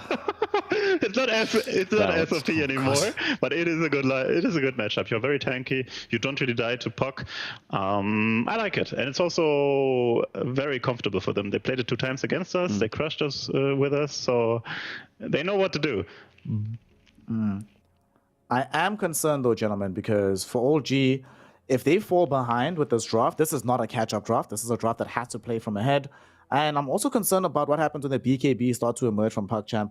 So then you're pretty much reliant on heavy execution coming out from Resolution. Actually, execution across the board. Like, there are multiple heroes in this game that can miss their big spells if they're not perfectly positioned. So I'm very worried about them. And we see the return of the Viper, this time for the side of PuckChamp. Is this safe lane Viper or off lane? Post 3. It's going to be off lane Viper. Post 4 Tiny. It's the carry Doom once again. And honestly, I like the draft so much from PuckChamp. I think OG, I mean, they got what they want, but they're on a heavy timer. Like this Monkey, like he's kind of the big boy who has to carry them, but he's not going to have an easy lane. So honestly, like this is looking like a hard game for OG. Thompson has got to do some big boy magic. He's gonna have to whip it out. He's gonna have to do some insane stuff, I think, on this Earth Spirit to really pull this one back, because like this Rubik Monkey King lane, they're gonna do nothing against Viper Tiny. Like Rubik just gets himself like one step out of position, and he just gets avalanched, and then just gets spat on a couple of times, and he just goes down. So, oh man, I think, yeah, OG really need their mid lane to go super well. They need Thompson to make those super early rotations, try and kill out the Viper. He's one of those heroes that if you don't have a good start can really fall off. But yeah, PuckChamp, I think they drafted themselves in a really good spot. And they're going to have fun with this one. And hopefully we get to see game number 3.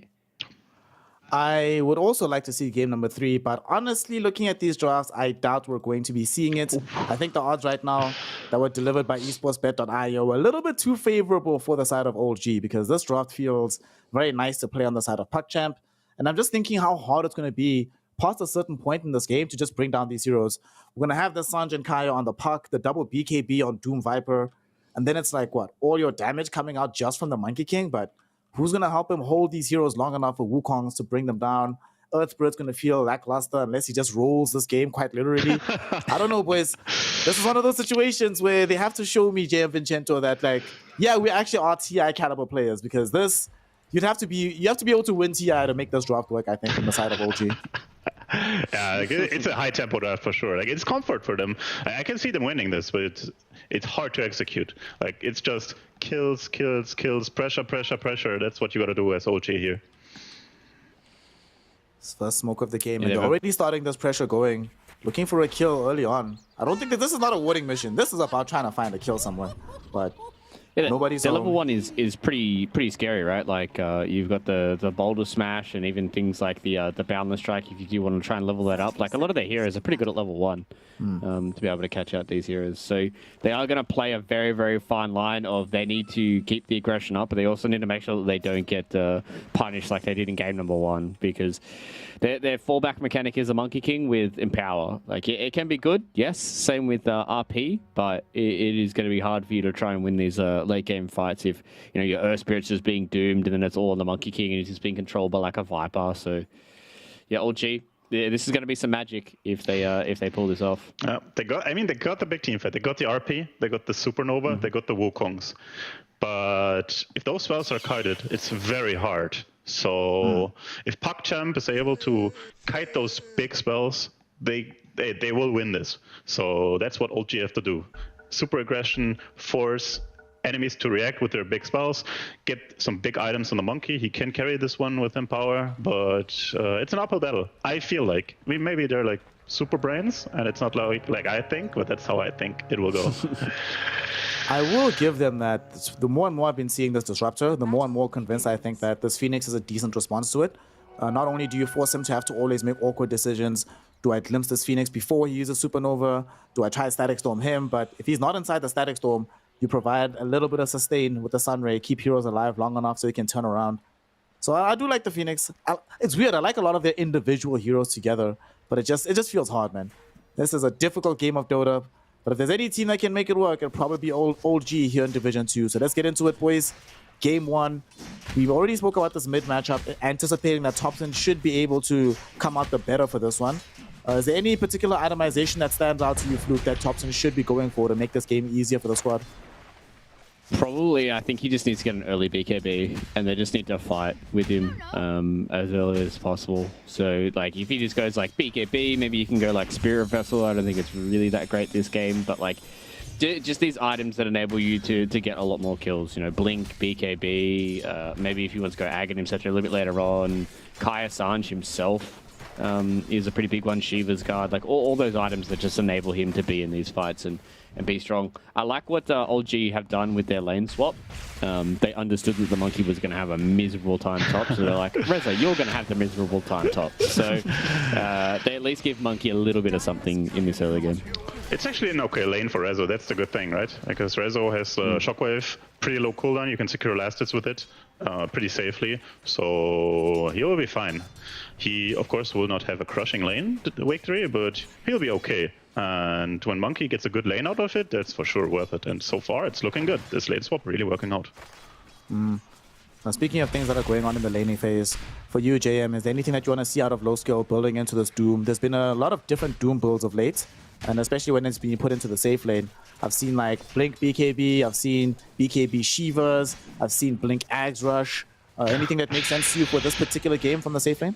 To me, it's a Vanguard, Arcane Boots, Midas. BKB, Travels, Octarine, the classic. Easy first He blood. might die though. It's gonna take longer for him to get these items if he's brought down. And Kitrak, he already started game 1 carrying on the Disruptor, but he started game 2 carrying on the Rubik as well. Dude, what a beast. He's the early game destroyer. Now even a hard camp pull, this lane is looking damn fine for him. North America, baby. Oh, yeah. NA carrying Western Europe, one player at a time. I do like this opener, and it was actually a sick play there from No One. He mischiefed off the Infernal Blade damage. So he was going to live no matter what, but, you know, it was a nifty little play that he whipped out there. Seb might just find himself in a dangerous position. Just gonna go all the way back to base. Doesn't want to risk coming back into the tier 1 tower. So that'll open up more space for them to farm onto lays on the top side of the map. But that also means that Rezo just has to play a little bit more carefully, close to the tower. Should be a-okay. I don't think he dies here. Holy Beast stops him going for a kill again, but Ecken this time stole the bounty. So no bounty. And there's actually going to be some action happening in the bottom lane. I think that should be a kill that they find onto Eki, and indeed they do. No one able to bring him down.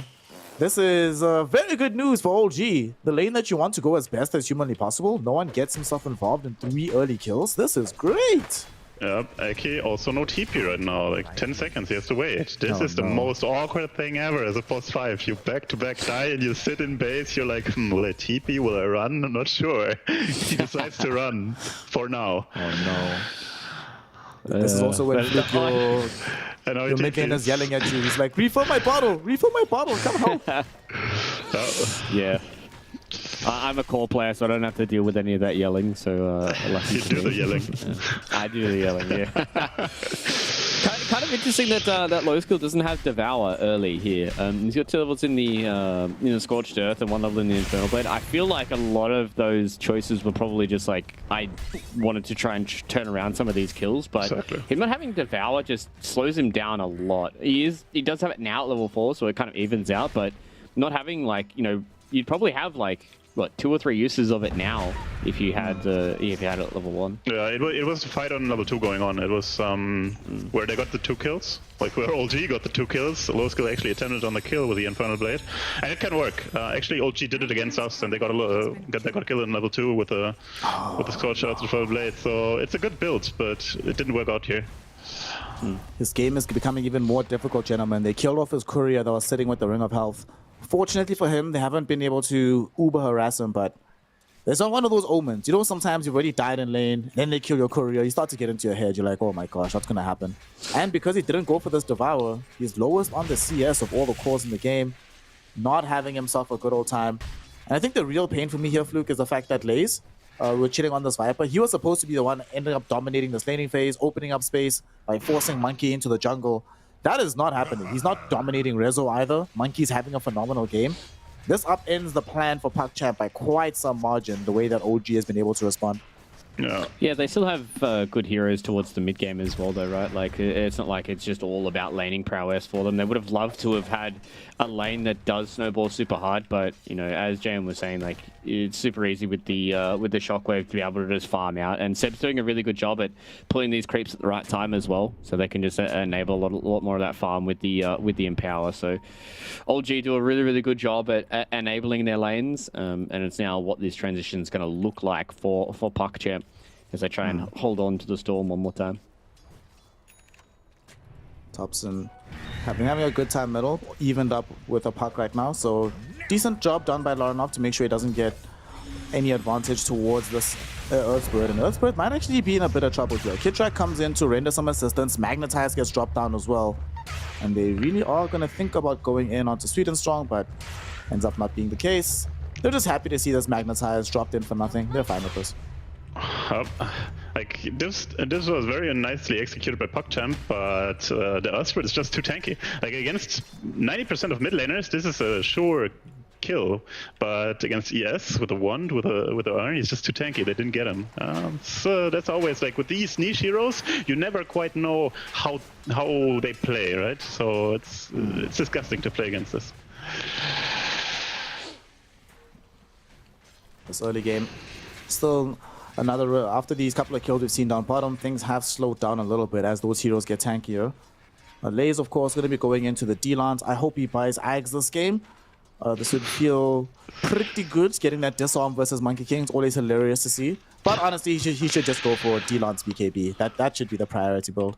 Yeah, the axe is nice, but the problem against the monkey is he will have his brothers, and the brothers don't get disarmed, so I think he will go for something different, but maybe. Nah, he won't. He'll buy BKB.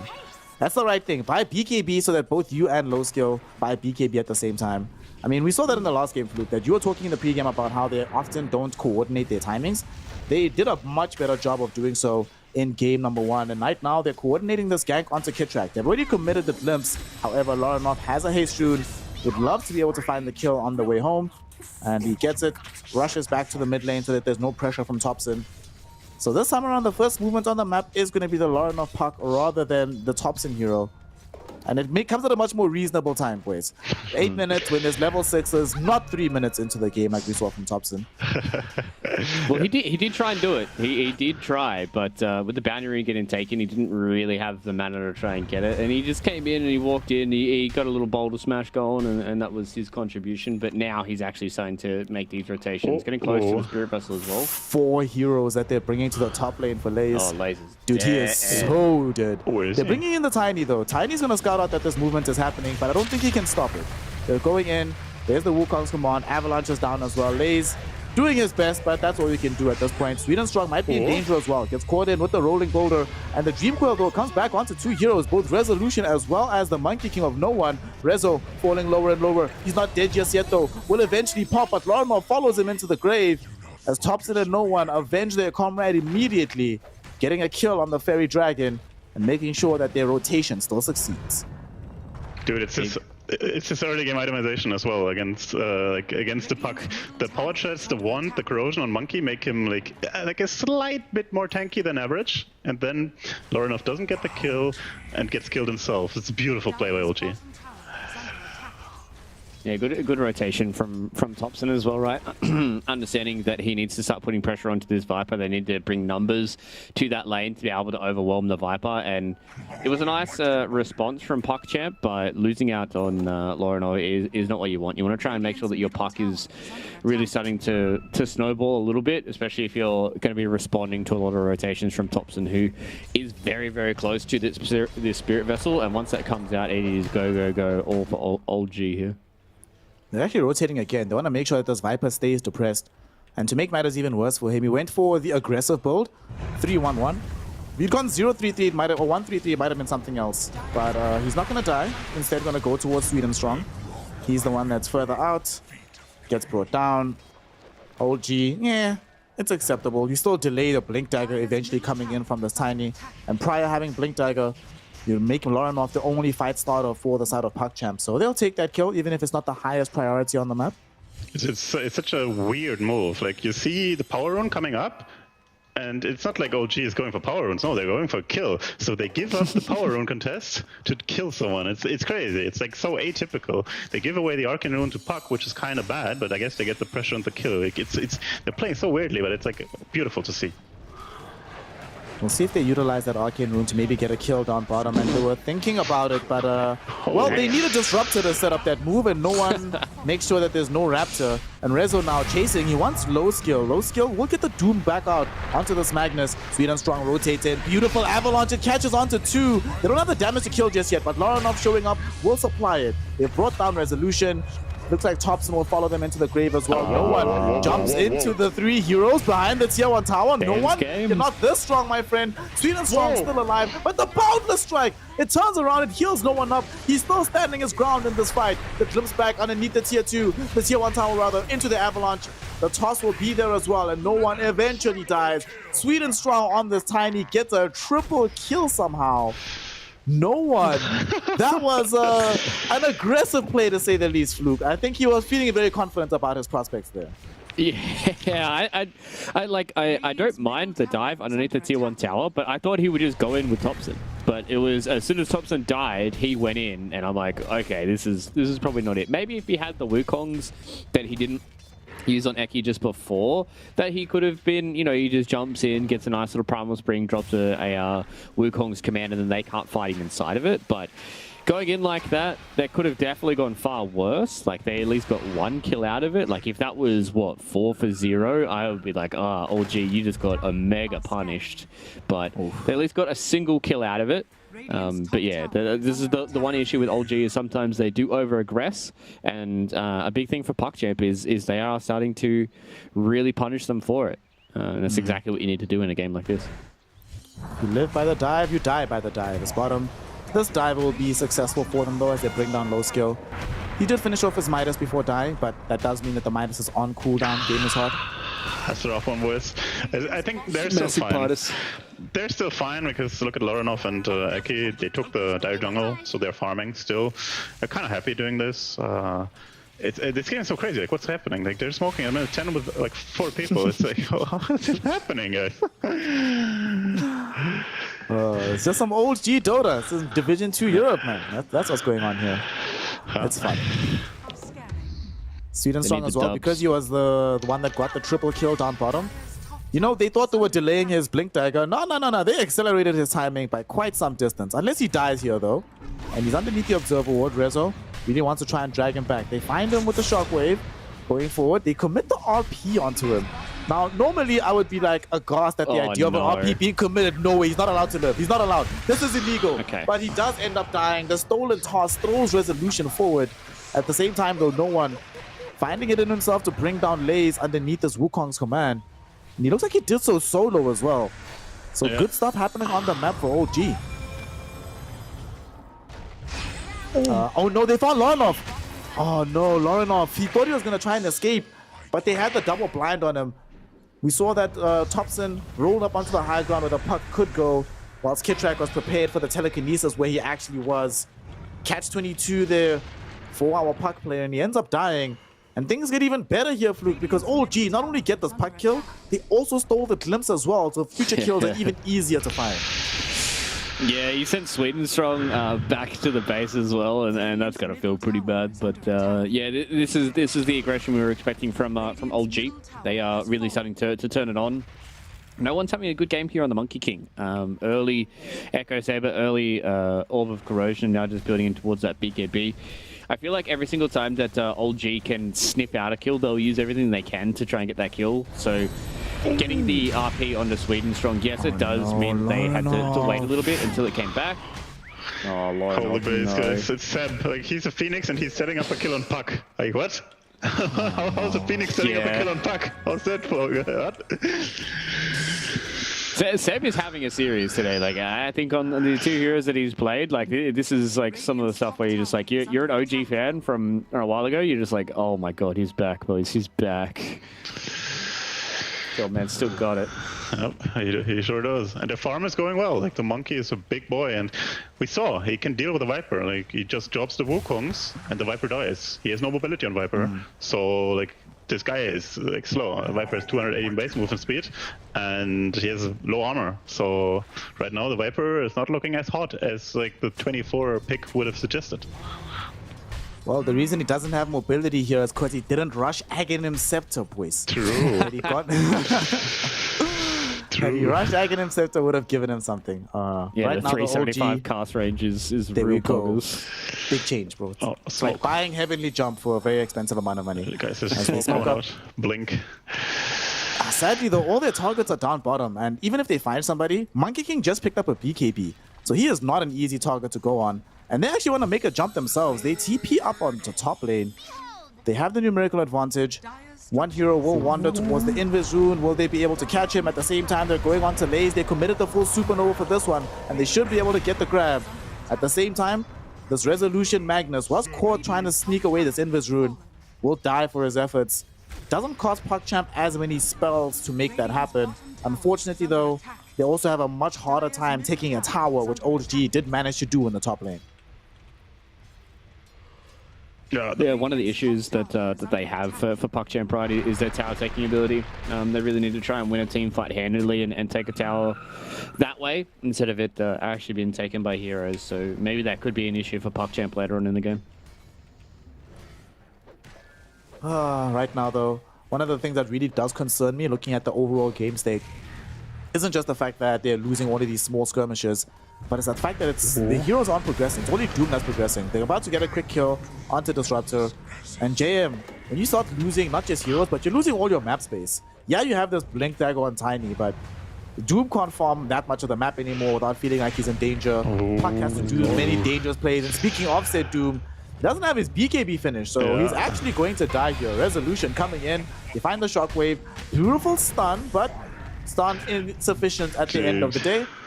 And that's 2 heroes brought down. There's no jungle to farm. There's no mid lane to play through. What's the plan here, JM? You're the captain right now for the side of PuckChamp. Tell them what to do. I mean, honestly, it's like it shouldn't work what OG is doing. They're like literally 5 men running around the map, like killing you, and the map is dark, and somehow you can't really get out. It's like you have to somehow find the side lanes. You have to pressure out the side lanes, get some good ops that are not dewarded to see where this 5-man death ball from OG is going, because they are committing heavily with this death ball running around killing people. Like if you are able to farm, dodge 1 or 2 ganks, the map can like get a lot more easier for you to play, but you gotta get somehow out of there, and they are doing it right now, smoking on Eki, trying to deward, trying to put some side lane ops, trying to get some position on the map to be able to play Dota 2 at all. One thing that will help them is this Blink Dagger that's just been picked up by Puck, but Puck might die. He just got the Blink. Oh no! This is not what should happen.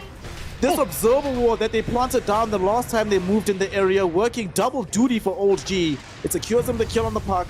Looks like it will secure them the kill onto Sweden Strong as well. Eki, though, does find the glimpse back onto Resolution. Doom flying forward onto Thompson, so they want more out of this. Thompson falling very, very low, but they can't keep chasing him. Can someone deny him? You bet that they can. Kidtrack denies him. Resolution's gonna get spat at by the Viper and killed at the very least. Seb, though, does stun him up with the Supernova. Glimpse back onto Seb right after he utilized the Icarus dive. So that might be enough to kill him. No, it's not. Low skill, not close enough with the Infernal Blade, so he's allowed to TP the base, but he can't survive the Thunder Strike, killing him off with the spit damage from Lays. Somehow turns into a 3-for-2. What was supposed to just be a victory lap for OG turns into a trap that gets sprung by PuckChamp. That was pretty nice. Like even with the deny, it was still super good. No again. Oh, Lays. Can this guy catch a break? Fluke, can he catch a break? I know you hate Viper, right? But come on, at least this Viper deserves a bit of a break, right? Yeah, I mean, it's a bit rough when you're literally just getting Wukonged. It feels pretty bad, but I mean, you pick Viper on 24, so it is what it is. No, I mean, I think the way that OG are playing the map, they understand that these certain heroes, like, they still need a bit of time, right? Like, especially this Viper, like, still needs time to become a hero. And if you just constantly put people in front of it, yeah, it might get a kill or 2 here or there, but it's the fact that it's not being able to hit its timings and hit these timings at the correct time. And it's exactly what I said when we go into this series, is sometimes when PuckChamp just don't have their cores coming together at the same time or even at the right times. And it just feels like they eventually just constantly are getting further and further behind. And have to see them try and make some magic here on the side of PuckChamp, but OG, they want to keep the spell casting magic going as they smoke up yet again. Feels like whenever a smoke is available, they utilize it. Thompson goes in first for the fight, finds Disruptor. What a pickup, but Tiny buys space and time. There will be a Dream Coil coming back. Rezo, he can't throw out the RP, jumps into a Static Storm, but they don't need it to kill Eki. However, they've also lost Thompson as well. Low skill did need to pop the BKB for that one and drop the Doom, but they find their target. 1 for 1, only Disruptor dead on the one side, but he gets off his spells before they go down. And although, how do we feel about this? Thompson being dead, can they get anything else out of this though, JM, for the side of PuckChamp? I mean, it's good. They're like getting like top lane, look, low skill, like farming some creeps. They got their triangle back. Look at Sweden Strong, he's out pushing bottom. Like they're getting some parts of the map. Like some creeps are getting like giving them gold, right? But I mean, they need the BKBs ready again, and they need more than one BKB. They need the Viper BKB, and they can actually play with a double BKB. It's kind of cool what they can do. Like I still think they can win this. I mean, last game looked similar to this one, so they just gotta stay strong. That's all I can say. Stay strong, push out the side lanes, get your items. Don't despair. Like that's the main thing you gotta do. Don't despair. Don't just run into OG and fight them. Just play your game. Do what you think is good. So you want them to stay sweet and strong, I see. Oh, bro. We have a jump onto Lorinov. Lorinov is dead. Well, that's not Sweden Strong because Sweden Strong is dead. And now they have a path into the Roshan pit. It's not going to be the fastest Rosh in the world, Fluke, but yeah, they're still going to get it because there's no team fight right now from the side of PUBG to stop this. I feel so bad for Lorinov. He was just rocking up to go nuke a crit wave, and then it was just Thompson who was just rolling from Narnia and just clipped him, and that was all she wrote. And then the thing is, with Sweden Strong coming in as well, he blinked in and caught the end of the other Boundless Strike, and now with the freshly picked up Desolator, no one's got a few stacks on that, so a decent amount of damage coming his way. Now they're going to get Roshan. The Aegis just means they can unlock more parts of this map as well. Some tier 2 towers can definitely be on the chopping block. So the way that this is rolling out here for Old G, they are just going to be able to systematically close this map down a little bit, while as side of PUBG, they need to keep trying to get some more of these items and try and fight with their double BKB timing. All they have to do is show no fear. Oh, like they have to get out there and get some farm. Like, yes, you will die, but you have to still do it. It doesn't feel good, but sometimes you just gotta push out those waves, get that farm, buy the items so you don't lose money on that, or at least a bit less, and just do it. Just throw yourself in there. That's all you can do here right now. You sound like, you know in Shrek, where Lord Farquaad is like, some of you may die, but that's a sacrifice that I am willing to make. Yeah. OG. Hey! I just got power back. Awesome, which means PUBG should be winning this game. Awesome. Easy. Lovely. Let's go. Easy. Oh no. You see a jump forward now. We get a drag back. Oh no, Sweden Strong. Oh no. He is so dead. He gets brought down by the Fade Bolt out of Kitrak. That is going to be a Rubik down for the getting a quick kill onto the Tiny. Kitrak refuses to give up the carry reins. He's just going to insist on stealing as many kills as he can. This is a +5 that has a really decent amount of net worth. Maybe buying the early gem as well. This is something that I see a lot of these Chinese teams do. In particular, LGD and Team Aster. Whenever they have any kind of advantage on the map, they try to go for the gem as early as they can. Just shut down the map, make it harder for the enemy team to come out. And look at this here. Fluke, we've often spoken about like these 2-on-2 positionings from teams. What do you make of this, where OG are 2-on-2ing, but on your side of the map, where you can't actually reform against them? Yeah, we'll take a fight here onto Noah. Especially if they hold here. Let's see if they can hold. Yeah, well, they held. They held. Oh, that was easy. That wasn't too hard for them. Yeah, it's always rough, and especially when like you have such strong heroes like Monkey, and you just put a Phoenix behind him, and it's like it's so hard to kill him through Sunray, and then you've got like Rezo and Thompson that can kind of play together, and then Kitrak can kind of float between the two pairs about how he wants to play, and yeah, it just makes it so easy for you to control so many parts of the map when you have these very, very strong pairs that have a lot of synergy with each other. And OG are just doing a good job at really shutting this game down. And I like how they've both gone for Midases on Rezo as well as Thompson, just because they know that like them getting like a 2,000 gold item, like albeit like maybe like Guardian Greaves or like BKB, isn't going to mean that they're going to like really end the game any faster. But the head of Midas just secures if, you know, maybe they lose their life here or there, or maybe they haven't been able to find as much farm as they'd hoped to, that just accelerates them enough that they can get to that next set of items before they even have the response to the first set of items. Like Midas is, I think, the perfect item for OG playstyle, because it gives you money without you having to hit creeps. Like, you just kill enemies and use Midas. That's how you do it. Well, Thompson's been found. Jumped in onto Sweden Strong as well. They should be able to find this quick kill. No one, considering tricking out the Wukong's command, won't find the opportunity to do so. But they just get the quick kill. They don't have a Disruptor alive either. Tier 2 towers gonna fall. All the outer towers removed from the game. And for OG, they still have the Aegis in tow. So this is the proverbial go time. They're now bound onto the high ground. No one still feeling hella strong. He didn't actually trigger the Wukong's command, so they have it available. The only thing, that's the one thing we're gonna keep going back to, that they suck at going high ground, so no one has to literally position his entire self here. Gets glimpsed back, kinetic field is gonna be on top of him. Considering turning onto this fight, Lei is forced to pop the BKB as no one used the Wukong's command. There's also gonna be a supernova drop down, but Rezo could not find the RP, so he's gonna lose his life. Laze gets popped for this as well, and Laze doesn't have buyback. This is a very big deal. Thompson jumping himself onto this Doom. They throw low skill back into the fight. And although they found a multi-hero avalanche, it's not going to be enough to save the Doom. He does buy back though. Magnetize being taken out by Thompson with his BKB. He's going forward for Sweden Strong. He gets Sweden Strong. And now they found the bounce strike onto Laranov. Infernal Blade will prevent no one from finishing off the puck. But they can't save anybody else. OG, they're making the calculation of, do they think these heroes are strong enough to back off from? Oh, no. Low skill. Oh no, he can't join Laranov. So Laranov went too far forward all by his lonesome. He died. Low skill's in danger now. He's about to get brought down. And I don't think this could be it. I think this is it. All their team heroes are dead. Lane of Racks. Well, it takes a while. So because their heroes are relatively low level, Fluke, they might feel that, you know, we can still respawn in time to take the next engagement.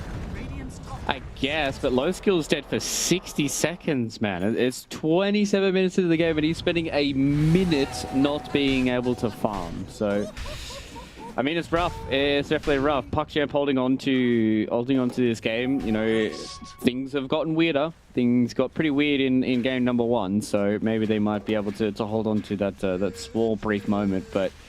The way it's looking right now, 20k net worth, 27 minutes in the game. You're down by 22 kills as well. Like, Kitrak is massive. Seb is also massive. Like, these heroes are going to be very, very hard to deal with in the next 1 to 2 minutes with an extra item or two. Especially now that no one has, like, an Abyssal Blade. Like, yeah, it's rough. It's very rough. Rough. All right, so we also, one of the big problems that we have as well here, JMN, is not just the fact that low skill is playing Doom, which is not the hero I necessarily think of, playing in under these conditions, but it's also the fact that, hold on, we'll see it in a minute, as they just bring down Lays, almost, like just very easily. They do that casually. They're just like, whatever. Sweden Strong does get to TP out. No, he doesn't. Thompson stops him with the rolling boulder. Quick kill. 2 heroes who do have buyback, but Doom, JMN, this is not the hero I think about when I think about a hero holding 1v5 in a dangerous situation like this. No, unfortunately not. That's not the hero that can do it. Especially not if you have this farm. Doom, he wants to be number 1, not number 4. Oof. He's not even number 1 in his own team. That's the difficulty. Oh no. Do they just try and like Hail Mary fight? Like that's the question here. It's like, are they just waiting for like a 5v5 where they're like, oh, let's try and get this game done, but it's a big RP. Silence though, stopping the RP from being able to get the drag back. Unfortunately, even though low skill finds the Doom, will not actually be able to utilize it to get a quick kill here onto the Monkey King thanks to that bash. There will be a toss back on Sweden Strong though, but they just lack the damage. Lays will try his best. BKB up, spitting at this Monkey King, but unfortunately, eventually the Monkey King spits back, throws in the Bouncer Strike, and they should be able to find Lays. No one eventually does die, but it costs everything from the side of PuckChamp. Although the dual core buybacks in a situation where Old G don't have the same appetite to utilize that net worth, does keep the game going as they haven't been able to secure this Rax. It's starting to become a small problem, JMN, their lack of building siege on the side of OG. I wouldn't call it a problem. I mean, they got 23k, but yeah, this is something. This is something for PuckChamp. Let's see what they can make of this though, as they do get a quick kill. Right now onto Eki, he buys back. Without him, they don't have the glimpse to be able to force more fights. Kitrak, in a little bit of a dangerous spot, but we'll just Glimmer Cape TP out. Knows they don't have the Dream Coil available. Okay, OG forcing them into spending a lot of gold on buybacks. They still don't manage to get the lane of Rax, but on the next push, when these heroes die again, then you're almost guaranteed to do so, especially since the big man has now respawned and OG can start to play around the Roshan pit. Yeah, 2 minutes until Roche respawns, actually, so it'll be a little bit before they can get their hands on that, Mr. Snare, so not jumping the gun just yet here for Old G. I feel like they're definitely just going to be able to get a smoke out and just get a kill, right? Like, oh, they missed the silence. Oh, wait, no, they hit it.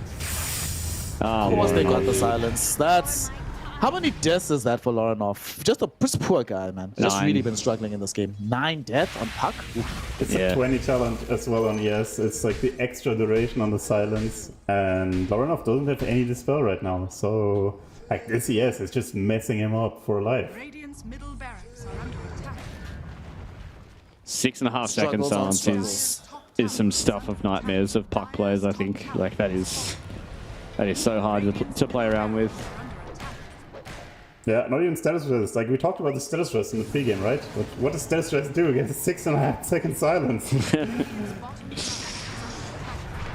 Unfortunately, not enough. Clearly not much. Final fight potentially of this game. Static Storm was dropped down, so we will not have an early Supernova. They actually might be able to bring down Sep. Oh no!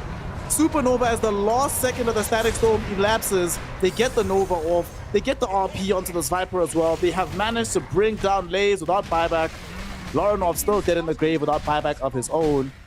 And this might just be that, gentlemen. Second lane of Rax gets cleaned up. And they don't even wait for the Megas. They call it. They see the writing on the wall. PuckChamp, they call GG. They force us to a game 3. And thank God they do so just as my power comes back so that we have enough battery to last the full series. Easy. Big brain, and this is kind of the typical way that OG have been getting their dubs, right? Like, they just run at teams and they just get this massive amount of net worth on somebody like No One who's on a carry, and then they just kind of end the game. Thompson playing immaculately once again on the Earth Spirit, and this is exactly what OG had hoped would happen in game number 1, but PuckChamp held on really, really well in that game number 1 and were able to get themselves to the later stages of the game and come back. But yeah, I mean, OG, they're just going to keep doing this until the cows come home, or until they at least get to Division 1, and then they're going to try something different, I'd imagine. Yep. A game like this, though, they were allowed to play with massive aggression pretty much from the get-go. Unfortunately, in retrospect, did really feel like not only was it a really great look for them to already have the Monkey King in the draft, swap around the lanes, but man, we already knew that if it was the Doom matched up into MK, it's going to be a rough game for the Doom. Even bigger stroke of genius to put the carries against each other. You get the early kills on them, and then you delay low skill even having a game on this Doombringer. Yeah, this lane swap was instrumental in winning this game, I think. With different lanes, PuckChamp will probably crush these lanes, or at least like win them. But like this, they lost the lanes. They didn't get a good Viper game. Like, Viper really struggled in this game, and it all comes down to this like genius lane swap. And it's also like you can't just do it. Your players also have to execute well and be comfortable on the other roles. And OG, they showed that they're very comfortable doing this. So this is like an additional layer of skill you have. The skills of the side of OG coming up clutch here. Unfortunately for PuckChamp, the stat that Fluke brought up about them winning game 1 and going on to lose the series seems like it might be happening here after what we saw in the second game. But OG, a very comfortable draw for them in terms of hero to player matchup. At the same time, though, Fluke, this is not an easy drop to execute. They made it look easy because of how well they connected on all their moves, but most teams who are going to play this style would not make it look this easy. The fact that they made it and they just cruised over PuckChamp, sort of a testament to how good this team can be when operating on all cylinders. Yeah, I think this is really just like when you look at this in a vacuum, you say like this is OG or kind of nothing, right? Like, I don't think any other team would really be playing this kind of style of Dota, but OG are doing it and they get results out of it. So I think what works for them is being able to constantly be on the front foot and mechanically outplaying a lot of people. Like, these guys have been around and been at the top part of Dota for a very, very long time. All of them have very storied careers, and they're really just being able to outskill a lot of people in a lot of these early game matchups and just snowball from there. And OG, I think no one was a little angry after game number 1 and wanted to have a big performance. And on this Monkey King, I think he really did. And this is what I was expecting a little bit more out of OG. I understand the nature of this profit. Like, when they play around it, they can have this kind of global presence. But when you have something like a Monkey King that fights so well early on and scales so well into the mid to late game, it just means that your game plans is mostly shored up. I agree with you. I think Monkey King should definitely get the MVP for that one because he was really good usage of his spells. We were talking in the draft about them being able to keep heroes inside the Wukongs, but it was almost always right on top of the target that they needed to pop Wukongs on. So even if you have a 4-star for 2, even if you have some kind of mobility spell, you've taken so much damage so quickly that you pretty much are dead to rights no matter what you do. Excellent itemization as well. We don't often see orchids and the like being built up in every single game nowadays. And he realizes, like, wait a second, wasn't there a period in time where pucks were just losing because there were too many orchids in the game? Let me just try that again. Let me just go back, pick one up, go into the Bloodthorn, just tons of damage. I also like the fact that he went for this Desolator, recognizing that the team not that much burst damage. He helps to fix that by getting an outlandish amount of damage early on. Great performance from the Monkey King. Great lane swap, like JM was mentioning, instrumental to the victory. And no one in the boys have gotten themselves into a game 3, which could potentially lead to them winning the series and still keeping hopes of going into Div 1 alive. So right now, PuckChamp backs against the wall. They need to figure out something special if they want to remain in the series and remain in this division. Because if they lose, pretty much curtains for them. So before we go into a break, Jim Vincento, final words of encouragement for PuckChamp. What would you say to them as the captain behind the scenes to encourage them for the third game? Don't think about game 2. Think about game 1. Think about game 3. Think about what worked. Don't think about what didn't work. And play your game. Play confident. These guys showed that they could crush OG. Even after having a bad early game in game 1, they came back, they showed what they're made of, and that's what they have to do in game 3. Show what they're made of, pick some heroes you're comfortable on, and let's go. All right, let's go. Game number 3 coming soon, so we'll meet you in just a moment to round out the series, to end off the night, and to witness who wins the third game. We'll see you soon.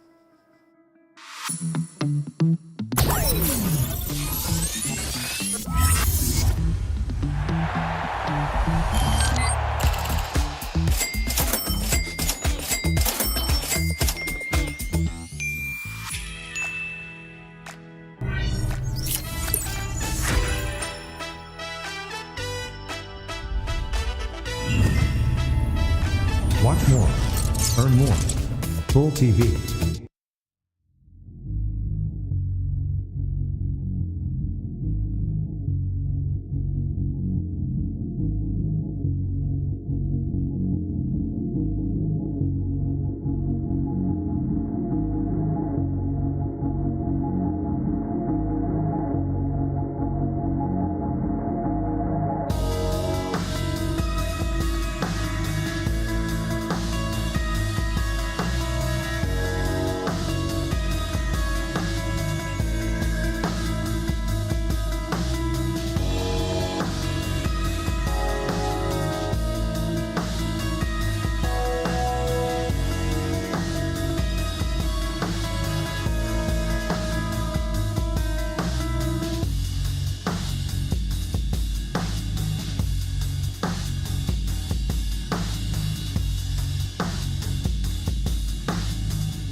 Welcome one and all. I have a face again. We're back for some Div 2 Dota Western European action. Continues here with Game 3 of PuckChamp versus the side here of Old G.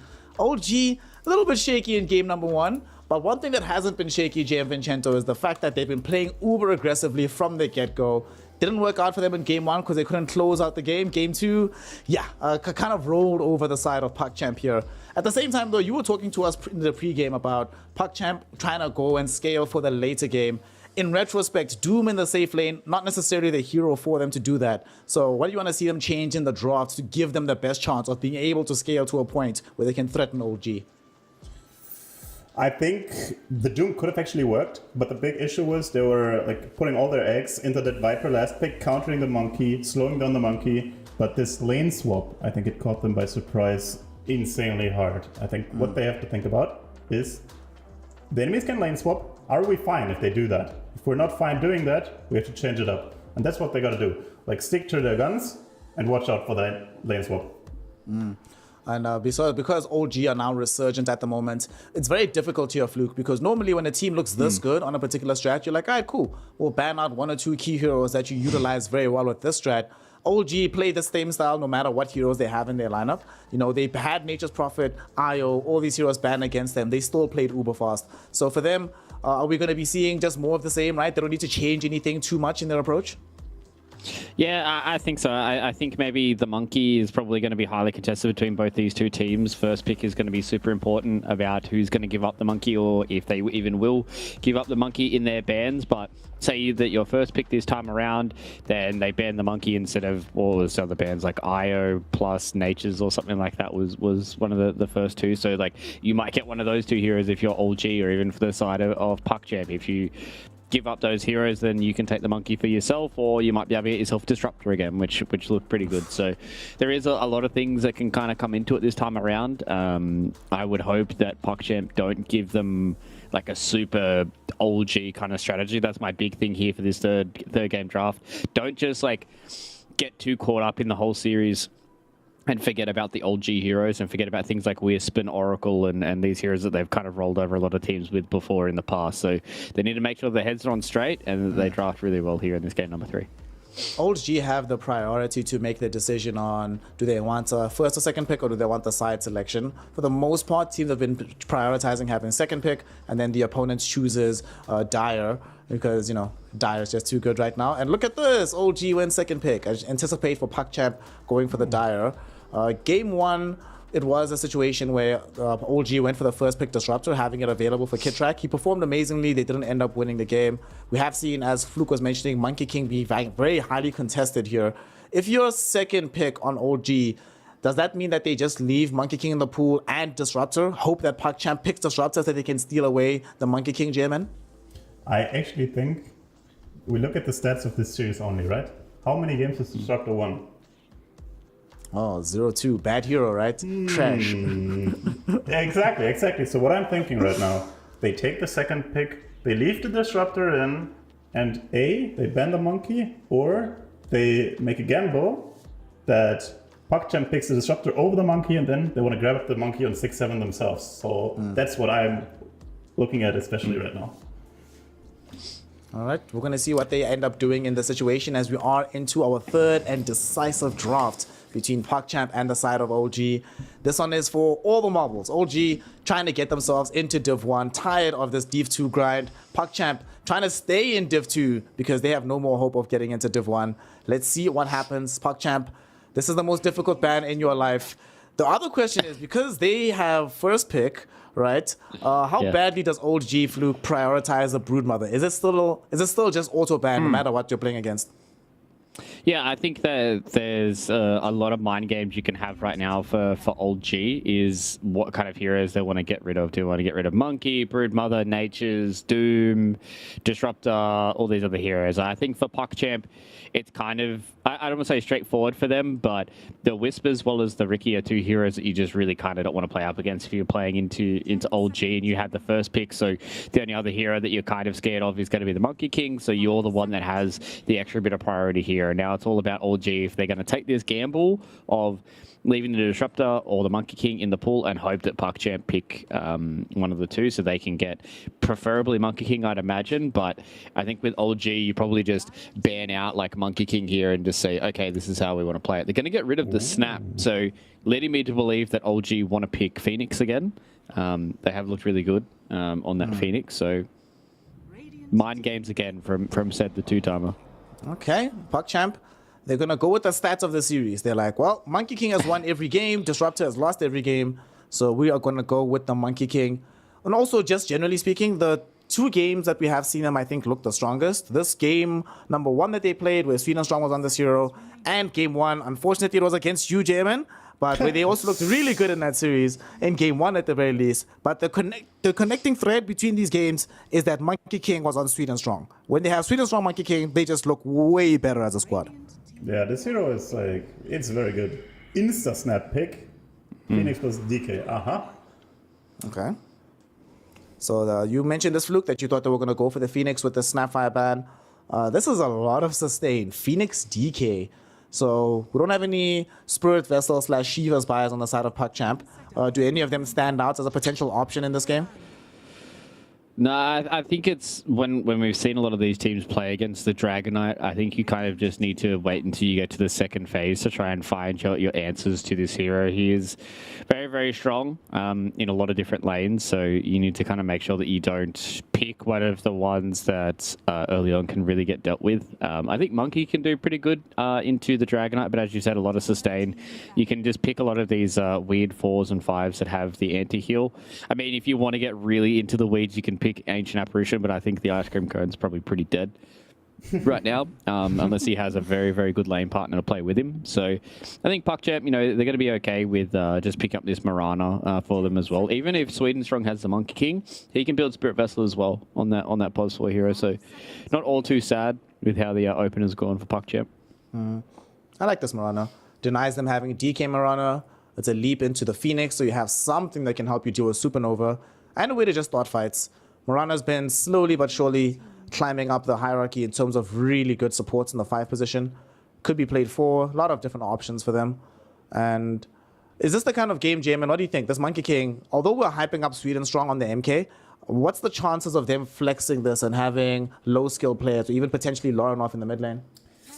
I think it's a Sweden Strong Monkey for sure. They are going back to the support duo they had in game 1. The tested and proven.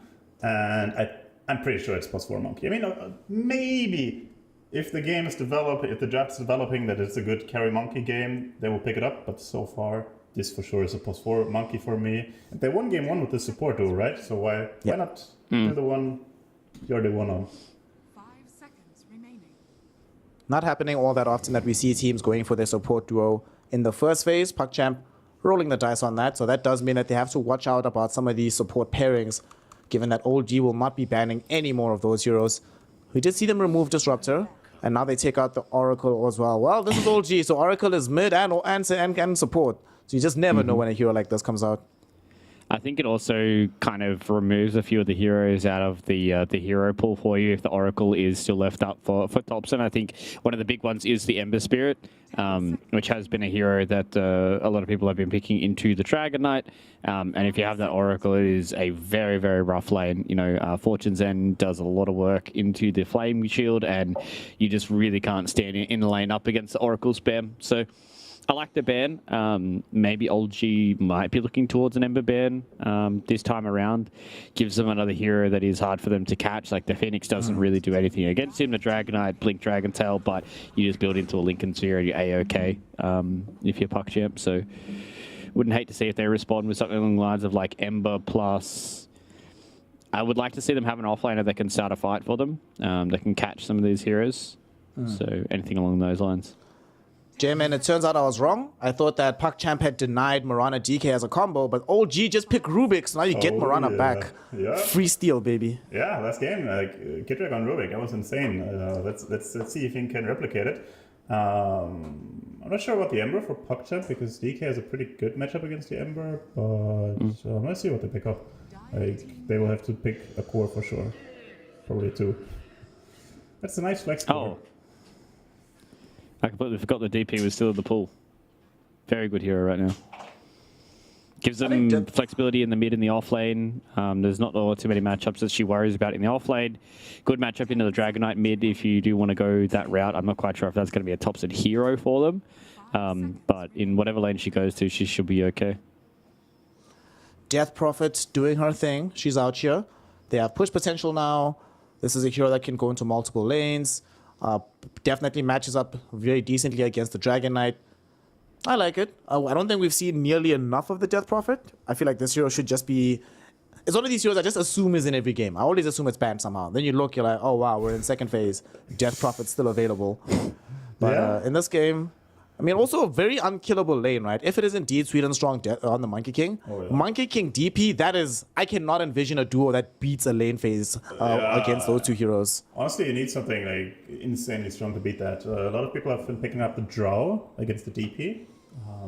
But it's often paired with a melee support like Clock Undying, and they have double range support, Rubik plus Phoenix. So picking a Drow here is probably not really an option for OG. So let's see what they do. Ooh. Okay, it's off lane DP. Storm Spirit's gonna come out for the mid lane for Lorinov here. I mean, yeah, the laning phase is not necessarily the best against DK, but later on, Fluke, the instant disables they have are Lift from Rubik if he has Blink Dagger and Blink Dragon Tail Stun. Besides that, this is a Storm game that just he'll be chilling. Should be able to zip in and out of most of these fights. Yeah, I'm just waiting for OG to pick some wacky hero for like Thompson that he's just going to play mid, like something stupid like Shadow Shaman or Lion or something along those lines. And I just go, okay, then he's just going to play this weird hero mid. But yeah, it does have a good matchup so far. I still feel like that Thompson can probably pick maybe along the lines of something like a Puck has been something that he's played before. The Invoker is starting to come a little bit back into vogue, but a little hard for you to play in it. Some of these other heroes, but he's just going to go back for the Earth Spirit. You just needed somebody with a little bit of extra lockdown. Right now, a good Spirit Vessel builder for them as well to go into the Death Prophet. So, OG, they're just giving themselves a lot of extra tempo. But this time around, they have the Dragonite, which can scale a little bit better for them. But again, seeing what PuckChamp have, they have much better scale than what OG do. There used to be a moment in time when Storm Spirit was the weakest of the three spirits playing from the mid lane. It was Storm, Earth, Void, then Ember at the top. Obviously, that hierarchy has changed a little bit. But for the most part, Earth Spirit should be very, very happy in this mid lane matchup versus the Storm Spirit. It enables rotations. It also means that outside of the Phoenix with Supernova, which is a bit different, everybody has a fairly low cooldown stun here, JMN. So they are ready to yet again to play with the super high tempo. Yeah, it's the top stun, yes, baby. Again, I don't know, this guy looks OP on his hero. I don't know, it's like the 4-second roll. It's like the perfect hero for him. He can roll into enemies all 4 seconds. Like it's perfect hero, and it fits their playstyle. And they love to pick it if there's like a Spirit Vessel like enabler on the enemy team. If there's some Leshrac who wants a Bloodstone, if there's some DP, some more, if they just insta-pick the ES because it buys the vessel, it suits their playstyle.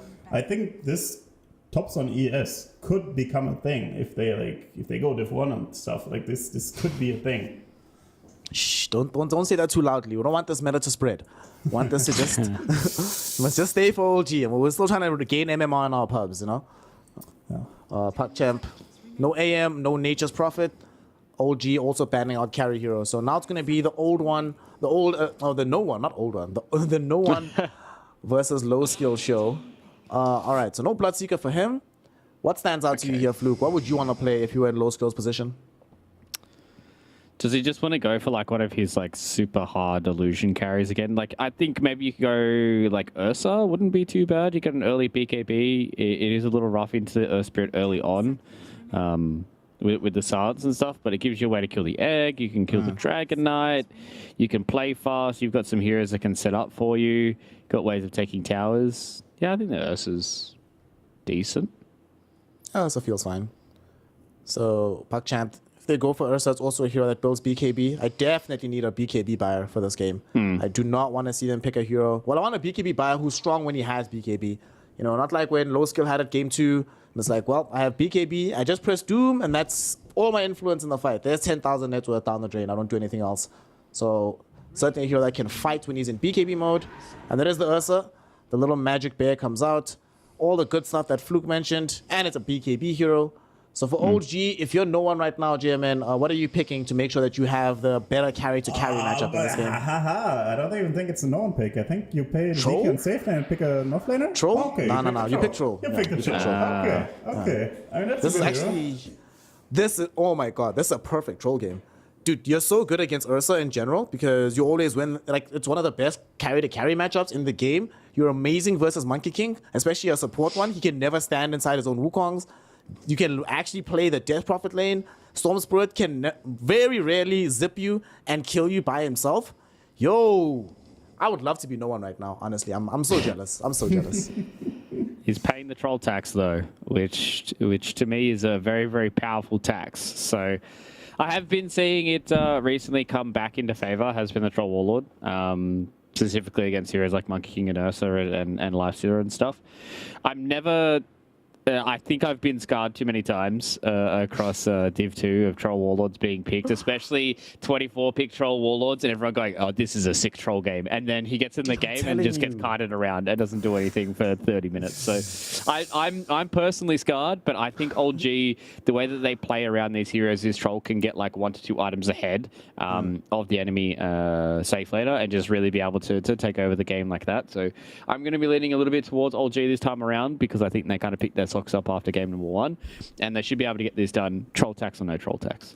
There is no troll tax here. This is going to be a troll bonus, my friend. I'm telling you, troll is going to come good here. We're going to be seeing what happens though in this game 3. PuckChamp need this victory, otherwise they are 0-5. Old G need this victory to make sure that the hope of Div 1 stays alive. Let's see what ends up happening in the third and decisive game here. JMN, I'm a believer in the troll. My boy Fluke here is a blasphemer against the troll. In which direction do you lean about this game number 3? I mean, I think the hero is slightly underrated. We actually also picked it up versus PuckChamp. I think it was game 2 against their anti-mage. We won that game. So I think the hero is good. I actually think the hero is good. Only weakness is it can kind of go funky when you press your ult and then like you... Well, let Jesus there take the wheel. It can get funky, the hero, but I mean it's no one. It's a top tier player, so he will know when to not press the ult. And I actually like the last pick. I thought about maybe picking some new offlaner to counter the Ursa on lane, but I mean it is the perfect troll game, so you just pick up the troll anyways. Yeah, this is.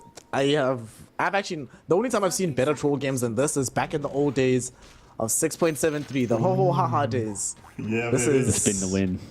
Saint Yasha plus Skadi was the build and Yeah, troll. Peasant Wise Skadi BKB. Yeah, Oh, and you just yeah. auto win You the would game. just build stats on every hero. It was Sanjasha, Skadi on every carry. It was When the you best. play Juggernaut, you go 1-1-3, and then yeah, just that's- stats with yeah. 1 point to ultimate. Disgusting. That's the full legion.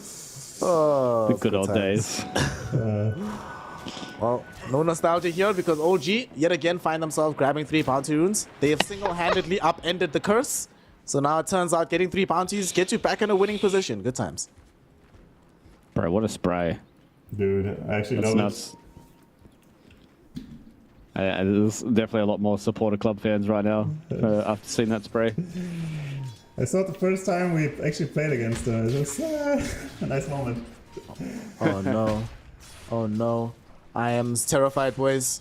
Look at this. They did another lane swap.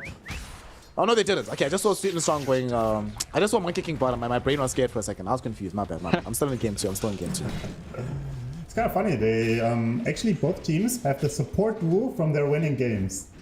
It's the Monkey Mirana against the Mirana Rubik, but OG actually swapped up the heroes. Kitrak on Phoenix and Sep on Rubik. Yeah.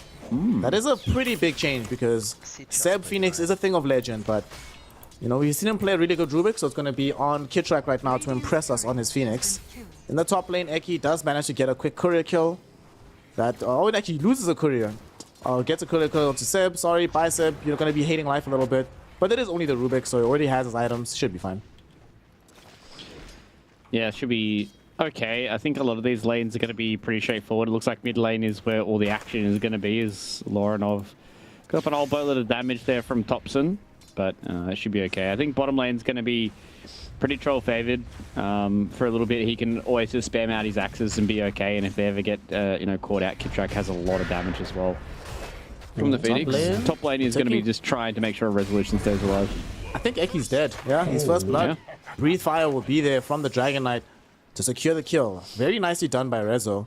Speaking of things being very nicely done, this mid lane, which has been very boring today in terms of the matchups, Loranov is crushing it. It was actually 11-2 just now until Topson got a wave coming in, but Loranov's been doing a phenomenal job on the Storm Spirit, getting the W over this Earth Spirit of Topson. Yeah, looking really crisp so far, and I also noticed in our games that Loranov, like on early laning stage, is an insane player. With these first waves, I think he's one of the best players in this division even. Does unfortunately have to match up against one of the laning phase greats of all time, with Topson, who just outplayed him, getting both water runes. And this is actually going to help him recover his advantage here. Loranov does not have enough mana to keep the perpetual spam going. Really good stuff being done by Topson. Man, this is actually kind of unfair. Ban Topson, please. It's only the ES though, it's only the ES, right? The last 2 games against us, now the 2 games here, 1 hero per player, question mark.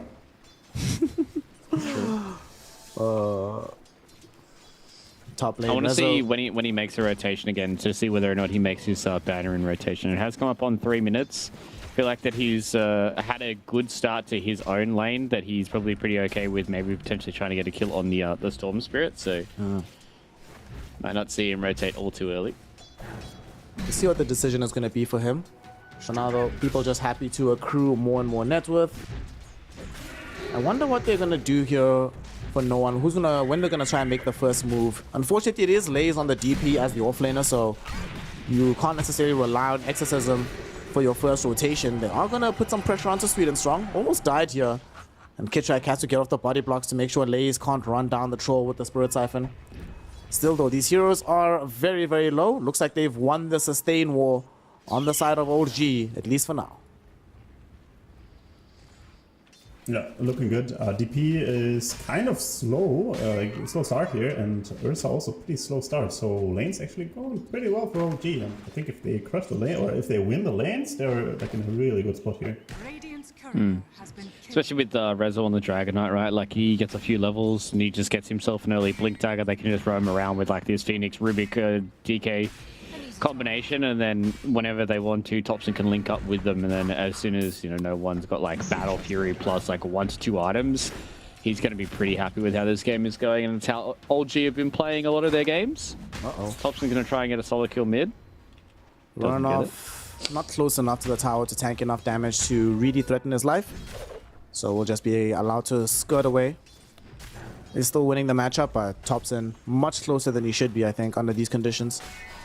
After how it started, he definitely had to play his way back into the position. I'm really worried about this Ursa though. He's doing okay, surviving the lane, has his ring of health, under no threat of dying, but I think his progression is not going the way he wanted it to, and unfortunately, DK is really annoying to play into. The damage reduction starts at level 1, and he might be able to get this kill though. This is much needed, but unfortunately for them, Seb is here trying to find salvation, but Rezo will still end up dying. Eki finding the way, the will, and the method to kill the DK. That's pretty good actually. And I mean, RSI, he always kind of has a slow start. Level 1 Furious Weapons is weak, level 2 you're also not really like strong. But level 3, like your hero actually starts becoming good, and when you have your Ring of Health in level 3, you're super fine. If you haven't died by that time, you're already fine. Topson's here though.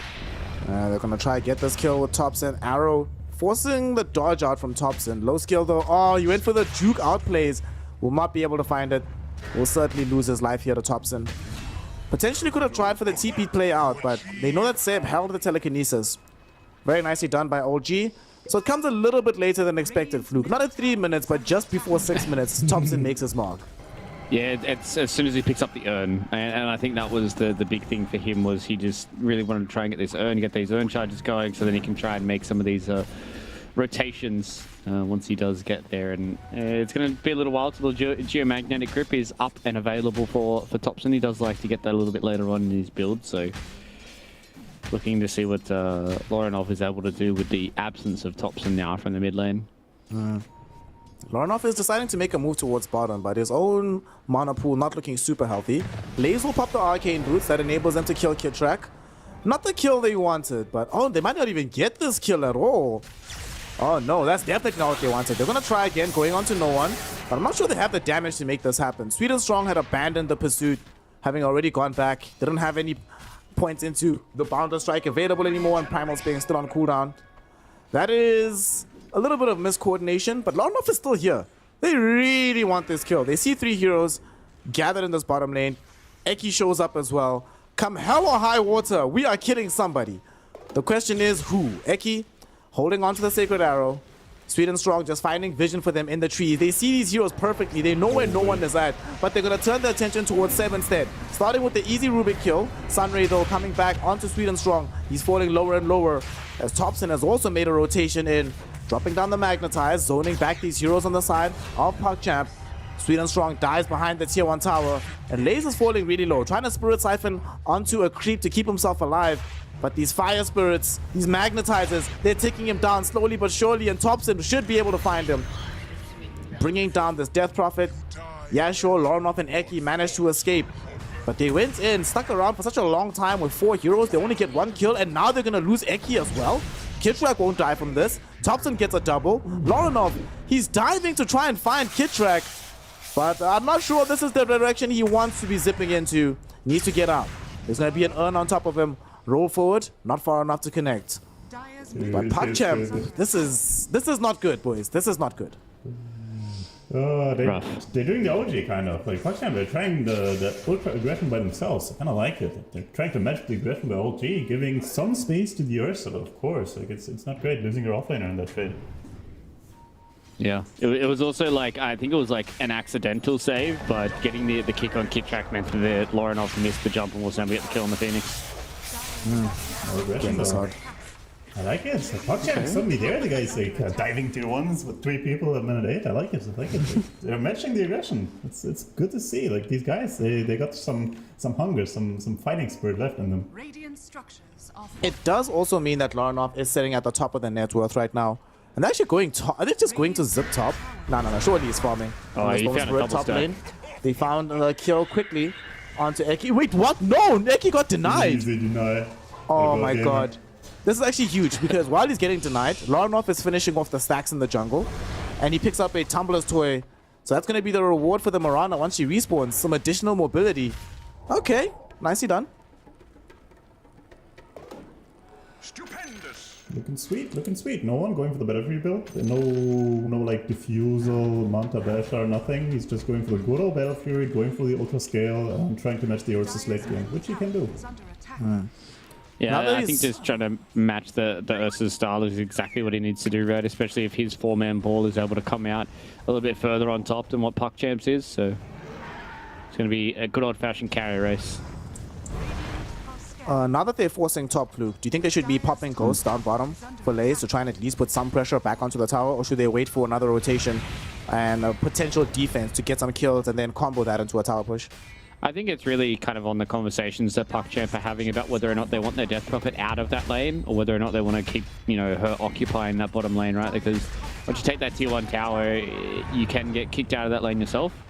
And maybe they want to make a rotation now with the Ghost towards the top side to defend this tower. They're coming in with a smoke on Larnoff as well as on Sweet and Strong. 4 heroes are gathered in this area. There are TPs available for the heroes outstanding on the side of OG as Larnoff jumps in first. He finds resolution. Eki, though, unable to connect the arrow. Pulls it out now. There's not going to be enough stun. It's too close on the range. So they just bounce them back away here. They actually might try for middle. Sweet and Strong just jumping onto no one, letting him know I'm here. Don't try pushing, bro. That's very close. I mean, Eki is kind of a new addition, playing the stand-in right now. I feel like if he had been playing longer with them, that arrow would have been like, or that combo would have worked. But he was like slightly hesitating, and then he was like jumping and trying to get the arrow. Slight mistake, and I mean, it's still not bad. They're still defending the tower, and it's very interesting to see. They value the Dire Jungle so highly that they're like bringing 4 heroes to defend the Dire Jungle. But now they lose the tower anyways. But they actually farmed the camps, so it's fine. No. Spirit Vessel complete now for Thompson. They push with the DK form onto the tier 1 tower. And to make matters even worse, down bottom, they potentially jumping onto Lays. However, the team considering fighting back against this. They're bringing Larnoff in as well. He's not been scouted out, making this movement underneath the Moonlight Shadow. Doesn't have that much mana to his name, but they might still force this fight. Sweet and Strong misses the Boundless Strike onto all of these heroes, so now he actually gets rolled upon right now. They cut him down from the tree. Thompson looking for the kill. They drop the Magnetize. Arrow doesn't connect as well now, as Sweet and Strong might still die. They really don't want him to lose his life. He's ticking lower and lower, and Lays, he has no more protection. Sweet and Strong dies as well. Thompson with the Spirit Vessel and the Magnetize, turning the entire fray around in this bottom lane. Oh, what a miss. What a miss. He was fake pumping it 10 times and then missed it, man. That must feel bad. Yeah, especially on such a key member in the Phoenix as well, right? And then missing the follow-up silence is not what you want from PogChamp, getting punished by Thompson once again. Spirit Vessel met, like, how easy it is for these guys to just play this early aggression is just they make it look so simple when it's really not simple at all. Like the way these guys play on the bleeding edge of all their heroes is kind of crazy, and how they push every moment that they have with different items and you know, moments in the map to be able to get those advantages is kind of crazy to watch. A fluke. Reddit tells me these two teams are noobs. Maybe in some people's eyes, but the way these guys have been playing, the 10k Redditors, they might need to take a chill pill when it comes to Div 2. Maybe just for Western Europe. Maybe we can call some of these other regions. He's being destroyed. Yeah. You know, it's not very often that you find that these Death Prophets have firstly not used Ghost once at the 14-13 minute mark, but secondly have zero presence applied towards the tower that they're in. And I think this goes back to the playstyle that Fluke was mentioning. The way that OG plays, the fact that you know that they will always emerge with multiple heroes to defend their buildings, to shore up their numbers for a team fight, makes it much less likely that you're going to try and force a push. Kitrak now goes into the Icarus dive to find vision for his team. Doesn't have the supernova for 5 seconds, so he will die. Starfall though, stolen away by this Rubik as they found the stun onto Lorinov. Lorinov does manage to get away, but he does have Magnetize applied atop him. They bring down Eki now as well. Thompson being sieged on by low skill, cannot prevent the roll away onto the high ground, but Lorinov might decide to dive after him, but really doesn't want to. So they just let these heroes retreat. It's a 1v1, but more importantly, you finally manage to defend a tower against OG. It's a pretty good fight, not gonna lie. It could have been a lot better, actually. Like, if they get the Thompson there, that would have been big. Bad part, obviously, is Ursa joining, not really getting that big farm, but it's still, like, they show that they're here to fight and to play the game. I like it. They're smoking here. Not smoking up, but they are coming back bottom. I think they haven't gotten enough of Lays in their mouth, so they want some more Lays. They're going on top of him. They do miss with the rolling boulder, but Thompson catches him nonetheless. There's going to be the DK stun from Resolution. Lorinov trying to buy space and time. Lays is still alive, and they've caught and killed Resolution. Thompson now finding himself blocked off with the rolling boulder thanks to Lorinov getting right in front of him, and they end the killing streak. It's going to be Lorinov collecting the mega kill spree, getting almost 800 gold in that one fight. All right. This is what we like to see. Nice responses, and they get Seb on the back end of this as well. Holy boy. Did you see the webcam? Seb was visibly irritated there. Like, he's feeling the pressure. PogChamp and Lorinov, what a good gamer. I mean, yeah, sure, Troll is farming, but still, PogChamp doing some big moves. Yeah, they're just really abusing the timings that they know that OG really wants to try and play with. Oh, if they lose no one here, this could be bad. Oh, he's a mega dead. He does get off the battle trance. That's going to buy some time, but it's a limited amount of set time. Enrage comes in from the Ursa. Lorinov gets the kill. Thompson shows up, but it's a little bit too late. He does have Magnetize though, so we'll commit it onto the Ursa. Should be able to get at least one kill out of this. That's the range talent, baby. That's the range talent on level 10. Okay. Too strong.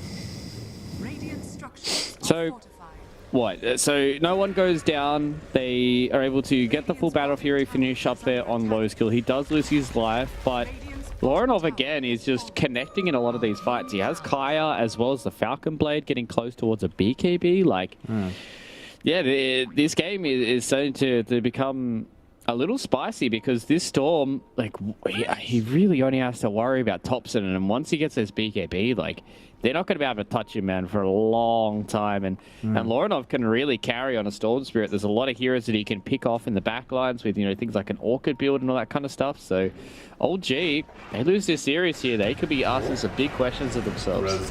They find Resolution caught inside of his own jungle. The arrow connection is there this time. Jamin was mentioning earlier that Eki still is standing for the squad, but starting to find his groove. And these arrows are starting to connect much more frequently.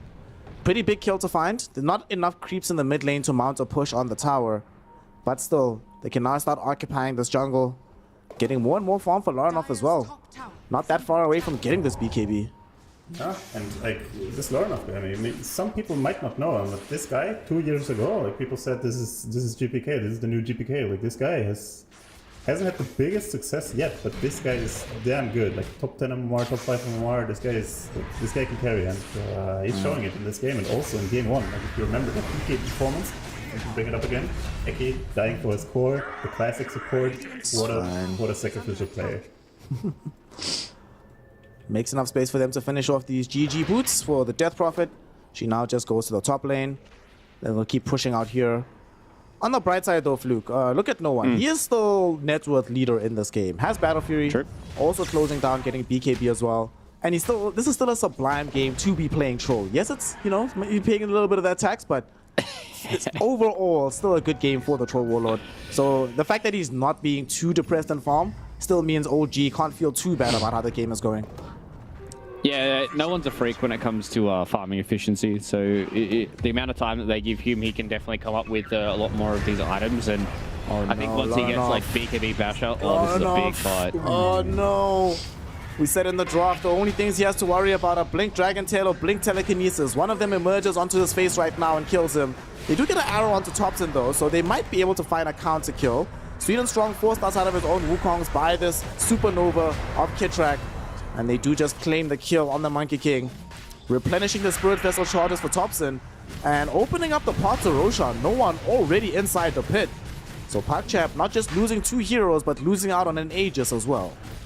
And losing Roche with Ursa, that feels super bad. Like, Ursa is the guy who wants every Aegis, and No One taking away now with a troll, that feels bad. Like, they were in a pretty good spot. Now with this kill on the Storm, with this steal on the Roche, big plays coming out from OG. And this is why you can never count these guys out, right? Like, even if they are like fumbling the bag in certain moments when it comes to how they're executing those fights, they have a good draft to be able to have scalability in the Troll Warlord, has a good carry-to-carry matchup. And we have all these other 4 heroes that are just able to play fast. Rezo and Thompson once again do this double Midas build. I really like when I see that from them in a lot of these games where they know that they're happy to go a little bit later into the game. They did it in the previous game when they had the Monkey King, and now this time around they're doing it with the Troll Warlord, where they know that if they get a lot of levels and a lot of farm, then these guys can look really, really good and keep the kills up too. Sweden Strong this time around, the starter steps on the Boundless Strike do not lead to a miss. He sets up for an arrow onto Eki, and they bring down Resolution. Thompson a little bit too far forward himself as well, so definitely wants out. Nice steal from Seb on the Sacred Arrow, preventing Laranov from giving chase. So they just get the quick pick off. But PogChamp, even though they don't have the Aegis, still playing aggressively, dragging OG all across the map. I'd like to see it. Try with the DD, let's see if something happens. Oh, but... Laranov, big jump from him, goes onto the Phoenix. Phoenix is gone. That's a killing spree ended off as well, so Lace gets additional gold off of this. Magnetize does get dropped down by Thompson as No One shows up to the fight. He wants to really get involved. Beautiful roll, catching both Lace and Laranov. Laranov zips onto the high ground. Lace has to stand his ground. Already got off one Spirit Siphon and another. Will this be enough to keep him alive? No, it won't, because Seb with the stolen arrow makes sure no further spells will come out of this Death Prophet. As she goes down, Eki goes with the Glimmer Cape, allowed to escape towards the north side. But big pickup onto Laze, and that was PogChamp starting the fight onto the Phoenix, but OG able to finish it onto the Death Prophet. Beautiful fight. But for the first time, look at the net worth. It's not the Troll, it's not the Storm, it's the Ursa on top 1. Slowly creeping up there. My boy Lowskill doing it. And honestly, I don't think this matchup is that great for Troll. Like if Ursa gets the jump, you can also kill him. Mid lane, the jump goes onto Seb, and they will be able to kill him off. Sweden Strong losing a lot of HP towards the Spirit Vessel Sunray combo. That should lead to his death. No One getting involved as well. Just a quick 1-on-1. BKB for Laranov.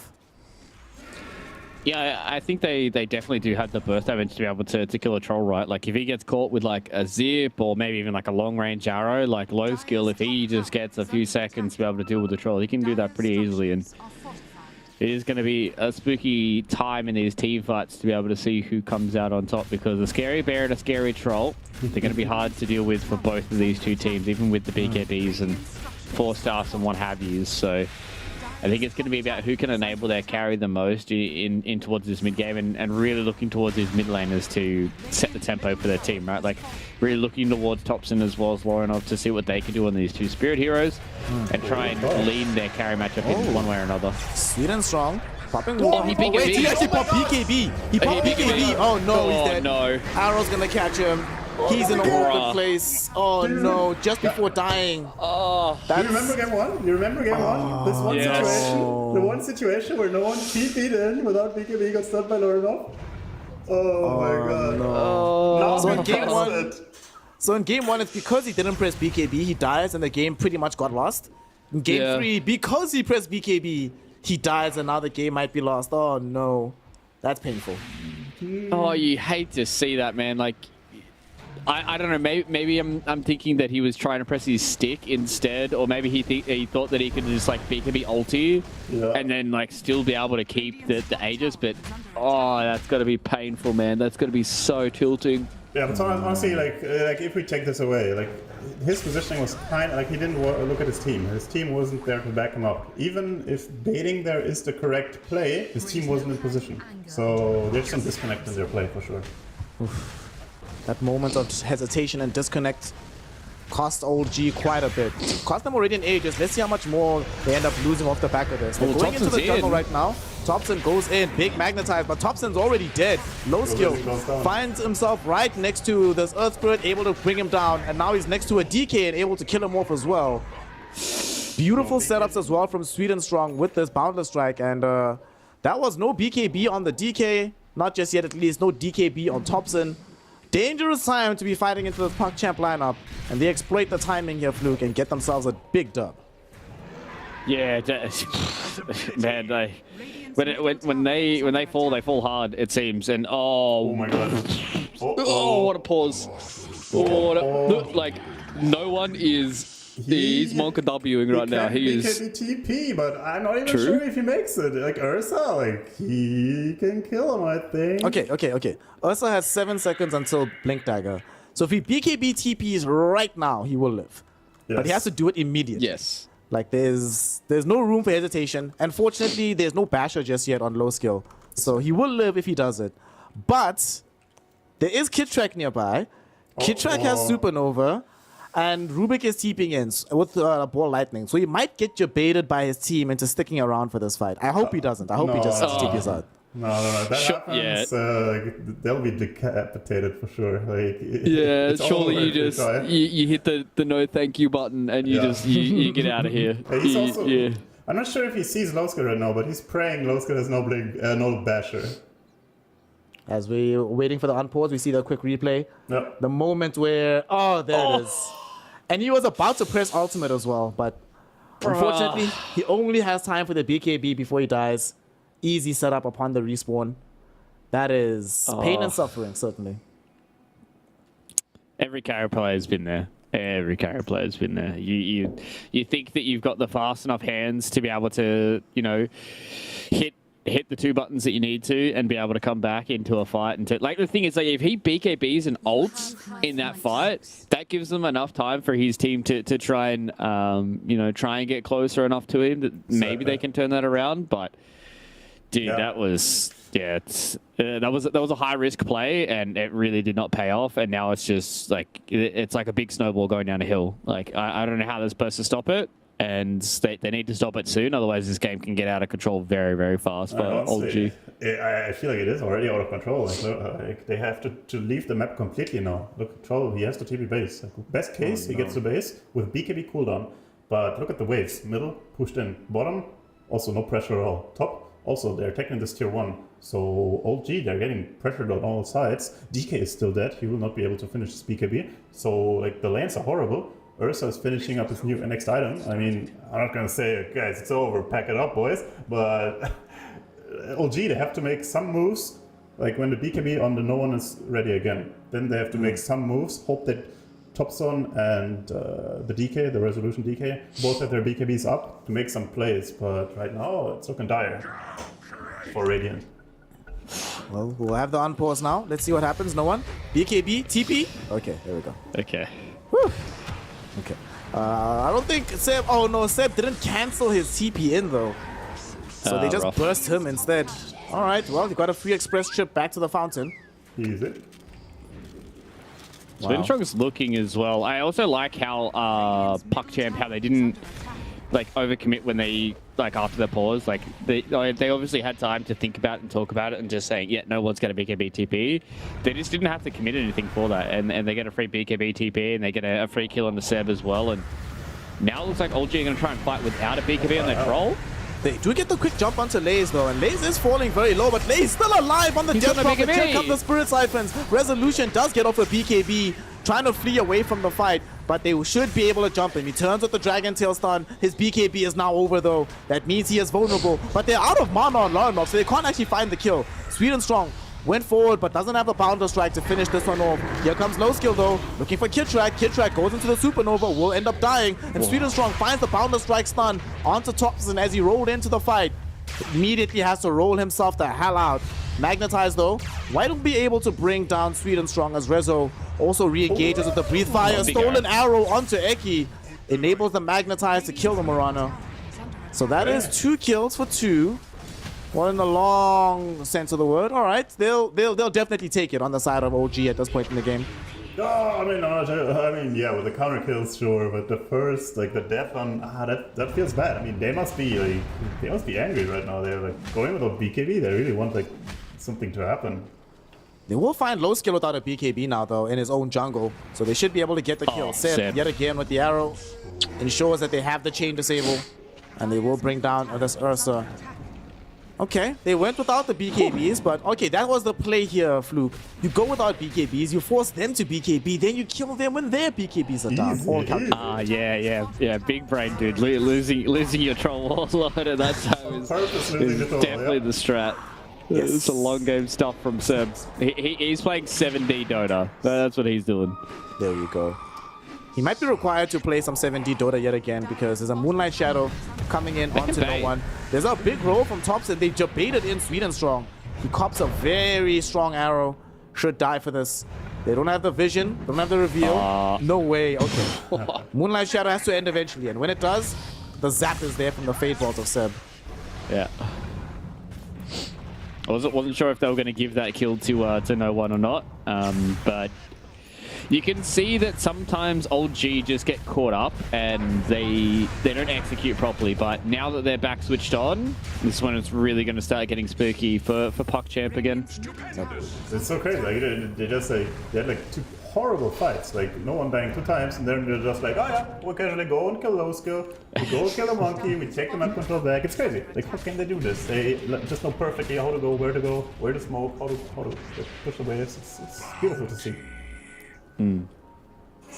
So G Squad definitely making this game number 3 an entertaining affair. But PuckChamp certainly not giving up whatsoever. They might decide to actually make a big smoke play because they have Basher on Ursa. There is the full BKB available on the Storm Spirit with Witchblade. And Lays also has the Greaves Pipe. So time to try and make something happen on the map. If they can catch this troll, that would be amazing. It looks like OG have awareness that something is going wrong. They hide behind their Observer Ward here. Eki goes in with the Glimmer Cape, drops down the sentry, sees some heroes, but they jump on him with Resolution. BKB being popped.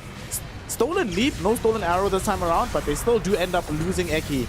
Laranov goes in and is forced to pop BKB. Oh no, he actually cut Sweet and Strong's tree. They very fortunately do not have vision to try and jump after him, but PuckChamp, we've already seen how often does it happen here, that when you go onto this high ground, if you don't have the correct jump, you get punished. It happens again here for PuckChamp. Yep, and now the Roche sub goes, and no one, he melts the Roche. And fighting against the egg is hard at Roche, so if PuckChamp wanna contest this. GD Oh, wow, that boundless strike with low skill having a double damage rune. They eviscerate Thompson. No one is able to get off his ultimate though. Going mano a mano versus this Ursa. Ursa in danger, but as soon as Battletrance ends, Laranov ends the fight. Supernova does go on, stunning up absolutely everybody. But there is no follow-up. The Supernova came too late. 2 heroes, their damage dealers no less, are already dead. Dude, the Supernova's going, the Runic stole the Wukongs, like they had all the spells going but no damage. Oh god.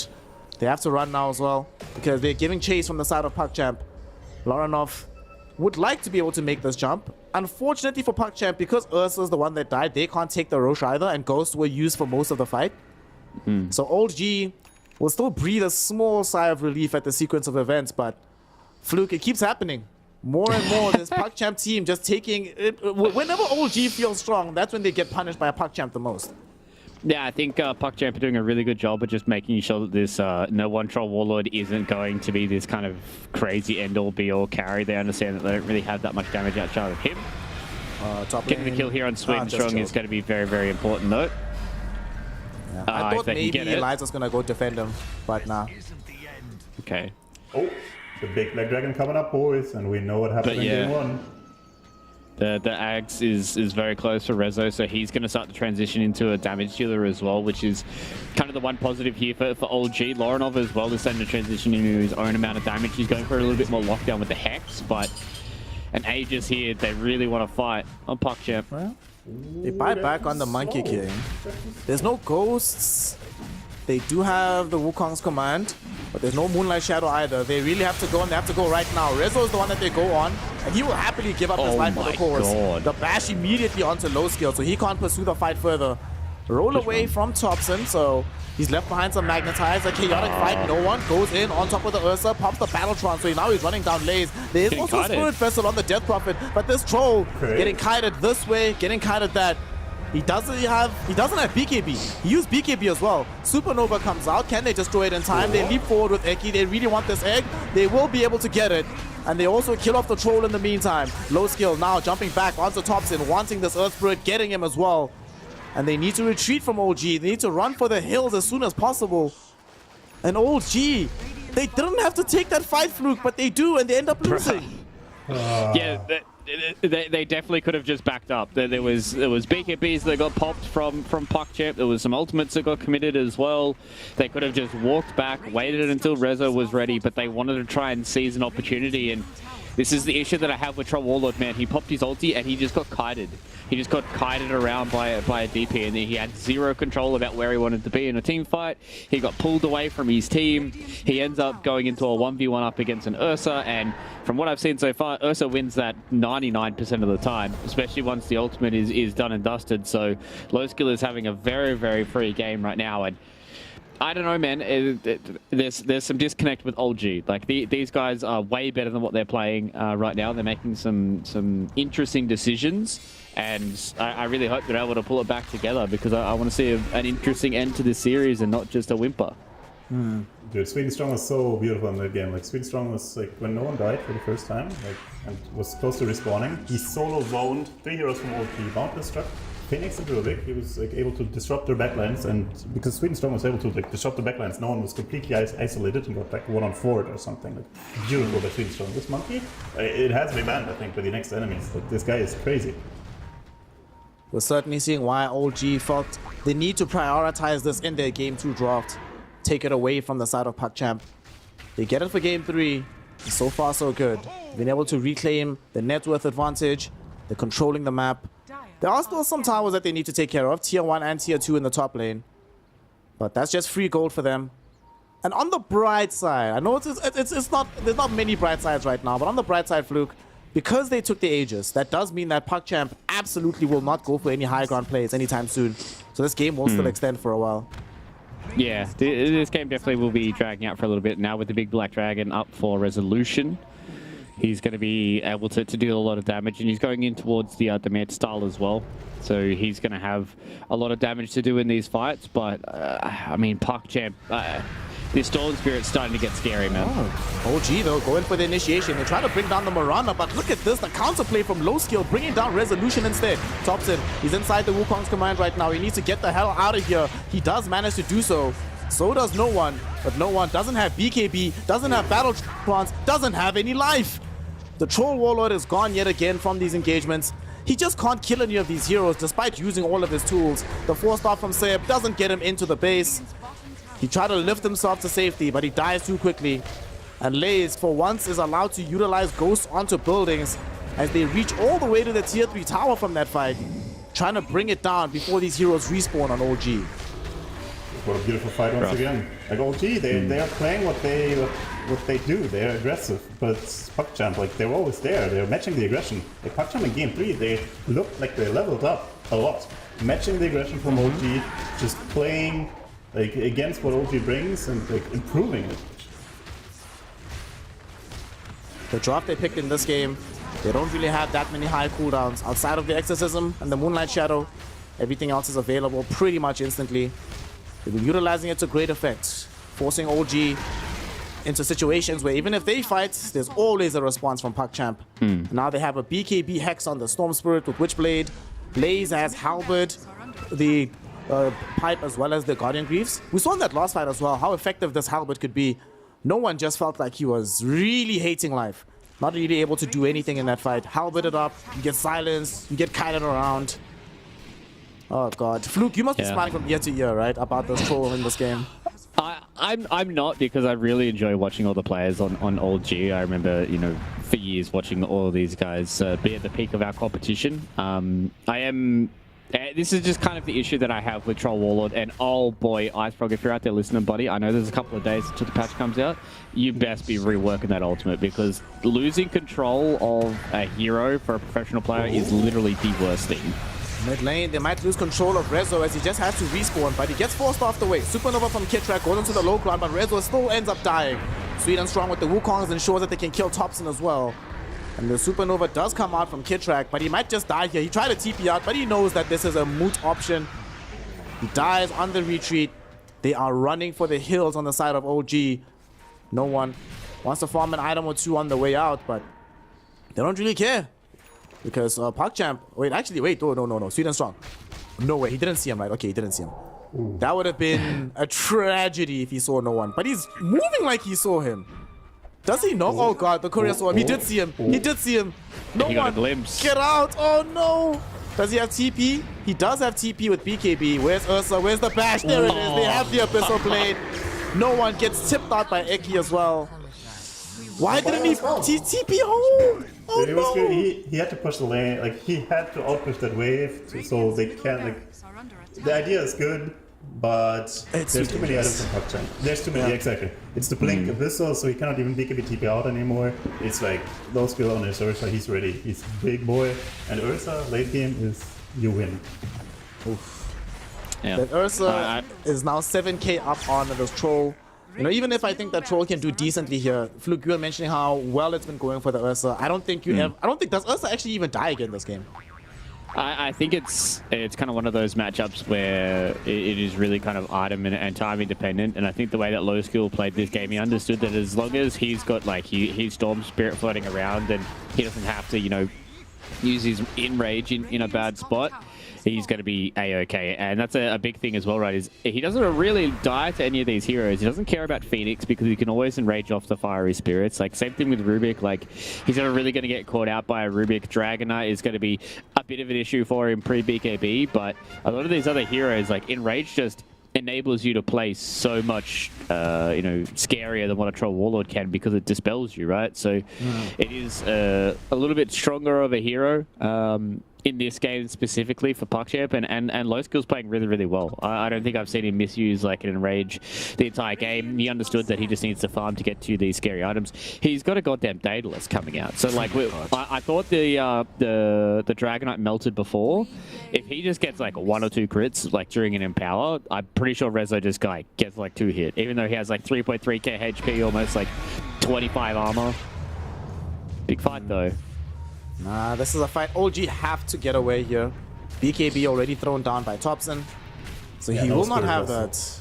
And no Spirit Vessel charges either. So if oh my god, if it's a quick Roshan respawn, PuckChamp will be smiling ear to ear. Let's see, 1 minute for the big man. They'll have BKB online again, but they still won't have Spirit Vessel charges. they still won't have that much more net worth available for no one to take this fight. The critical thing here for me though, J-Man, is can they get enough gold so that Troll has BKB within the next minute? Because I think that PuckChamp certainly will want to push the envelope if they get another Aegis.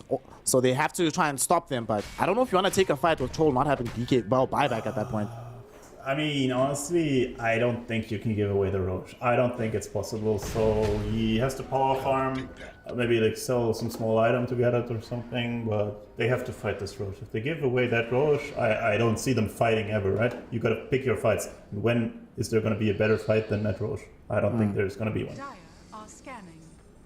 Rezo is doing the right thing right now. Not just pushing out this bottom way, but also killing off some of these creep camps so that his team has access to some tier 4 neutral items. They have one more to be able to pick up. Hopefully it's something that can help.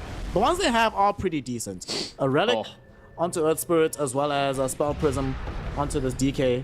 Certainly not bad for a game like this. Oh, Roche has Ags, boys. He has Ags. Oh, no. Oh, you feel so good if you're PuckChamp right now. Like Ursa Ags or even Storm Ags. Oh, that's a Craigasm right there. Ursa Ags, yeah, like you say, both Ags are insanely good. Like, they're gonna fight over who gets it, I guess. But let's fight over who gets the Aegis first. Bro, it's just dead. It's already dead. Wow. This is interesting. This is not a swap up you see all that often, where the Storm Spirit is the one that doesn't get Aegis, but he got the Aghanim Scepter. They're gonna take this fight right now. Low skill jumping on top of the Troll. Oh, no one's dead. Hex into Bash into death. There is no more Troll available, no buyback either. Resolution ends up losing his life in the river. And where did Rezo's gold go? I swear he had buyback a moment ago, but he doesn't have it right now. He bought Manta, I think. Oh, did he finish the Manta? No, he didn't. He bought the recipe. He bought the recipe. Oh my god, he bought the recipe and didn't. Oh my god. I mean, dying in your form is anyways pretty bad, but still, it feels so bad. Well, let's see how much magic Thompson can weave in this final team fight as they zip onto Seb, kill him off. He does have buyback. They use up this Ursa right now. Can they kick him back into the base? Low skill. They attempted to make that kick, but he's A-okay, has the enrage, rejoins his team. Buyback just came back for Resolution. Let's see if he decides to commit it. He also has the Dragon Knight form, so he has to. A little bit of time left before Troll returns into the frame. Magnetize drop down. They're going to make the jump onto this Ursa, but there's the blue hole from Storm Spirit. They've already brought down Kitrak. They're lifting up right now, Resolution. He gets back thanks to Seb's salvation. This will allow them to retreat from the fight. Very nice Boundless Strike, stopping the rolling boulder from Thompson. Now they might want to re-engage onto this Earth Spirit. They jump him with the Hex. Lorinov there with the damage, and they should have the kill. No Storm Spirit, as he does not have access to buyback. One more Wukong's command from Sweet and Strong to make as much space as humanly possible. Can no one do anything in this fight? He's used up right now. Rezo jumping onto the Storm Spirit. The Troll gets off the Battletron, but it's only onto low skill. Low skill still has his Aegis. He is winning the 1v1 fight, but this is not a 1v1 endeavor. There's a blue hole coming in from Lorinov to prevent him from getting the kill. The final follow-up from Sweet and Strong to make sure they're all dead. And the final GG called. Make sure that PuckChamp wins game 3, and more crucially, their first game in the DPC. Yeah, big congrats to the to PuckChamp, the way that they're able to stay strong in this series.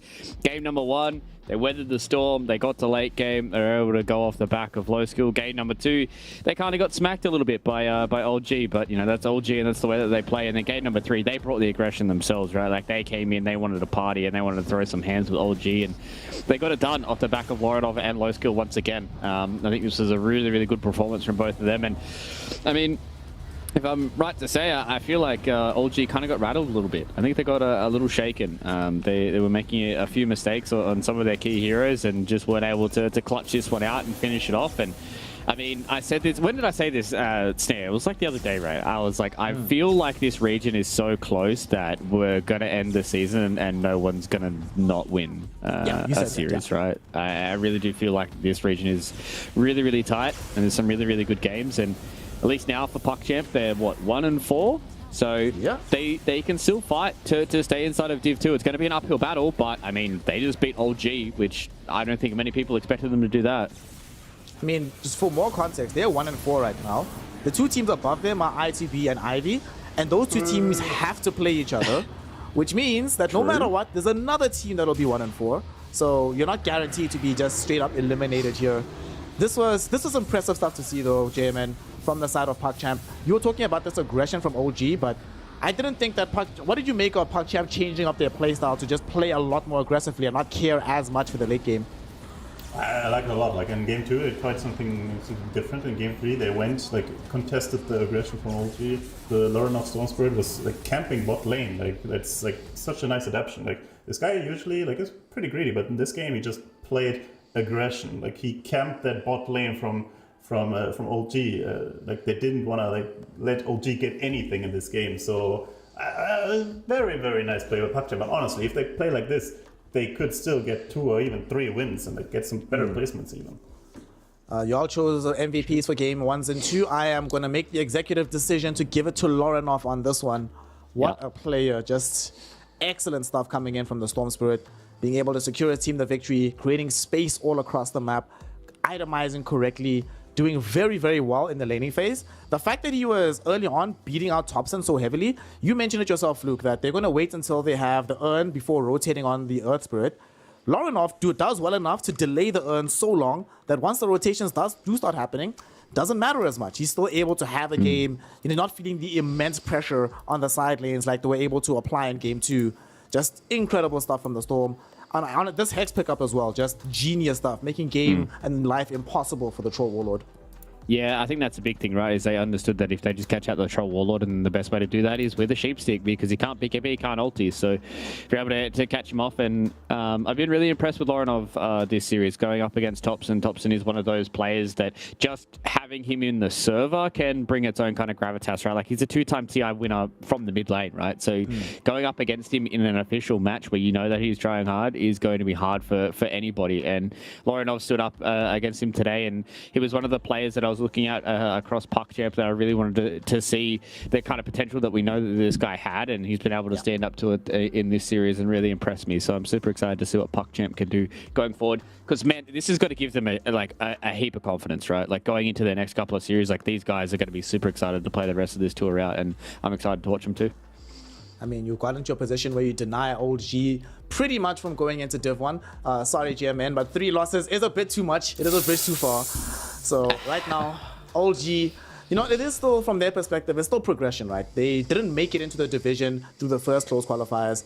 They made it into the division this time around. They're going to still stay here a little bit longer, it looks like. But the side of PugChamp, not down and out just yet. They've eked out a victory, so they are 1-3. And of course, one of the driving forces in order to make this victory happen came from Eki, the support player standing in for the day, who we have for a quick interview. Good sir, congratulations on the victory. Actually, I'm very curious, right? We don't know all that much about you. At least I don't. I know Gianvincenzo does. Can you talk to us about how this came to be that you stood in for the team? Did somebody reach out to you by just saying, hey, this guy's really high MMR, we should play with him a little bit?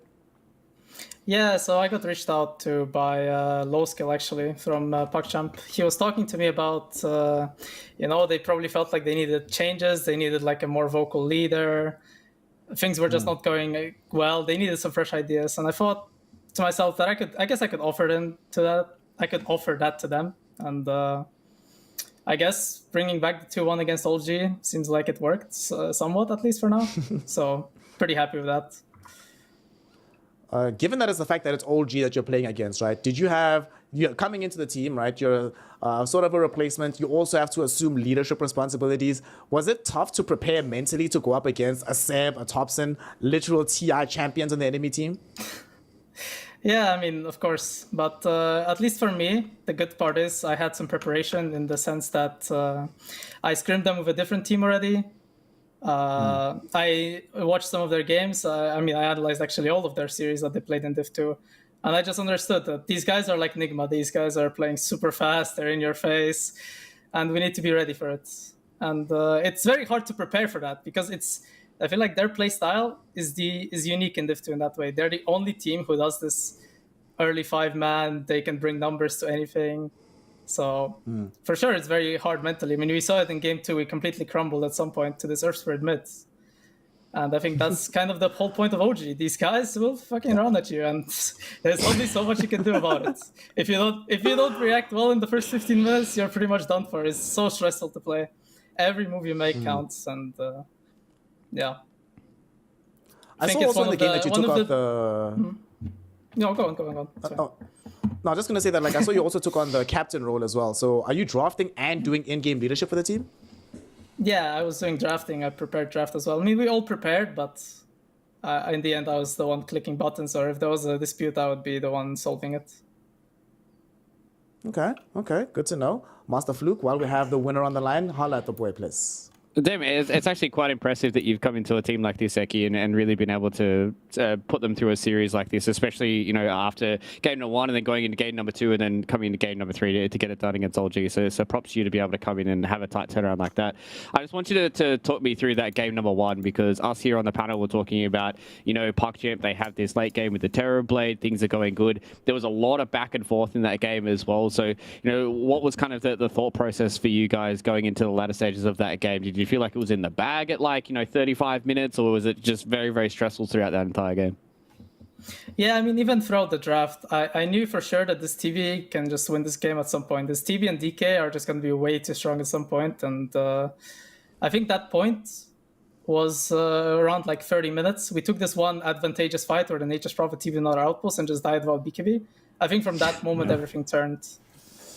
I mean, I just knew that as soon as TB says he's ready and we get one good fight, this is the turnaround point. But of course, the game was still messy because we are not against noobs, we're against actual very experienced players, TI winners.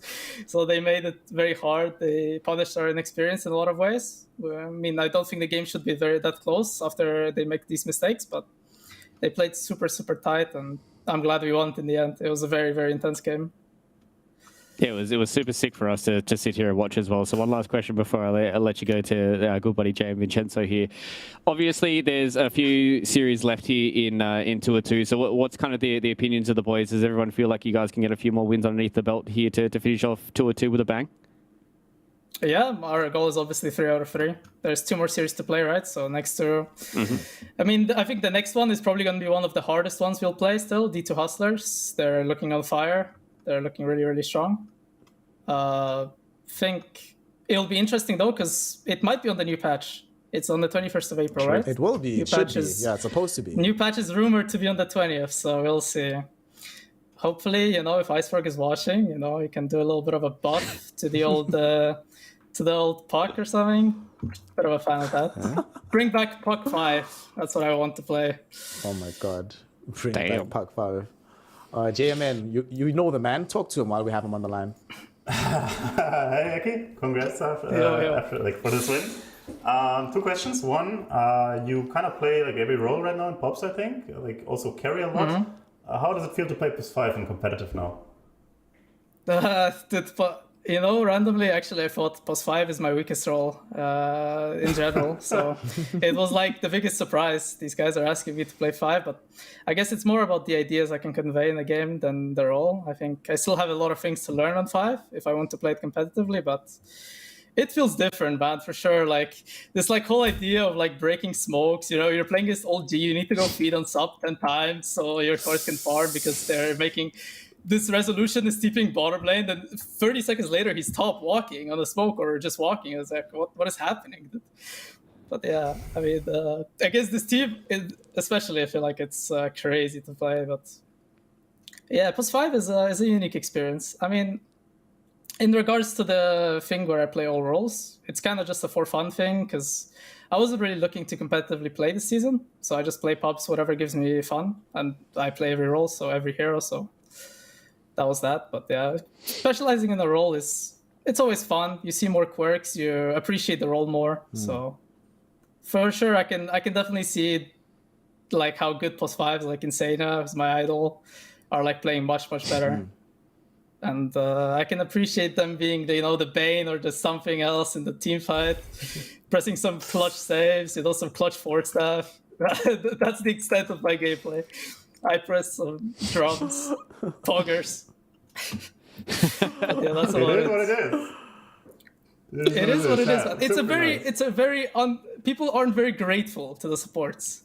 I feel like it's a very unforgiving role, but it's very fun when you win. It's very, very fun, especially if you see it. Your ideas in the game are the reason you win. It feels amazing. So yeah, that's what I gotta say for that.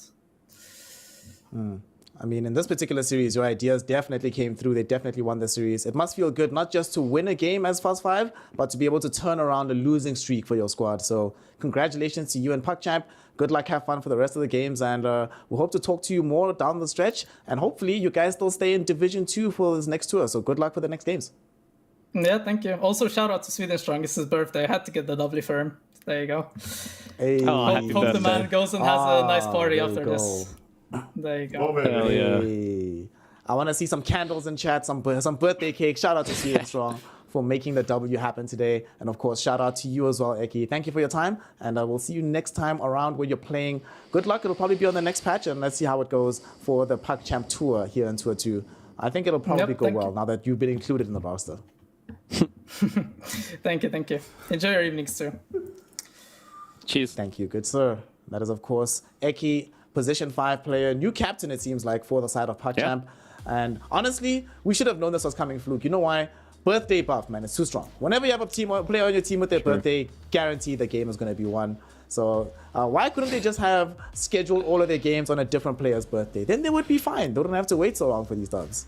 I think if they had the power to schedule all their games on birthdays, I think we may be doing the DPC over a very, very long period.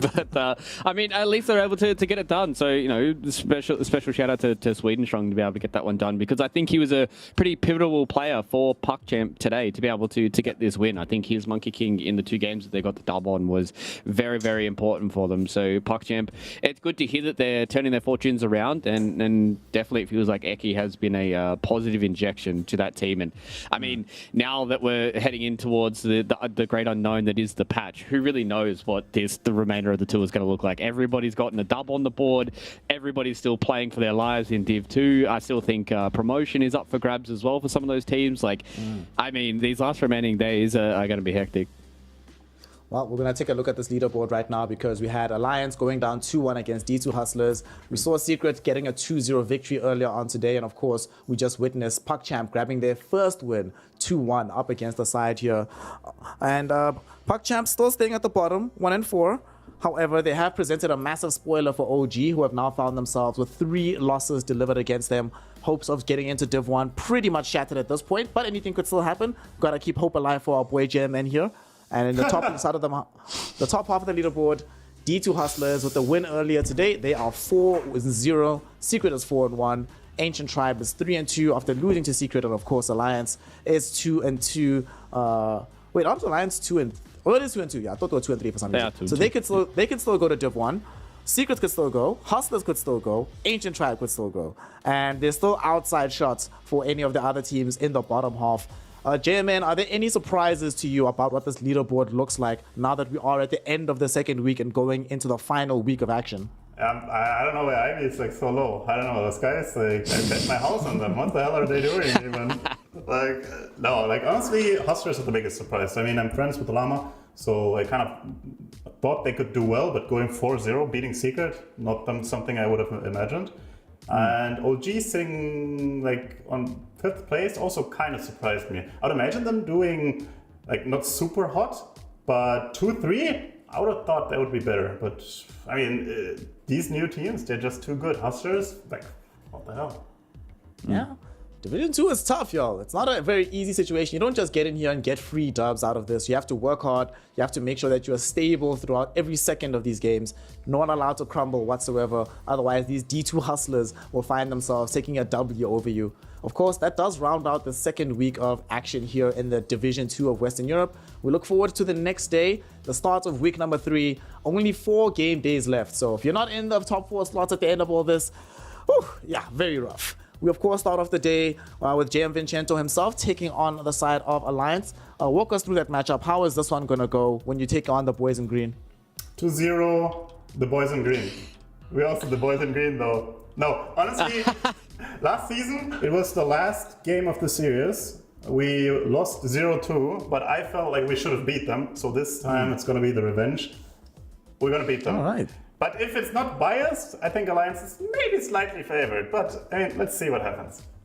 We'll see if the bias of JM Vincento pulls up in that particular series. The second series of the day, Fluke, D2 Hustlers at the top of the leaderboard. ITV, they just beat Ancient Tribe. And Ancient Tribe is also in the top 3 positions, right?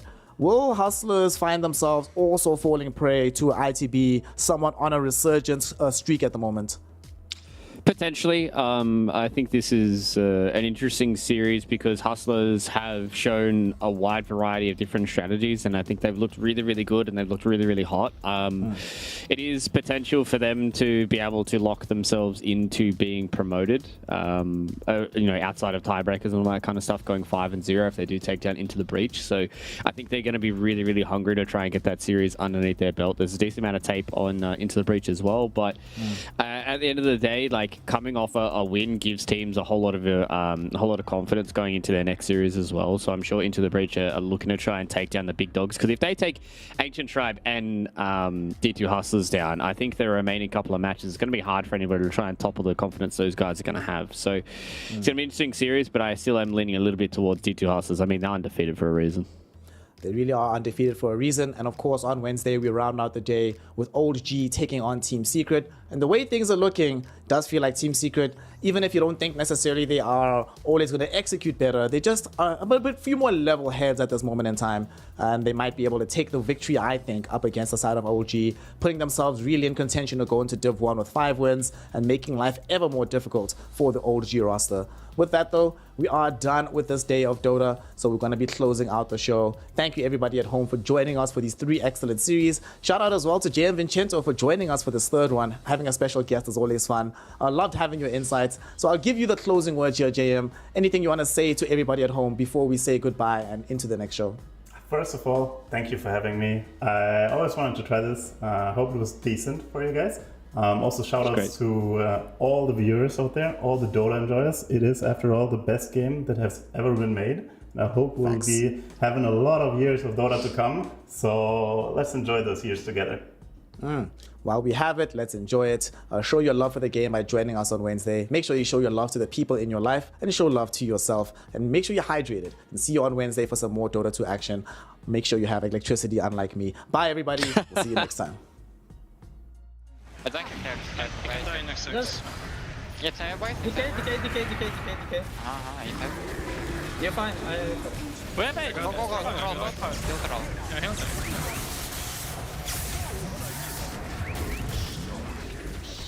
Good job, guys. Nice. Happy birthday, Gregory. You asked for win, I can do it. Not quite 2-0, but 2-1, you know.